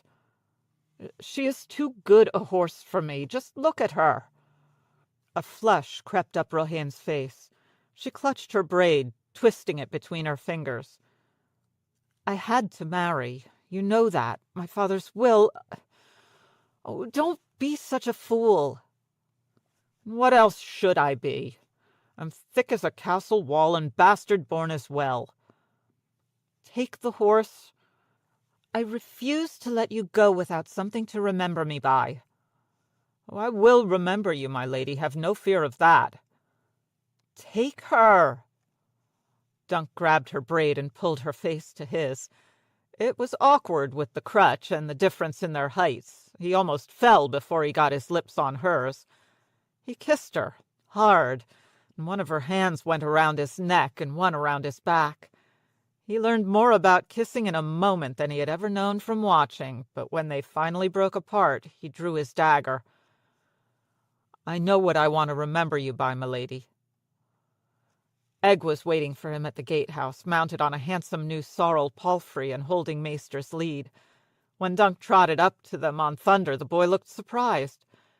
"She said she wanted to give you a new horse, sir." "Even high-born ladies don't get all they want," Dunk said as they rode out across the drawbridge. "It wasn't a horse I wanted." The moat was so high it was threatening to overflow its banks. "I took something else to remember her by instead. A lock of that red hair." He reached under his cloak, brought out the braid, and smiled. In the iron cage at the crossroads, the corpses still embraced. They looked lonely, forlorn. Even the flies had abandoned them, and the crows as well. Only some scraps of skin and hair remained upon the dead men's bones. Dunk halted, frowning. His ankle was hurting from the ride, but it made no matter. Pain was as much a part of knighthood as were swords and shields. "Which way is south?" he asked Egg. It was hard to know when the world was all rain and mud and the sky was gray as a granite wall. "That's south, sir," Egg pointed. "That's north. Summerhall is south, your father. But the wall is north." Dunk looked at him. "That's a long way to ride." "I have a new horse, sir." "So you do." Dunk had to smile. "And why would you want to see that wall?" "Well," said Egg, I hear it's tall." The Mystery Knight, A Tale of the Seven Kingdoms, by George R.R. Martin. Introduction. This fantasy novella is the third in the collection A Tale of the Seven Kingdoms. It originally appeared in the anthology Warriors, edited by George R.R. Martin and Gardner Dozois. Published by Tor Books in 2010. A Dunk and Egg adventure. It follows Dunk, the future commander of the King's Guard, Sir Duncan the Tall, and Egg, the future King Aegon V Targaryen, and prequels the famous Game of Thrones novels by approximately 90 years. George R.R. Martin first introduced the base-born hedge knight Sir Duncan the Tall and his squire Egg in his novella The Hedge Knight, a finalist for the World Fantasy Award. The two characters became wildly popular and returned for further adventures in The Sworn Sword. In the vivid and hugely entertaining novella that follows, Martin takes Dunk and Egg on a further adventure as they participate in a sinister tourney where absolutely nothing is as it seems, including Dunk and Egg. The Mystery Knight, Part 1. A light summer rain was falling as Dunk and Egg took their leave of Stony Sept. Dunk rode his old warhorse Thunder, with Egg beside him on the spirited young palfrey he'd named Rain, leading their mule Maester. On Maester's back were bundled Dunk's armor and Egg's books, their bedrolls, tent, and clothing, several slabs of hard salt beef, half a flagon of mead, and 2 skins of water. Egg's old straw hat, wide-brimmed and floppy, kept the rain off the mule's head. The boy had cut holes for Maester's ears. Egg's new straw hat was on his own head, and except for the ear holes, the 2 hats looked much the same to Dunk. As they neared the town gates, Egg reined up sharply. Up above the gateway a traitor's head had been impaled upon an iron spike. It was fresh from the look of it, the flesh more pink than green, but the carrion crows had already gone to work on it. The dead man's lips and cheeks were torn and ragged. His eyes were 2 brown holes weeping slow red tears as raindrops mingled with the crusting blood. The dead man's mouth sagged open as if to harangue travelers passing through the gate below. Dunk had seen such sights before. "Back in King's Landing when I was a boy I stole a head right off its spike once," he told Egg. Actually, it had been Ferret who scampered up the wall to snatch the head, after Rafe and Pudding said he'd never dare. But when the guards came running, he'd tossed it down, and Dunk was the one who had caught it. Some rebel lord or robber knight it was. Or maybe just a common murderer. A head's a head. They all look the same after a few days on a spike. Him and his 3 friends had used the head to terrorize the girls of Flea Bottom. They'd chase them through the alleys and make them give the head a kiss before they'd let them go. That head got kissed a lot, he recalled. There wasn't a girl in King's Landing who could run as fast as Rafe. Egg was better off not hearing that part, though. Ferret, Rafe, and Pudding. Little monsters, those 3, and me the worst of all. His friends and he had kept the head until the flesh turned black and began to slough away. That took the fun out of the chasing girls, so one night they burst into a pot shop and tossed what was left into the kettle. The crows always go for the eyes, he told Egg. Then the cheeks cave in, the flesh turns green. He squinted. Wait, I know that face. You do, sir, said Egg. 3 days ago, the hunchbacked Septon we heard preaching against Lord Bloodraven. Oh, he remembered then. He was a holy man sworn to the 7, even if he did preach treason. His hands are scarlet with a brother's blood. and the blood of his young nephews, too," the hunchback had declared to the crowd that had gathered in the market square. "A shadow came at his command to strangle brave Prince Valar's sons in their mother's womb. Where is our young prince now? Where is his brother, sweet Mataras?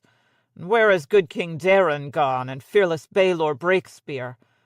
The grave has claimed them, every one, yet he endures, this pale bird with bloody beak, who perches on King Aerys' shoulder and caws into his ear. The mark of hell is on his face and in his empty eye, and he has brought us drought and pestilence and murder. Rise up, I say, and remember our true king across the water. 7 gods there are, and 7 kingdoms, and the black dragon sired 7 sons. Rise up, my lords and ladies, rise up, you brave knights and sturdy yeomen, and cast down Bloodraven, that foul sorcerer, lest your children and your children's children be cursed forevermore." Every word was treason. Even so, it was a shock to see him here with holes where his eyes had been.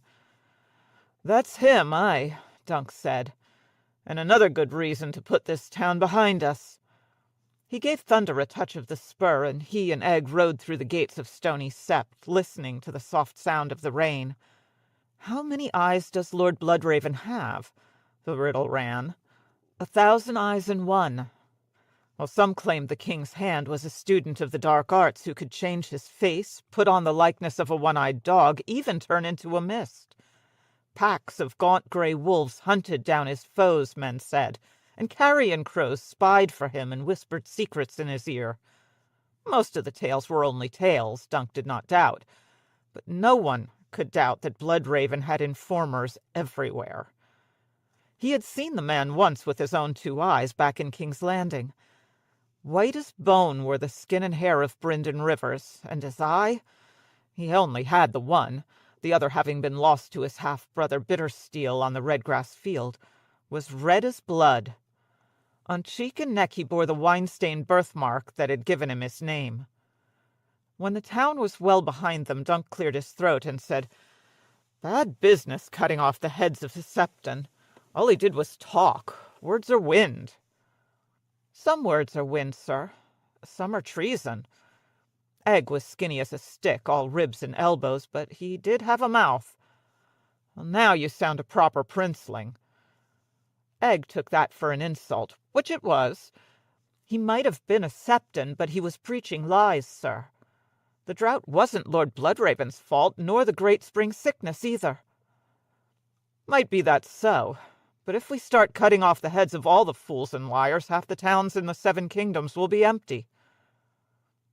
6 days later the rain was just a memory.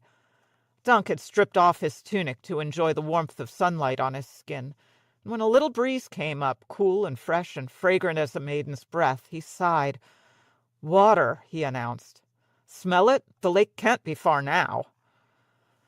"All I can smell is Maester, sir. He stinks." Egg gave the mule's lead a savage tug. Maester had stopped to crop at the grass beside the road, as he did from time to time. "There's an old inn by the lake shore." Dunk had stopped there once when he was squiring for the old man. "Sir Arlen said they brewed a fine brown ale. Might be we could have a taste while we waited for the ferry." Egg gave him a hopeful look. "To wash the food down, sir." "What food would that be?" "A slice off the roast," the boy said. "A bit of duck, a bowl of stew, whatever they have, sir." Their last hot meal had been 3 days ago. Since then they had been living on windfalls and strips of old salt beef as hard as wood. It would be good to put some real food in our bellies before we started north. That wall's a long way off. "We could spend the night as well," suggested Egg. "Oh, does my lord want a feather bed?" "Straw will serve me well enough, sir," said Egg, offended. "We have no coins for beds." "We have 22 pennies, 3 stars, 1 stag, and that old chipped garnet, sir." Dunk scratched at his ear. "I thought we had 2 silvers." "We did until you bought the tent. Now we have the 1. "Well, we won't have any if we start sleeping at inns. You want to share a bed with some peddler and wake up with his fleas? Dunk snorted. Not me. I have my own fleas, and they're not fond of strangers. We'll sleep beneath the stars. The stars are good, Egg allowed, but the ground is hard, sir, and sometimes it's nice to have a pillow for your head. Pillows are for princes. Egg was as good a squire as a knight could want, but every so often he would get to feeling princely. The lad has dragon blood, never forget. Dunk had beggar's blood himself, or so they used to tell him back in Flea Bottom when they weren't telling him that he was sure to hang. Might be we can afford some ale and a hot supper, but I'm not wasting good coin on a bed. We need to save our pennies for the ferryman. The last time he had crossed the lake, the ferry cost only a few coppers, but that had been 6 years ago, or maybe 7. Everything had grown more costly since then. Well, said Egg, we could use my boot to get across. We could, said Dunk, but we won't. Using the boot was dangerous. Word would spread. Word always spreads. His squire was not bald by chance. Egg had the purple eyes of old Valyria and hair that shone like beaten gold and strands of silver woven together. He might as well wear a 3-headed dragon as a brooch and let that hair grow out. These were perilous times in Westeros, and, well, it was best to take no chances. Another word about your bloody boot, and I'll clout you in the ear so hard you'll fly across the lake. I'd sooner swim, sir. Egg swam well, and Dunk did not. The boy turned in the saddle. Sir, someone's coming up the road behind us. Hear the horses? I'm not deaf.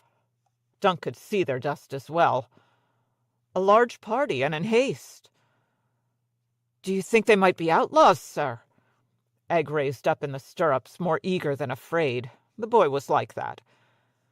Outlaws would be quieter. Only lords make so much noise. Dunk rattled his sword hilt to loosen the blade in its scabbard. Still, we'll get off the road and let them pass. There are lords and lords.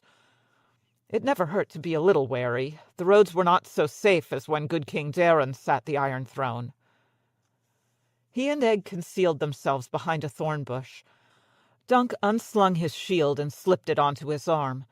It was an old thing, tall and heavy, kite-shaped, made of pine and rimmed with iron. He had bought it in the stony sept to replace the shield the Longinch had hacked to splinters when they fought. Dunk had not had time to have it painted with his Elman shooting star, so it still bore the arms of its last owner, a hanged man swinging grim and grey beneath a gallows tree. It was not a sigil that he would have chosen for himself, but the shield had come cheap. The first riders galloped past within moments. 2 young lordlings mounted on a pair of coursers. The one on the bay wore an open-faced helm of gilded steel with 3 tall feathered plumes, 1 white, 1 red, 1 gold. Matching plumes adorned the horse's crinnet. The black stallion beside him was barded in blue and gold. His trappings rippled with the wind of his passage as he thundered past. Side by side the riders streaked on by, whooping and laughing, their long cloaks streaming behind. A third lord followed more sedately, at the head of a long column. There were 24 in the party, grooms and cooks and serving men, all to attend 3 knights, plus men-at-arms and mounted crossbowmen, and a dozen drays heavy laden with their armor, tents, and provisions. Slung from the lord's saddle was his shield, dark orange and charged with 3 black castles. Dunk knew those arms, but from where? The lord who bore them was an older man, sour-mouthed and saturnine, with a close-cropped salt-and-pepper beard. He might have been at Ashford Meadow, Dunk thought, or maybe we served at his castle when I was squiring for Sir Arlen. The old hedge knight had done service at so many different keeps and castles through the year that Dunk could not recall the half of them. The lord reined up abruptly, scowling at the thorn bush. "You, in the bush, show yourself!" Behind him 2 crossbowmen slipped quarrels into the notch. The rest continued on their way. Dunk stepped through the tall grass, his shield upon his arm, his right hand resting on the pommel of his long sword. His face was a red-brown mask from the dust the horses had kicked up, and he was naked from the waist up. He looked a scruffy sight, he knew, though it was like to be the size of him that gave the others pause. "We want no quarrel, my lord. There's only the two of us, me and my squire." He beckoned Egg forward. "Squire? Do you claim to be a knight?" Dunk did not like the way the man was looking at him. Those eyes could flay a man. It seemed prudent to remove his hand from his sword. "I'm a hedge knight seeking service." "Every robber knight I've ever hanged has said the same. Your device may be prophetic, sir, if, sir, you are. A gallows and a hanged man, these are your arms?" "No, my lord, I need to have the shield repainted." "Why? Did you rob it off a corpse?" "I bought it for good coin." 3 castles, black on orange. Now where have I seen those before? "I am no robber." The lord's eyes were chips of flint. "How did you come by that scar upon your cheek? A cut from a whip?" "A dagger, though my face is none of your concern, my lord. I'll be the judge of what is my concern." By then the 2 younger knights had come trotting back to see what had delayed their party. "There you are, Gormy," called the rider on the black, a young man, lean and lithe, with a comely, clean-shaven face and fine features. Black hair fell shining to his collar. His doublet was made of dark blue silk edged in gold satin. Across his chest an engrailed cross had been embroidered in gold thread, with a golden fiddle in the 1st and 3rd quarters, a golden sword in the 2nd and the 4th. His eye caught the deep blue of his doublet and sparkled with amusement. "Alan feared you'd fallen from your horse." "A palpable excuse, it seems to me. I was about to leave him in my dust." "Who are these 2 brigands?" asked the rider on the bay. Egg bristled at the insult. "You have no call to name us brigands, my lord. When we saw your dust, we thought you might be outlaws. That's the only reason we hid. This is Sir Duncan the Tall, and I am his squire." The lordlings paid no more heed to that than they would have paid the croaking of a frog. "I believe that is the largest lout that I have ever seen," declared the Knight of 3 Feathers. He had a pudgy face beneath a head of curly hair the color of dark honey. 7 feet if he's an inch, I'd wager. What a mighty crash he'll make when he comes tumbling down." Dunk felt color rising to his face. You'd lose your wager, he thought. The last time he had been measured, Egg's brother Aemon pronounced him an inch shy of 7 feet. "Is that your war-horse, Sir Giant?" said the feathered lordling. "I suppose we could butcher it for the meat." "Lord Alan oft forgets his courtesies," the black-haired knight said. "Please forgive his churlish words, sir. Alan, you will ask Sir Duncan for his pardon." "If I must, will you forgive me, sir?" He did not wait for reply, but turned his bay about and trotted down the road. The other lingered. "Are you bound for the wedding, sir?" Something in his tone made Dunk want to tug his forelock. He resisted the impulse and said, "We're for the ferry, my lord." "As are we. But the only lords hereabout are Gormy and that wastrel who just left us, Alan Cockshaw. I'm a vagabond hedge knight like yourself. Sir John the Fiddler, I'm called." That was the sort of name a hedge knight might choose, but Dunk had never seen any hedge knight garbed or armed or mounted in such splendor. The Knight of the Golden Hedge, he thought. "You know my name. My squire is called Egg." "Well met, sir. Come, ride with us to White Walls and break a few lances to help Lord Butterwell celebrate his new marriage. I'll wager you could give a good account for yourself." Dunk had not done any jousting since Ashford Meadow. "If I could win a few ransoms, we'd eat well on the ride north," he thought. But the lord with the 3 castles on his shield said, "Sir Duncan needs to be about his journey, as do we." John the Fiddler paid the older man no mind. "I would love to cross swords with you, sir. I've tried men of many lands and races, but never one of your size. Was your father large as well?" "I never knew my father, sir." "I'm sad to hear it. Mine own sire was taken from me too soon." The fiddler turned to the lord of the 3 castles. "We should ask Sir Duncan to join our jolly company." We do not need his sort." Dunk was at a loss for words. Penniless hedge knights were not oft asked to ride with high-born lords. I would have more in common with their servants. Judging from the length of their column, Lord Cockshaw and the fiddler had brought grooms to tend their horses, cooks to feed them, squires to clean their armor, guards to defend them. Dunk had egg. "His sort," the fiddler laughed. "And what sort is that? The big sort? Look at the size of him. We want strong men. Young swords are worth more than old names, I've oft heard it said. By fools. You know little and less about this man. He might be a brigand or one of Lord Bloodraven's spies." "I am no man's spy," said Dunk, "and my lord has no call to speak of me as if I were deaf or dead or down in doom." Those flinty eyes considered him. "Down in Dome would be a good place for you, sir. You have my leave to go there." "Pay him no mind," the fiddler said. "He's a sour old soul. He suspects everyone. Gormy, I have a good feeling about this fellow. Sir Duncan, will you come with us to White Walls?" "My lord, How could he share a camp with such as these? Their serving men would raise their pavilions, their grooms would curry their horses, their cooks would serve them each a capon or a joint of beef, whilst Dunk and egg gnawed on strips of hard soft beef. I couldn't." "You see," said the Lord of the Three Castles, "he knows his place, and it's not with us." He turned his horse back toward the road. "By now Lord Cockshaw is half a league ahead." I suppose I must chase him down again." The fiddler gave Dunk an apologetic smile. "Perchance we'll meet again some day." "I hope so. I should love to try my lance on you." Dunk did not know what to say to that. "Good fortune in the lists, sir," he finally managed, but by then Sir John had wheeled about to chase the column. The older lord rode after him. Dunk was glad to see his back. He had not liked his flinty eyes, nor Lord Allen's arrogance.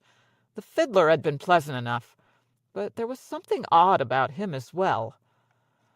"Two fiddles and two swords across engrailed," he said to Egg as they watched the dust of their departure. "What house is that?" "None, sir. I never saw that shield in any roll of arms."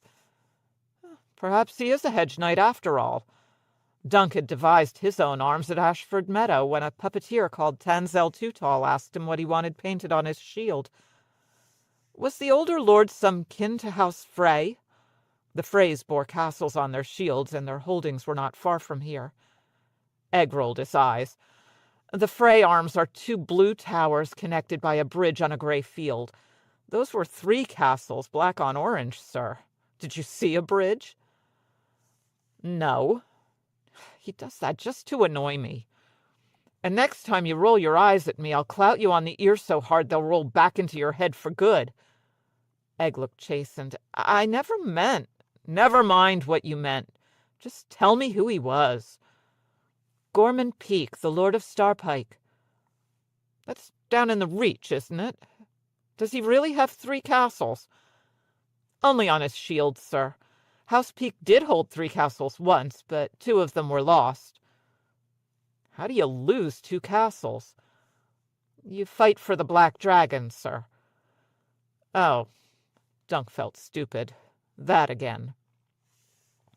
For 200 years the realm had been ruled by the descendants of Aegon the Conqueror and his sisters, who had made the 7 kingdoms one and forged the Iron Throne. Their royal banners bore the 3-headed dragon of House Targaryen, red on black. 16 years ago, a bastard son of King Aegon IV named Daemon Blackfyre had risen in revolt against his true-born brother. Daemon had used the 3-headed dragon on his banner too, but he reversed the colors, as many bastards did. His revolt had ended on the Redgrass field, where Daemon and his twin sons died beneath a rain of Lord Bloodraven's arrows. Those rebels who survived and bent the knee were pardoned, but some lost land, some titles, some gold. All gave hostages to ensure their future loyalty. 3 castles, black on orange. I remember now. Sir Arlen never liked to talk about the Redgrass field, but once in his cups he told me how his sister's son had died. He could almost hear the old man's voice again, smell the wine upon his breath. Roger of Pennytree, that was his name. His head was smashed in by a mace wielded by a lord with 3 castles on his shield. Lord Gorman Peake. The old man never knew his name, or never wanted to. By that time Lord Peake and John the Fiddler and their party were no more than a plume of red dust in the distance. It was 16 years ago. The Pretender died, and those who followed him were exiled or forgiven. Anyway, it has naught to do with me. For a while they rode along without talking, listening to the plaintive cries of birds. Half a league on, Dunk cleared his throat and said, "Butterwell," he said. "His lands are near?" "On the far side of the lake, sir.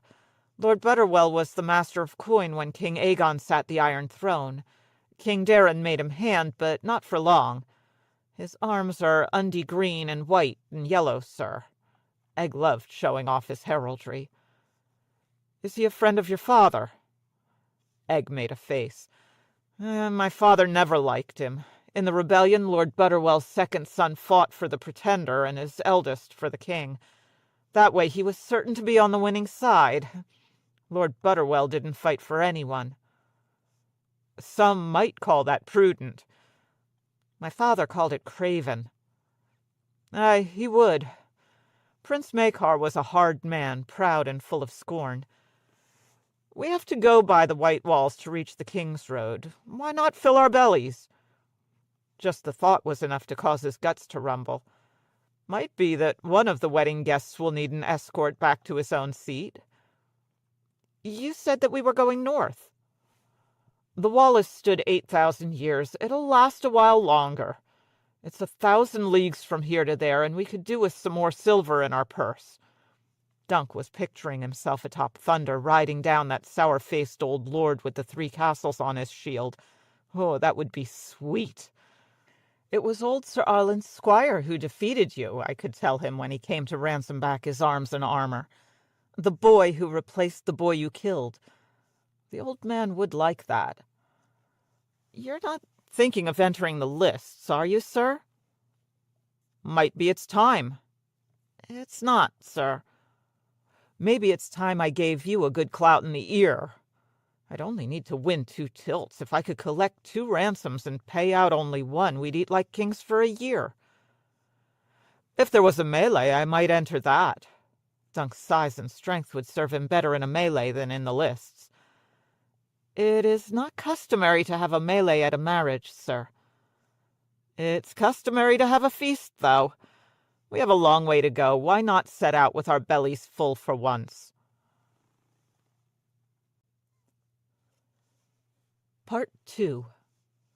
The sun was low in the west by the time they saw the lake, its waters glimmering red and gold, bright as a sheet of beaten copper. When they glimpsed the turrets of the inn above some willows, Dunk donned his sweaty tunic once again and stopped to splash some water on his face. He washed off the dust of the road as best he could, and ran wet fingers through his thick mop of sun-streaked hair. There was nothing to be done for his size or the scar that marked his cheek, but he wanted to make himself appear somewhat less the wild robber knight. The inn was bigger than he had expected, a great grey sprawl of a place, timbered and turreted, half of it built on pilings out over the water.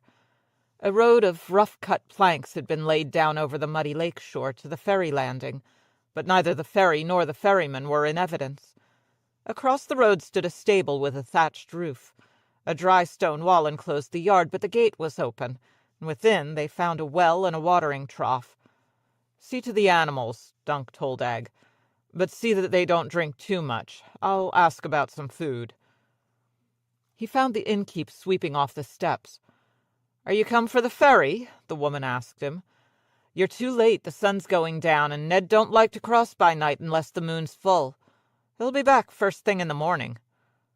"Do you know how much he asks?" 3 pennies for each of you and 10 for your horses." "We have 2 horses and a mule." "It's 10 for mules as well." Dunk did the sums in his head and came up with 6 and 30, more than he had hoped to spend. Last time I came this way it was only 2 pennies and 6 for the horses. Take that up with Ned, it's not to me. If you're looking for a bed, I've none to offer. Lord Shawnee and Lord Costane brought their retinues. I'm full to bursting. Is Lord Peake here as well? He killed Sir Arland, squire. He was with Lord Cockshaw and John the Fiddler. Ned took them across on his last run. She looked Dunk up and down. Were you part of their company? We met them on the road is all.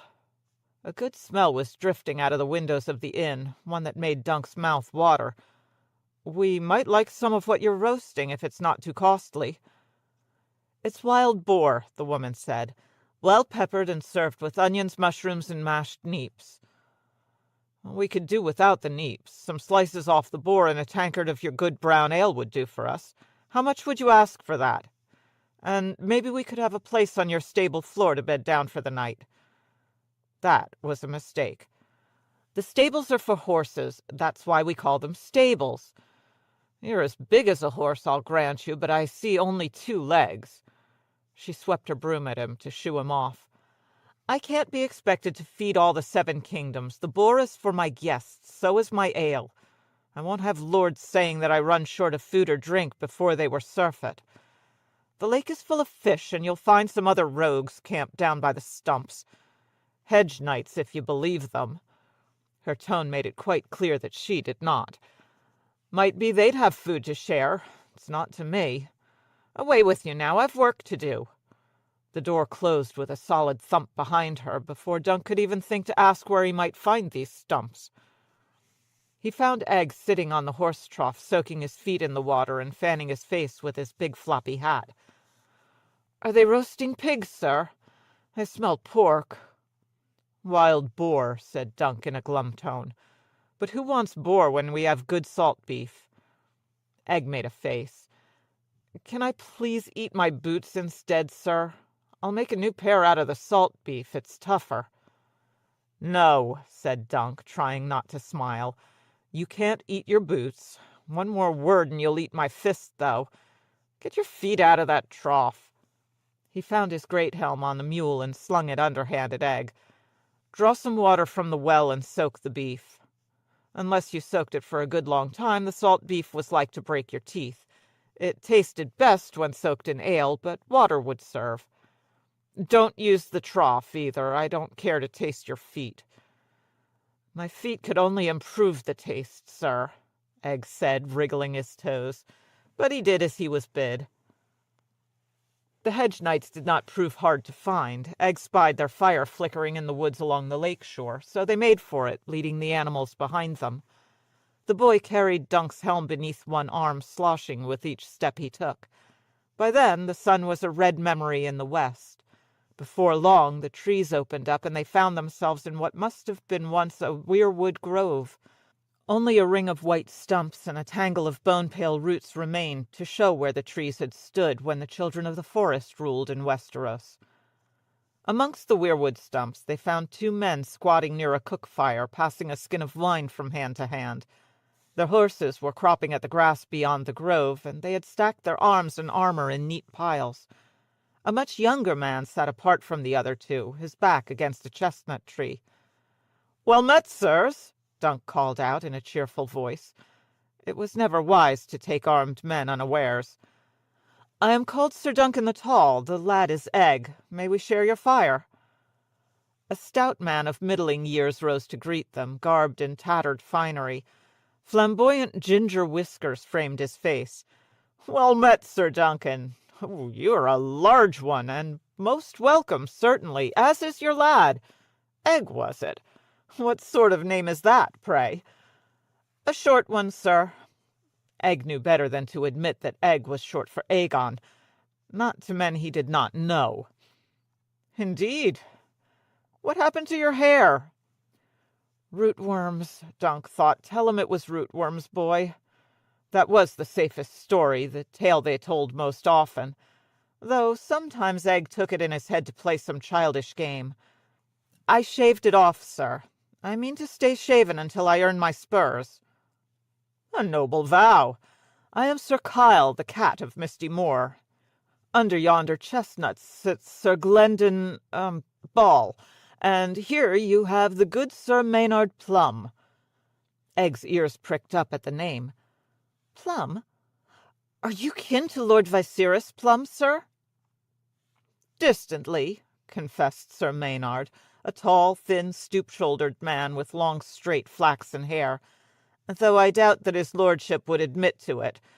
One might say that he is of the sweet plums, while I am of the sour." Plum's cloak was as purple as name, though frayed about the edges and badly dyed. A moonstone brooch, big as a hen's egg, fastened it at the shoulder. Elsewhere he wore dun-colored rough-spun and stained brown leather. "We have salt beef," said Dunk. "Sir Maynard has a bag of apples," said Kyle the cat. "And I have pickled eggs and onions. Why, together we have the makings of a feast. Be seated, sir. We have a fine choice of stumps for your comfort. We will be here until mid-morning, unless I miss my guess. There's only one ferry, and it's not big enough to take us all. The lords and their tails must cross first." "Help me with the horses," Dunk told Egg. Together the two of them unsaddled Thunder, Rain, and Maester. Only when the animals had been fed and watered and hobbled for the night did Dunk accept the wineskin that Sir Maynard offered him. "Even sour wine is better than none," said Kyle the cat. "We'll drink finer vintages at Whitewall's. Lord Butterwell is said to have the best wines north of the Arbor. He was once the king's hand, as his father's father was before him, and he is said to be a pious man besides, and very rich." "His wealth is all from cows," said Maynard Plum. "He ought to take a swollen udder for his arms. These Butterwells have milk running in their veins, and the Freys are no better. This'll be a marriage of cattle thieves and toll collectors, one lot of coin clinkers joining with another. When the Black Dragon rose, this lord of cows sent one son to Damon and one to Darren to make certain there was a Butterwell on the winning side. Both perished at the Redgrass Field, and his youngest died in the spring. That's why he's making this new marriage. Unless this new wife gives him a son, Butterwell's name will die with him." "As it should." Sir Glendon Ball gave his sword another stroke with the whetstone. "The warrior hates cravens." The scorn in his voice made Dunk give the youth a closer look. Sir Glendon's clothes were of good cloth, but well-worn and ill-matched, with the look of hand-me-downs. Tufts of dark brown hair stuck out from beneath his iron half-helm. The lad himself was short and chunky, with small, close-set eyes, thick shoulders, and muscular arms. His eyebrows were shaggy as two caterpillars after a wet spring, his nose bulbous, his chin pugnacious. And he was young. 16 might be, no more than 18. Dunk might have taken him for a squire if Sir Kyle had not named him with a sir. The lad had pimples on his cheeks in place of whiskers. "How long have you been a knight?" Dunk asked him. "Long enough. Half a year when the moon turns. I was knighted by Sir Morgan Dunstable at Tumbler's Falls. 24 people saw it. But I've been training for knighthood since I was born. I rode before I walked, and knocked a grown man's tooth out of his head before I lost any of my own. I mean to make my name at Whitewall's and claim the dragon's egg." "The dragon's egg? Is that the champion's prize, truly?" The last dragon had perished half a century ago. Sir Arlen had once seen a clunch of her eggs, though. They were hard as stone, he said, but beautiful to look upon, the old man had told Dunk. How could Lord Butterwell come by a dragon's egg? "King Aegon presented the egg to his father's father after guesting for a night at his old castle," said Sir Maynard Plum. "Was it a reward for some act of valor?" asked Dunk. Sir Kyle chuckled. "Some might call it that. Supposedly old Lord Butterwell had 3 young maiden daughters when his grace came calling. By morning all 3 had royal bastards in their bellies. A hot night's work that was." Dunk had heard such talk before. Aegon the Unworthy had bedded half the maidens in the realm and fathered bastards on the lot of them, supposedly. Worse, the old king had legitimized them all upon his deathbed. The base-born ones born of tavern wenches, whores, and shepherd girls, and the great bastards whose mothers had been high-born. We'd all be bastard sons of old King Aegon if half these tales were true." "And who's to say we're not?" Sir Maynard quipped. "You ought to come with us to Whitewall, Sir Duncan," urged Sir Kyle. "Your size is sure to catch some lordling's eye. You might find good service there. I know I shall. Joffrey Caswell will be at this wedding, the Lord of Bitterbridge. When he was 3, I made him his first sword. I carved it out of pine to fit his hand. In my greener days, my sword was sworn to his father." "And was that one carved from pine as well?" Sir Maynard asked. Kyle the cat had the grace to laugh. "That sword was good steel, I assure you. I should be glad to ply it once again in the service of the Centaur. Sir Duncan, even if you do not choose to tilt, do join us for the wedding feast. There will be singers and musicians, jugglers and tumblers, and a troop of comic dwarfs." Dunk frowned. "Egg and I have a long journey before us. We're headed north to Winterfell. Lord Baron Stark is gathering swords to drive the Krakens from his shores for good." "Too cold up there for me," said Sir Maynard. "If you want to kill Krakens, go west. The Lannisters are building ships to strike back at the Iron Men on their home islands. That's how you put an end to Dagon Greyjoy. Fighting him on his land is fruitless. He just slips back to sea. You have to beat him on the water." That had the ring of truth, but the prospect of fighting Iron Men at sea was not one that Dunk relished. He had had his taste of that on the White Lady, sailing from Dorne to Oldtown, when he had donned his armor to help the crew repel some raiders. The battle had been desperate and bloody, and once he'd almost fallen in the water. That would have been the end of him. "The throne should take a lesson from Stark and Lannister," declared Sir Kyle the cat.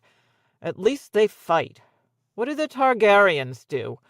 King Aerys hides among his books, Prince Rhaegal prances naked through the Red Keep's halls, and Prince Maekar broods at Summerhall." Egg was prodding at the fire with a stick to send sparks floating up into the night. Dunk was pleased to see him ignoring the mention of his father's name. Perhaps he's finally learned to hold that tongue of his. "Myself, I blame Bloodraven," Sir Kyle went on. "He is the king's hand, yet he does nothing, whilst the Krakens spread flame and terror up and down the Sunset Sea." Sir Maynard gave a shrug. His eye is fixed on Tyrosh, where Bittersteel sits in exile, plotting with the sons of Daemon Blackfyre. So he keeps the king's ships close at hand, lest they attempt to cross. "That may well be," Sir Kyle said, "but many would welcome the return of Bittersteel. Bloodraven is the root of all our woes, the white worm gnawing at the heart of the realm." Dunk frowned, remembering the hunchback Septon at Stony Sept. "Words like that can cost a man his head. Some might say you're talking treason." "How can truth be treason?" asked Kyle the cat. "In Darren's day a man didn't have to fear to speak his mind, but now—" He made a rude noise. "Bloodraven put King Aerys on the Iron Throne, but for how long? Aerys is weak, and when he dies it'll be bloody war between Lord Rivers and Prince Maekar for the crown, the hand against the heir." "You have forgotten Prince Rhaegal, my friend," Sir Maynard objected in a mild tone. "He comes next in line to Aerys, not Maekar, and his children after him." "Rhaegal is feeble-minded. Why, I bear him no ill will, but the man is good as dead, and those twins of his as well, though whether they'll die of Maekar's mace or Bloodraven's spells—" "Heaven save us," Dunk thought, as Egg spoke up shrill and loud. "Prince Maekar is Prince Rhaegal's brother. He loves him well. He'd never do harm to him or his." "Be quiet, boy," Dunk growled at him. "These knights want none of your opinions." "I can talk if I want." "No," said Dunk, "you can't. That mouth of yours will get you killed some day, and me as well, most like. That salt beef's soaked long enough, I think. A strip for all our friends, and be quick about it." Egg flushed, and for half a heartbeat Dunk feared the boy might talk back.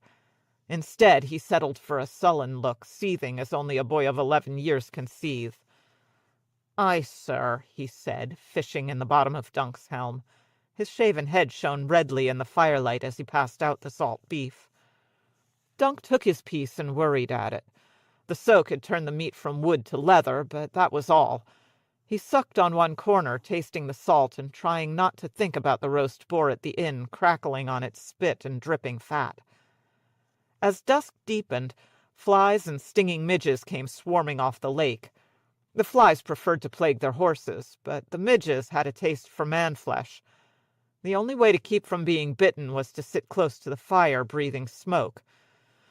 Cook or be devoured, Dunk thought glumly.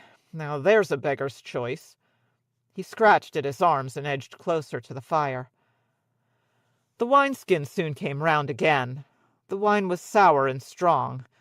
Dunk drank deep and passed along the skin, whilst the cat of Misty Moor began to talk of how he had saved the life of the Lord of Bitterbridge during the Blackfire Rebellion. When Lord Armand's banner-bearer fell, I leapt down from my horse with traitors all around us. Sir, said Glendon Ball, who were these traitors? The Blackfire men, I meant. Firelight glimmered off the steel in Sir Glendon's hand. The pockmarks on his face flamed as red as open sores, and his every sinew was wound as tight as a crossbow. My father fought for the Black Dragon. This again, Dunk snorted. Red or black was not a thing you asked a man. It always made for trouble.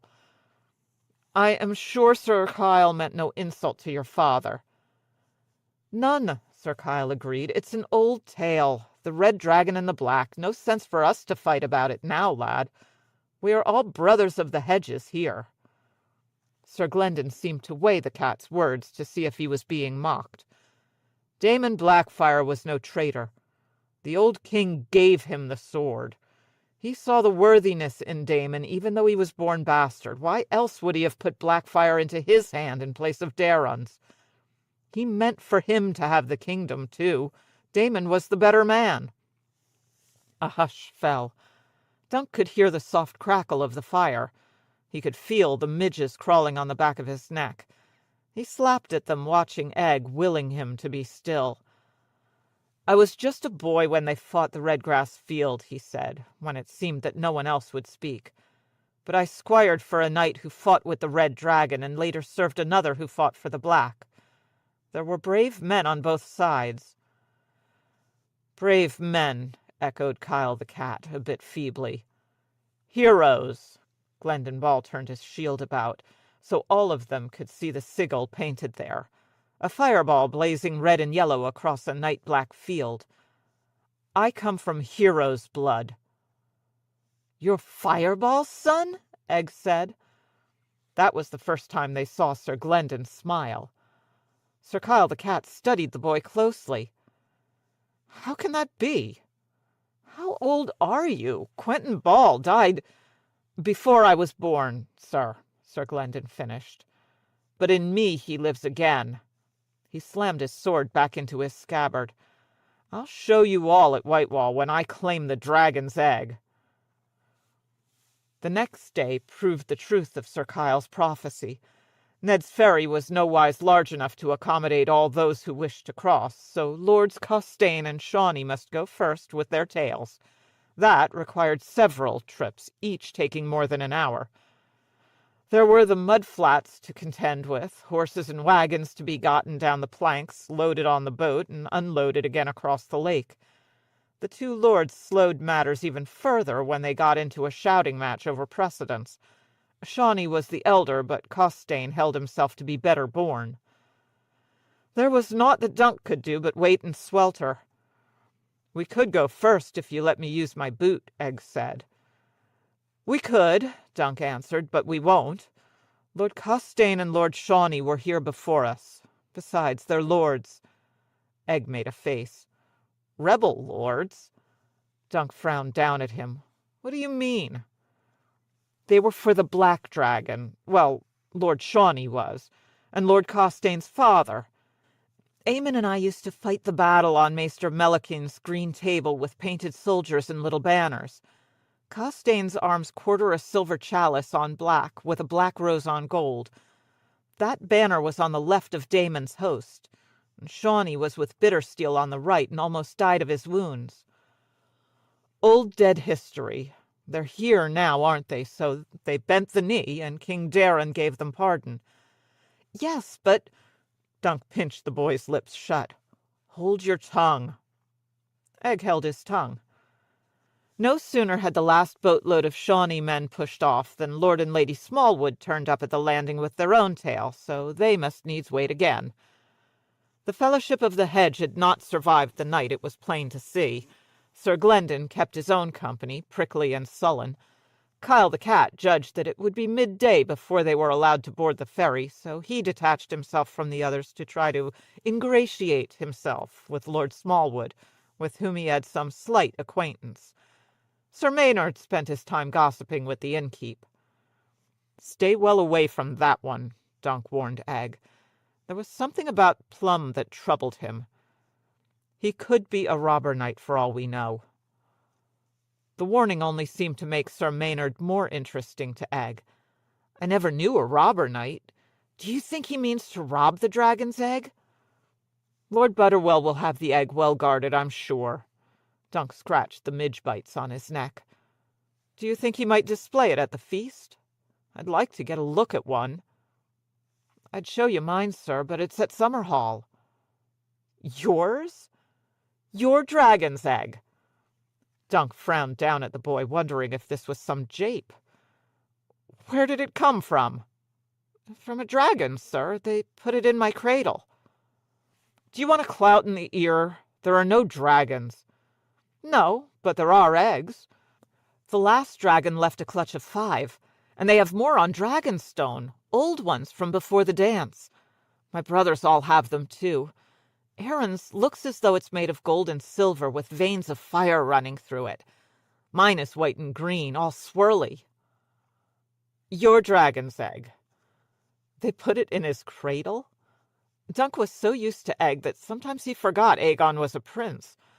Of course they'd put a dragon egg inside his cradle. "We'll see that you don't go mentioning this egg where anyone is like to hear." "I'm not stupid, sir."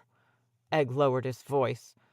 "Some day the dragons will return. My brother Daren's dreamed of it, and King Aerys read it in a prophecy. Maybe it'll be my egg that hatches. Oh, that would be splendid." "Would it?" Dunk had his doubts. "Not Egg. Eamon and I used to pretend that our eggs would be the ones to hatch, and if they did, we could fly through the sky on dragonback like the first Aegon and his sisters. Aye, and if all the other knights in the realm should die, I'd be the Lord Commander of the Kingsguard. If these eggs are so bloody precious, why is Lord Butterwell giving his away? To show the realm how rich he is? I suppose." Dunk scratched his neck again and glanced over at Sir Glendon Ball, who was tightening the cinches on his saddle as he waited for the ferry. "That horse will never serve." Sir Glendon's mount was a swayback stoat, undersized and old. "What do you know about his sire? Why did they call him Fireball?" "For his hot head and red hair. Sir Quentin Ball was the master-at-arms at the Red Keep. He taught my father and my uncles how to fight. The great bastards, too. King Aegon promised to raise him to the Kingsguard, so Fireball made his wife join the Silent Sisters. Only by the time the place came open, King Aegon was dead, and King Darin named Sir William Wilde instead. My father says that it was Fireball as much as Bittersteel who convinced Daemon Blackfire to claim the crown, and rescued him when Darin sent the Kingsguard to arrest him. Later on, Fireball killed Lord Lefford at the gates of Lannisport, and sent the Grey Lion running back to hide inside the rock. At the crossing of the Mandel, he cut down the sons of Lady Penrose, one by one. They say he spared the life of the youngest one as a kindness to his mother." "That was chivalrous of him," Dunk had to admit. "Did Sir Quentin die upon the Redgrass field?" "Before, sir," Egg replied. "An archer put an arrow through his throat as he dismounted by a stream to have a drink. Just some common man, no one knows who." "Those common men can be dangerous when they get it in their heads to start slaying lords and heroes." Dunk saw the ferry creeping slowly across the lake. "Here it comes." "It's slow. Are we going to go to Whitewall, sir?" "Why not? I want to see this dragon's egg, Dunk smiled. If I win the tourney, we'd both have dragon's eggs. Egg gave him a doubtful look. What? Why are you looking at me that way? I could tell you, sir, the boy said solemnly, but I need to learn to hold my tongue. Part 3. They seated the hedge knights well below the salt, closer to the doors than to the dais. Whitewalls was almost new as castles went, having been raised a mere 40 years ago by the grandsire of its present lord. The small folk hereabout called it the milk house, for its walls and keeps and towers were made of finely dressed white stone, quarried in the vale and brought over the mountains at great expense. Inside were floors and pillars of milky white, marble veined with gold. The rafters overhead were carved from the bone-pale trunks of weirwoods. Dunk could not begin to imagine what all of that had cost. The hall was not so large as some others he had known, though.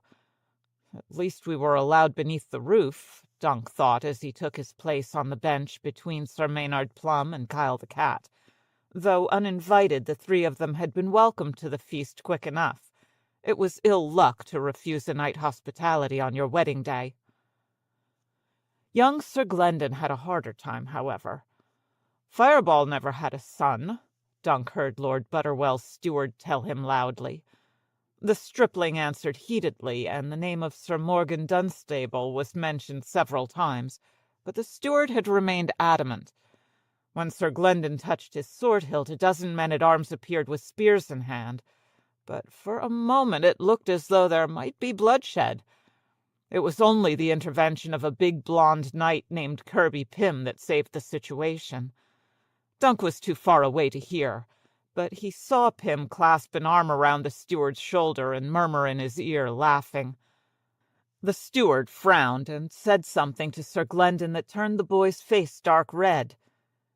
He looks as if he's about to cry, Dunk thought, watching. Well, that or kill someone. After all of that, the young knight was finally admitted to the castle hall. Poor Egg was not so fortunate. The great hall is for the lords and knights, an under-steward had informed them haughtily when Dunk tried to bring the boy inside. We have set up tables in the inner yard for squires, grooms, and men-at-arms. Oh, if you had an inkling who he was, you'd seat him on the dais on a cushioned throne. Dunk had not much liked the look of the other squires. A few were lads of Egg's own age, but most were older, seasoned fighters who long ago had made the choice to serve a knight rather than become one. Or did they have a choice? Knighthood required more than chivalry and skill at arms. It required horse and sword and armor, too, and all of that was costly. "Watch your tongue," he told Egg before he left him in that company. "These are grown men. They won't take kindly to your insolence. Sit and eat and listen. Might be you'll learn some things."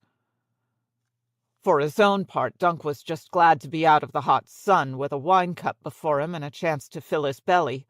Even a hedge knight grows weary of chewing every bite of food for half an hour. Down here below the salt, the fare would be more plain than fancy, but there would be no lack of it.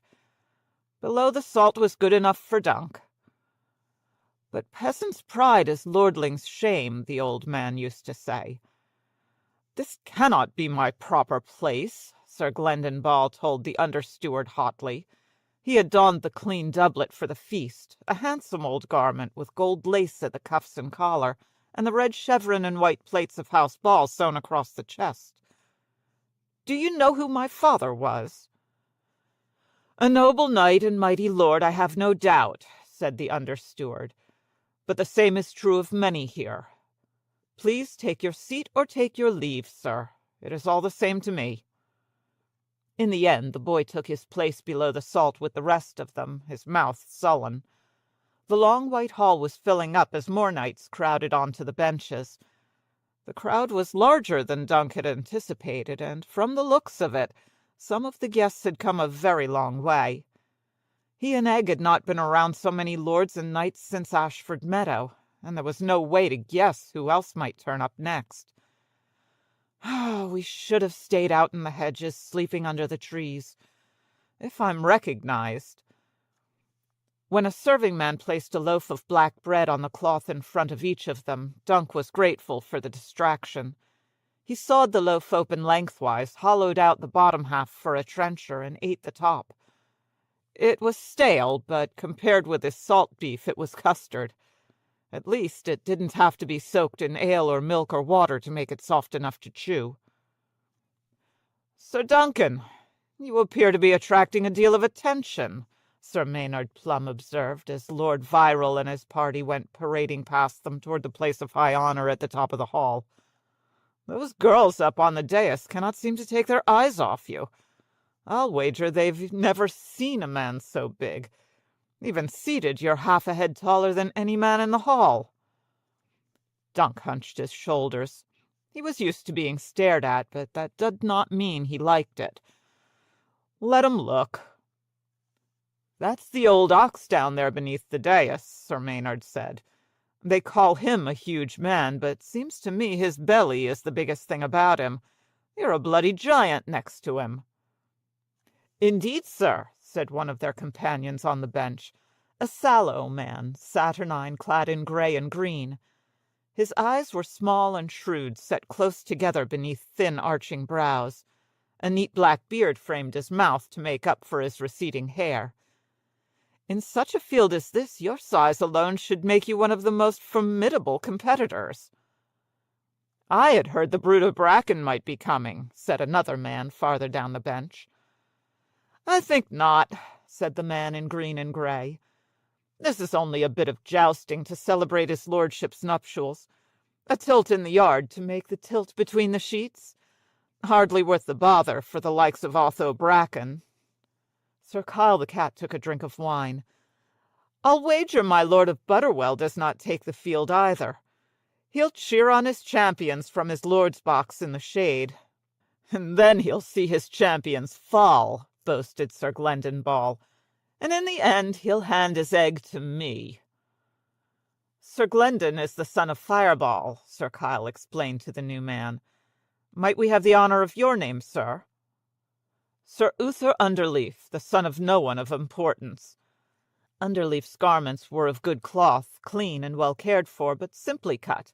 A silver clasp in the shape of a snail fastened his cloak. "If your lance is the equal of your tongue, Sir Glendon, you may even give this big fellow here a contest." Sir Glendon glanced at Dunk as the wine was being poured. "If we meet, he'll fall. I don't care how big he is." Dunk watched a server fill his wine cup. "I am better with a sword than a lance," he admitted, "and even better with a battle-axe. Will there be a melee here?" His size and strength would stand him in good stead in a melee, and he knew he could give as good as he got. Jousting was another matter. "A melee? At a marriage?" Sir Kyle sounded shocked.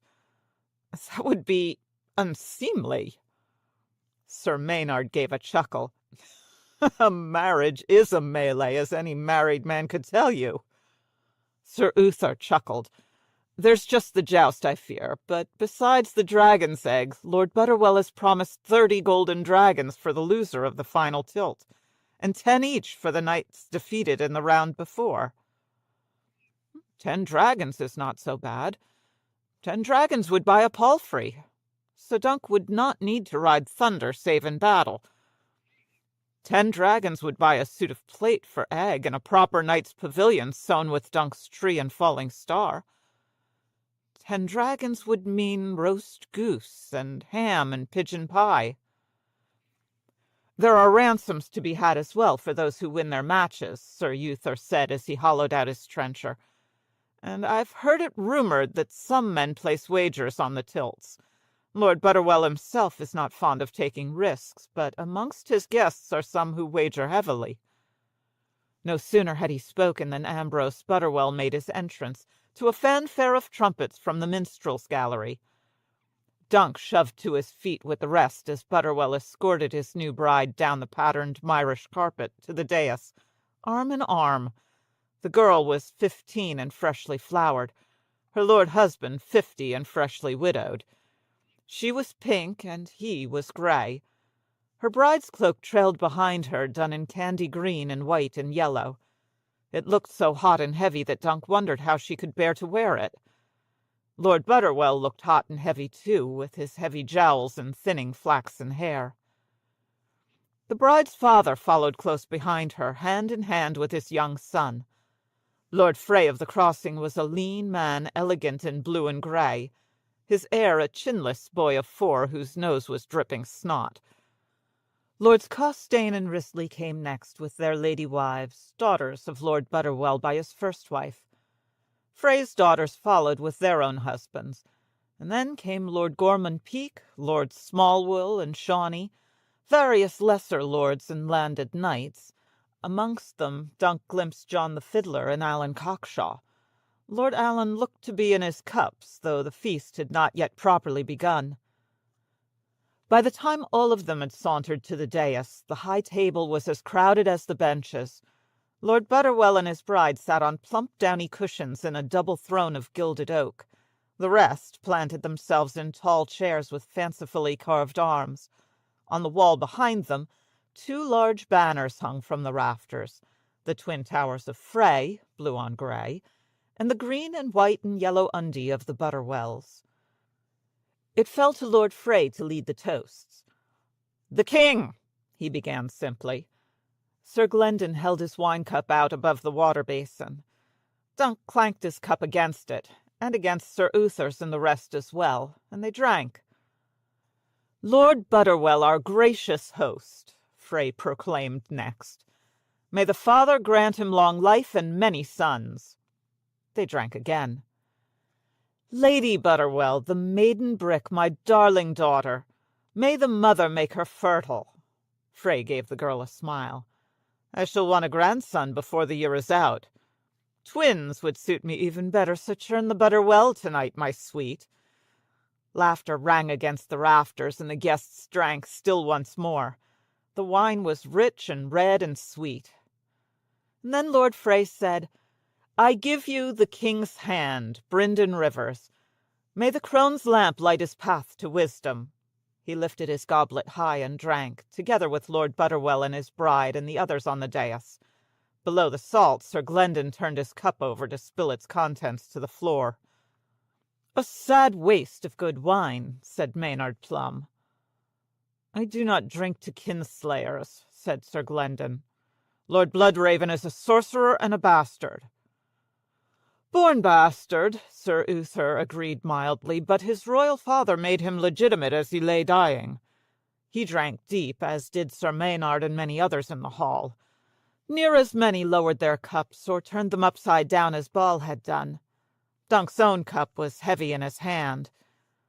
"How many eyes does Lord Bloodraven have?" the riddle went. 1,000 eyes and one? Toast followed toast, some proposed by Lord Frey and some by others. They drank to young Lord Tully, Lord Butterwell's liege lord, who had begged off from the wedding. They drank to the health of Leo Longthorn, Lord of Highgarden, who was rumoured to be ailing. They drank to the memory of their gallant dead. "Aye," thought Dunk, remembering, "I'll gladly drink to them." Sir John the Fiddler proposed the final toast. "To my brave brothers! I know that they are smiling tonight." Dunk had not intended to drink so much, with the jousting on the morrow, but the cups were filled anew after every toast, and he found he had a thirst. "Never refuse a cup of wine or a horn of ale," Sir Arlen had once told him. "It may be a year before you see another." It would have been discourteous not to toast the bride and groom, he told himself, and dangerous not to drink to the king in his hand with strangers all about. Mercifully, the fiddler's toast was the last. Lord Butterwell rose ponderously to thank them for coming and promise good jousting on the morrow. "Let the feast begin!" Suckling pig was served at the high table, a peacock roasted in its plumage, a great pike crusted with crushed almonds. Not a bite of that made it down below the salt. Instead of suckling pig, they got salt pork soaked in almond milk and peppered pleasantly.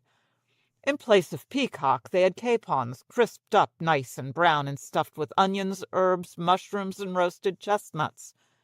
In place of pike, they ate chunks of flaky white cod in a pastry coffin with some sort of tasty brown sauce that Dunk could not quite place. There was peas porridge besides, buttered turnips, carrots drizzled with honey, and a ripe white cheese that smelled as strong as Bennis of the Brown Shield. Dunk ate well, but all the while wondered what Egg was getting in the yard. Just in case, he slipped half a capon into the pocket of his cloak, with some hunks of bread and a little of the smelly cheese. As they ate, pipes and fiddles filled the air with sprightly tunes, and the talk turned to the morrow's jousting. "Sir Franklin Frey is well regarded along the Green Fork," said Uther Underleaf, who seemed to know these local heroes well. "That's him upon the dais, the uncle of the bride. Lucas Nayland is down from Flagsmire. He should not be discounted, nor should Sir Mortimer Boggs of Crackclaw Point. Elsewise, this should be a tourney of household knights and village heroes. Kirby Pym and Galtrey the Green are the best of those, though neither is a match for Lord Butterwell's good son, Black Tom Heddle. A nasty bit of business, that one. He won the hand of his lordship's eldest daughter by killing 3 of her other suitors, it's said, and once unhorsed the Lord of Casterly Rock." "What, young Lord Tybalt?" asked Sir Maynard. "No, the old grey lion, the one who died in the spring." That was how men spoke of those who had perished during the great spring sickness. He died in the spring. Tens of thousands had died in the spring, among them a king and 2 young princes. "Do not slight Sir Buford Bulwer," said Kyle the cat. "The old ox slew 40 men upon the red-grass field." "And every year his count grows higher," said Sir Maynard. "Bulwer's day is done. Look at him. Past 60, soft and fat, and his right eye is as good as blind." "Do not trouble to search the hall for the champion," a voice behind Dunk said. "Here I stand, sirs. Feast your eyes." Dunk turned to find Sir John the Fiddler looming over him, a half-smile on his lips. His white silk doublet had lagged sleeves lined with red satin so long their points drooped down past their knees. A heavy silver chain looped across his chest, studded with huge, dark amethysts whose colors matched his eyes. "That chain is worth as much as everything I own," Dunk thought. The wine had colored Sir Glendon's cheeks and inflamed his pimples. "Who are you to make such boast?" "They call me John the Fiddler." "Are you a musician or a warrior?" "I can make sweet song with either lance or resined bow, as it happens. Every wedding needs a singer, and every tourney needs a mystery knight. May I join you? Butterwell was good enough to place me on the dais, but I prefer the company of my fellow hedge knights to fat pink ladies and old men." The fiddler clapped Dunk upon the shoulder. "Be a good fellow and shove over, Sir Duncan." Dunk shoved over. "You're too late for food, sir." "No matter, I know where Butterwell's kitchens are. There's still some wine, I trust." The fiddler smelled of oranges and limes with a hint of some strange eastern spice beneath. Nutmeg, perhaps. Dunk could not have said. What did he know of nutmeg? "Your boasting is unseemly," Sir Glendon told the fiddler. "Truly? Then I must beg your forgiveness, sir. I would never wish to give offense to any son of Fireball." That took the youth aback. "You know who I am?" "Your father's son, I hope." "Look," said Sir Kyle the cat, "the wedding pie." 6 kitchen boys were pushing it through the doors upon a wide-wheeled cart. The pie was brown and crusty and immense, and there were noises coming from inside it, squeaks and squawks and thumps. Lord and Lady Butterwell descended from the dais to meet it, sword in hand. When they cut it open, 100 birds burst forth to fly around the hall. In other wedding feasts Dunk had attended, the pies had been filled with doves or songbirds. But inside this one were blue jays and skylarks, pigeons, doves, mockingbirds, and nightingales, small brown sparrows, and a great red parrot. 1 and 20 sorts of birds, said Sir Kyle. 1 and 20 sorts of bird droppings, said Sir Maynard. You have no poetry in your heart, sir, and you have shit upon your shoulder. This is the proper way to fill a pie, Sir Kyle sniffed, cleaning off his tunic. The pie is meant to be the marriage, and a true marriage has in it many sorts of things. Joy and grief, pain and pleasure, love and lust and loyalty. So it is fitting that there be birds of many sorts. No man ever truly knows what a new wife will bring him. Her cunt, said Plum, or what would be the point? Dunk shoved back from the table.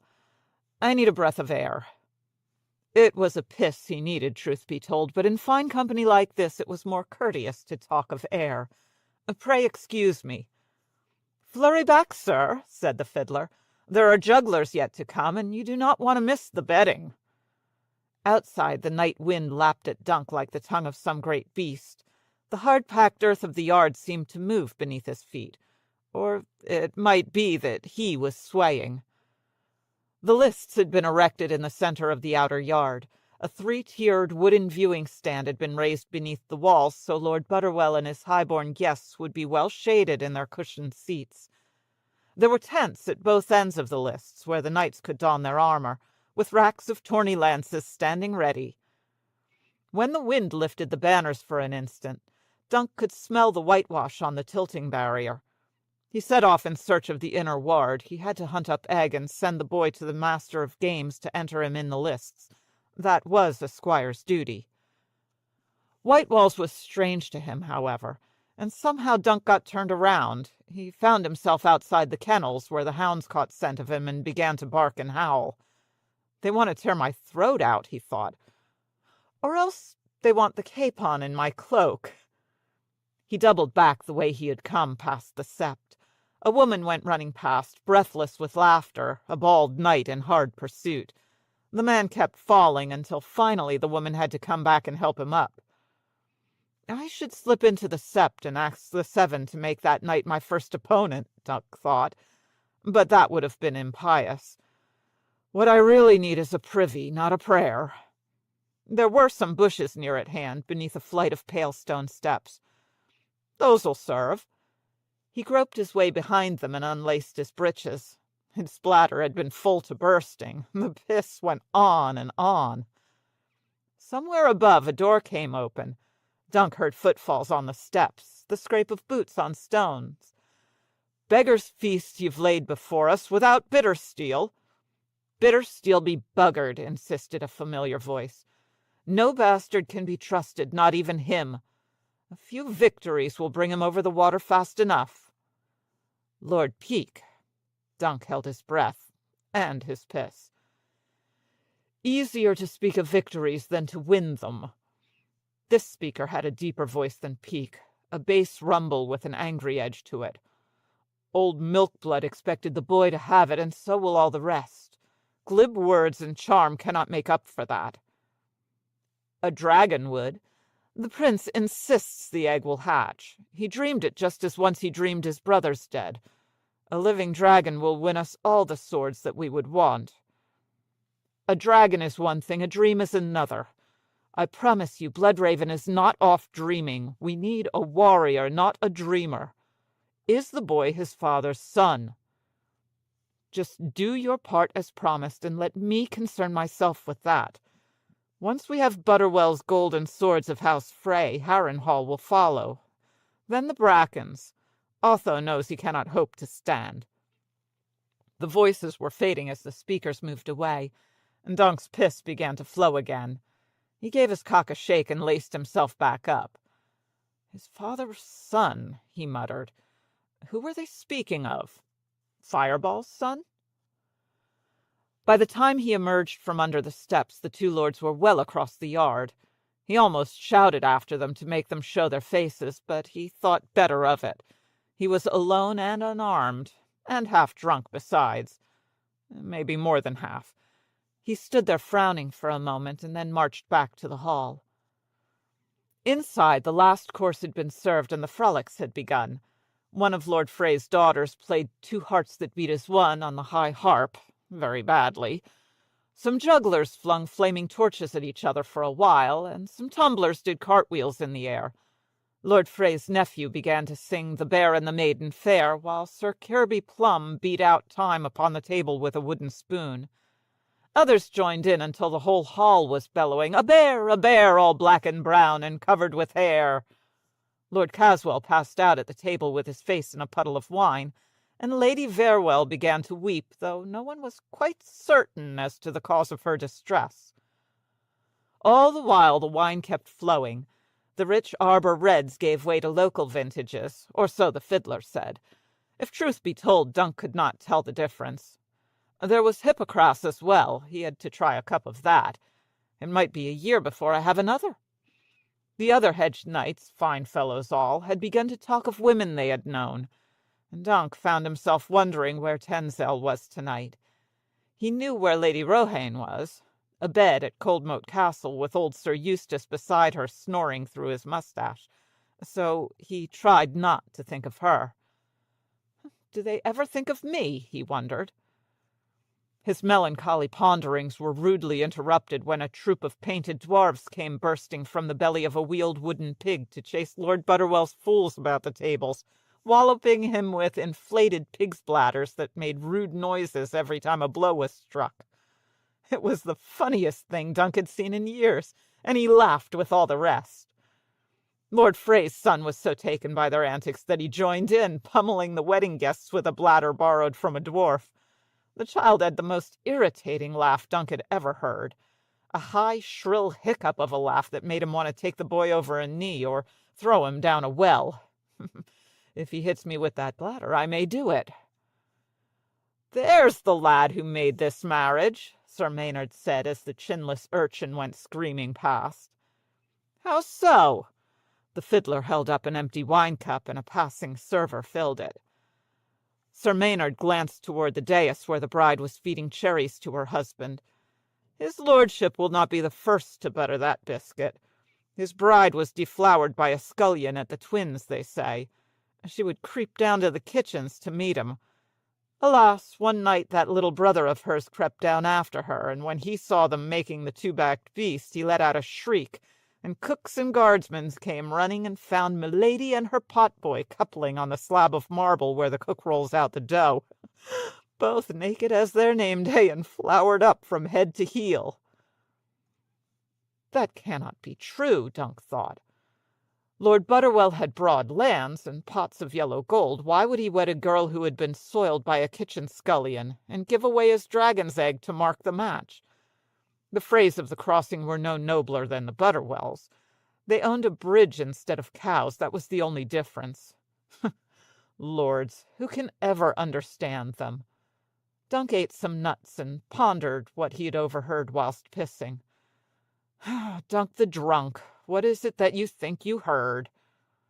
He had another cup of Hippocras, since the first had tasted good, and then he lay his head down atop his folded arms and closed his eyes just for a moment to rest them from the smoke. When he opened them again, half the wedding guests were on their feet and shouting, "Bed them! Bed them!" They were making such an uproar that they woke Dunk from a pleasant dream involving Tanzel Too-Tall and the Red Widow.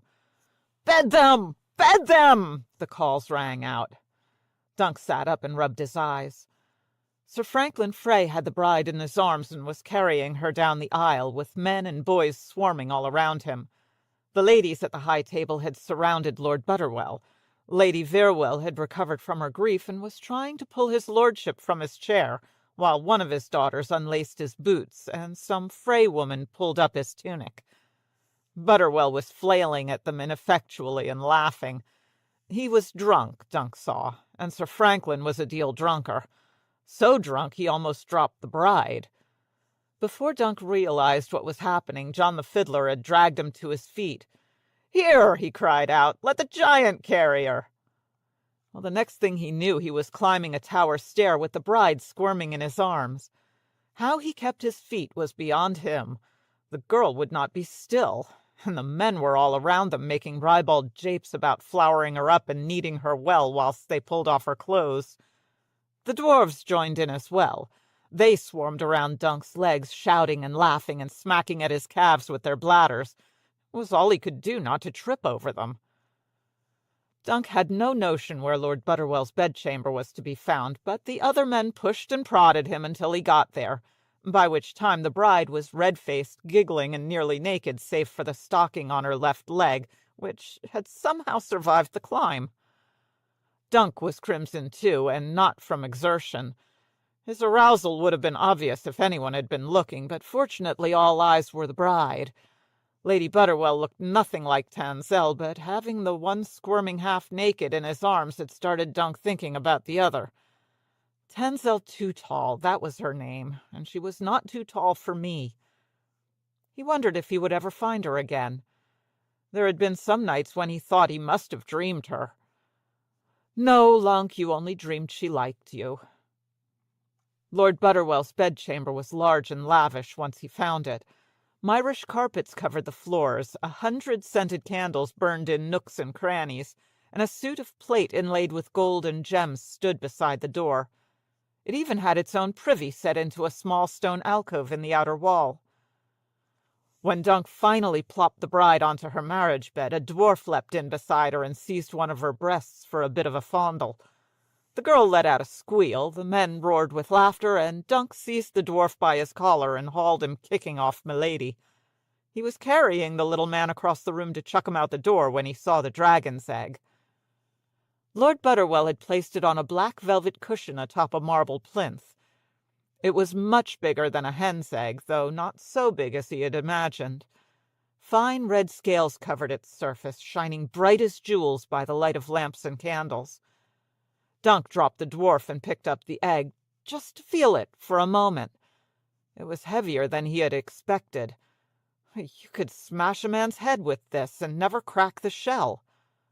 The scales were smooth beneath his fingers, and the deep rich red seemed to shimmer as he turned the egg in his hands.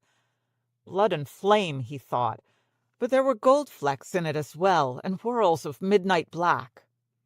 "Here, you! What do you think you're doing, sir?" A knight he did not know was glaring at him, a big man with a coal-black beard and boils, but it was the voice that made him blink, a deep voice, thick with anger. It was him, the man with pique, Dunk realized, as the man said, "Put that down! I'll thank you to keep your greasy fingers off his lordship's treasures, or by the 7 you shall wish you had." The other knight was not near so drunk as Dunk, so it seemed wise to do as he said. He put the egg back on its pillow very carefully and wiped his fingers on his sleeve. "I meant no harm, sir." Dunk the Lunk, thick as a castle wall. And then he shoved past the man with the black beard and out the door. There were noises in the stairwell, glad shouts and girlish laughter. The women were bringing Lord Butterwell to his bride. Dunk had no wish to encounter them, so he went up instead of down, and found himself on the tower roof beneath the stars, with the pale castle glimmering in the moonlight all around him. He was feeling dizzy from the wine, so he leaned against a parapet. Am I going to be sick? Oh, why did I go and touch the dragon's egg? He remembered Tanselle's puppet show and the wooden dragon that had started all the trouble there at Ashford. The memory made Dunk feel guilty, as it always did. 3 good men dead to save a hedge knight's foot. It made no sense and never had. Take a lesson from that, Lunk. It's not for the likes of you to mess about with dragons and their eggs. It almost looks as if it's made of snow. Dunk turned. John the Fiddler stood behind him, smiling in his silk and cloth of gold. "What's made of snow?" "The castle. All that white stone in the moonlight. Have you ever been to the north of the Neck, Sir Duncan? I'm told it snows there even in the summer. Have you ever seen the wall?" "No, my lord." Why is he going on about the wall? "That's where we were going, Egg and me, up north, to Winterfell." "Oh, would that I could join you. You could show me the way." "The way?" Dunk frowned. "It's right up the King's Road. If you stay to the road and keep going north, you can't miss it." The fiddler laughed. "I suppose not, though you might be surprised at what some men can miss."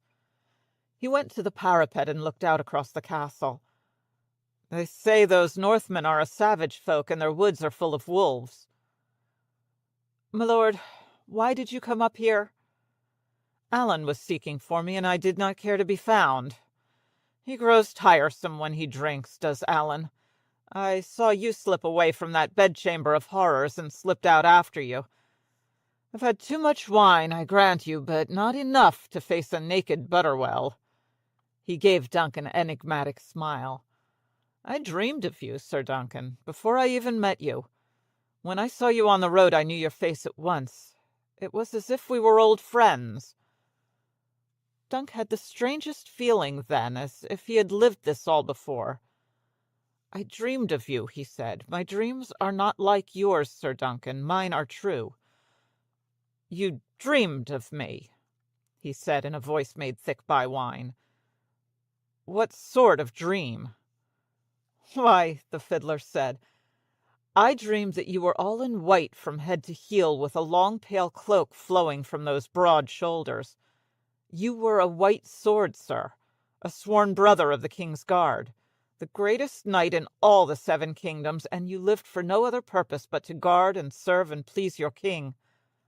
He put a hand on Dunk's shoulder. "You have dreamed the same dream. I know you have." He had, it was true. The first time the old man let him hold his sword.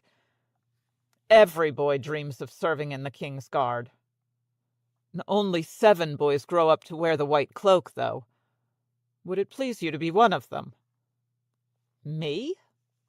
Dunk shrugged away the lordling's hand, which had begun to knead his shoulder. "It might, or not. The knights of the king's guard served for life, and swore to take no wife and hold no lands. I might find Tanzell again some day. Why shouldn't I have a wife and sons? It makes no matter what I dream. Only a king can make a king's guard knight." "I suppose that means I'll have to take the throne, then. I would much rather be teaching you to fiddle." "You're drunk." And the crow once called the raven black. "Wonderfully drunk. Wine makes all things possible, Sir Duncan. You'd look a god in white, I think. But if the color does not suit you, perhaps you'd prefer to be a lord." Dunk laughed in his face. "No, I'd sooner sprout big blue wings and fly. One's as likely as the other." "Now you mock me. A true knight would never mock his king." The fiddler sounded hurt. "I hope you will put more faith in what I tell you when you see the dragon hatch." "A dragon will hatch?" "A living dragon." "What, here?" "I dreamed it. This pale white castle, you, a dragon bursting from an egg. I dreamed it all, just as I once dreamed of my brothers lying dead. They were 12 and I was only 7, so they laughed at me and died. I'm 22 now, and I trust my dreams." Dunk was remembering another tourney, remembering how he had walked through a soft spring rain and another princeling. "I dreamed of you and a dead dragon," Egg's brother Darren had said to him. "A great beast, huge, with wings so large they could cover this meadow. It had fallen on top of you, but you were alive and the dragon was dead." And so he was. Poor Baelor. Dreams were a treacherous ground on which to build. "As you say, my lord," he told the fiddler. "Pray excuse me." "Where are you going, sir?" "To my bed to sleep. I'm drunk as a dog." "Be my dog, sir. The night's alive with promise. We can howl together and wake the very gods." "What do you want of me?" "Your sword. I would make you mine own man and raise you high. My dreams do not lie, Sir Duncan. You will have that white cloak, and I must have the dragon's egg. I must. My dreams have made that plain. Perhaps the egg will hatch, or else—" Behind them the door banged open violently. "There he is, my lord." A pair of men-at-arms stepped onto the roof. Lord Gorman Peake was just behind him. "Gormy," the fiddler drawled. "Why, what are you doing in my bedchamber, my lord?" "It is a roof, sir, and you have had too much wine." Lord Gorman made a sharp gesture, and the guards moved forward. Allow us to help you to that bed. You are jousting on the morrow, pray recall. Kirby Pym can prove a dangerous foe." "I had hoped to joust with good Sir Duncan here." Peake gave Dunk an unsympathetic look. "Later, perhaps. For your first tilt you have drawn Sir Kirby Pym." "Then Pym must fall. So must they all. The Mystery Knight prevails against all challengers, and wonder dances in his wake." A guardsman took the fiddler by the arm. "Sir Duncan, it seems that we must part," he called as they helped him down the steps. Only Lord Gorman remained upon the roof with Dunk. "Hedge knight," he growled. "Did your mother never teach you not to reach your hand into the dragon's mouth?" "I never knew any mother, my lord." "Well, that would explain it. What did he promise you?" "A lordship, a white cloak, big blue wings." "Well, here's my promise. 3 feet of cold steel through your belly if you speak a word of what just happened." Dunk shook his head to clear his wits. It did not seem to help. He bent double at the waist and retched. Some of the vomit spattered Peake's boots. The lord cursed. "Hedge knights!" he exclaimed in disgust. "You have no place here. No true knight would be so discourteous as to turn up uninvited. But you creatures of the hedge!" "We are wanted nowhere and turn up everywhere, my lord." The wine had made Dunk bold, else he would have held his tongue. He wiped his mouth with the back of his hand. "Try and remember what I told you, sir. It will go ill for you if you do not." Lord Peake shook the vomit off his boots, and then he was gone. Dunk leaned against the parapet again. He wondered who was madder, Lord Gorman or the fiddler. By the time he found his way back to the hall, only Maynard Plum remained of his companions. "Was there any flour on her teats when you got the small clothes off her?" he wanted to know. Dunk shook his head, poured himself another cup of wine, tasted it, and decided that he had drunk enough. Part 4. Butterwell's stewards had found rooms in the keep for the lords and ladies, and beds in the barracks for their retinues. The rest of the guests had their choice between a straw pallet in the cellar or a spot of ground beneath the western walls to raise their pavilions. The modest sailcloth tent Dunk had acquired in Stony Sept was no pavilion, but it kept the rain and sun off. Some of his neighbors were still awake, the silken walls of their pavilions glowing like colored lanterns in the night. Laughter came from inside a blue pavilion covered with sunflowers, and the sounds of love from one striped in white and purple. Egg had set up their own tent a bit apart from the others. Maester and the 2 horses were hobbled nearby, and Dunk's arms and armor had been neatly stacked against the castle walls. When he crept into the tent, he found his squire sitting cross-legged by a candle, his head shining as he peered over a book. "Reading books by candlelight will make you blind." Reading remained a mystery to Dunk, though the lad had tried to teach him. "I need the candlelight to see the words, sir." "Do you want a clout in the ear?" "What book is that?" Dunk saw bright colors on the page, little painted shields hiding in amongst the letters. "A roll of arms, sir." "Looking for the fiddler?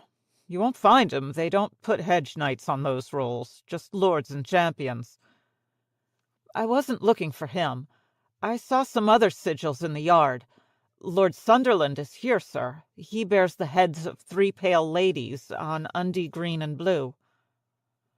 "A sisterman, truly?" The 3 sisters were islands in the Bight. Dunk had heard Septon say that the isles were sinks of sin and avarice. Sisterton was the most notorious smuggler's den in all of Westeros.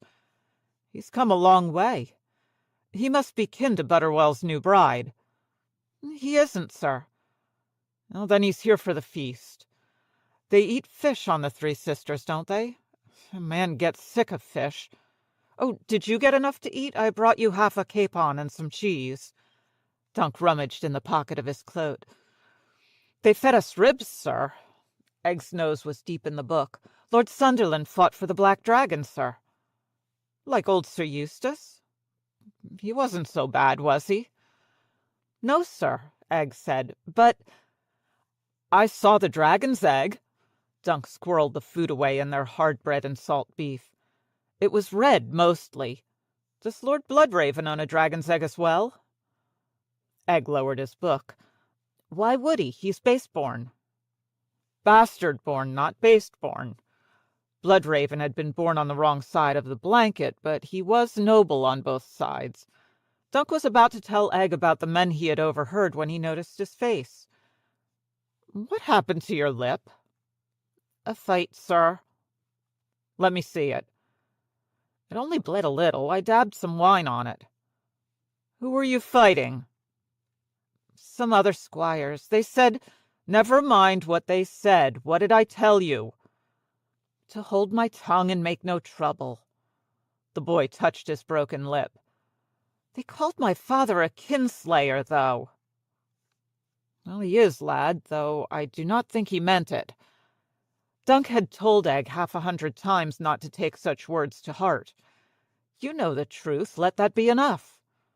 They had heard such talk before, in wine-sinks and low taverns and around campfires in the woods. The whole realm knew how Prince Makar's mace had felled his brother Baelor Breakspear at Ashford Meadow. Talk of plots was only to be expected. If they knew Prince Makar was your father, they would never have said such things. Behind your back, yes, but never to your face.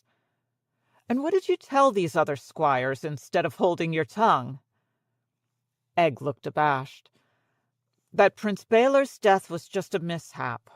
Only when I said Prince Makar loved his brother Baelor, Sir Adam's squire said he loved him to death. And Sir Malor's squire said he meant to love his brother Eris the same way. That was when I hit him. I hit him good. Yeah, I ought to hit you good. Fat ear to go with that fat lip. Your father would do the same if he were here. Do you think Prince Makar needs a little boy to defend him? And what did he tell you when he sent you off with me?" "To serve you faithfully as your squire and not flinch from any task or hardship." "And what else?"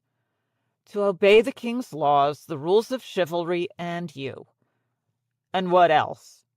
"To keep my hair shaved or dyed," the boy said with obvious reluctance. "And tell no man my true name." Dunk nodded. How much wine had this boy drunk? He was drinking barley beer. You see, the barley beer was talking. Words are wind, Egg. Just let them blow on past you. Some words are wind. The boy was nothing if not stubborn. Some words are treason. This is a traitor's tourney, sir. What, all of them? Dunk shook his head. If it was true, that was a long time ago. The Black Dragon's dead, and those who fought with him are fled or pardoned. And it's not true. Lord Butterwell's sons fought on both sides. Well, that makes him half a traitor, sir. 16 years ago. Dunk's mellow, whiny haze was gone. He felt angry and near sober. Lord Butterwell's steward is the master of the games, a man named Cosgrove. Find him and enter my name for the lists. Oh, no, wait. Hold back my name. With so many lords on hand, one of them might recall Sir Duncan the Tall from Ashford Meadows. Enter me as the Gallows Knight. The small folk loved it when a mystery knight appeared at a tourney. Egg fingered his fat lip. The Gallows Knight, sir. For the shield. Yes, but... Go do as I said. You've read enough for one night. Dunk pinched the candle out between his thumb and forefinger. The sun rose hot and implacable. Waves of heat rose shimmering off the white stones of the castle. The air smelled of baked earth and torn grass, and no breath of wind stirred the banners that drooped atop the keep and gatehouse, green and white and yellow. Thunder was restless in a way that Dunk had seldom seen before. The stallion tossed his head from side to side as Egg was tightening his saddle cinch. He even bared his big square teeth at the boy. It is so hot, Dunk thought. Too hot for man or mount. A war-horse does not have a placid disposition even at the best of times. The mother herself would be foul-tempered in this heat. In the center of the yard, the jousters began another run. Sir Harbert rode a golden courser barded in black and decorated with the red and white serpents of House Page. Sir Franklin a sorrel whose grey silk trapper bore the twin towers of Frey. When they came together, the red and white lance cracked clean in two, and the blue one exploded into splinters, but neither man lost his seat. A cheer went up from the viewing stand and the guardsmen on the castle walls, but it was short and thin and hollow. "It is too hot for cheering." Dunk mopped sweat from his brow. "It's too hot for jousting." His head was beating like a drum. "Let me win this tilt and one more, and I'll be content." The knights wheeled their horses about at the end of the lists and tossed down the ragged remains of their lances. The fourth pair they had broken. 3 too many. Dunk had put off donning his armor as long as he dared, yet already he could feel his small clothes sticking to his skin beneath his steel. There are worse things than being soaked with sweat, he told himself, remembering the fight on the White Lady when the Ironmen had come swarming over her side. He had been soaked in blood by the time that day was done. Fresh lances in hand, Page and Frey put their spurs into their mounts once again. Clods of cracked dry earth sprayed back from beneath their horses' hoofs with every stride. The crack of the lances breaking made Dunk wince. Too much wine last night, and too much food. He had some vague memory of carrying the bride up the steps and meeting John the Fiddler and Lord Peake upon a roof. What was I doing on a roof? There had been talk of dragons, he recalled, or dragons' eggs, or something, but a noise broke his reverie, part roar and part moan. Dunk saw the golden horse trotting riderless to the end of the lists as Sir Harbert Page rolled feebly to the ground. 2 more before my turn. The sooner he unhorsed Sir Uther, the sooner he could take his armor off, have a cool drink, and rest. He should have at least an hour before they called him forth again. Lord Butterwell's portly herald climbed to the top of the viewing stand to summon the next pair of jousters. "Sir Argrave the Defiant," he called, "a knight of Newny in service to Lord Butterwell of Whitewalls. Sir Glendon Flowers, the knight of the Pussy Willows, come forth and prove your valor." A gale of laughter rippled through the viewing stands. Sir Argrave was a spare, leathery man, a seasoned household knight in dinted grey armor riding an unbarded horse. Dunk had known his source before. Such men were tough as old roots and knew their business. His foe was young Sir Glendon, mounted on his wretched stoat and armored in heavy mail hauberk and open-faced iron half-helm. On his arm his shield displayed his father's fiery sigil. He needs a breastplate and a proper helm, Dunk thought. A blow to the head or chest could kill him clad like that. Sir Glendon was plainly furious at his introduction. He wheeled his mount in an angry circle and shouted, "I am Glendon Ball, not Glendon Flowers. Mock me at your peril, herald. I warn you, I have hero's blood." The herald did not deign to reply, but more laughter greeted the young knight's protest. Why are they laughing at him? Dunk wondered aloud. Is he a bastard, then? Flowers was the surname given to bastards born of noble parents in the Reach. And what was all that about Pussy Willows? "I could find out, sir," said Egg. "No, it is none of our concern. Do you have my helm?" Sir Argrave and Sir Glendon dipped their lances before Lord and Lady Butterwell. Dunk saw Butterwell lean over and whisper something into his bride's ear, and the girl began to giggle. "Yes, sir." Egg had donned his floppy hat to shade his eyes and keep the sun off his shaved head. Dunk liked to tease the boy about that hat, but just now he wished he had one like it. Better a straw hat than an iron one beneath this sun. He pushed his hair out of his eyes, eased the great helm down into place with 2 hands, and fastened it to his gorget. The lining stank of old sweat, and he could feel the weight of all that iron on his neck and shoulders, and his head throbbed from last night's wine. "Sir," Egg said, "it's not too late to withdraw. If you lose thunder and your armor—" I would be done as a knight. Why should I lose? Dunk demanded. Sir Argrave and Sir Glendon had ridden to opposite ends of the lists. It's not as if I faced the laughing storm. Is there some knight here like to give me trouble? Almost all of them, sir. I owe you a clout in the ear for that. Sir Uther is 10 years my senior and half my size. Sir Argrave lowered his visor. Sir Glendon did not have a visor to lower. You've not ridden in a tilt since Ashford Meadow, sir.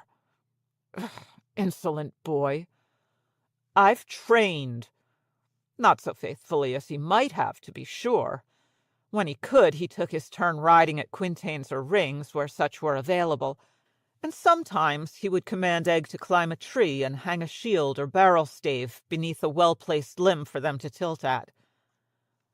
You're better with a sword than with a lance, Egg said. With an axe or a mace, there's few to match your strength. There was enough truth in that to annoy Dunk all the more. There is no contest for swords or maces, he pointed out, as Fireball's son and Sir Argrave the Defiant began their charge. Go get my shield. Egg made a face and then went to fetch the shield. Across the yard, Sir Argrave's lance struck Sir Glendon's shield and glanced off, leaving a gouge across the comet. But Ball's coronal found the center of his foe's breastplate with such force that it burst his saddle cinch. Knight and saddle both went tumbling to the dust. Dunk was impressed despite himself. The boy jousts almost as well as he talks. He wondered if that would stop them laughing at him. A trumpet rang, loud enough to make Dunk wince. Once more the herald climbed his stand. Sir Jay of House Caswell, Lord of Bitterbridge and Defender of the Fords, Sir Kyle, the Cat of Misty Moor, come forth and prove your valor. Sir Kyle's armor was of good quality, but old and worn, with many dints and scratches. The mother has been merciful to me, Sir Duncan, he told Dunk and Egg on his way to the lists. I am sent against Lord Caswell, the very man I came to see. If any man upon the field felt worse than Dunk this morning, it had to be Lord Caswell, who had drunk himself insensible at the feast. It's a wonder he can sit a horse after last night, said Dunk. The victory is yours, sir. Oh, no, Sir Kyle smiled a silken smile. The cat who wants his bowl of cream must know when to purr and when to show his claws. If his lordship's lance so much as scrapes against my shield, I shall go tumbling to the earth. Afterward, when I bring my horse and armor to him, I will compliment his lordship on how much his prowess has grown since I made him his first sword. That will recall me to him, and before the day is out, I shall be a Caswell man again, a knight of Bitterbridge.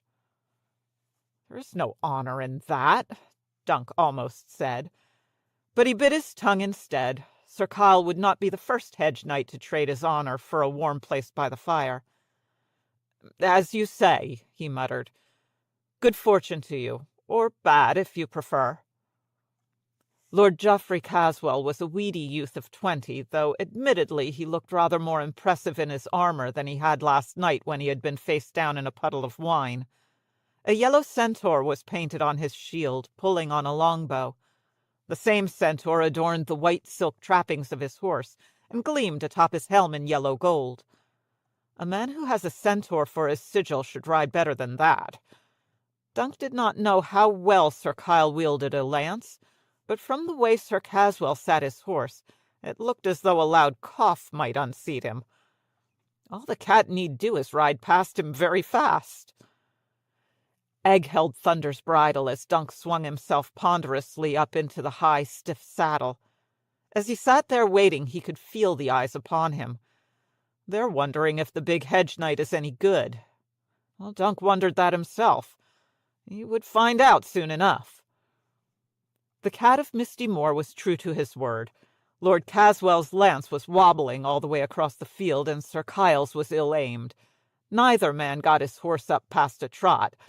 All the same, the cat went tumbling when Lord Geoffrey's coronal chanced to whack his shoulder.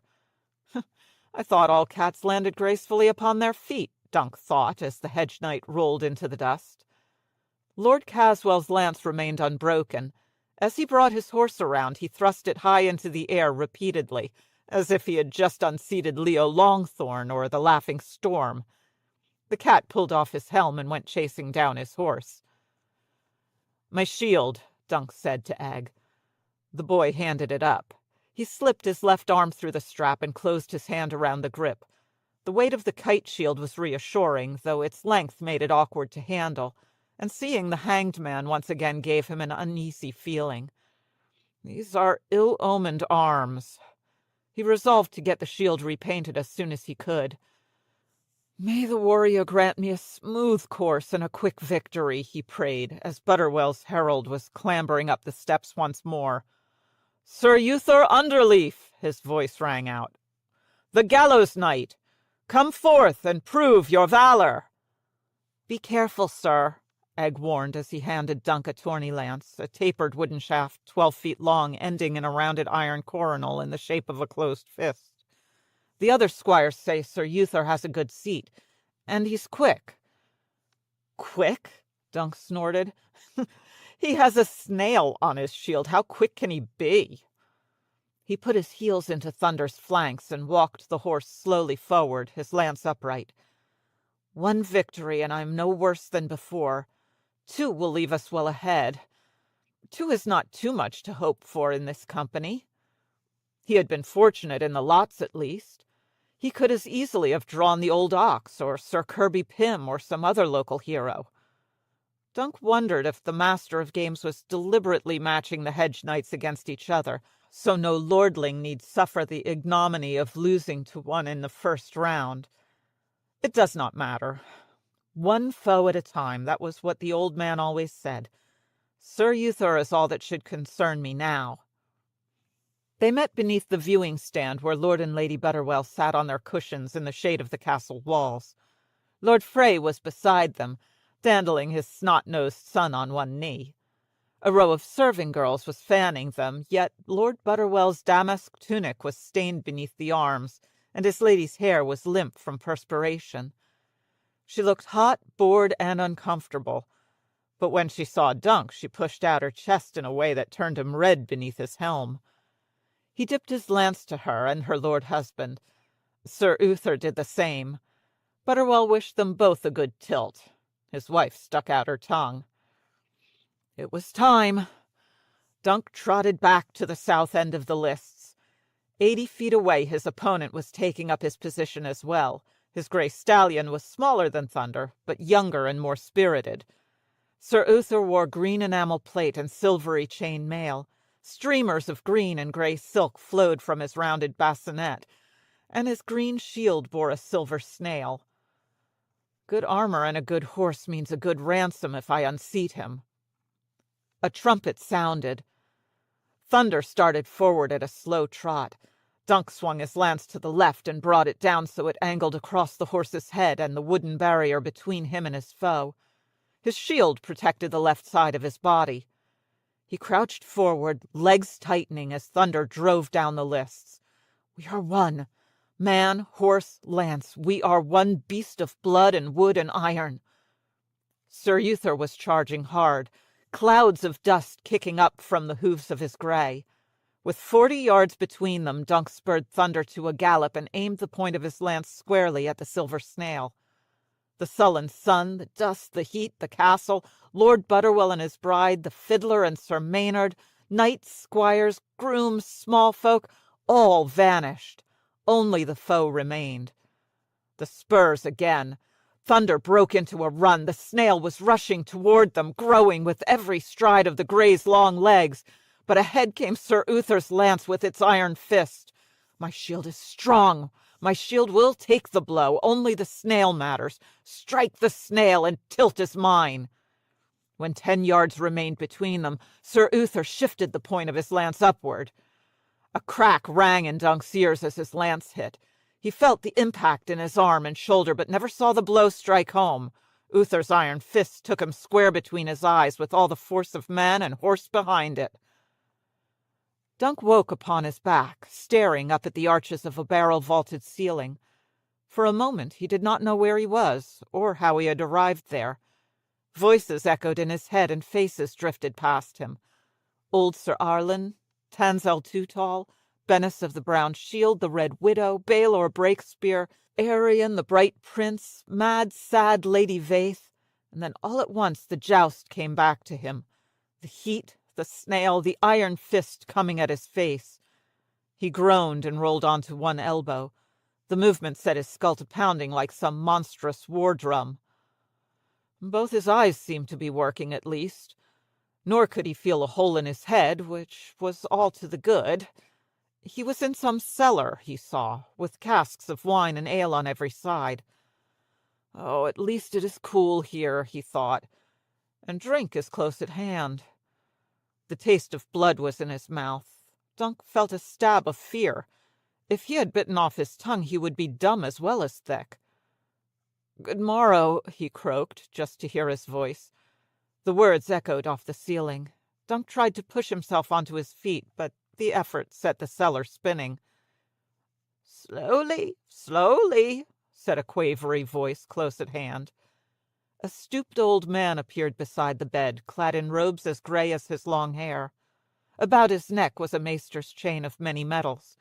His face was aged and lined with deep creases on either side of a great beak of a nose. "Be still and let me see your eyes." He peered in Dunk's left eye and then the right, holding them open between his thumb and forefinger.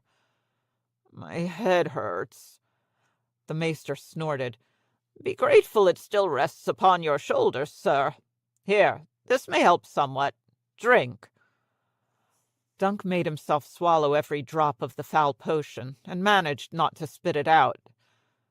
"The tourney," he said, wiping his mouth with the back of his hand.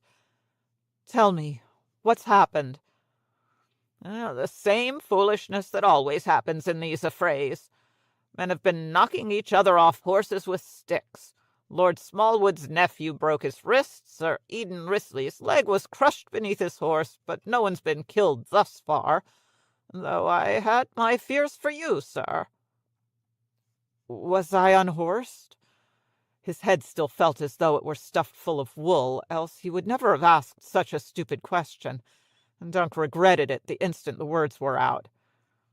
"With a crash that shook the highest ramparts. Those who had wagered good coin on you were almost distraught, and your squire was beside himself. He would be sitting with you still if I had not chased him off. I need no children underfoot. I reminded him of his duty." Dunk found that he needed reminding himself. "What duty?" "Your mount, sir. Your arms and armor." "Yes," Dunk said, remembering. The boy was a good squire. He knew what was required of him. "Oh, I have lost the old man's sword and the armor that Steely Pate forged for me." "Your fiddling friend was also asking after you. He told me you were to have the best of care. I threw him out as well." "How long have you been tending me?" Dunk flexed the fingers of his sword hand. All of them seemed to work. "Only my head's hurt, and Sir Arlen used to say I never used that anyway." 4 hours by the sundial." 4 hours was not so bad. He had once heard tale of a knight struck so hard that he slept for 40 years and woke to find himself old and withered. "Do you know if Sir Uther won his second tilt?" Maybe the snail would win the tourney. It would take some sting from the defeat if Dunk could tell himself that he had lost to the best knight in the field. "That one? Indeed he did, against Sir Adam Frey, a cousin to the bride, and a promising young lance. Her ladyship fainted when Sir Adam fell. She had to be helped back to her chambers." Dunk forced himself to his feet, reeling as he rose, but the maester helped to steady him. "Where are my clothes? I must go. I have to... I must..." "If you cannot recall, it cannot be so very urgent." The maester made an irritated motion. "I would suggest that you avoid rich food, strong drink, and further blows between your eyes. But I learned long ago that knights are deaf to sense. Go, go. I have other fools to tend." Outside, Dunk glimpsed a hawk soaring in wide circles through the bright blue sky. He envied him. A few clouds were gathering to the east, dark as Dunk's mood. As he found his way back to the tilting ground, the sun beat down on his head like a hammer on an anvil. The earth seemed to move beneath his feet. Or it might just be that he was swaying. He had almost fallen twice climbing the cellar steps. I should have heated egg. He made his slow way across the outer ward, around the fringes of the crowd. Out on the field, plump Lord Alan Cockshaw was limping off between two squires, the latest conquest of young Glendon Ball. A third squire held his helm, its 3 proud feathers broken. "Sir John the Fiddler!" the herald cried. "Sir Franklin of House Frey, a knight of the twins, sworn to the Lord of the Crossing! Come forth and prove your valor!" Dunk could only stand and watch as the fiddler's big black trotted onto the field in a swirl of blue silk and golden swords and fiddles. His breastplate was enameled blue as well, as were his paulines, cotter, greaves, and gorget. The ringmail underneath was gilded. Sir Franklin rode a dapple grey with a flowing silver mane to match the grey of his silks and the silver of his armor. On the shield and surcoat and horse trappings he bore the twin towers of Frey. They charged and charged again. Dunk stood watching, but saw none of it. Dunk the lunk, thick as a castle wall, he chided himself. He had a snail upon his shield. How could you lose to a man with a snail upon his shield? There was cheering all around him. When Dunk looked up, he saw that Franklin Frey was down. The fiddler had dismounted to help his fallen foe back to his feet. He is one step closer to his dragon's egg, Dunk thought. And where am I? As he approached the postern gate, Dunk came upon the company of dwarfs from last night's feast preparing to take their leave. They were hitching ponies to their wheeled wooden pig, and a second wain of more conventional design. There were 6 of them, he saw, each smaller and more malformed than the last. A few might have been children, but they were all so short that it was hard to tell. In daylight, dressed in horsehide breeches and rough-spun hooded cloaks, they seemed less jolly than they had in the motley. "Good morrow to you," Dunk said, to be courteous. "Are you for the road? There's clouds to the east. It could mean rain." The only answer that he got was a glare from the ugliest dwarf. "Was he the one I pulled off Lady Butterwell last night?" Up close, the little man smelled like a privy. One whiff was enough to make Dunk hasten his steps. The walk across the milk-house seemed to take Dunk as long as it had once taken him and Egg to cross the sands of Dorne. He kept a wall beside him, and from time to time he leaned on it. Every time he turned his head, the world would swim. A drink, he thought. I need a drink of water, or else I'm like to fall. A passing groom told him where to find the nearest well. It was there that he discovered Kyle the cat, talking quietly with Maynard Plum. Sir Kyle's shoulders were slumped in dejection, but he looked up at Dunk's approach. "Sir Duncan, we had heard that you were dead or dying." Dunk rubbed his temples. "Oh, I only wish I were." "I know that feeling well," Sir Kyle sighed. "Lord Caswell did not know me. When I told him how I carved his first sword, he stared at me as if I'd lost my wits. He said there was no place at Bitterbridge for knights as feeble as I had shown myself to be." The cat gave a bitter laugh. "Took my arms and armor, though. My mount as well. What will I do?" Dunk had no answer for him. Even a free rider required a horse to ride. Sellswords must have swords to sell. "You'll find another horse," Dunk said as he drew the bucket up. "The 7 kingdoms are full of horses. You'll find some other lord to arm you." He cupped his hands, filled them with water, and drank. "Some other lord. Aye. Do you know of one? I'm not so young and strong as you, nor so big. Big men are always in demand. Lord Butterwell likes his knights large, for one. Why, look at that Tom Heddle. Have you seen him joust? He's overthrown every man he's faced. Fireball's lad's done the same, though, and the fiddler as well. Would that he had been the one to unhorse me. He refuses to take ransoms. He wants no more than a dragon's egg, he says. That and the friendship of his fallen foes. The flower of Maynard Plum gave a laugh. The fiddle of chivalry, you mean?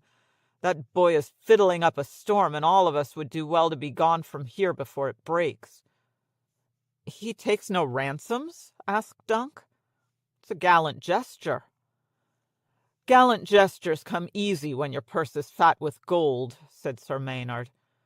There's a lesson here if you have the sense to take it, Sir Duncan. It is not too late for you to go. Go? Go where? Sir Maynard shrugged. Anywhere. Winterfell, Summerhall, Asshai, by the Shadow. Makes no matter so long as it's not here. Take your horse and armor and slip out the postern gate. You won't be missed. The snail's got his next tilt to think about, and the rest have eyes only for the jousting. For half a heartbeat Dunk was tempted. So long as he was armed and horsed, he would remain a knight of sorts. Without them, he was no more than a beggar. A big beggar, but a beggar all the same. But his arms and armor belonged to Sir Uther now, and so did Thunder. Better a beggar than a thief.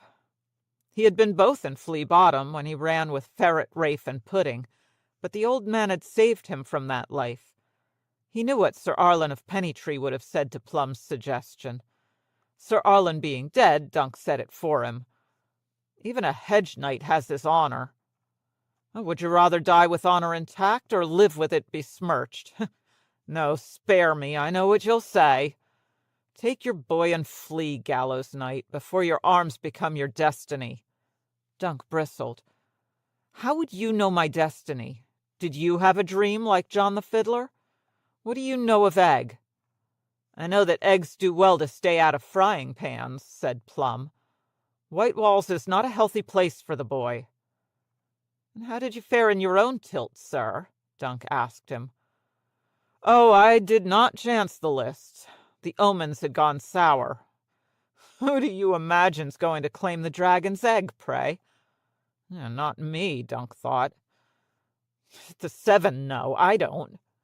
Oh, venture a guess, sir. You have 2 eyes. He thought a moment. The fiddler? Very good. Would you care to explain your reasoning? I have a feeling. So do I, said Maynard Plum. A bad feeling. For any man or boy unwise enough to stand in our fiddler's way. Part 5. Egg was brushing Thunder's coat outside their tent, but his eyes were far away. The boy has taken my fall hard. Enough, Dunk called. Any more and Thunder will be as bald as you. Sir? Egg dropped the brush. I knew no stupid snail could kill you, sir. He threw his arms around him. Dunk swiped the boy's floppy straw hat and put it on his own head. The maester said you made off with my armor. Egg snatched back his hat indignantly. I've scoured your mail and polished your greaves, gorget, and breastplate, sir, but your helm is cracked and dinted where Sir Uther's coronal struck. You'll need to have it hammered out by an armorer. Let Sir Uther have it hammered out. It's his now. No horse, no sword, no armor. Perhaps those dwarves would let me join their troop. Oh, that would be a funny sight. 6 dwarves pummeling a giant with pig bladders. Thunder is his too. Come, we'll take them to him and wish him well in the rest of his tilts. Now, sir? Aren't you going to ransom Thunder? With what, lad? Pebbles and sheep pellets? I thought about that, sir. If you could borrow... Dunk cut him off. No one will lend me that much coin, Egg. Why should they? What am I but some great oaf who called himself a knight until some snail with a stick near stove his head in? Well, said Egg, you could have rein, sir. I'll go back to riding maester. We'll go to Summerhall. You can take service in my father's household. His stables are full of horses. You could have a destrier and a palfrey, too. Egg meant well, but Dunk could not go cringing back to Summerhall. Not that way, penniless and beaten, seeking service without so much as a sword to offer. Lad, he said, that's good of you, but I want no crumbs from your lord father's table, or from his stables neither. Might be it's time we parted ways. Dunk could always slink off to join the city watch in Lannisport or Old Town. They like big men for that. I've bumped my bean on every beam in every inn from Lannisport to King's Landing. Might be it's time my size earned me a bit of coin instead of just a lumpy head. But watchmen did not have squires. I've taught you what I could, and that was little enough. You'll do better with a proper master-at-arms to see to your training. Some fierce-souled knight who knows which end of the lance to hold. I don't want a proper master-at-arms, Egg said. I want you. What if I used my... No, none of that. I will not hear it. Go gather up my arms. We will present them to Sir Uther with my compliments. Hard things only grow harder if you put them off. Egg kicked the ground, his face as droopy as his big straw hat. Aye, sir, as you say. From the outside, Sir Uther's tent was very plain. A large square box of chin-colored sailcloth staked to the ground with hempen ropes. A silver snail adorned the center pole above a long gray pennon, but that was the only decoration. Wait here, Dunk told Egg. The boy had hold of Thunder's lead. The big brown destrier was laden with Dunk's armor and arms, even to his new old shield. The gallows knight. What a dismal mystery knight I proved to be. I won't be long. He ducked his head and stooped to shoulder through the flap. The tent's exterior left him ill-prepared for the comforts he found within. The ground beneath his feet was carpeted in woven Myrish rugs rich with color. An ornate trestle table stood surrounded by camp chairs. The feather bed was covered with soft cushions, and an iron brazier burned perfumed incense. Sir Uther sat at the table, a pile of gold and silver before him and a flagon of wine at his elbow, counting coins with his squire, a gawky fellow close in age to Dunk. From time to time the snail would bite a coin or set one aside. I see I still have much to teach you, Will, Dunk heard him say. This coin's been clipped, the other shaved, and this one? A gold piece danced across his fingers. Look at the coins before taking them. Here, tell me what you see. The dragon spun through the air. Will tried to catch it, but it bounced off his fingers and fell to the ground. He had to get down on his knees to find it. When he did, he turned it over twice before saying, This one's good, my lord. There's a dragon on the one side and a king on the other. Underleaf glanced toward Dunk. The hanged man. It is good to see you moving about, sir. I'd feared I'd killed you. Will you do me a kindness and instruct my squire as to the nature of dragons? Will, give Sir Duncan the coin. Dunk had no choice but to take it. He unhorsed it. Must he make me caper for him, too? Frowning, he hefted the coin in his palm, examined both sides, tasted it. Gold not shaved or clipped. The weight feels right. I'd have taken it too, my lord. What's wrong with it?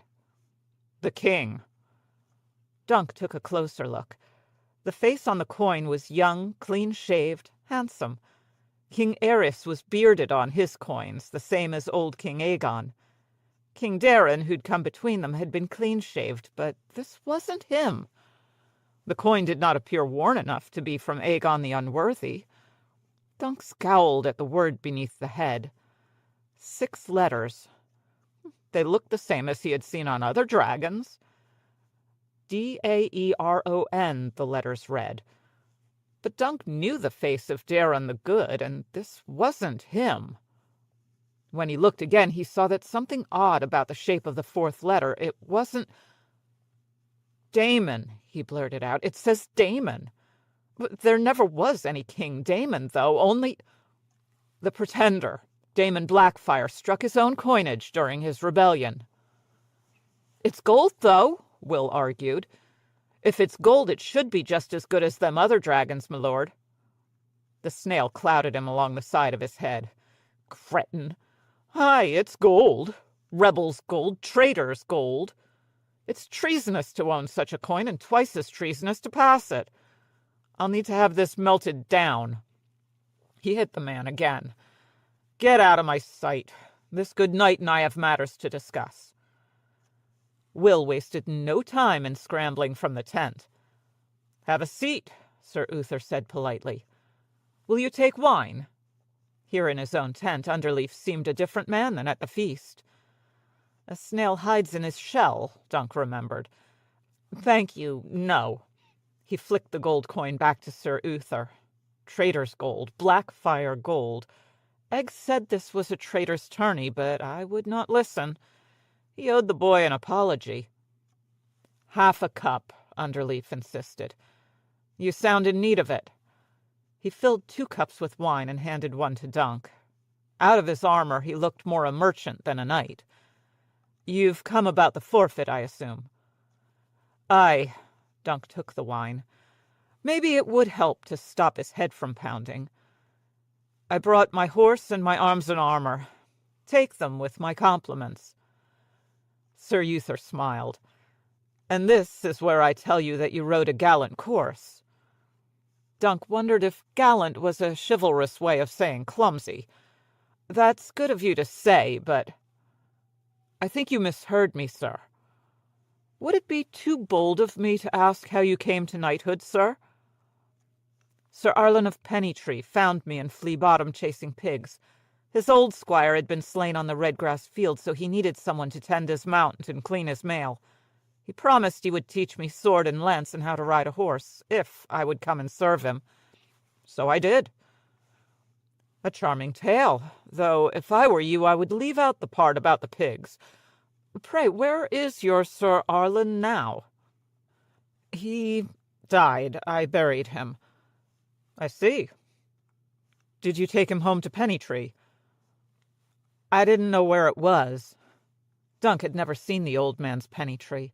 Sir Arlen seldom spoke of it, no more than Dunk was wont to speak of Flea Bottom. "I buried him on a hillside facing west, so he could see the sun go down." The camp chair creaked alarmingly beneath his weight. Sir Uther resumed his seat. "I have my own armor, and a better horse than yours. What do I want with some old dun nag and a sack of dinted plate and rusty mail?" "Steely Pate made that armor," Dunk said with a touch of anger. "Egg has taken good care of it. There's not a spot of rust on my mail, and the steel is good and strong."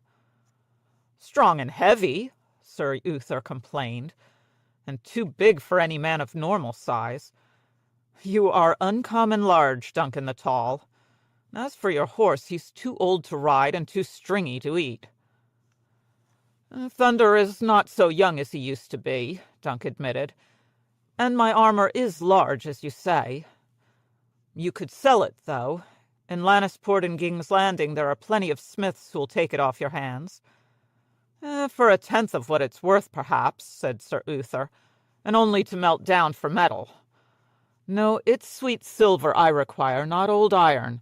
The coin of the realm. Now, do you wish to ransom back your arms or no?" Dunk turned the wine cup in his hands, frowning. It was solid silver with a line of golden snails inlined around the lip. The wine was gold as well, and heady on the tongue. "If wishes were fishes, I'd pay, gladly, only you don't have 2 stags to lock horns. If you would lend my horse and armor back to me, I could pay the ransom later, once I found the coin." The snail looked amused. "And where would you find it, pray?" "I could take service with some lord, or—" It was hard to get the words out. They made him feel a beggar. "It might take a few years, but I would pay you, I swear it." "On your honor as a knight?" Dunk flushed. "I could make my mark upon a parchment." "A hedge knight's scratch upon a scrap of paper?" Sir Uther rolled his eyes. "Good to wipe my arse, no more." "You are a hedge knight, too."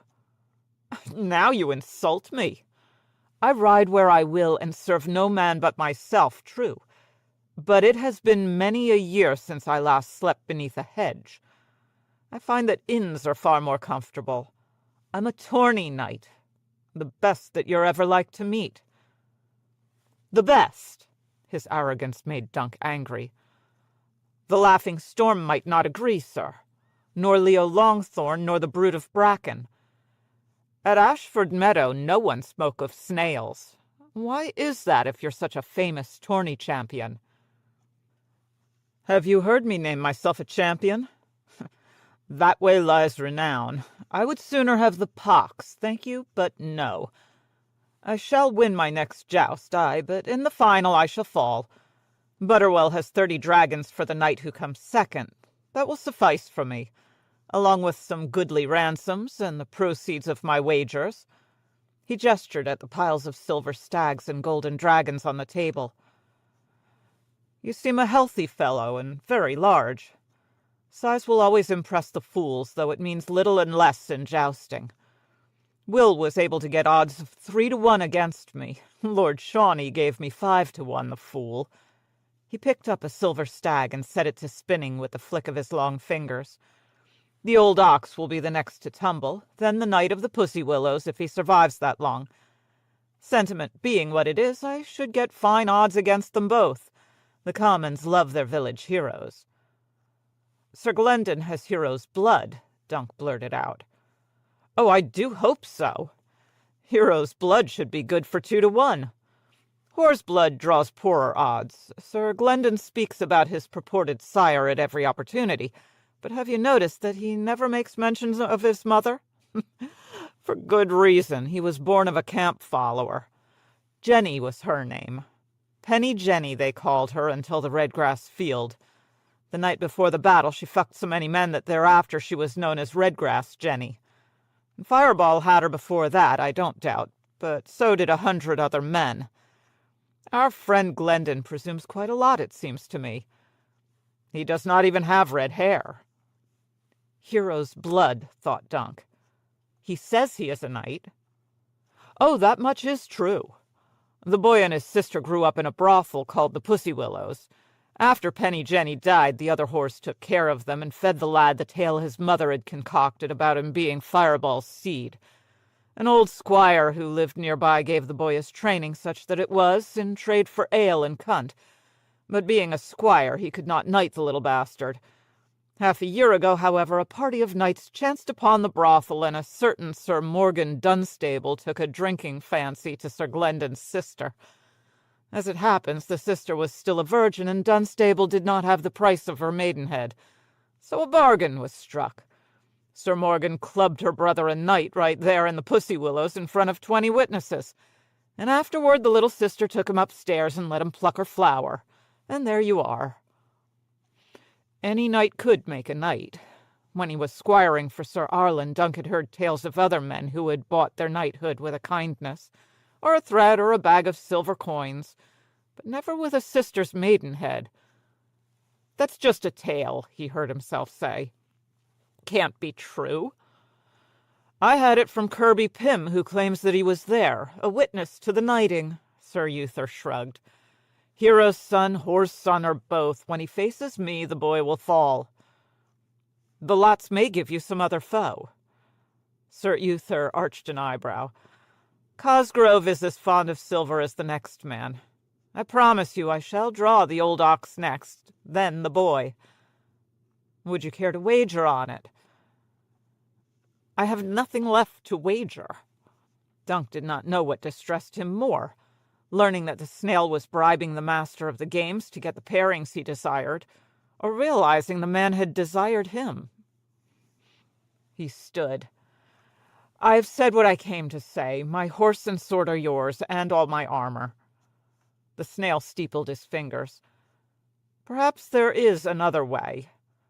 You're not entirely without your talents. You fall most splendidly." Sir Uther's lips glistened when he smiled. "I will lend you back your steed and armor, if you enter my service." "Service?" Dunk did not understand. "What sort of service? You have a squire. Do you need a garrison, some castle?" Well, I might if I had a castle. If truth be told, I prefer a good inn. Castles cost too much to maintain. No, the service I would require of you is that you face me in a few more tourneys. 20 should suffice. You can do that, surely. You shall have a 10th part of my winnings, and in future I promise to strike that broad chest of yours and not your head. You'd have me travel about with you to be unhorsed. Sir Uther chuckled pleasantly. You are such a strapping specimen. No one will ever believe that some round-shouldered old man with a snail on his shield could put you down. He rubbed his chin. You need a new device yourself, by the way. That hanged man is grim enough, I grant you, but, well, he's hanging, isn't he? Dead and defeated. Something fiercer is required. A bear's head, mayhaps. A skull? Ooh, 3 skulls, better still. A babe impaled upon a spear, and you should let your hair grow long and cultivate a beard. The wilder and more unkempt, the better. There are more of these little tourneys than you know. With the odds I'd get, we'd win enough to buy a dragon's egg before it got about that I was hopeless. I lost my armor, not my honor. You'll have thunder in my arms no more. Pride ill becomes a beggar, sir. You could do much worse than ride with me. At the least, I could teach you a thing or two of jousting, about which you are a pig ignorant at present. You'd make a fool of me. Oh, I did that earlier.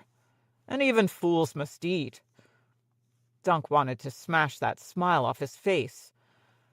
I see why you have a snail on your shield. You are no true knight. Spoken like a true oaf. Are you so blind you cannot see your danger? Sir Uther put his cup aside. Do you know why I struck you where I did, sir? He got to his feet and touched Dunk lightly in the center of his chest. A coronal placed here would have put you on the ground just as quickly. The head is a smaller target, the blow is more difficult to land, though more likely to be mortal. I was paid to strike you there.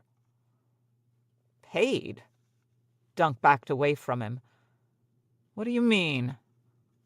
6 dragons tendered in advance, 4 more promised when you died.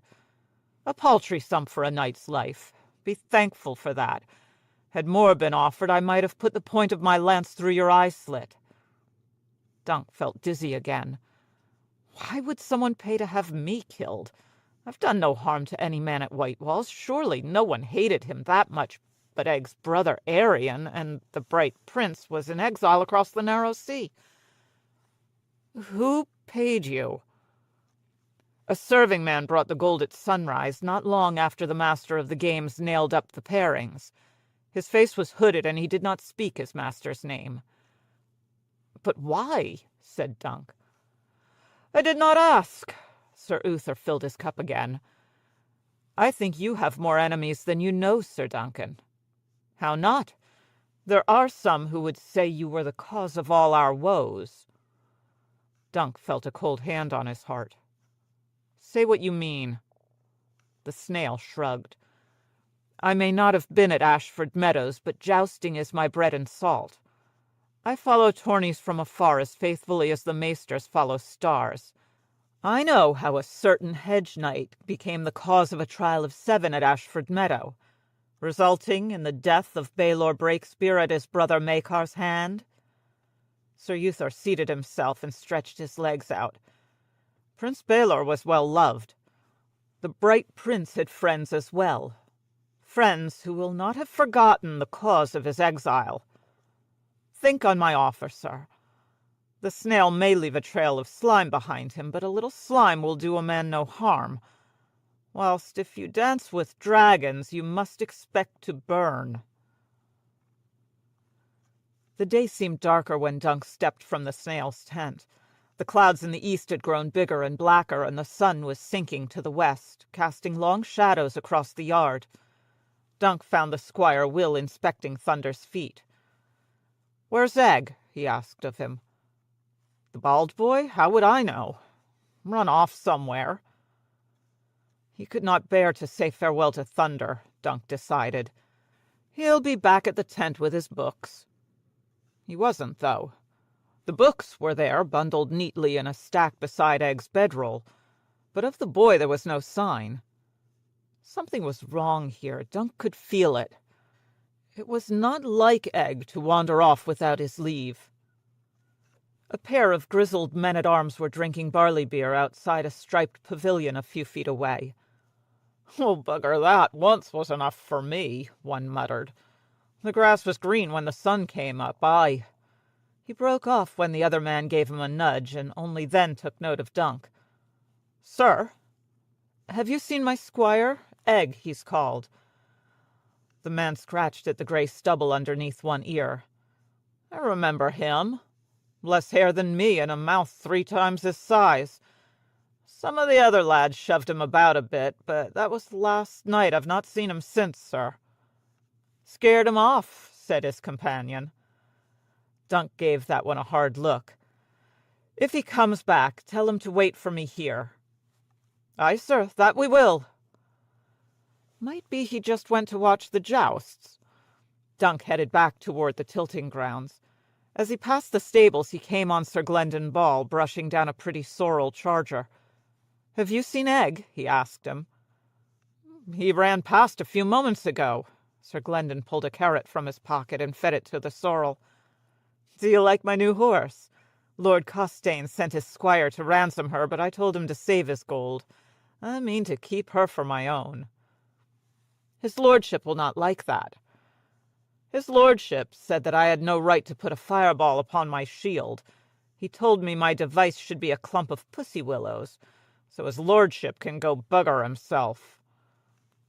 Dunk could not help but smile. He had supped at that same table himself, choking down the same bitter dishes as served up by the likes of the Bright Prince and Sir Stephen Fossaway. He felt a certain kinship with the prickly young knight. "For all I know, my mother was a whore as well." "And how many horses have you won?" Sir Glendon shrugged. "I lost count. Mortimer Boggs still owes me one. He said he'd rather eat his horse than have some whore's bastard riding her, and he took a hammer to his armor before sending it to me. It's full of holes. I suppose I can still get something for the metal." He sounded more sad than angry. "There was a stable by the inn where I was raised.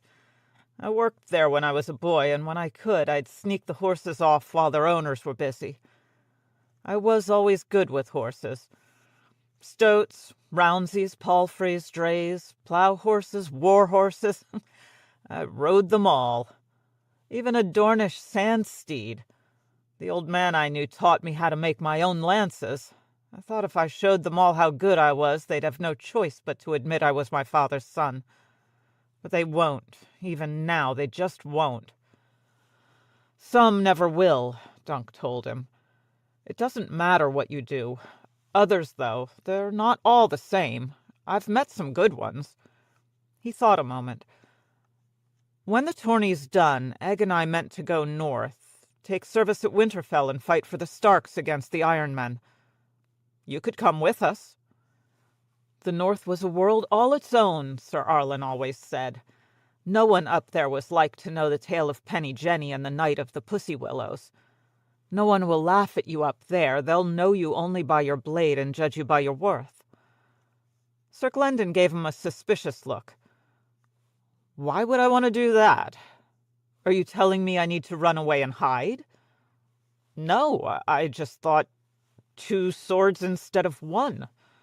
The roads are not so safe as they once were." "Well, that's true enough," the boy said grudgingly. "But my father was once promised a place amongst the King's Guard. I mean to claim the white cloak that he never got to wear." "You have as much chance of wearing a white cloak as I do," Dunk almost said. "You were born of a camp follower, and I crawled out of the gutters of Flea Bottom. Kings do not heap honor on the likes of you and me." The lad would not have taken kindly to that truth, however, so instead he said, "Strength to your arm, then." He had not gone more than a few feet when Sir Glendon called after him, "Sir Duncan, wait. I should not have been so sharp. A knight must needs be courteous, my mother used to say. The boy seemed to be struggling for words. Lord Peake came to see me after my last joust. He offered me a place at Starpike. He said there was a storm coming, the likes of which Westeros had not seen for a generation, that he would need swords and men to wield them, loyal men who know how to obey. Dunk could hardly believe it. Gorman Peake had made his scorn for hedge knights plain, both on the road and on the roof, but the offer was a generous one. Peake is a great lord, he said, wary, but not a man that I would trust, I think. No, the boy flushed. There was a price. He'd take me into his service, he said, but first I would have to prove my loyalty. He would see that I was paired against his friend the fiddler next, and he wanted me to swear that I would lose. Dunk believed him. He should have been shocked, he knew, and yet somehow he wasn't. What did you say? I said I might not be able to lose to the fiddler even if I were trying, that I'd already unhorsed much better men than him, and that the dragon's egg would be mine before the day was done. Ball smiled feebly. It was not the answer that he wanted. He called me a fool then, and told me that I had best watch my back. The fiddler had many friends, he said, and I had none. Dunk put a hand upon his shoulder and squeezed. You have one, sir. Two, once I find egg. The boy looked him in the eye and nodded. It is good to know there are some true knights still. Part 6. Dunk got his first look at Sir Tomard Heddle whilst searching for egg amongst the crowds about the lists. Heavy-set and broad, with a chest like a barrel, Lord Butterwell's good son wore black plate over boiled leather, and an ornate helm fashioned in the likeness of some demon, scaled and slavering. His horse was 3 hands taller than Thunder, and 2 stone heavier, a monster of a beast, armored in a coat of ring mail. The weight of all that iron made him slow, so Heddle never got up past a canter when the course was run. But that did not prevent him making short work of Sir Clarence Charlton. As Charlton was borne from the field upon a litter, Heddle removed his demonic helm. His head was broad and bald, his beard black and square. Angry red bolts festered on his cheek and neck. Dunk knew that face. Heddle was the knight who'd growled at him in the bedchamber when he touched the dragon's egg, the man with the deep voice that he had heard talking with Lord Peake. A jumble of words came rushing back to him. Beggar's feast you've laid before us? Is the boy his father's son? Bitter steel, need the sword. Old Milkblood expects. Is the boy his father's son? I promise you Bloodraven is not off dreaming. Is the boy his father's son? He stared at the viewing stand, wondering if somehow Egg had contrived to take his rightful place among the notables. There was no sign of the boy, however. Butterwell and Frey were missing too, though Butterwell's wife was still in her seat, looking bored and restive. Well, that's queer, Dunk reflected. This was Butterwell's castle, his wedding, and Frey was father to his bride. These jousts were in their honor. Where would they have gone? "Sir Uther Underleaf!" the herald boomed. A shadow crept across Dunk's face as the sun was swallowed by a cloud. "Sir Theomore of House Bulwer, the old ox, a knight of black crown, come forth and prove your valor." The old ox made a fearsome sight in his blood-red armor, with black bull's horns rising from his helm. He needed the help of a brawny squire to get onto his horse, though, and the way his head was always turning as he rode suggested that Sir Maynard had been right about his eye. Still, the man received a lusty cheer as he took the field. Not so the snail, no doubt just as he preferred. On the first pass, both knights struck glancing blows. On the second, the old ox snapped his lance on Sir Uther's shield while the snail's blow missed entirely. The same thing happened on the third pass, and this time Sir Uther swayed as if about to fall. He is feigning, Dunk realized. He is drawing the contest out to fatten the odds for the next time. He had only to glance around to see Will at work, making wagers for his master. Only then did it occur to him that he might have fattened his own purse with a coin or two upon the snail. Dunk the lunk, thick as a castle wall. The old ox fell on the fifth pass, knocked sideways by a coronal that slipped deftly off his shield to take him in the chest. His foot tangled in his stirrup as he fell, and he was dragged 40 yards across the field before his men could get his horse under control. Again the litter came out to bear him to the maester. A few drops of rain began to fall as Bulwer was carried away and darkened his surcoat when they fell. Dunk watched without expression. He was thinking about Egg. What if this secret enemy of mine has got his hands on him? It made as much sense as anything else. The boy is blameless. If someone has a quarrel with me, it should not be him who answers for it. Sir John the Fiddler was being armed for his next tilt when Dunk found him. No fewer than 3 squires were attending him, buckling on his armor and seeing to the trappings of his horse, whilst Lord Alan Cockshaw sat nearby drinking watered wine and looking bruised and peevish.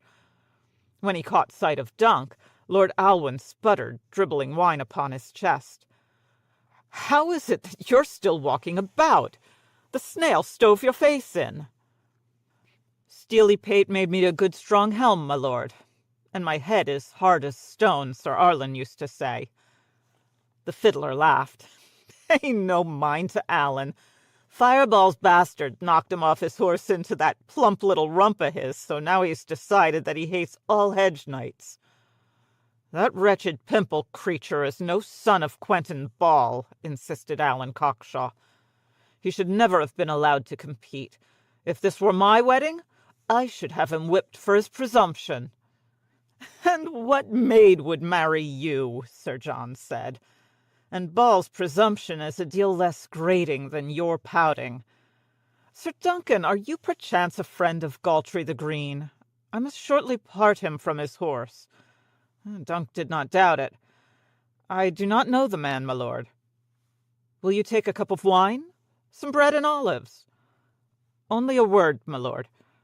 "Oh, you may have all the words you wish. Let us adjourn to my pavilion." The fiddler held the flap for him. "Not you, Alan. You could do with a few less olives, if truth be told." Inside, the fiddler turned back to Dunk. "I knew Sir Uther had not killed you. My dreams are never wrong, and the snail must face me soon enough. Once I've unhorsed him, I shall demand your arms and armor back. Your destrier as well, though you deserve a better mount. Will you take one as my gift?" No, I couldn't do that." The thought made Dunk uncomfortable. "I do not mean to be ungrateful, but if it is the debt that troubles you, put the thought from your mind. I do not need your silver, sir, only your friendship. How can you be one of my knights without a horse?" Sir John drew on his gauntlets of lobstered steel and flexed his fingers. "My squire is missing." "Ran off with a girl, perhaps?" "Egg's too young for girls, my lord. He would never leave me of his own will. Even if I were dying, he would stay until my corpse was cold. His horse is still here, and so is our mule." "Well, if you like, I could ask my men to look for him." My men? Dunk did not like the sound of that. A tourney for traitors, he thought. "You're no hedge knight." "No." The fiddler's smile was full of boyish charm. "But you knew that from the start. You've been calling me my lord since we met upon the road. Why is that?" "The way you talk, the way you look, the way you act. Dunk the lunk, thick as a castle wall. Up on the roof last night, you said some things.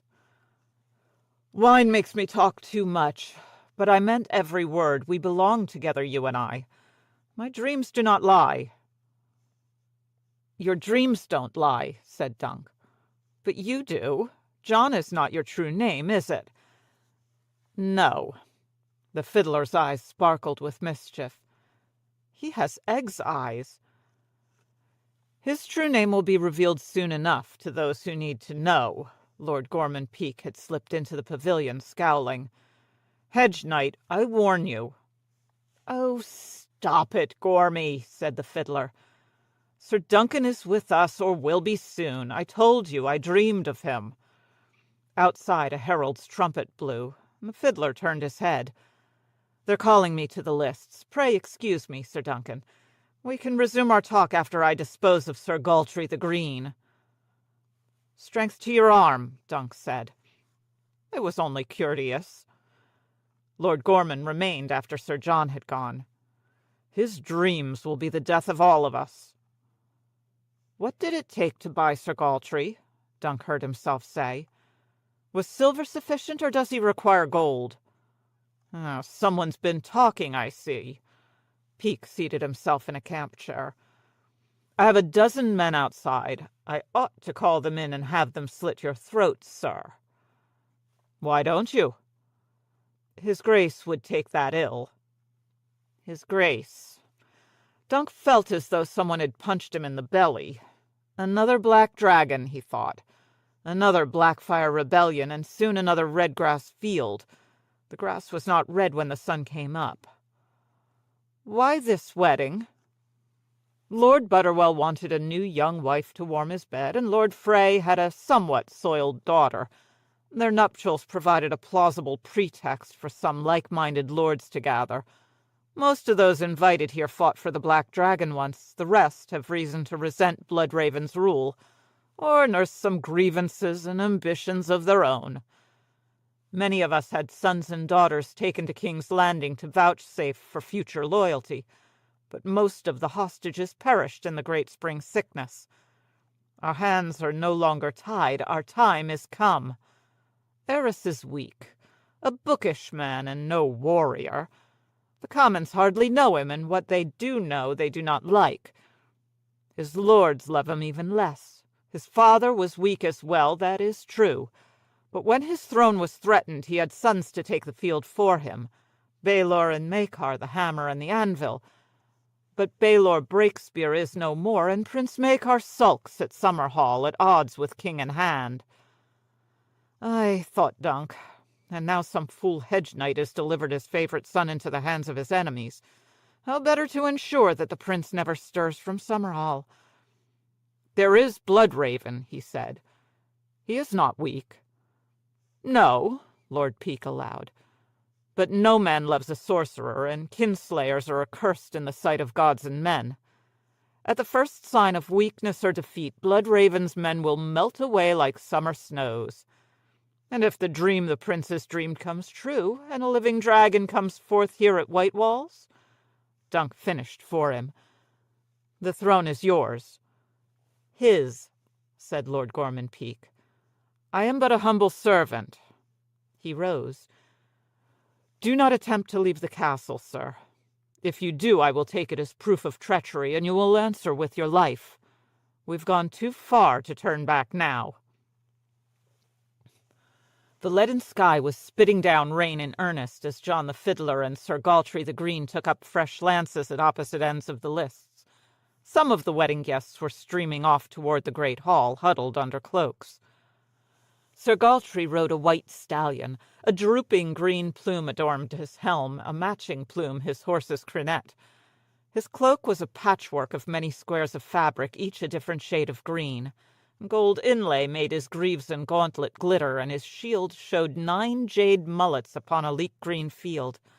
Even his beard was dyed green, in the fashion of the men of Tyrosh across the narrow sea. 9 times he and the fiddler charged with levelled lances, the green patchwork knight and the young lordling of the golden swords and fiddles, and 9 times their lances shattered. By the 8th run the ground had begun to soften, and the big destriers splashed through pools of rainwater. On the 9th, the fiddler almost lost his seat, but recovered before he fell. "Well struck!" he called out, laughing. "You almost had me down, sir." "Soon enough," the Green Knight shouted through the rain. "No, I think not." The fiddler tossed his splintered lance away, and a squire handed him a fresh one. The next run was their last. Sir Galtry's lance scraped ineffectually off the fiddler's shield, while Sir John's took the Green Knight squarely in the center of his chest and knocked him from his saddle, to land with a great brown splash. In the east, Dunk saw the flash of distant lightning. The viewing stands were emptying out quickly, as small folk and lordlings alike scrambled to get out of the wet. "See how they run," murmured Alan Cockshaw as he slid up beside Dunk. "A few drops of rain and all the bold lords go squealing for shelter. What will they do when the real storm breaks, I wonder?" The real storm. Dunk knew Lord Alan was not talking about the weather. What does this one want? Has he suddenly decided to befriend me? The herald mounted his platform once again. "Sir Tomard Heddle, a knight of White Walls, in service to Lord Butterwell," he shouted as thunder rumbled in the distance. "Sir Uther Underleaf, come forth and prove your valor." Dunk glanced over at Sir Uther in time to see the snail's smile go sour. This is not the match he paid for. The master of the games had crossed him up. But why? Someone else has taken a hand. Someone Cosgrove esteems more than Uther Underleaf? Dunk chewed on that for a moment. They do not know that Uther does not mean to win, he realized all at once. They see him as a threat, so they mean for Black Tom to remove him from the fiddler's path. Heddle himself was a part of Peake's conspiracy. He could be relied on to lose when the need arose, which left no one but...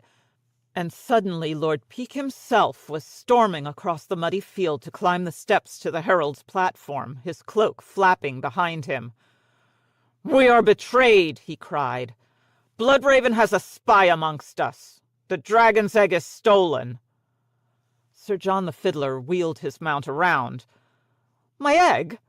How is that possible? Lord Butterwell keeps guards outside his bedchamber night and day." "Slain," Lord Peake declared. "But one man named his killer before he died." Does he mean to accuse me? Dunk wondered.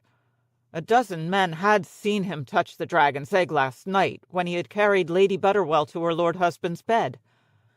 Lord Gorman's finger stabbed down in accusation. "There he stands, the whore's son! Seize him!" At the far end of the list, Sir Glendon Ball looked up in confusion. For a moment he did not appear to comprehend what was happening, until he saw men rushing at him from all directions. And then the boy moved more quickly than Dunk could have believed. He had his sword half out of its sheath when the first man threw an arm around his throat. Ball wrenched free of his grip, but by then 2 more of them were on him. They slammed into him and dragged him down into the mud. Other men swarmed over them, shouting and kicking. That could be me, Dunk realized. He felt as helpless as he had at Ashford, the day they had told him he must lose a hand and a foot. Alan Cockshaw pulled him back. "Stay out of this if you want to find that squire of yours." Dunk turned on him. "What do you mean?" "I may know where to find the boy." "Where?" Dunk was in no mood for games. At the far end of the field, Sir Glendon was yanked roughly back onto his feet, pinioned between 2 men-at-arms in mail and half-helms. He was brown with mud from waist to ankle, and blood and rain washed down his cheeks. Hero's blood, thought Dunk, as Black Tom dismounted before the captive. "Where's the egg?" Blood dribbled from Ball's mouth. "Why would I steal the egg? I was about to win it." "Aye," thought Dunk, and that they could not allow. Black Tom slashed Ball across the face with a mailed fist. "Search his saddlebags," Lord Peake commanded. "We'll find the dragon's egg wrapped up and hidden, I'll wager." Lord Alan lowered his voice. "And so they will. Come with me if you want to find your squire. There's no better time than now whilst they're all occupied." He did not wait for a reply. Dunk had to follow. 3 long strides brought him abreast of the lordling. "If you have done Egg any harm—" "Boys are not to my taste. This way. Step lively now." Through an archway, down a set of muddy steps, around a corner, Dunk stalked after him, splashing through puddles as the rain fell around them. They stayed close to the walls, cloaked in shadows, finally stopping in a closed courtyard where the paving stones were smooth and slick. Buildings pressed close on every side. Above were windows, closed and shuttered, and in the center of the courtyard was a well ringed with a low stone wall. A lonely place, Dunk thought. He did not like the feel of it. Old instinct made him reach for his sword hilt before he remembered that the snail had won his sword. As he fumbled at his hip where his scabbard should have hung, he felt the point of a knife poke his lower back. "Turn on me, and I'll cut your kidney out and give it to Butterwell's cooks to fry up for the feast." The knife pushed in through the back of Dunk's jerkin, insistent. Over to the well. "No sudden moves, sir." "If he has thrown egg down that well, he will need more than some little toy knife to save him." Dunk walked forward slowly. He could feel the anger growing in his belly. The blade at his back vanished. "You may turn and face me now, Hedge Knight." Dunk turned. "My lord, is this about the dragon's egg?" "No, this is about the dragon." "Did you think I would stand by and let you steal him?" Sir Alan grimaced. "I should have known better than to trust that wretched snail to kill you. I'll have my gold back, every coin." Him, Dunk thought. This plump, pasty-faced, perfumed lordling is my secret enemy? He did not know whether to laugh or weep. "Sir Uther earned his gold. I have a hard head is all." "So it seems." "Back away." Dunk took a step backward. "Again. Again. Once more." Another step and he was flush against the well, its stones pressed against his lower back. "Sit down on the rim." "Not afraid of a little bath, are you? You cannot get much wetter than you are right now." "I cannot swim." Dunk rested a hand on the well. The stones were wet, and one moved beneath the pressure of his palm. "What a shame. Will you jump, or must I prick you?" Dunk glanced down. He could see the raindrops dimpling the water, a good 20 feet below, and the walls were covered with a slime of algae. "I never did you any harm, and never will. Damon is mine. I will command his Kingsguard. You are not worthy of a white cloak." "I never claimed I was." Damon. The name rang in Dunk's head. Not John. Damon, after his father. Ugh. Dunk the lunk, thick as a castle wall. Damon Blackfire sired 7 sons. 2 died upon the Redgrass field. Twins. Aegon and Aemon. Wretched, witless bullies, just like you. When we were little, they took pleasure in tormenting me and Damon both. I wept when Bittersteel carried him off to exile, and again when Lord Peake told me he was coming home. But then he saw you upon the road, and forgot that I existed. Cockshaw waved his dagger threateningly. "You can go into the water as you are, or you can go in bleeding. Which will it be?" Dunk closed his hand around the loose stone. It proved to be less loose than he had hoped. Before he could wrench it free, Sir Alan lunged. Dunk twisted sideways so the point of the blade sliced through the meat of his shield arm, and then the stone popped free. Dunk fed it to his lordship and felt his teeth crack beneath the blow. "The well, is it?" He hit the lordling in the mouth again and then dropped the stone, seized Cockshaw by the wrist and twisted until a bone snapped and the dagger clattered to the stones. "After you, my lord." Sidestepping, Dunk yanked at the lordling's arm and planted a kick in the small of his back. Lord Alan toppled headlong into the well, and there was a splash. "Well done, sir!" Dunk whirled. Through the rain, all he could make out was a hooded shape and a single pale white eye. It was only when the man came forward that the shadowed face beneath the cowl took on the familiar features of Sir Maynard Plum, the pale eye no more than the moonstone brooch that pinned his collar at the shoulders. Down in the well, Lord Alan was thrashing and splashing and calling for help. "Murder! Someone help me!" "He tried to kill me," Dunk said. "Well, that would explain all the blood." "Blood?" He looked down. His left arm was red from shoulder to elbow, his tunic clinging to his skin. "Oh." Dunk did not remember falling, but suddenly he was on the ground, with raindrops running down his face. He could hear Lord Alan whimpering from the well, but his splashing had grown feebler. "We need to have that arm bound up." Sir Maynard slipped his own arm under Dunk. "Up now. I cannot lift you by myself. Use your legs." Dunk used his legs. "Lord Alan, he's going to drown." "He shan't be missed, least of all by the fiddler." "He's not—" Dunk gasped, pale with pain. "A fiddler. No, he is Damon of House Blackfire, the second of his name, or so he would style himself if ever he achieves the Iron Throne. You would be surprised to know how many lords prefer their kings brave and stupid. Damon is young and dashing, and looks good on a horse." The sounds from the well were almost too faint to hear. "Shouldn't we throw his lordship down a rope?" "Save him now to execute him later? I think not. Let him eat the meal that he meant to serve to you. Come, lean on me." Plum guided him across the yard. This close, there was something queer about the cast of Sir Maynard's features. The longer Dunk looked, the less he seemed to see. "I did urge you to flee, you will recall. But you esteemed your honor more than your life.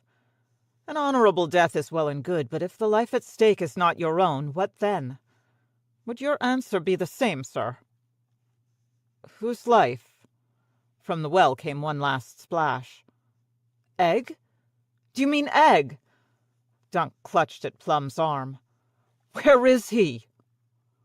"With the gods, and you will know why, I think." The pain that twisted inside Dunk just then made him forget his arm. He groaned. "He tried to use the boot."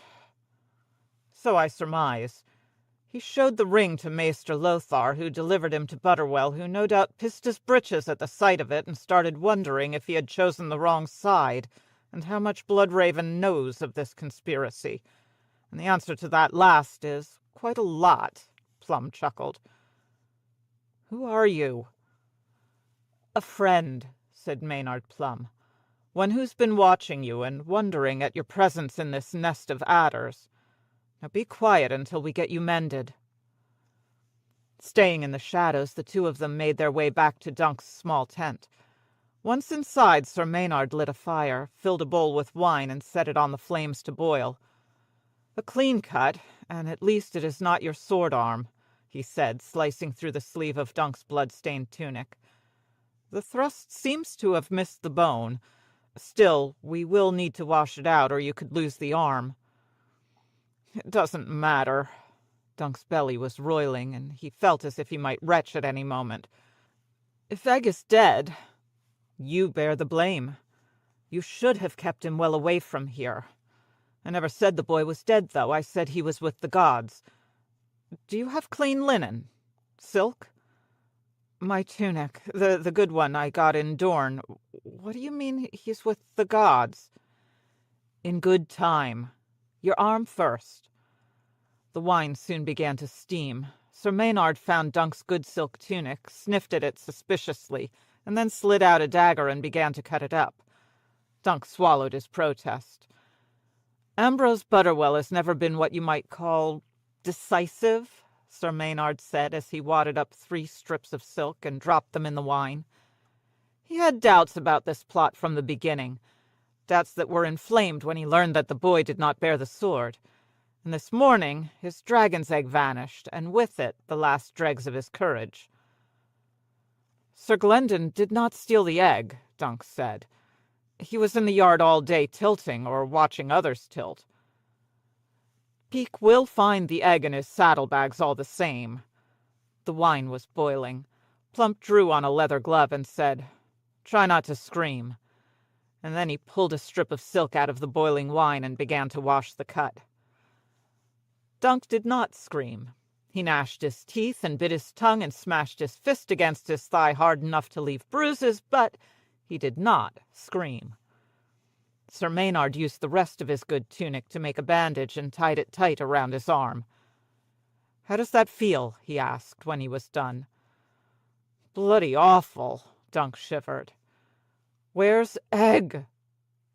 "With the gods, I told you." Dunk reached up and wrapped his good hand around Plum's neck. "Speak plain. I am sick of hints and winks. Tell me where to find the boy, or I will snap your bloody neck, friend or no." "The sept. You would do well to go armed." Sir Maynard smiled. "Is that plain enough for you, Dunk?" His first stop was Sir Uther Underleaf's pavilion. When Dunk slipped inside, he found only the Squire Will bent over a wash-tub, scrubbing out his maester's small-clothes. "You again? Sir Uther is at the feast. What do you want?" "My sword and shield." "Have you brought the ransom?" "No." "Then why would I let you take your arms?" "I have need of them." "Well, that's no good reason." "How about try to stop me and I'll kill you?" Will gaped. "They're over there." Dunk paused outside the castle sept. "God's grant I am not too late." His sword belt was back in its accustomed place, cinched tight about his waist. He had strapped the gallows shield to his wounded arm, and the weight of it was sending throbs of pain through him with every step. If anyone brushed up against him, he feared that he might scream. He pushed the doors open with his good hand. Within, the sept was dim and hushed, lit only by the candles that twinkled on the altars of the seven. The warrior had the most candles burning, as might be expected during a tourney. Many a knight would have come here to pray for strength and courage before they chanced the lists. The stranger's altar was shrouded in shadow, with but a single candle burning. The mother and father each had dozens, the smith and maiden somewhat fewer, and beneath the shining lantern of the crone knelt Lord Ambrose Butterwell, head bowed, praying silently for wisdom. And he was not alone. No sooner had Dunk started for him than 2 men-at-arms moved to cut him off, faces stern beneath their half-helms. Both wore mail beneath surcoats striped in the green, white, and yellow undie of House Butterwell. "Hold, sir," one said. "You've no business here." "Yes, he does. I warned you he'd find me." The voice was Egg's. When Egg stepped out from the shadows beneath the father, his shaven head shining in the candlelight, Dunk almost rushed to the boy to pluck him up with a glad cry and crush him in his arms. Something in Egg's tone made him hesitate. He sounds more angry than afraid, and I've never seen him look so stern.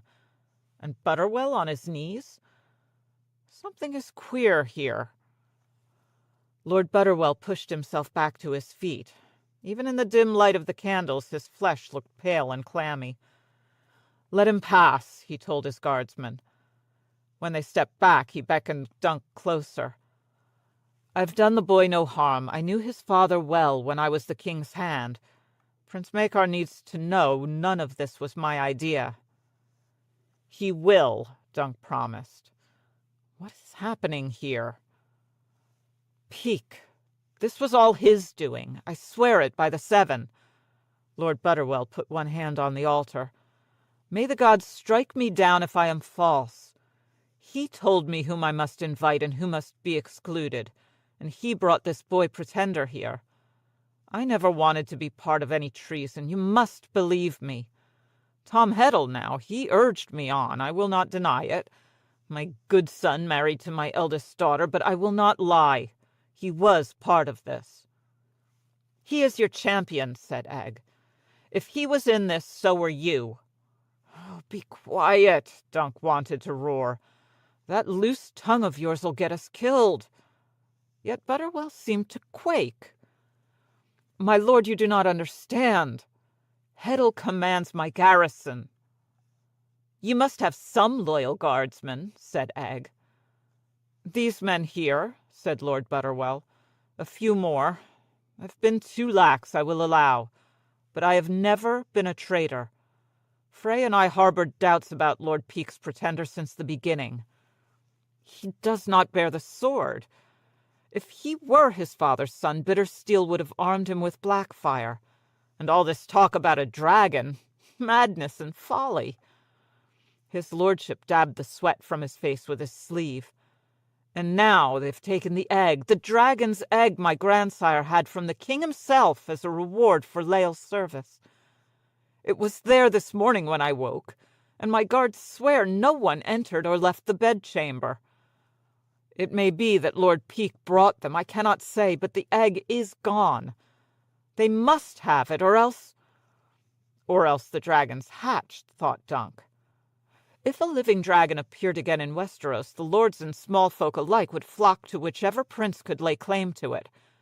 "My lord," he said, "a word with my squire, if you would be so good."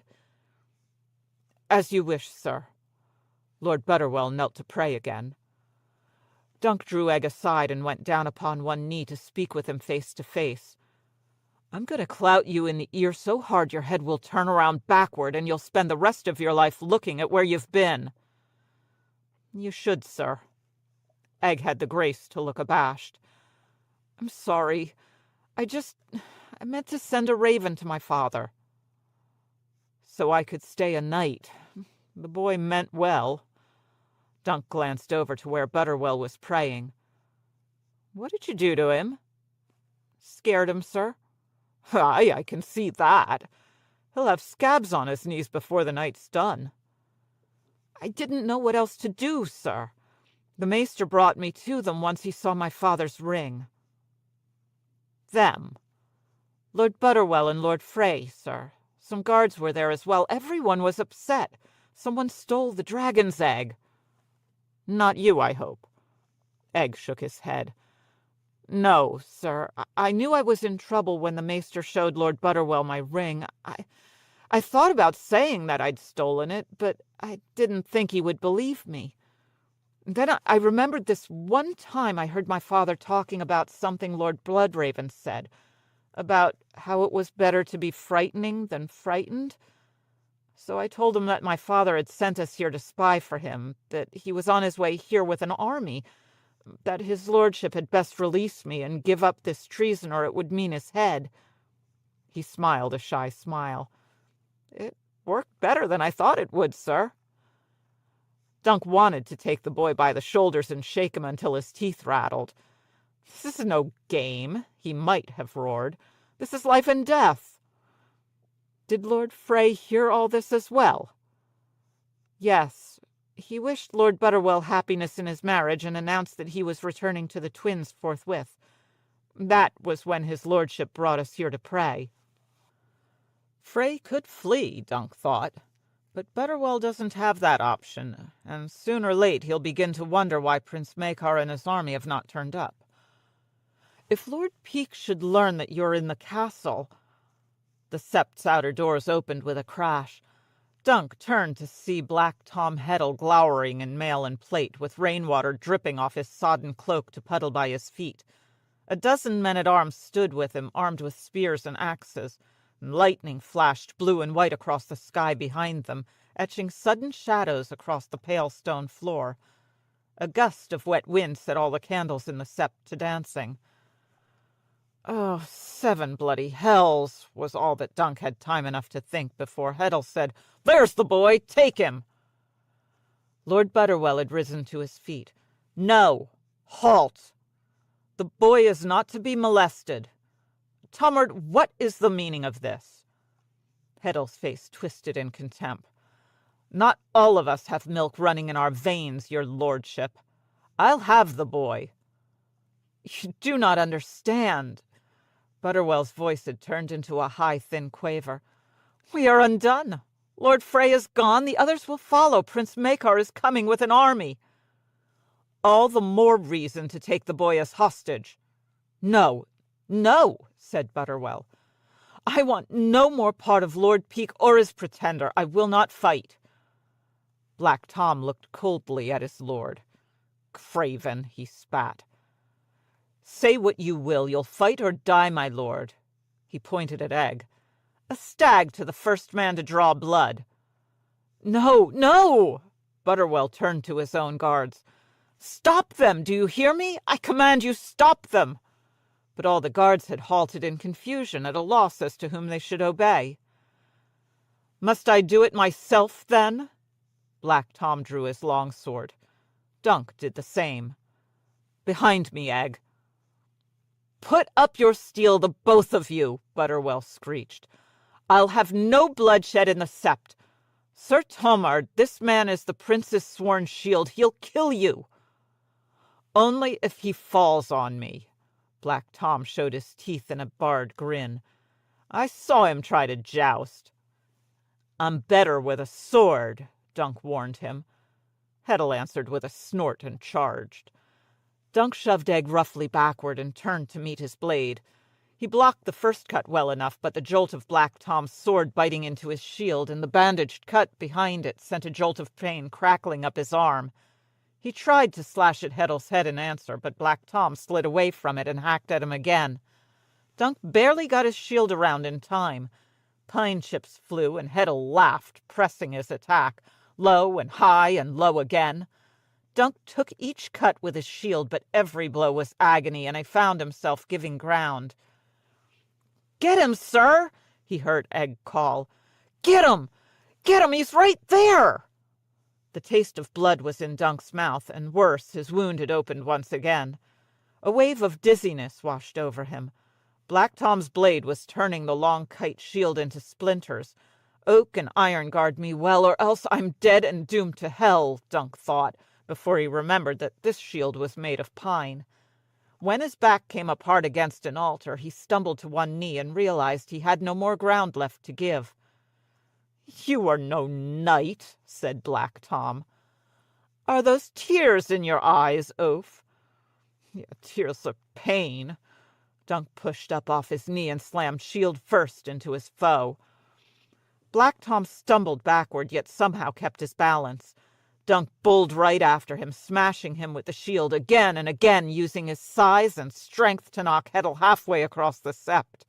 And then he swung the shield aside and slashed out with his longsword, and Heddle screamed as the steel bit through wool and muscle deep into his thigh.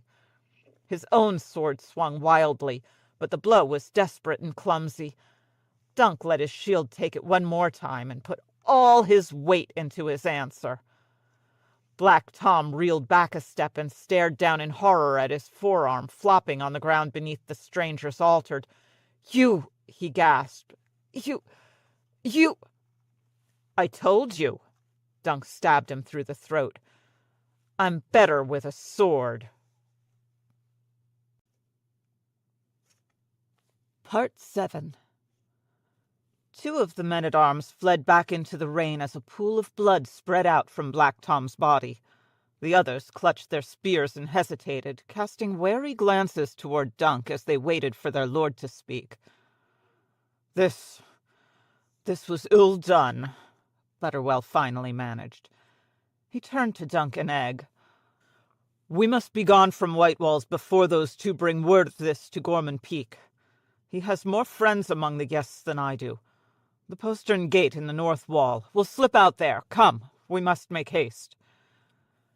Dunk slammed his sword into its scabbard. "Egg, go with Lord Butterwell." He put an arm around the boy and lowered his voice. "Don't stay with him any longer than you need to. Give Rain his head and get away before his lordship changes sides again. Make for Maidenpool. It's closer than King's Landing."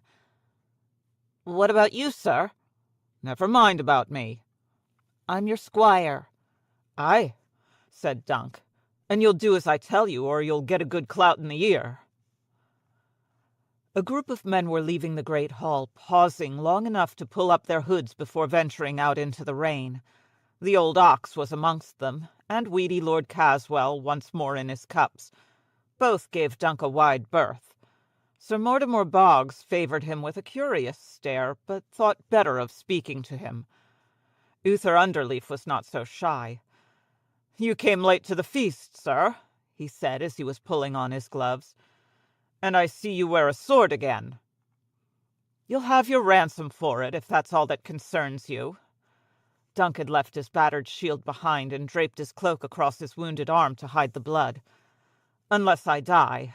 Then you'll have leave to loot my corpse." Sir Uther laughed. "Is that gallantry I smell, or just stupidity?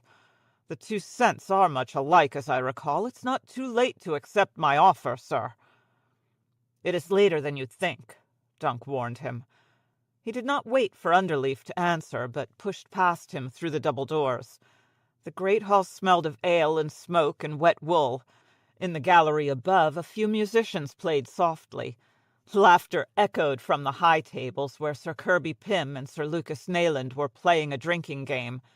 And up on the dais Lord Peake was speaking earnestly with Lord Costaigne, while Ambrose Butterwell's new bride sat abandoned in her high seat. Down below the salt, Dunk found Sir Kyle drowning his woes in Lord Butterwell's ale. His trencher was filled with a thick stew made with food left over from the night before. A bowl of brown, they called such fare in the pot shops of King's Landing. Sir Kyle had plainly had no stomach for it. Untouched, the stew had grown cold, and a film of grease glistened atop the brown. Dunk slipped onto the bench beside him. "Sir Kyle?" The cat nodded. "Sir Duncan, will you have some ale?" No. Ale was the last thing that he needed. "Are you unwell, sir? Forgive me, but you look better than I feel. What was done with Glendon Ball?" "They took him to the dungeons." Sir Kyle shook his head. "Whores get or no, the boy never struck me as a thief." "He isn't." Sir Kyle squinted at him. "Your arm, how did—" "A dagger." Dunk turned to face the dais, frowning. He had escaped death twice today. That would suffice for most men, he knew. Dunk the lunk, thick as a castle wall. He pushed to his feet. "Your Grace," he called. A few men on nearby benches put down their spoons, broke off their conversations, and turned to look at him. "Your Grace," Dunk said again, more loudly. He strode up the Myrish carpet toward the dais. "Damon!"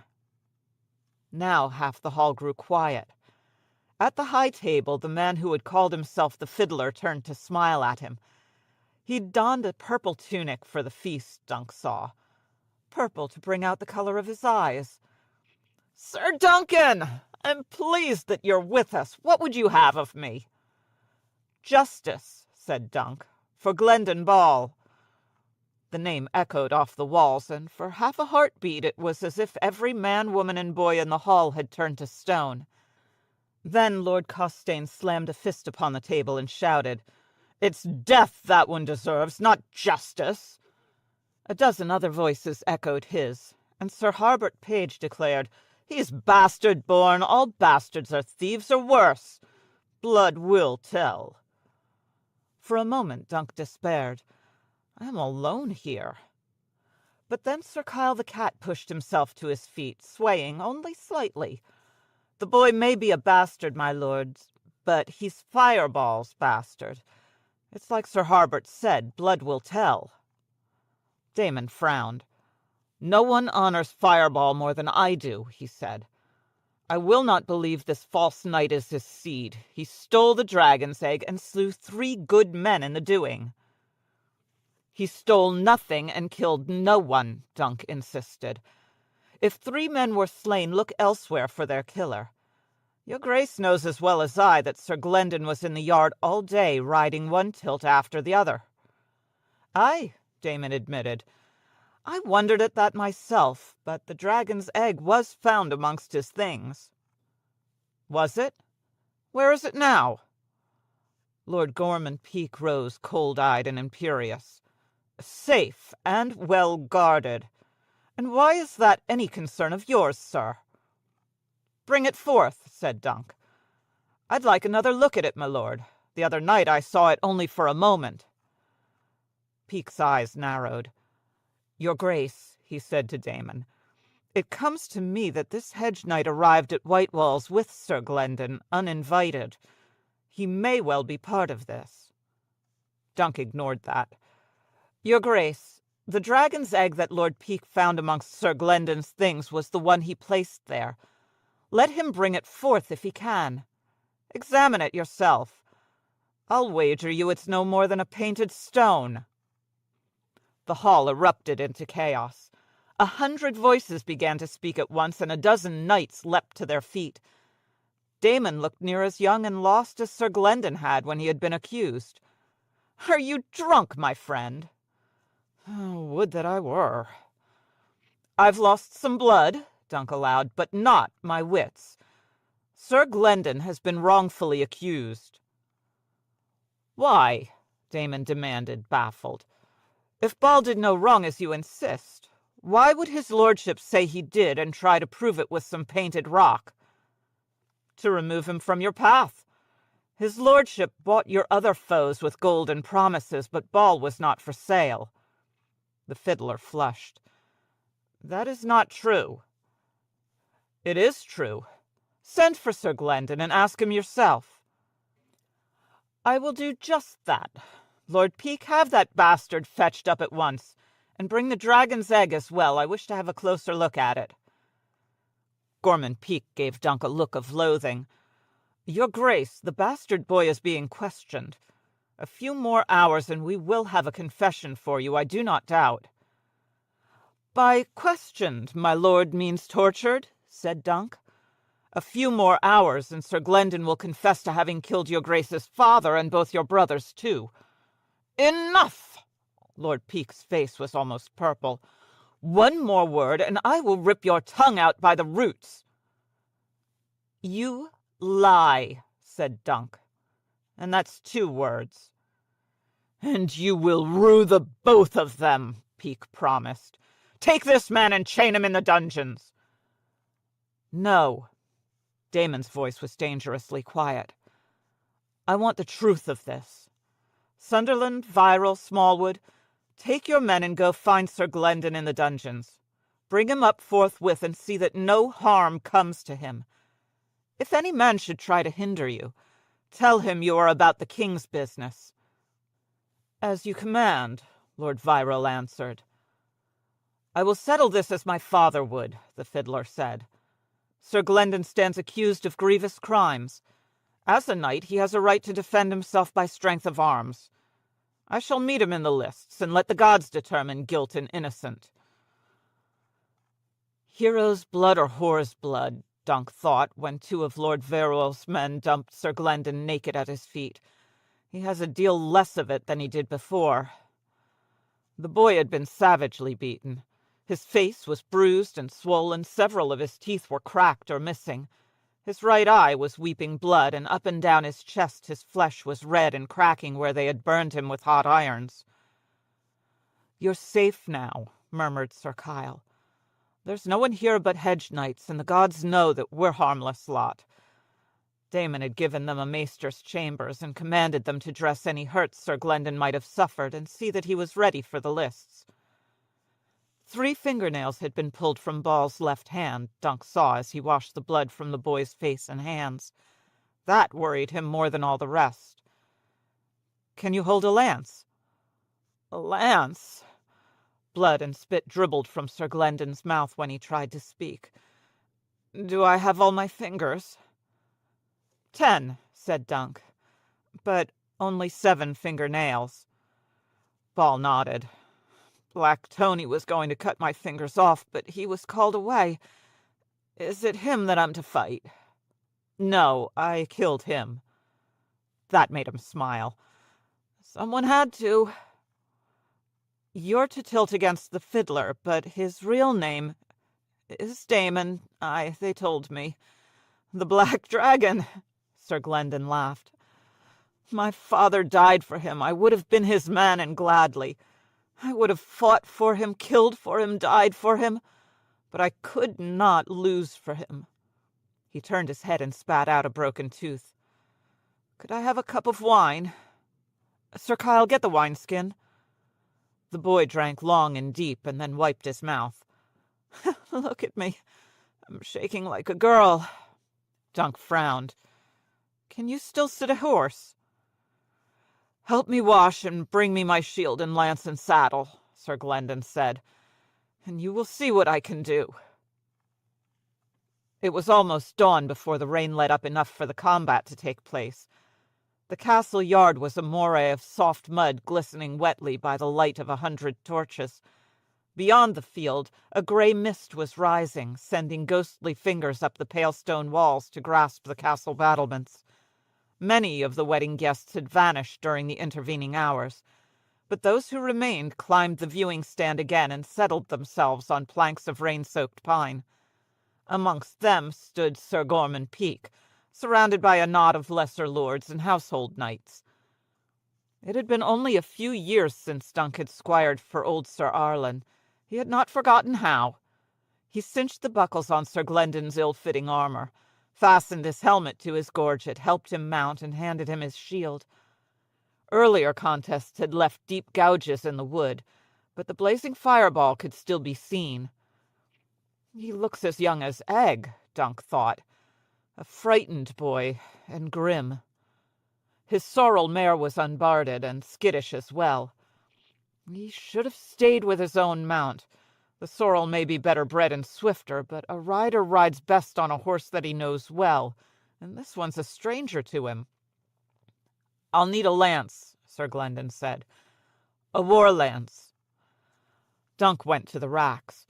War lances were shorter and heavier than the tourney lances that had been used in all the earlier tilts, 8 feet of solid ash ending in an iron point. Dunk chose one and pulled it out, running his hand along its length to make sure it had no cracks. At the far end of the lists, one of Damon's squires was offering him a matching lance. He was a fiddler no more. In place of swords and fiddles, the trapping of his war-horse now displayed the 3-headed dragon of House Blackfire, black on a field of red. The prince had washed the black dye from his hair as well, so it flowed down to his collar in a cascade of silver and gold that glimmered like beaten metal in the torchlight. Egg would have hair like that if he ever let it grow, Dunk realized.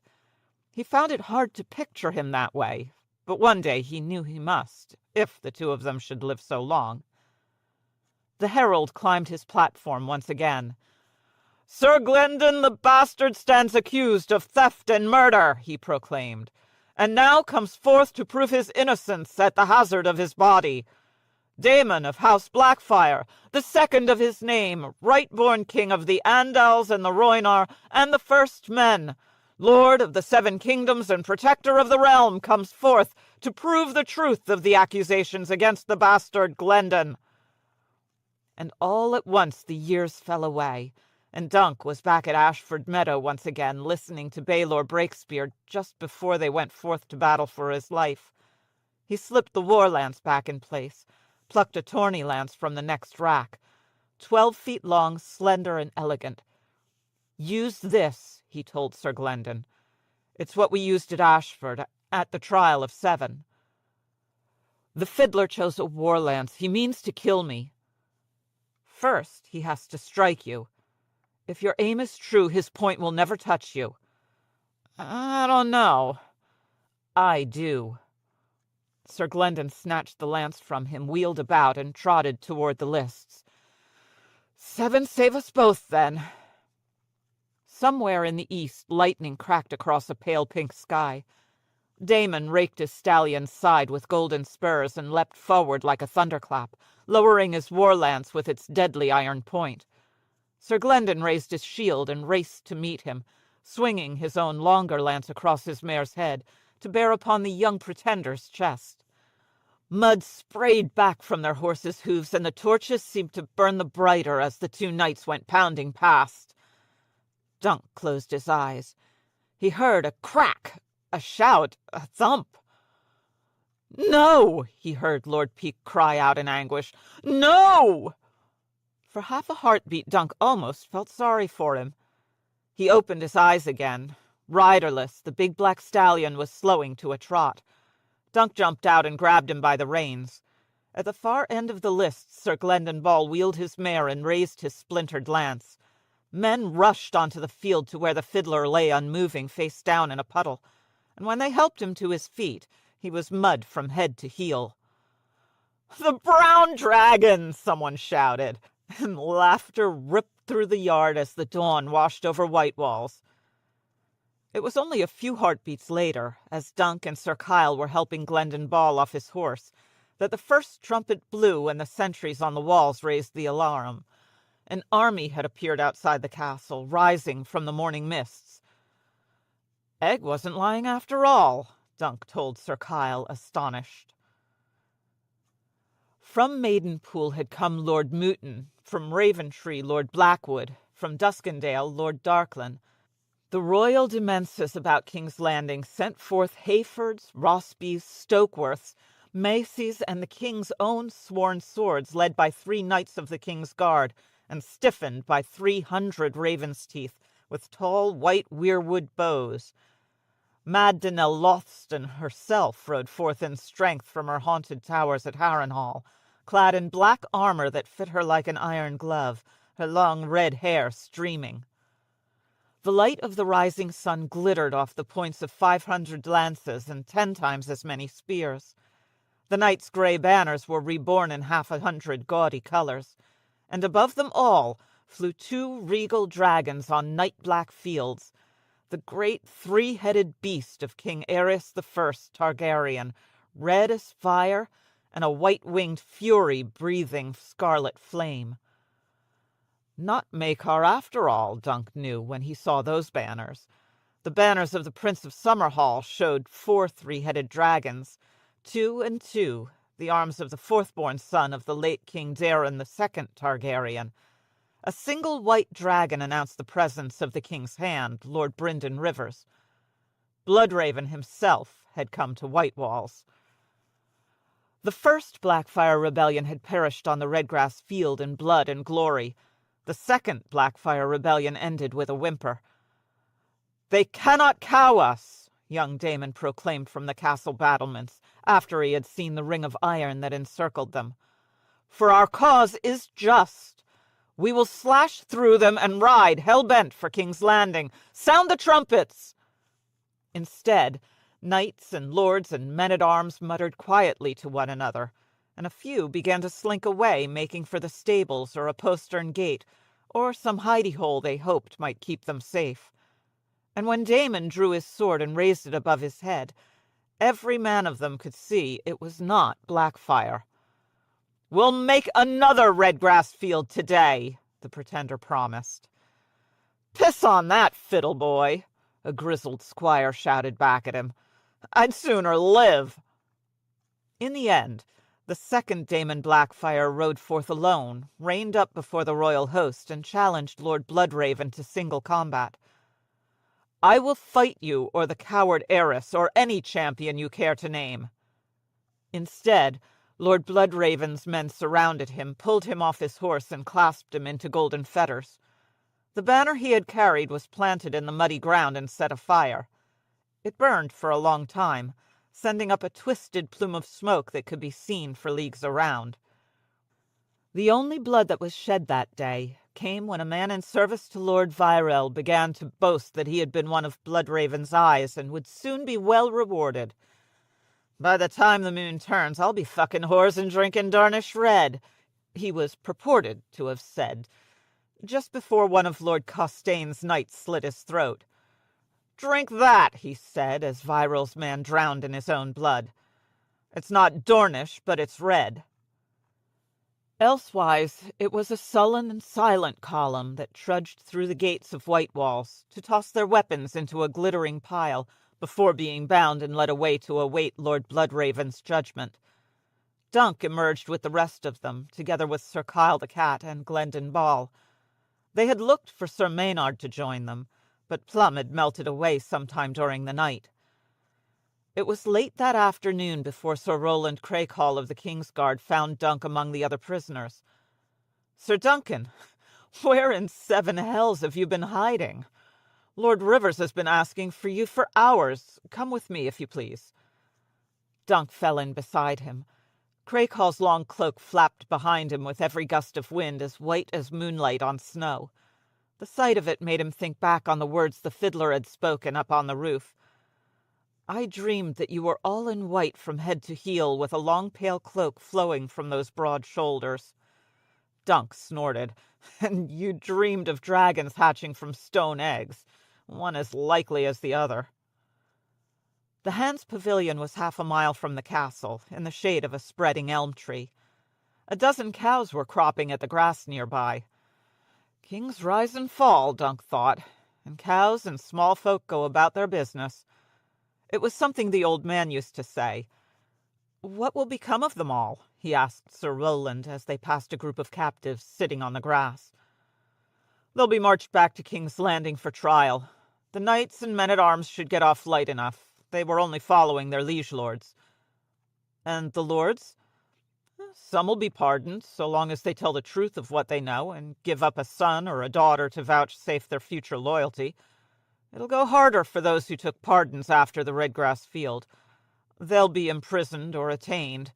The worst will lose their heads." Bloodraven had made a start on that already, Dunk saw when they came up on his pavilion. Flanking the entrance, the severed heads of Gorman Peak and Black Tom Heddle had been impaled on spears with their shields displayed beneath them. 3 castles, black on orange. The man who slew Roger of Pennytree. Even in death, Lord Gorman's eyes were hard and flinty. Dunk closed them with his fingers. "What did you do that for?" asked one of the guardsmen. "The crows'll have 'em soon enough." "I owed him that much. If Roger had not died that day, the old man would never have looked twice at Dunk when he saw him chasing that pig through the alleys of King's Landing.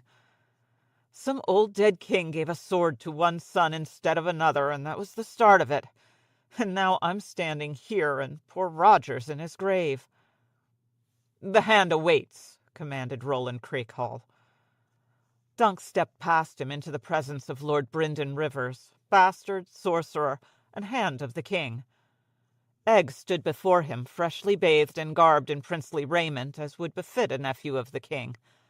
Nearby, Lord Frey was seated in a camp chair, with a cup of wine to hand his hideous little heir, squirming in his lap.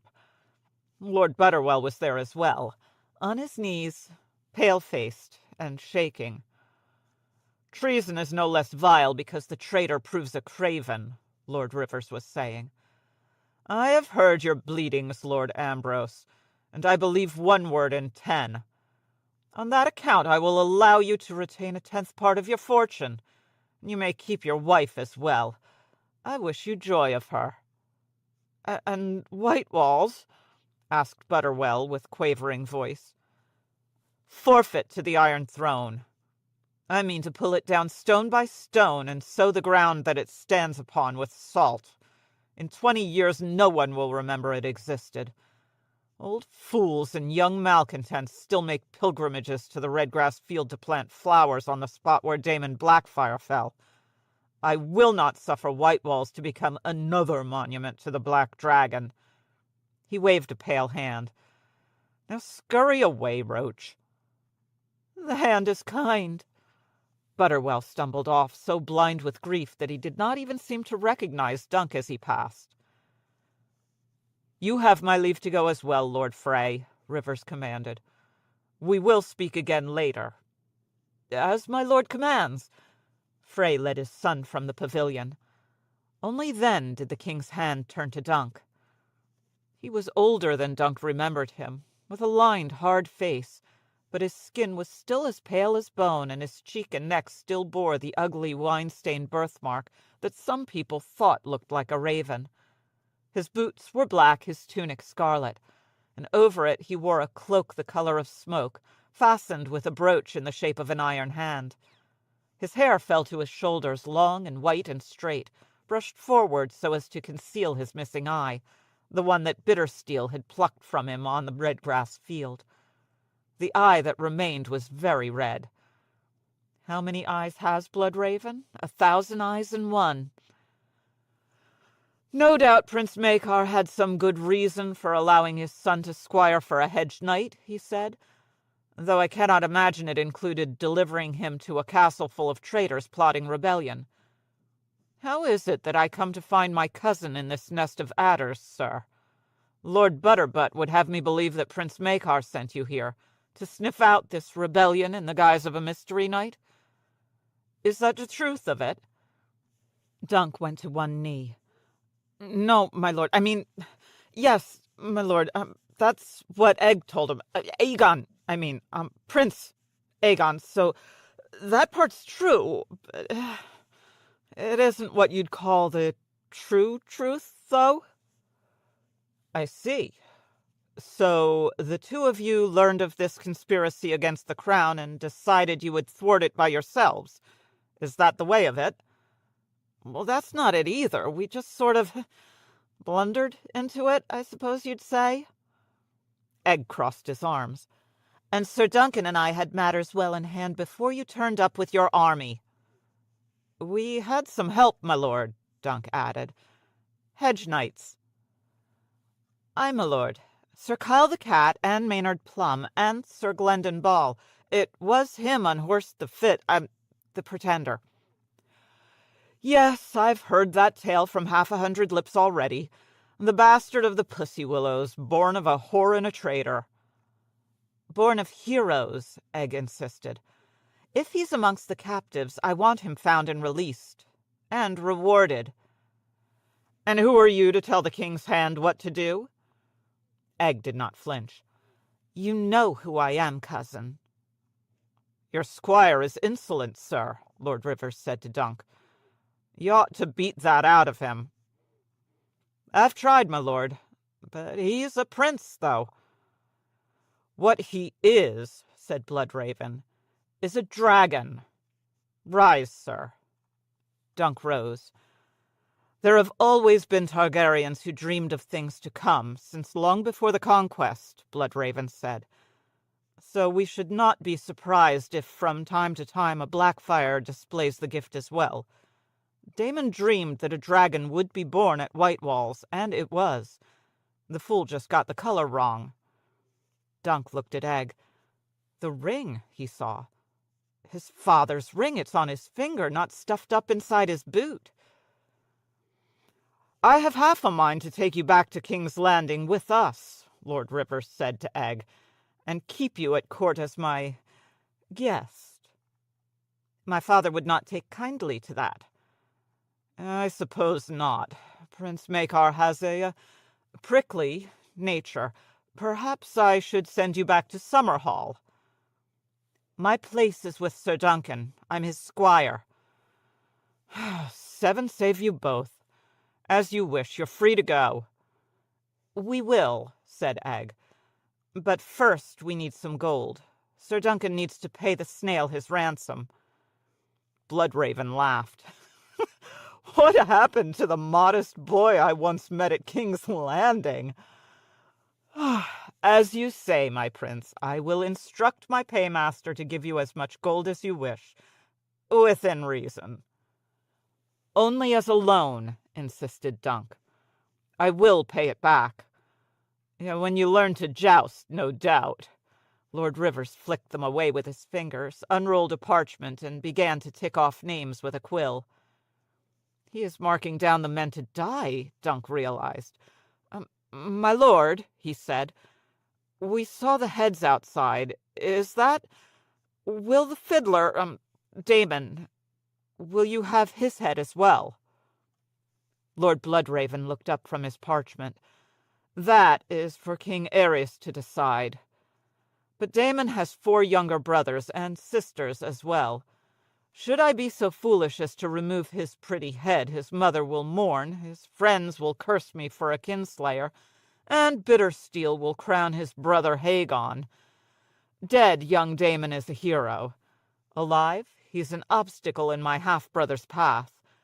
He can hardly make a 3rd Blackfire king whilst the 2nd remains so inconveniently alive. Besides, such a noble captive will be an ornament to our court, and a living testament to the mercy and benevolence of his grace, King Aerys. I have a question, too, said Egg. I begin to understand why your father was so willing to be rid of you. What more would you have of me, cousin? Who took the dragon's egg? There were guards at the door and more guards on the steps. No way anyone could have gotten into Lord Butterwell's bedchamber unobserved. Lord Rivers smiled. Were I to guess, I'd say someone climbed up inside the privy shaft. The privy shaft was too small to climb. for a man. A child could do it." "Or a dwarf," Dunk blurted. "1,000 eyes in one. Why shouldn't some of them belong to a troupe of comic dwarves?"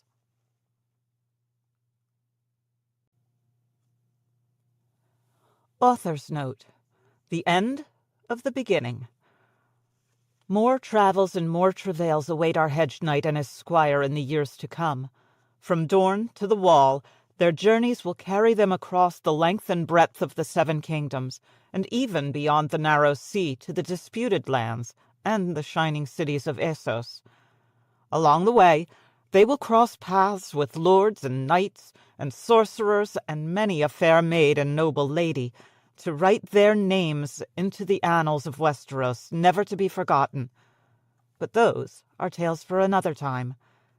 Keep reading. George R. R. Martin, Santa Fe, May 2015.